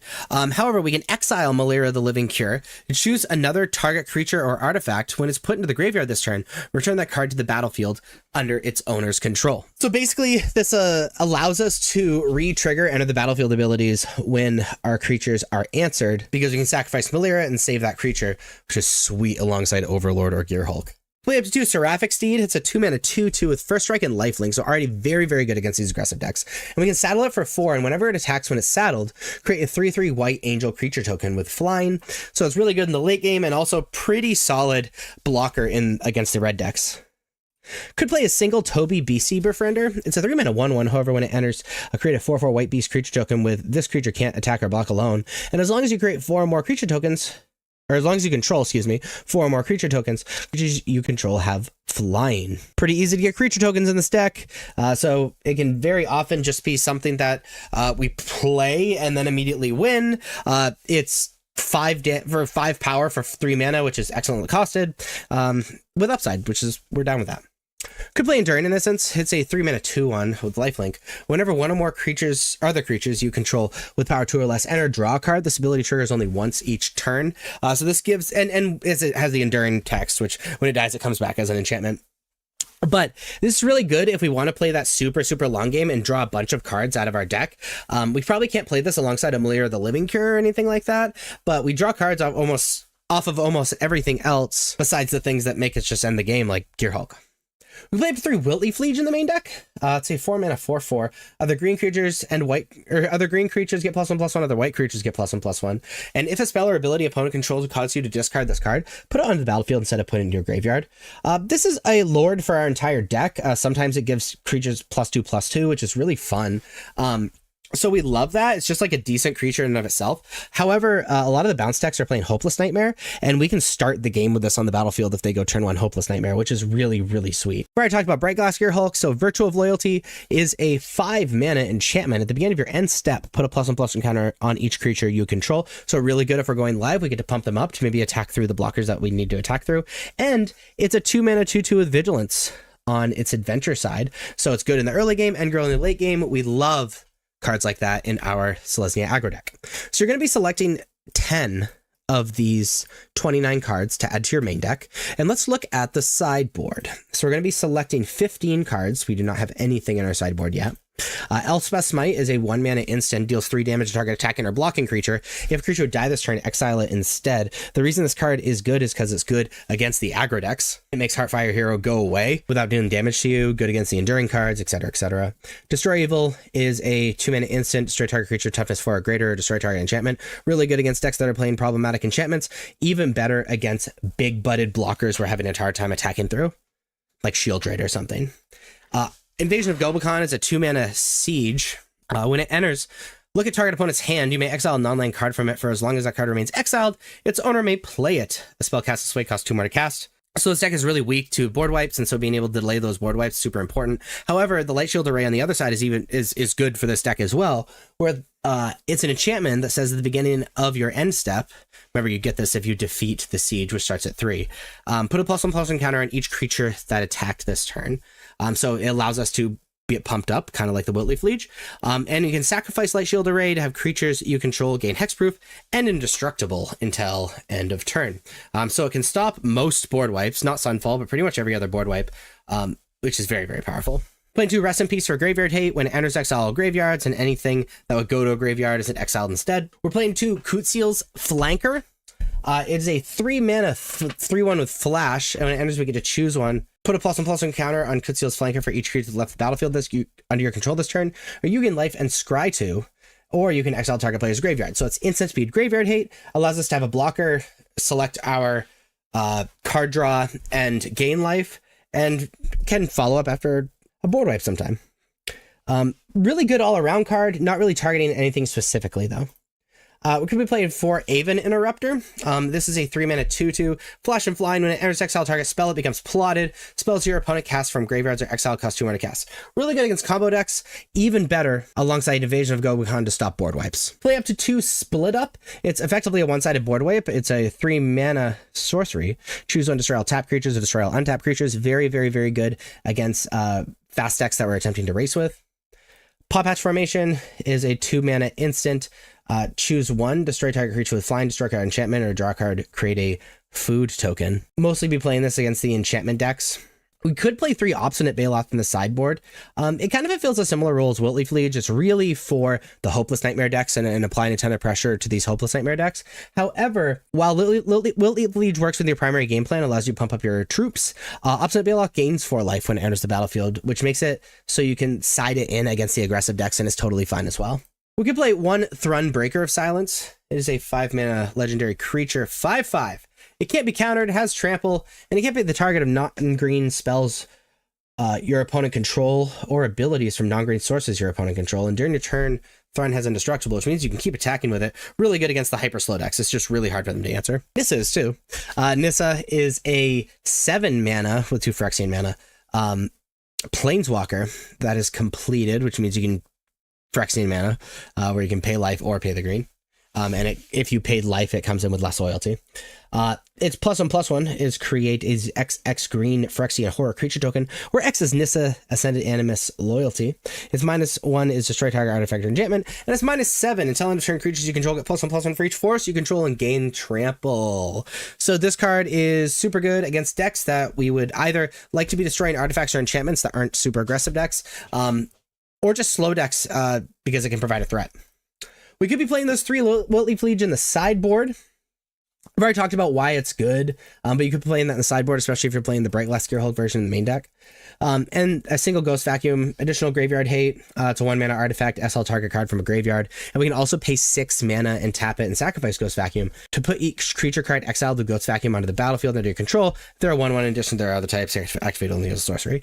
So this is not as good Graveyard Hate as Rest in Peace. However, it is Graveyard Hate, and it has upside if the game goes hyper long. So you're going to be picking 15 of these 29 cards. You're going to be picking 10 of these 29 cards for the main deck. And when you do that, you have your very own but stock version of Selesnya Cage. The first nuance is understanding how the Cage, I guess, combo works. So Collector's Cage has Hideaway 5, which means they look at the top 5 cards of the library, and they exile a card face down underneath Collector's Cage. And then Collector's Cage has an ability where you can pay 1 mana and tap it to put a +1/+1 counter on target creature you control. Then if you control 3 or more creatures with different powers, you may play the exiled card without paying its mana cost. And then pretty much your whole deck are not only things with different powers, but creatures that can create other creatures. So it's pretty easy to fulfill that condition on Collector's Cage. And so the big targets here are Overlord of the Mistmoors, being able to cheat that onto the battlefield turn 3. Seems pretty solid. And Selesnya Gearhulk, Wiltleaf Liege, Sandstorm Salvager really good. There's a bunch of awesome targets that we essentially get to put on the battlefield for 1 mana. And then in addition, Collector's Cage is able to pump up our creatures as combat tricks because it's instant speed. Meaning we can do it during our opponent's turn. We can do it after our opponent's tapped out. We can do it to put an Overlord of the Mistmoors on the battlefield as a blocker, which makes it really hard to play around and makes it a priority for your opponent to make sure that you don't fulfill the requirements of Collector's Cage. Speaking of the Selesnya Gearhulk, Bright Glass, I think it's called, this deck has more recently shifted towards being sort of a toolbox deck with the Gearhulk, playing a bunch of cool 1-drops like these, so that when you put a Gearhulk on the battlefield, you're able to toolbox things that you need. Being aware of the toolbox targets, especially when you're playing it, so you know whether you should play the Gearhulk now because you really need a toolbox or something, or playing against it is pretty important. And then the last interesting play pattern / nuance you should probably know about is Parting Gust on your own creatures. Because understand, most cards in this deck have enter the battlefield effects. Most of the enter the battlefield effects create tokens. Something like Overlord or Break Glass Gearhulk, I guess that doesn't make a token, but you can search again. Parting Gust can get something out of the way, sure, so you can attack, but also the secret mode of it is bouncing something like Overlord of the Mistmoors and bringing it back, and that's even better in response to a removal spell, because then it's just a billion for 1, and you get the end of the battlefield effects again. So this is Simic Crab. Now what this deck is attempting to do is fill their graveyard as fast as possible with as many instants and sorceries as possible, so they can cast Tolarian Terror and Eddy Merc Crab for very, very cheap, trigger up the Beanstalk a bunch to draw a bunch of cards, and tempo your opponent out while swinging for a lot every turn. What's cool as well is this deck acts as sort of a self-bounce deck as well. Playing this town ain't big enough because it triggers up the Beanstalk. Also allows us to get creatures out of the way while returning things like up the Beanstalk and Stormchaser's Talent and stuff like that to our hand so that we can then replay it. That being said, let's go through the cards. First off, Rona's Vortex. This is a newer addition to the deck. It's return target creature or planeswalker you don't control to its owner's hand. And if the spell is kicked, put that permanent on the bottom of his owner's library instead. Now notice that the kicker is black. So yes, this is a Simic deck. It's actually started splashing black. We're playing some Gloomlake Verges over islands. And then in the sideboard, we have some more black cards we'd bring in alongside a swamp that we can grab with Analyze the Pollen and Bushwhack to become a pretty interesting Sultai deck. The thing about Rona's Vortex versus Unsummon is it needs to be your opponent's creature or planeswalker, while Unsummon can protect your own stuff, which is pretty important because we don't have a ton of threats in our deck. But for 4 mana, Rona's Vortex turns into not only getting something out of the way, but getting rid of it, and that's really good. We're paying for Sleight of Hand. Look at the top 2 cards of your library, put one of them into your hand, the other in the bottom of your library. It's just a 1 mana spell. That's an instant sorcery that can enter the graveyard and give us that card selection that this deck really, really needs. Seed of Hope is sort of like another Sleight of Hand. Mill 2 cards, you may put a permanent card from among the milled cards into your hand, and then you gain 2 life. This is actually better than Sleight of Hand in this deck because it puts Seed of Hope in our graveyard, possibly putting an additional instant sorcery in our graveyard, and then we get to select a permanent if we want to, and our permanents are our threats, you know, that's important. Plus gaining 2 life and it being an instant is non-zero as well. We're playing 4 Stormchaser's Talent. Stormchaser's Talent is a pretty beautiful card for this deck. It's level 1, creating a 1/1 blue-red otter creature token with prowess, and really what we can do is keep returning Stormchaser's Talent and getting stuff out of the way with this town ain't big enough, replaying it, and getting another otter with prowess, and we're casting so many instants and sorceries that's just ridiculous. You level it up for 4 mana to return a instant sorcery card from your graveyard to your hand, so whether we're still digging for stuff, we need an unsummon, or this town ain't big enough, it's great. And then it's level 3, which happens pretty rarely, but does happen because you draw so many cards, so we're able to hit our land drops. We're playing 6 mana. You may cast whenever you cast an instant sorcery spell, create a 1/1 blue-red auto creature token with prowess. So it's like a big end game, but really you're probably only going to do the first level, possibly level 2 if the game goes a little long. And then again, level 3 is super, super rare, but this is one of our threats and one of the best cards in our deck. We're playing 2 Unsummon, again, splitting with Rona's Vortex, mostly to get things out of the way, but also Unsummon is able to protect your creatures from removal spells because, again, we don't have a ton of threats, so it's important to protect them. We're playing 2 Analyze the Pollen and grab a basic land card, which is important for fixing our mana, especially since we have that sideboard swamp. And we can collect Evidence 8 to instead search for a creature or land card, which is really good since we bring in a couple 1-of creatures in the sideboard, but also it allows us to grab our threats, which is really important.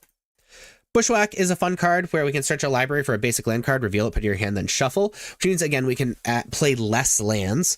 We can fix our mana, but also you can have target creature you control fight target creature you do not control. So it's a decent removal spell as well because our creatures end up being pretty big, whether it be the Prowess creature or Tolarian Terror or Eddy Merc Crab. We already talked about Seed of Hope. So Cash Grab is another instant, which is really sweet because we get to leave mana up all the time. Mill 4 cards, put a permanent card from among the mill cards you mill this way into your hand. If you control a squirrel or return a squirrel card to your hand this way, create a food token. Now the squirrel thing just isn't gonna happen. However, it allows us to dig for Up the Beanstalk or our threats and Storm Chaser's Talent or Eddy Merc Crab Tolarian Terror. And puts instant sorcery cards in our graveyard, which is what we're attempting to do. Up the Beanstalk, one of my favorite cards of all time. It's a 2-mana enchantment. When Up the Beanstalk enters, and whenever you cast a spell with mana value 5 or greater, draw a card. So it replaces itself when you play it. It is a permanent, so you can grab it with Seed of Hope and Cash Grab. And then it allows us to draw a card whenever we cast This Town Ain't Big Enough or our threats. Speaking of This Town Ain't Big Enough, it's a 5-mana instant. However, it costs 3 less if you target a permanent you control, which we're going to be doing most of the time. Return up to 2 target non-land permanents to their owner's hands. Most of the time, we're going to be using This Town Ain't Big Enough to just like return Storm Chaser's Talent, get something our opponent controls out of the way, replay Storm Chaser's Talent. However, I've seen Simic players tap 5 mana and just get 2 things out of the way. I've seen Simic players protect their own creature with this. I've seen Simic players return Up the Beanstalk so that they can redraw. So there's a lot of things you can do with This Town Ain't Big Enough, but really don't be afraid to target your own creatures and spend 2 mana on it. And then really the payoff cards in your deck. Tolarian Terror is a 7-mana 5/5 with the ward 2, and it costs 1 less to cast for each instant sorcery card in your graveyard. So our goal is by turn 3, really, we should be casting this for 1. And then we're playing Eddy Merc Crab, which is 7 mana as well. However, double blue has a similar thing, costs 1 less for each instant sorcery card in your graveyard, enters tapped, it's not your turn. However, when it enters, you can tap up to 2 target creatures. So between This Town Ain't Big Enough, between Eddy Merc Crab, Bushwhack, Unsummon, Rona's Vortex, we're just getting things out of the way as we jam for a lot of damage all at once. And really, like, having a Tolarian Terror out, end step Eddy Merc Crab, tap down your 2 creatures, untap, jam for 10 is super powerful, especially since the following turn you can like fight something or just unsummon like something. It's just so good. So again, we're trying to fill our graveyard as fast as possible, play these powerful threats, and then just get things out of the way and try to win in just an attack or 2. Now, as far as the sideboard goes, I want to start with the swamp. If we sideboard in any of these black cards, which often we're going to do together, we're going to bring in the swamp and take out a island. And then we can grab that swamp with Analyze the Pollen or Bushwhack. And really, we're going to be digging with like Cash Grab and Seed of Hope. And then we can also hit the Gloomwraith Verge to be able to hit our black source, to be able to cast the black spells that we bring in. Shrouded Shepherd, we are never going to cast the white side. However, it is technically a permanent, so we can grab it with Seed of Hope and Cash Grab. And it's technically a creature, so we can grab with Analyze the Pollen as well, so that we can cleave shadows. In its adventure, creatures your opponent control get -1/-1 till end of turn. Very strong against a lot of the aggressive strategies, especially the Convoke strategies. That just happens to be a quote-unquote permanent. Minor Misstep, very good against the aggressive stuff. Also really good in like mirror-esque matches. Negate is great against dozens of cards. I don't think I have to go through all of them. Tishana's Tidebinder, good again against dozens of cards from like Zur and the Overlords to Temporary Lockdown or whatever. Anoint with Affliction, having this exile effect, exile target creatures, mana value 3 or less, is very strong because it's able to hit Heartfire Hero without you being dealt damage. It's also very good against Enduring Innocence and things like that. And it's also just like a decent removal spell besides that. Go for the Throat is a pretty unconditional removal against decks we need a bunch of removal against. And then Nowhere to Run's kind of a fun card where it's conditional because it only gives -3/-3. However, we can return it with this town ain't big enough so that we can keep replaying it. So it's very good in a deck like this, similar to the Dimir and Esper self-bounce decks. We're playing a single pick your poison. Each opponent sacrifices a creature artifact of their choice, or each opponent sacrifices an enchantment of their choice, or each opponent sacrifices a creature with flying of their choice. Very good against the enchantment decks, really, is what we're playing it for. We're playing 2 Tear of Sunder, mostly for artifact or enchantment hate. However, we can side in that swamp to exile target non-land permanent instead. So against decks that we really think we're going to have to grind against, I'm thinking like black green or something like that, it's decent to be able to just spend 4 mana and destroy a permanent, or exile a permanent rather. We're playing Keen-Eyed Curator as graveyard hate. Exiles a card from a graveyard for 1 mana. It's a 2/2 for, or excuse me, it's a 3/3 for 2. And as long as there are 4 or more card types among cards exiled with Keen-Eyed Curator, gets +4/+4 and trample, so it can become a pretty nasty threat and a decent mana dump. And we're playing the Swarm Weaver, which again is a permanent we can grab with Seed of Hope and Cash Grab, and a creature we can grab with Analyze the Pollen. And when Swarm Weaver enters, create 2 1/1 black and green insect creature tokens with flying. And with Delirium, and we can pretty easily get Delirium, as long as there are 4 or more card types among cards in your graveyard, insects and spiders you control get +1/+1 and have Death Touch. This is just a great mid-rangey card when we need more threats, and something we can bounce with Unsummon, and this town ain't big enough pretty easily. So this is a Simic Crab deck. As far as the sideboard goes, you're going to notice something weird. We're playing some black cards. The reason we can play black cards is, 1, we can play Gloomlake Verge instead of Islands in this deck. So we have some black mana anyway.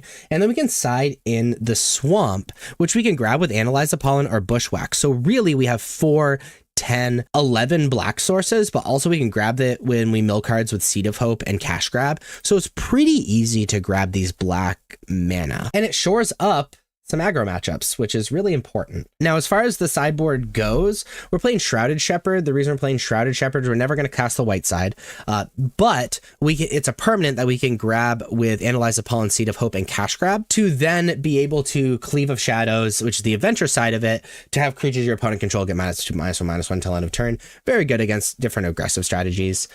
Minor Misstep, again, pretty solid against aggressive strategies or really like pseudo mirror matches. Negate, good against dozens of cards and decks.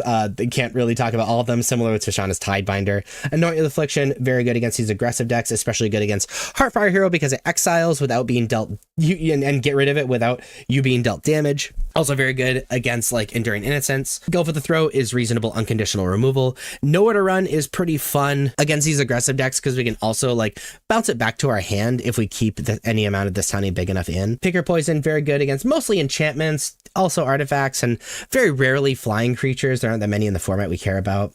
Tear Asunder is great against artifacts and enchantments as well. However, we can bring it in alongside our Swamp to beat these decks that are just going to go along with us and we need to answer cards like Shieldred or whatever. Keen-Eyed Curator is an awesome graveyard hate card. It's a 2 mana 3/3. As long as there are 4 more card types among cards exiled with Keen-Eyed Curator, it gets +4/+4 and has trample. We can pay 1 mana to exile target card from a graveyard. And then we have the Swarm Weaver, which is a 4 mana 2/3. When it enters, create 2 1/1 black and green insect creature tokens with flying. As Delirium, as long as there are 4 more card types among cards in your graveyard, insects and spiders you control get +1/+1 and have Death Touch. So this just is one, it's really easy to have Delirium. And if we're self-bouncing a whole bunch, either with Unsummon or this tiny big enough or whatever, replaying Swarm Weaver over and over is just very, very powerful and allows us to go super, super, super wide. That being said, the most popular deck in Standard is the Esper Self-Bounce deck. Against Esper Self-Bounce, I like Minor Misstep because it counters Storm Teacher's Talent, Hopeless Nightmare, and Nurturing Pixie, Optimistic Scavenger, all that stuff. Negate's also decent because if we can counter this tiny big enough, that's like real bad for our opponent. We're also going to be siding in these black cards and Shrouded Shepherd and the Swarm Weaver. Going really wide is really strong against the Esper deck, especially cards that like don't like to be bounced to your hand, and creatures your opponent control get -1/-1 mean that it's a clean answer to things like Nurturing Pixie and Optimistic Scavenger, sometimes Mockingbird, and then also sometimes the Otter, which means we're also going to be bringing in the Swamp, which means we're going to be bringing out an island. We're not going to be looking to unsummon any cards here, and so we're going to bring out those unsummon Rona's Vortex. And so that's how I'm going to sideboard against the Esper self-bounce deck. And while we're here, I kind of want to talk about the Dimir self-bounce deck as well. I don't think Shrouded Shepherd is as good, so we're not going to be sideboarding that in, so we're just going to keep in Arona's Vortex. The Dimir self-bounce deck is the third most popular deck, so this high sideboard against that. That being said, the second most popular deck is the Gruul aggro deck. This is alongside the Gruul Prowess deck in 6th most popular and the Mono Red Prowess deck in the 9th most popular. We're going to sideboard the same against all of those. Where Minor Misstep is super-duper good. Anoint with Affliction is great. Go for the Throat is great. Nowhere to Run is absolutely great. Swarm Weaver is really good because we can block so much, and that also means we need to bring in our Swamp. We're going to be siding out of Up the Beanstalk. We do not care at all about card advantage.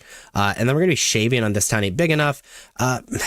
We get to keep one in, which is nice because we can just like do cute stuff with Nowhere to Run. But This Town Ain't Big Enough just really isn't good in the sense that like we don't have time to do the cute things by bouncing our stuff or whatever. So this high sideboard against those 3 red aggro decks. So moving on to the 4th most popular deck is Golgari Midrange. Against the Golgari Midrange deck, we're bringing in these black cards as well. Anoint with Affliction and Go for the Throat, both very powerful cards against this deck. Also means we're bringing in the Swamp. Swarm Reaver is a great midrange card. And I'm actually a fan of Terra Sunder, just for casting it for 4 mana to get rid of big things like Shieldred. We're going to be sideboarding out of Seed of Hope and Unsummon. Please. There we go. And Unsummon. We're not good at playing the mid-range game with them. We just need to be beating them as fast as possible. And Cash Grab is better at milling our stuff. Removing stuff with Bushwhack is nice. We can't take out any Bushwhack or Analyze the Pollen because we need to grab those swamps. And so being able to outcard them with Up the Beanstalk and This Town Ain't Big Enough shenanigans is how we beat them. So that's how I'm going to sideboard against Golgari Midrange. The 5th most popular deck is the Dimir mid-range deck. Against Dimir mid-range, I'm loving these cards that can answer their stuff. Negate is absolutely excellent as well. Swarm Reaver, very good. Also Shrouded Shepherd dealing with like Fairy Mastermind and Floodpits Drowner and stuff like that is like really cute as well.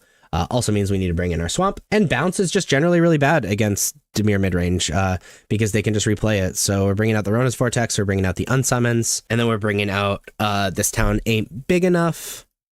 I think we can only bring out 3. Nope. Okay, bring out all 4. So it's on a sideboard against Dimir midrange. We've already talked about Gruul Prowess, which is the 6th most popular deck. So the 7th most popular deck is Domain. Against Domain, we are bringing in the Negates. Very good against like almost everything in the deck. Just shot as Tidebinders, excellent as well. Pick Your Poison, very good. Terra Sunder, very good. And we're going to be siding out of Bushwhack. We don't really need to fix our mana because we're not bringing the Swamp in and stuff, and we're not going to be able to fight and kill stuff profitably. And we're going to be bringing out 2 Up the Beanstalk. We're not looking to go long. We're looking to just beat them. So I sideboard against Domain. The 8th most popular deck is Jeskai Convoke. Against Jeskai Convoke, Minor Misstep is super good. Shrouded Shepherd, obviously, super good. And then we're bringing in all this removal suite. Also, Tishana's Tidebinder is kind of cute against like Knight Errant and Imidane's Recruiter and stuff. And Swarm Reaver, just more blockers, which also means we need to bring in the Swamp. Bringing out the Island. Up the Beanstalk is really bad. We just don't have time to do shenanigan-y stuff. And thus we kind of need to cut the This Town Ain't Big Enough stuff as well. We can play straight up against this deck. This is our sideboard against the Jeskai Convoke deck. The 9th most popular deck is Mono Red Prowess, which we already talked about, which brings us to the 10th most popular deck, which is the Azorius Oculus Azorius Tempo deck. Minor Misstep, very good against this deck. So is Negate, it just counters almost everything in the deck. And then we're going to be bringing in some of this block removal. Nowhere to Run doesn't really beat anything. Pick Your Poison is absolutely excellent. Keen-Eyed Curator is excellent. Since we're bringing black anyway, we're bringing in the Swarm Weaver, and then we're bringing in the Swamp. Now, we're not looking to grind against this deck, so I'm not a fan of Up the Beanstalk. It's another one of those decks that we're looking to get their few creatures out of the way and just like jam in as hard as we can. We're not really going to be fighting their creatures as well, so we're going to be taking out some Bushwhack. Then we're just going to shave on a Seed of Hope. So this is how I sideboard against Azorius Oculus. See, these are the non-flex slots in Simic Crab. If you're playing this deck, you're pretty much bought into playing these 57 cards in the main deck and these 6 cards in the sideboard. Now, if you want to check out, these non-flex cards, please be sure to pause this video and check it out. But we have to decide what to play in these 3 cards in the main deck and these 9 slots in the sideboard. Well, these are your options. So you're going to select, basically in the main deck, you're missing which unsummon effect do you want to play. You're going to pick 3 of these, and then pick from these 18 cards in the sideboard, you're going to pick 9. So let's talk about these choices. So these are all effectively unsummon effects. We're already playing 2 Rona's Vortex in the main deck. And the reason we play this card is because we can kick it for 4 mana and indefinitely get rid of stuff. It gets things out of the way, but the issue with Rona's Vortex is it doesn't hit our own creatures, and that's an issue because we don't have a lot of threats, so we really need to be able to protect ourselves. There's a similar issue with Into the Floodmaw. However, it can hit non-land permanents, so if we're worried about things that are not creatures, Into the Floodmaw seems pretty good. And then Unsummon doesn't have those cool things. It is only creatures, so it's not like Into the Floodmaw. It doesn't get rid of things indefinitely like Rona's Vortex. However, it can hit our own creatures so we can protect ourselves. So you're going to select 3 of these to add to your main deck. And then as far as the sideboard goes, it gets a little bit more complex. We have 9 slots, and our options are Shrouded Shepherd, and we will not be casting the white side at all. Don't even think about it. However, it is technically a permanent, so we can grab it with Seed of Hope and Cash Grab and things like that. So we can cast this Adventure side, which is Cleave Shadows, which is creatures your opponent control get -1/-1 till end of turn. Very good against some aggressive decks, specifically Convoke. I'm really attracted to this card for, so it's kind of a cool option. Minor Misstep, very good against a lot of aggressive decks. Really good against, the Dimir decks, the Esper Bounce deck, and things like that. Negate, there are dozens of things that it could be good against. Anoint with Affliction is a fun card, exiling something, mana value 3 or less. Deals with a white enduring creature, but really we're playing it for the aggressive decks because it deals with Heartfire Hero without being dealt damage from it. Go for the Throat is a pretty unconditional removal. Pick Your Poison is Artifact Enchantment Hate. The Flyer Hate, I guess, is fine, but I don't really see it anymore with the 6/6 demon not really being played. Herbology Instructor is kind of an interesting card. On the front side, when it enters, you gain 3 life, and it's a 1/3. So gain 3 life, and it's a blocker, and then we can flip it to have it transform into Malady Invoker. Target creature an opponent controls gets -X or -0/-X till end of turn, where X is Malady Invoker's power. So this is really good against these aggressive decks if you happen to be losing to them a lot, because it gains 3 life, it's a decent blocker, and then it flips and kills something, and it's a good blocker as well. You're rarely going to flip it though against these aggressive decks. Pot Patch Formation, great enchantment hate. Also being able to just cash it in is really nice. Keen-Eyed Curator would be decent graveyard hate, exiling a card from a graveyard. Obstinate Baloth is really good against the bounce decks, because if they play, especially on turn 1, if they play Hopeless Nightmare, we just put Obstinate Baloth on the battlefield. Also fine against the aggro decks as well. The Swarm Reaver creates a lot of blockers. When it enters, create 2 1/1 black and green insect creature tokens with flying, and if we have Delirium, they get +1/+1. What's kind of fun about this as well is if we can bounce it a whole bunch of times, then we keep creating blockers. This is really good against decks that we want a lot of blockers or we need to go super wide against. And the Ghost Vacuum, just alternative graveyard hate, not on a creature, so it's a little bit harder to answer. So you're going to select 9 of these 18 cards, and you're going to select 3 of these 6 cards to add to your non-flex slots in the main deck, and then you have your very own Simic Terror, Simic Crab deck, but stock. So let's start with the goal of the deck. Now, really what you're trying to do, the primary game plan, is jam in for 1 or 2 absolutely massive swings by playing a Tolarian Terror or 2, playing Crab on end step to tap something down, untapping, and then jamming for 10, 15, sometimes 20, between all the 5/5s you have and bouncing your opponent's creatures and things like that. This isn't really a nickel and dime deck, though we do have a nickel and dime game plan, in the Otter and Storm Chaser's Talent. Which brings us to my other nuance and play patterns. Remember that there is a loop with This Town Ain't Big Enough and Storm Chaser's Talent. It's pretty mana intensive, so it's only really good against decks that have already dealt with your primary game plan or you're going really long with. But Storm Chaser's Talent makes an Otter. If you play This Town Ain't Big Enough to bounce Storm Chaser's Talent or other stuff, or This Town Ain't Big Enough in the graveyard, cool. We can then level up Storm Chaser's Talent to grab This Town Ain't Big Enough from the graveyard, and then cast This Town Ain't Big Enough again to return Storm Chaser's Talent and either another thing of ours or a blocker. Replay Storm Chaser's Talent, get an Otter, level up Storm Chaser's Talent, get the thing back, play This Town Ain't Big Enough to return Storm Chaser's Talent, reset it, etc., etc. This also profits additional cards if you have Up the Beanstalk on the battlefield, because it triggers every time you cast This Town Ain't Big Enough, even though it's only for 2 mana. And so it's a great way to get back into the game, and it's a great mana dump as well. I feel like goes without saying, but some people don't know, unsummon isn't just for your opponent's creatures. In fact, you're going to be using it more to protect your own creatures. You don't have that many threats. You just have the Otter, you just have Tolarian Terror, and you have Eddie Merc Crab. And Eddie Merc Crab is really easy to get rid of. So when you cast Unsummon, sometimes it's to get things out of the way, but very often it's to return your own creature back to your hand because it's so cheap.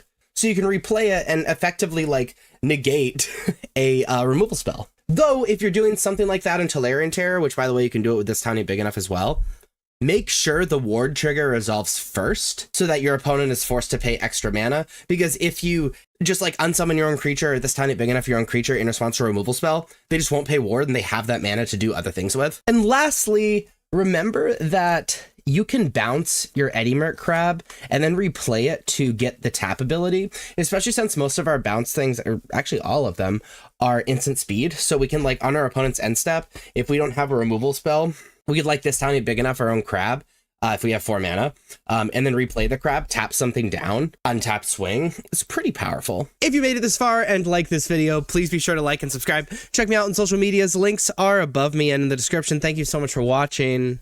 I'll see you next time. Bye-bye.